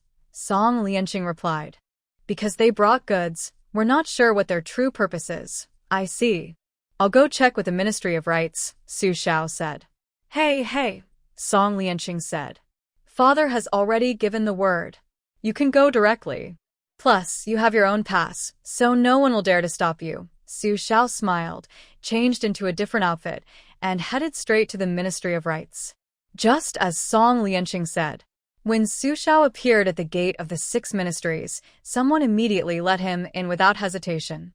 Everyone from the other 5 ministries came over to greet him. The scene was quite impressive. Young Master Su, please come in quickly. The officials from the Ministry of Rights immediately led Su Shao inside. Greetings, Minister and esteemed officials. Others were polite, and Su Shao responded politely, bowing with clasped fists. The Minister of Rights, smiling warmly, quickly invited Su Shao to sit down. Knowing Su Zhao's style, he didn't waste words and got straight to the point. Young Master Su, what do you think about the third Prince of North Wolf? How should our Ministry of Rights respond? Su Shao asked, does our great Yu dynasty have any similar past experiences? Yes, Song Qingxin answered. When our great Yu dynasty was founded, we had a very good relationship with North Wolf. The 2 countries exchanged envoys often, and their diplomatic visits were well known. But as our strength declined and North Wolf grew stronger over the past 100 years, they haven't sent envoys to us anymore. Someone brought a record of past precedents and handed it to Su Shao, saying, "Young Master Su, this is the protocol we used before. Please take a look." The current dispute is about the fact that Beilongguo just invaded our northern 3 provinces, but they haven't given any explanation. Our 2 countries are now on bad terms, so why are we still giving them such a high-level reception? Doesn't that make us look weak? Also, hosting such a grand event costs a lot of money, and our treasury is empty. What can we use to host them? Someone said, "That's true. If we lower the reception standards, won't Beilongguo find an excuse to invade us again?" Another person disagreed and said, "Even if things are tough, we can't lose face. We have to endure and keep our dignity." Another official suggested, "If we have the money, why not use it to help flood victims in the south? Why not support displaced people? Why not upgrade our military equipment?" He added, "Right now, our country faces internal problems and external threats. We must first stabilize ourselves before dealing with outsiders." Another person disagreed, saying, "No, internal issues can be solved anytime. But if we lose face, it will take 100 years to recover." The 2 men started arguing in front of Su Shao. Then everyone turned to look at Su Shao, wanting to hear her opinion. Su Shao felt a lot of pressure. She had no experience in diplomatic matters between countries. She could lead armies and fight, yes. She could arrange troops and strategies, yes. She could experiment with making weapons, yes. She could pick up weapons and fight, yes. But diplomacy? She was not good at that. Because her principle was always, the truth is always within cannon range. If you don't agree, fight until you submit. But international diplomacy is never that simple. And the Great Yu dynasty wasn't even hers. What she said might not matter. However, thinking of the suffering people of the Great Yu dynasty, Su Shao felt she couldn't just sit back and do nothing. Natural disasters and man-made calamities are really hard to deal with. Protecting even one person is worth it. After careful thought, Su Shao finally said, "I don't know much about diplomacy. If I were the emperor, I would first ask the Ministry of War how much combat power we have. If we have a good chance of winning at all costs, I would be firm. If our chances are only 2 or 3 out of 10, or even just 1 and survival is uncertain, I would play it safe and pretend everything is fine." She concluded, "When you lack ability, it's not shameful to admit it. I'm afraid of being inexperienced and playful, yet not understanding the real point. But when I have the ability, I never back down. A weak country has no diplomacy. Only a strong country can have a voice in the world. My belief is, all truths are within my range of attack. As long as I am within my effective reach, I am the truth. Of course, this approach might not suit you. Let me help as a friend, and give the Prince of the Northern Wolf a little warning. After all, he destroyed my hometown in Yan Province, and I'm not happy about that." Hearing Su Zhao's words, everyone in the room relaxed at the same time. With Su Zhao's statement, they felt reassured. If that Prince of the North Wolf is blind and messes with Su Shao, she definitely won't let him go. Sooner or later, she will deal with him clearly and firmly. Regarding the military affairs, the Minister of Rights replied, "It's quite embarrassing. Most of the military power now is in the Empress Daajager's hands. The Southwest is unstable, so they keep sending troops to prevent rebellions from local lords. These troops cannot be moved. The southern region faces serious floods and bandits, so they also need to station some soldiers to prevent attacks on the court. The southeastern King Han is quietly gaining power, so they need guards there too. This means fewer soldiers are available for the northern border," the Minister of Rights sighed. "Relying only on the garrison in the north, it's very hard to defend the northern gate. In other words, the Great Yu dynasty appears strong on the outside, but is actually fragile inside, a paper tiger that can be easily broken." Su Shao nodded. "Since that's the case, we should play the empty city strategy well. Let's scare the northern wolf first." "I think the same," many people agreed.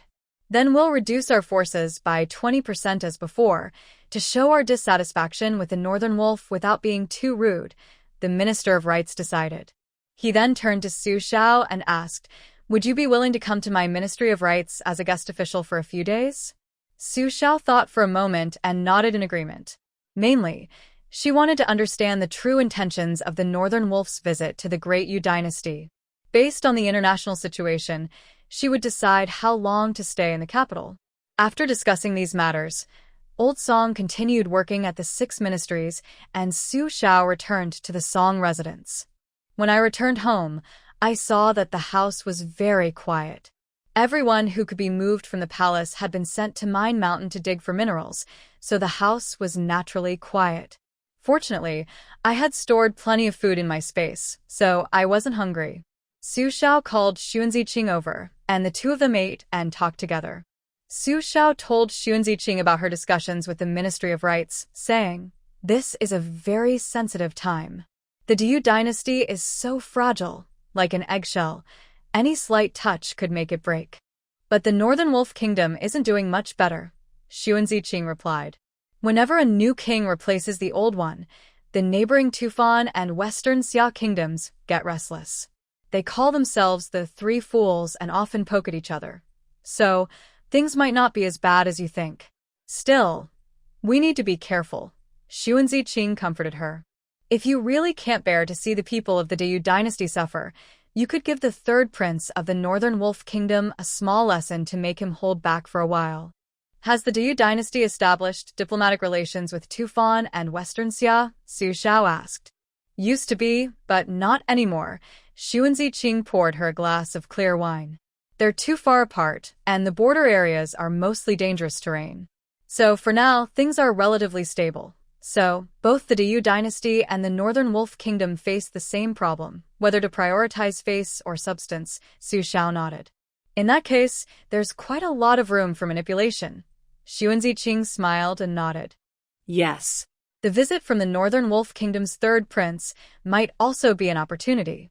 "Su Shao, you're clever. Think of a plan to make the Northern Wolf Kingdom delay their attack on the Diyu dynasty, but in a way that also influences their foundation in the future. This needs careful thought," Su Shao said thoughtfully. "You're right. You've really given me a good idea." "Really? Have you thought of a solution?" Xuanziqing asked. "I have a rough idea, but it still needs refining," Su Shao replied. "First, I'll eat, and after that, I'll go talk to the Empress Daajager." Before seeing the Empress Daajager, Su Shao first went to find Yuan Jingxi. Yuan Jingxi warmly welcomed her arrival. "Long time no see.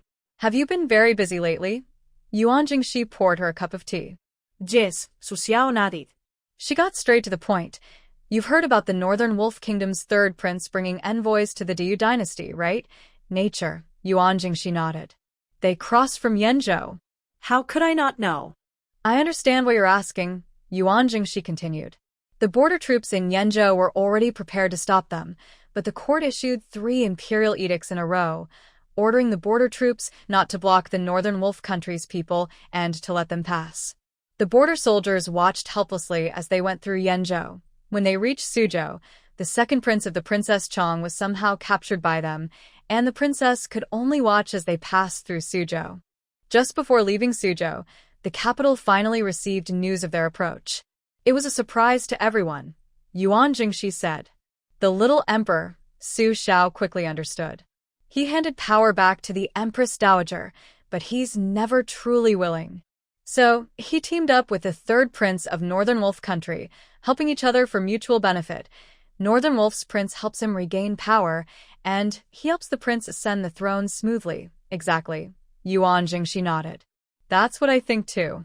"Foolish," Su Xiao commented directly. "Bargaining with a tiger," Yuan Jingxi sighed. "Such an emperor is really not worth following. No wonder the Empress Dowager refused to give him back the power. With his limited intelligence, how could he manage a country?" Su Shao sharply criticized. "He only cares about his immediate territory and can't see the changing international situation. Even if he regains power, what's the use? Can he turn the tide or transform himself?" Yuan Jingxi cleared his throat. He couldn't be as blunt as Su Shao, but he could agree silently. "Forming alliances is not an option," Su Shao told Yuan Jingxi. "Distant allies, close enemies. The Diyu dynasty and Northern Wolf Country are destined not to be allies." Once the third prince takes power, his first move will be to turn around and attack former allies. Plus, he now controls more secrets of the Diyu dynasty, making his plans almost certain. Yuan Jingxi nodded deeply. But we can't persuade the emperor to change his mind. Even the Empress Dowager can't. How can we? I have another question for you, Su Xiao asked. How is the overall quality of the fur from Northern Wolf Country? Yuan Jingxi replied, the fur used by the noble families of the Great Yu dynasty mostly comes from the Northern Wolf Country. Besides livestock, what are the main industries in the Northern Wolf Country? Su Xiao asked. You're asking the right person, Yuan Jingxi said with a smile. No one knows more about the economy of the Northern Wolf Country than I do. The water and grass are abundant there, suitable for raising animals. But the soil is poor, not good for farming. They have iron mines, but their smelting technology is poor, so their armor is usually thick and heavy, rarely delicate or refined. They have a lot of coal, but it's hard to mine because it's too deep. So, in winter, they rely on burning firewood and horse manure for warmth. Our Great Yu dynasty is controlled by the scholar gentry, while the Northern Wolf Country is ruled by the Wolf King alone. Besides the Wolf King living well, others have a hard life. That's why the four princes of the Northern Wolf Country are fighting desperately to take the throne. Our princes in the Great Yu dynasty can live comfortably even without the throne, relying on taxes from their lands to enjoy a luxurious life. The Northern Wolf Country isn't as fortunate. Resources are limited, so they must fight and compete. Otherwise, a prince could end up living like a commoner. They lack salt, sugar, grain, silk, glassware, and other hard currencies like jewelry, fancy furniture, and tea. They lack these goods from the southern regions of our capital city. That's why they eye us greedily and constantly want to take our place. Su Xiao nodded and said, That's right. Why are you asking about this? Yuan Jingxi asked curiously. I have a business I want to ask you to help with, Su Xiao said. I want to buy a large amount of wolf skins, meat, cheese, and other products from the Northern Wolf Country, however much you can supply. I can offer salt and white sugar in return. Su Xiao took out some samples. Here's salt and here's sugar. Yuan Jingxi reached out, pinched a bit, and tasted it. His eyes widened in surprise. He almost couldn't believe it and tried again. Only then did he believe what he saw was real. How much of this do you have? Yuan Jingxi asked eagerly. As much as you need, Su Xiao replied. But I have one condition. These goods can only be supplied to the Northern Wolf Country. They cannot be sold within the Great Yu dynasty. You set the price, and I will take a 10% profit. You're overthinking. The Great Yu dynasty wouldn't dare sell to me. Salt and iron are managed by special departments, Yuan Jingxi said. All right, as long as you get the proper paperwork, I'll handle the deal. I'll wait for your good news. Su Xiao stood up and left. Where are you going? Yuan Jingxi asked instinctively. Into the palace to talk with the Empress Daajager. Su Xiao waved her hand and walked away without looking back. Yuan Jingxi couldn't help but smile. In the whole world, only Su Xiao and the gentleman could be so carefree, meeting whoever they wanted and doing whatever they pleased. Su Xiao smoothly entered the palace. She simply wrote a greeting letter, saying she wanted to talk with the Empress Dowager. She delivered the letter to the Empress Dowager, who first sighed and then smiled.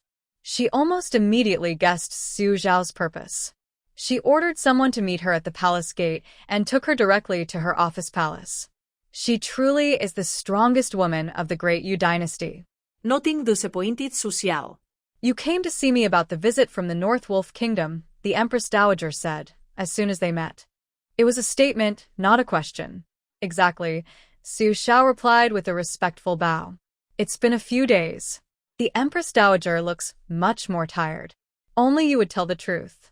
The Empress Dowager said with a bitter smile and shook her head. Others only lie to make me happy. Sit down. Su Xiao sat in front of her. A young nervously brought tea and quickly left, looking terrified of Su Xiao. Su Xiao ignored him and straightforwardly said, I have a plan that could drain the roots of the North Wolf Kingdom, but it will take some time. I need your cooperation. Please go on, the Empress Dowager nodded. I've studied the situation in the North Wolf Kingdom. Their economy is backward, agriculture is very poor, and industry is even worse. The only thriving sector is livestock, Su Shao explained. But what is the foundation of a country? Land. Whether it's farming or raising animals, they all depend on land to survive. Exactly, the Empress Dowager nodded. An unbalanced economy can easily collapse. What if we control their livestock industry? Su Xiao suggested. You mean? The Empress Dowager looked thoughtful, seeming to understand but also uncertain. King Chu likes slim waists, but many in the palace die of hunger. Su Shao continued, if the Empress Dowager, the Empress, and other consorts all love fur coats, then everyone will follow suit. This will lead to a wave of popularity for fur among common people. With such high demand, the pressure will fall on the producing areas. The people of Beilang, a country with a strong livestock industry, will see how profitable fur is. What do you think they will do? Su Shao asked. They will expand their breeding, the Empress Dowager replied. Then sell to the people of Dayu. Exactly, Su Shao said. Then, when the people of Beilang all give up farming and start raising cattle, sheep, horses, and rabbits, we can stop trade and cooperation. The Empress Dowager's eyes lit up suddenly. She understood Su Zhao's plan. War isn't just about fighting people and cities. It can also target the economy, Su Shao explained. But there's a problem. Overgrazing in Beilang will cause soil erosion and turn land into deserts and wastelands. Eventually, Beilang will be forced to fight for survival against AU. But by then, their military strength will be severely weakened. They might want to fight, but they probably can't because the salt they need most is in our hands. As long as we cut off their salt supply, they won't have the strength to fight. So, we should choose breeds that are easy to reproduce and breed quickly, Su Shao said with a smile, looking at the Empress Dowager. We want Beilang to realize it's a trap and willingly step into it. The Empress Dowager was silent for a long time before suddenly speaking. Su Shao, I hope we won't be enemies in the future. If you want the throne of Dayu, don't worry. As long as you're alive, I won't want this throne. Su Shao replied with a smile. You're doing a good job managing the country. You're more suitable for this position than your foolish son, the Empress Dowager chuckled softly. Although Su Shao didn't say anything directly, she sensed that the mysterious masked person was probably Su Shao. But she didn't say a word. The two of them silently agreed not to mention it. The Empress Dowager could feel Su Zhao's admiration for her. She could also sense the genuine love Su Shao had for women. Well, after I die, what does it matter if there's a flood or a drought?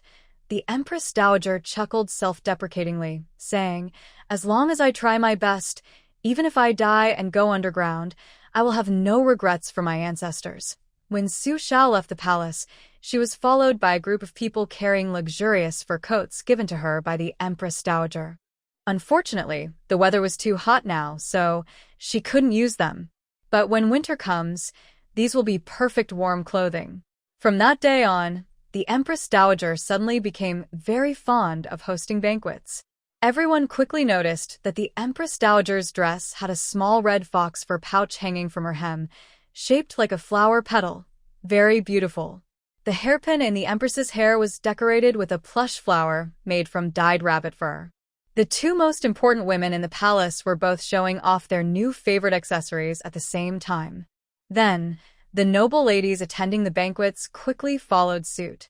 Although they couldn't match the Empress Dowager and Empress in style, they could still make small accessories. Within 3 days, fur items became very popular among the upper class in the city. Many embroidery shops struggled to keep up with the demand and had to increase their fur purchases. The third prince of the Northern Wolf Kingdom had not yet arrived in the city, but people had already started reserving his fur goods. When the news reached the third prince, he was initially stunned, then realized it was a trap. The goods he brought were meant to be exchanged with the Dayu dynasty. He had hoped to negotiate for salt and sugar by persuading others. But now it seemed that someone in the other side's team was helping him sell these goods, paving the way for him. But why? They didn't know each other, and the Dayu dynasty and the Northern Wolf Kingdom were enemies. Why would they help him? So, the third prince knew it was a trap, but didn't understand the full plan. He decided to wait until he reached the city to gather more information before making a decision. Prince, I heard that the person who killed Bahun is in the city, his subordinate said. We've heard many stories about him on the way here. Do you think it's true? How could he be so powerful? If he's so strong, why didn't he stop the massacre in Maoxian? Or maybe the people of Maoxian aren't worth his effort? If that's the case, why did he help the people of the capital? Are the people of Maoxian different from those in the capital? Yes. Prince Burigud of the Northern Wolf Kingdom is also puzzled. He asks, why is that? It seems we need to meet this person face to face to understand what they are really after. Prince, we only have 1 day left before we enter the capital of the Great Yu dynasty, a follower said. This place is so lively. If only we could live here in the Northern Wolf Kingdom, that would be wonderful. Everyone nodded in agreement. Who wouldn't want that? Burigud chuckled softly, his eyes full of ambition. Soon, I will lead the Northern Wolf cavalry here to conquer this land and the world. Really? A strange voice came from nearby. Who's there? Come out. Burigud's guards quickly stood up, drawing their curved knives and aiming in different directions, always alert. A figure slowly stepped out of the darkness. His black cloak and silver mask instantly revealed who he was. It's you. Burigud recognized him immediately. Is it you who cut off Bahun's limbs, causing him to suffer for 2 months before he died? Oh, is he dead? What a pity, Su Xiao said with a light laugh. I thought the Northern Wolf Kingdom would let him live. After all, he was a noble from your land. Are you not afraid I will avenge Bahun if you appear before me? Burigud asked. Really? Then come on, Su Xiao replied casually. If you have the courage, try it. Burigud wanted to test Su Xiao's strength. He raised his hand, and 2 people behind him rushed forward, wielding curved knives and attacking Su Xiao. Su Xiao easily dodged, then quickly drew 2 knives from her waist. Let me see what the martial arts of the Northern Wolf Kingdom are like. Let's see if they are worthy of the brave warrior's name, she said, holding the knives in both hands, and immediately engaged in combat. She performed a series of moves, kneeling horse with a raised knife, sweeping left with a shovel, raising the knife on a horse, reversing on horseback, using a Qilin horse to slash, and flicking the knives. Her Shaolin double knives were reassembled into new, sharper moves. Her attacks became more fierce and tricky. With her skillful handling, the 2 opponents were quickly overwhelmed, falling like leaves in a storm. When Su Xiao's foot was on the opponent and the tip of her knife was aimed at his throat, Burigud's pupils suddenly shrank. Wait! Burigud had to call a halt. We are envoys from the North Wolf Kingdom. If you kill someone, we can't explain it to the court of Daiyu. Daiyu court? What does that have to do with me? Su Xiao's knife kept moving without pause, piercing through the other's palm. If you challenge me, you must pay the price. I thought you all understood this long ago. Burigud closed his eyes briefly. He realized that the person in front of him was not under the court's control. They act solely based on their own mood. He had hit a dead end. Your Excellency, why are you visiting late at night? Do you have some advice? Burigud forced himself to suppress his desire to fight and spoke. It's probably not just to teach my 2 unruly subordinates a lesson, right? Third Prince, you are quite talented, Su Xiao chuckled softly. Flexible, patient, cautious, and ambitious. Burigud clenched his fists tighter. Really? You think highly of me. I'm just here to remind you. The capital is ahead. Keep your subordinates in check, and yourself as well. Don't stretch out your claws where they shouldn't be. Otherwise, I will cut them off, Su Xiao said calmly. I don't care what deals you make with Daiyu. I will keep watching you. On what grounds? Burigud asked back. Su Xiao suddenly drew her gun from her waist and fired. 2 warriors fighting against Su Xiao were instantly shot in the head. Is that enough? Su Xiao's knife tip pressed against the box, and she softly said, No need for compensation. I just came to see what the legendary 3rd Prince, known for the style of the Old Wolf King, looks like. Now that I've seen him, I should be going. Remember what I said. If you disturb the peace, I won't show mercy. Su Xiao finished her words and turned to leave. But no one dared to follow her. 3rd Prince, Before others could finish speaking, Burigud raised his hand to stop him and said calmly, He came here not just to warn me, but to tell me he has the power to conquer the North Wolf Kingdom. It seems the rumors are true. This organization truly holds weapons far beyond this world's level. Such weapons can destroy the sky and earth, enough to wipe out a country. Everyone listen up. When we reach the capital, stay alert. If anyone falls into that person's hands, don't say I didn't warn you, Burigud said with a grim face. Our goal this time is to form an alliance with a young emperor of the Diyu dynasty. I want to use the Diyu dynasty to help me become king. After Su Xiao left, she slowly took off her mask. Instead of feeling happy, her face looked dark and serious. She deliberately did that to provoke Burigud, wanting to see how he would react when angered. But he remained calm from start to finish, and once he sensed her strength, he quickly admitted defeat and backed down. Most people would feel proud if the mighty third prince of the North Wolf Kingdom bowed to them, thinking they had the upper hand. But Su Xiao only felt a chill down her spine. Someone who knows extreme patience and can bend and stretch like that will surely become an enemy of the Diyu dynasty, and eventually her enemy. So, she absolutely must not let Burigud take power. Absolutely not. Su Xiao returned to the Song residence, knocked on Sun Ziqing's door, and sat directly across from him. It seems the result wasn't very good. Sun Ziqing glanced at her expression and guessed the outcome. This third prince understands patience even more than you thought. Yes, Su Xiao nodded. That's normal, Sun Ziqing said.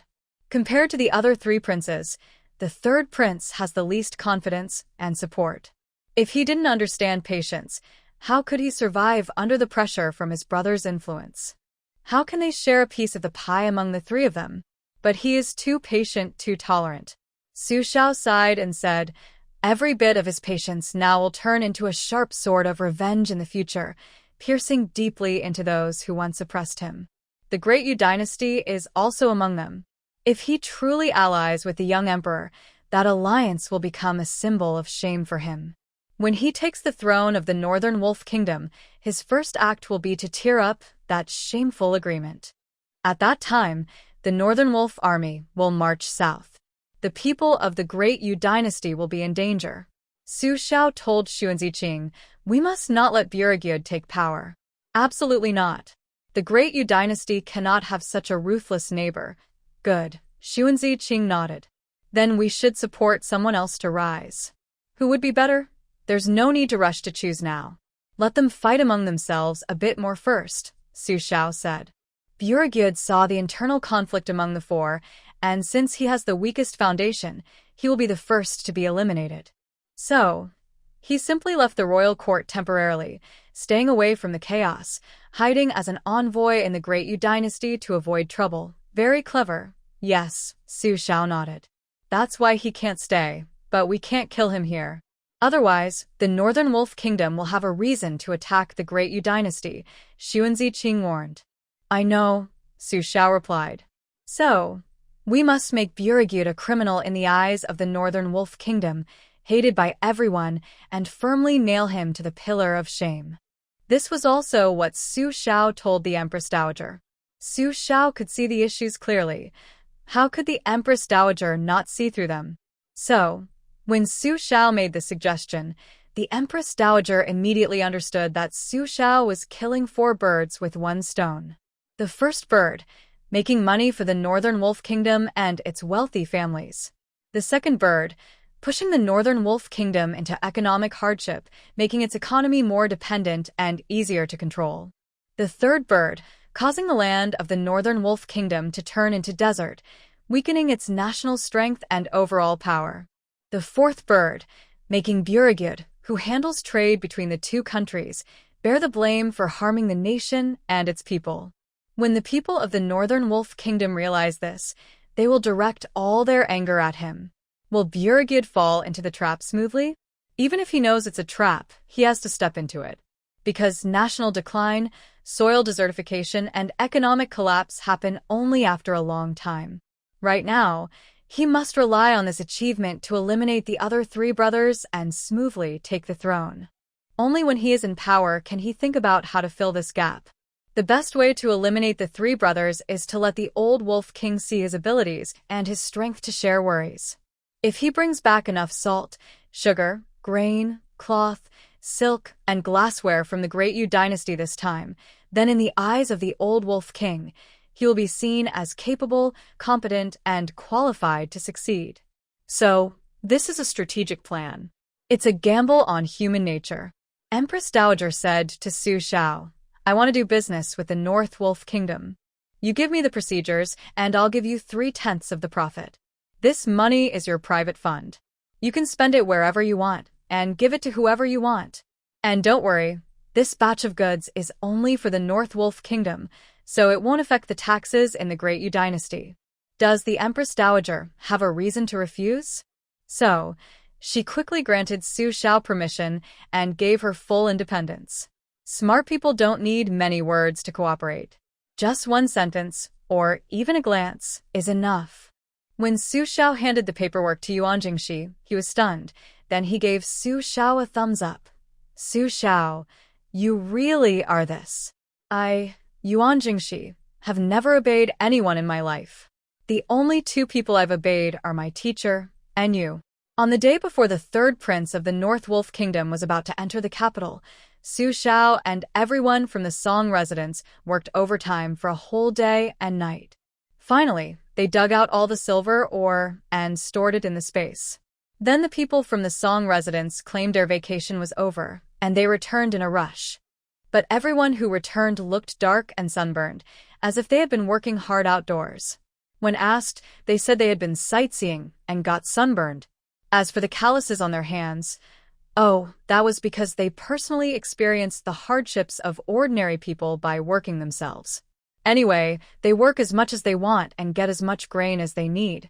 They can do whatever they like.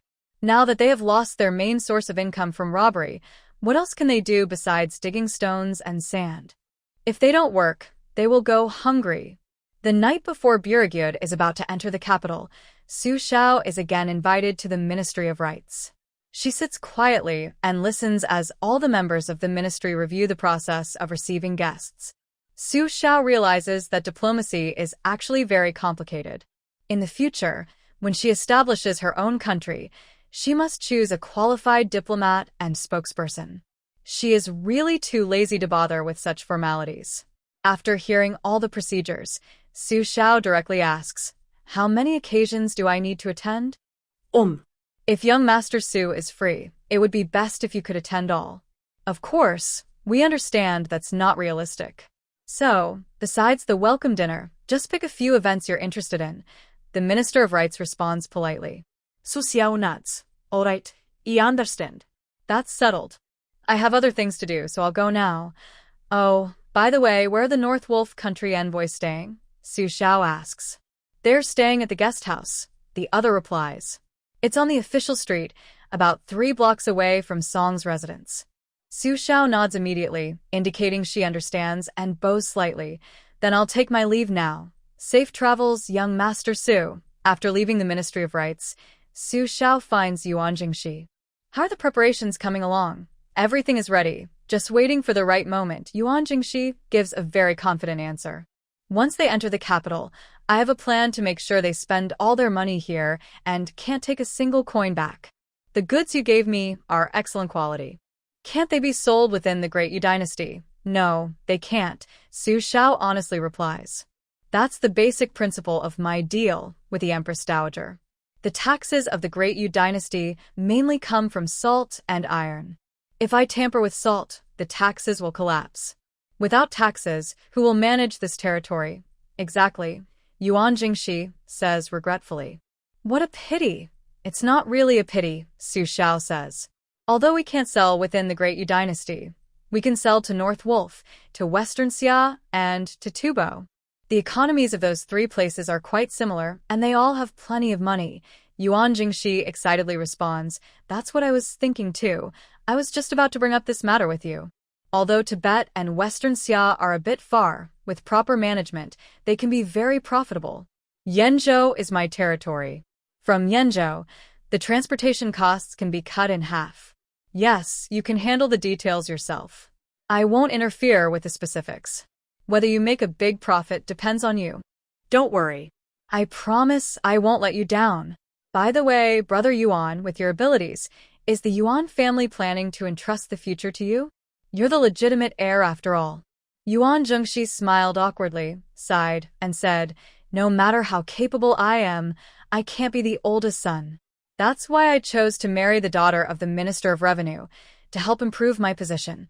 I haven't asked much about Yuan Jingxi's family, but I know that although he is the main son, he is not the eldest. The eldest son is the rightful heir.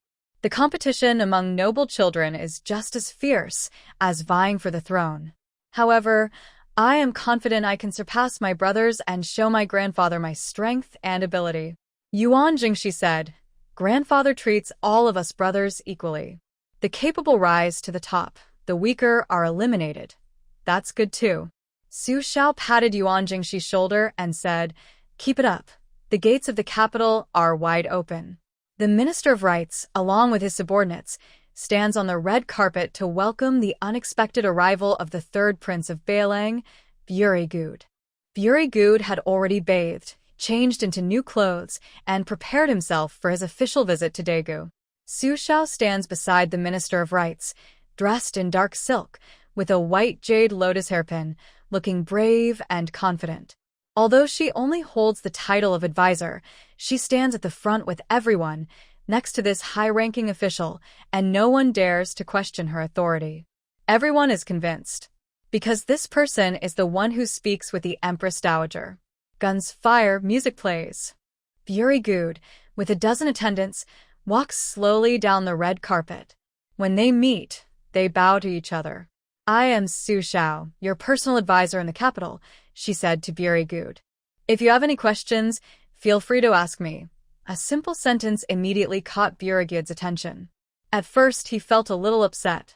He thought the Dayu dynasty was neglecting him. After all, he was the prince of Beilang Kingdom. Even if he had no real power, he was still a prince. The Dayu dynasty should have sent a prince to welcome him. Why was only the Minister of Rights there? Now, when he heard Su Xiao's name, he immediately thought of the mysterious person who had killed freely in front of him, as if no one could stop him. He suddenly felt uneasy, because he had already found out that this person rarely showed himself. He had a representative among the people to speak for him. That representative was Su Xiao. Now that Su Xiao personally came to welcome him, it was like the socialist organization was welcoming him. That was a big honor.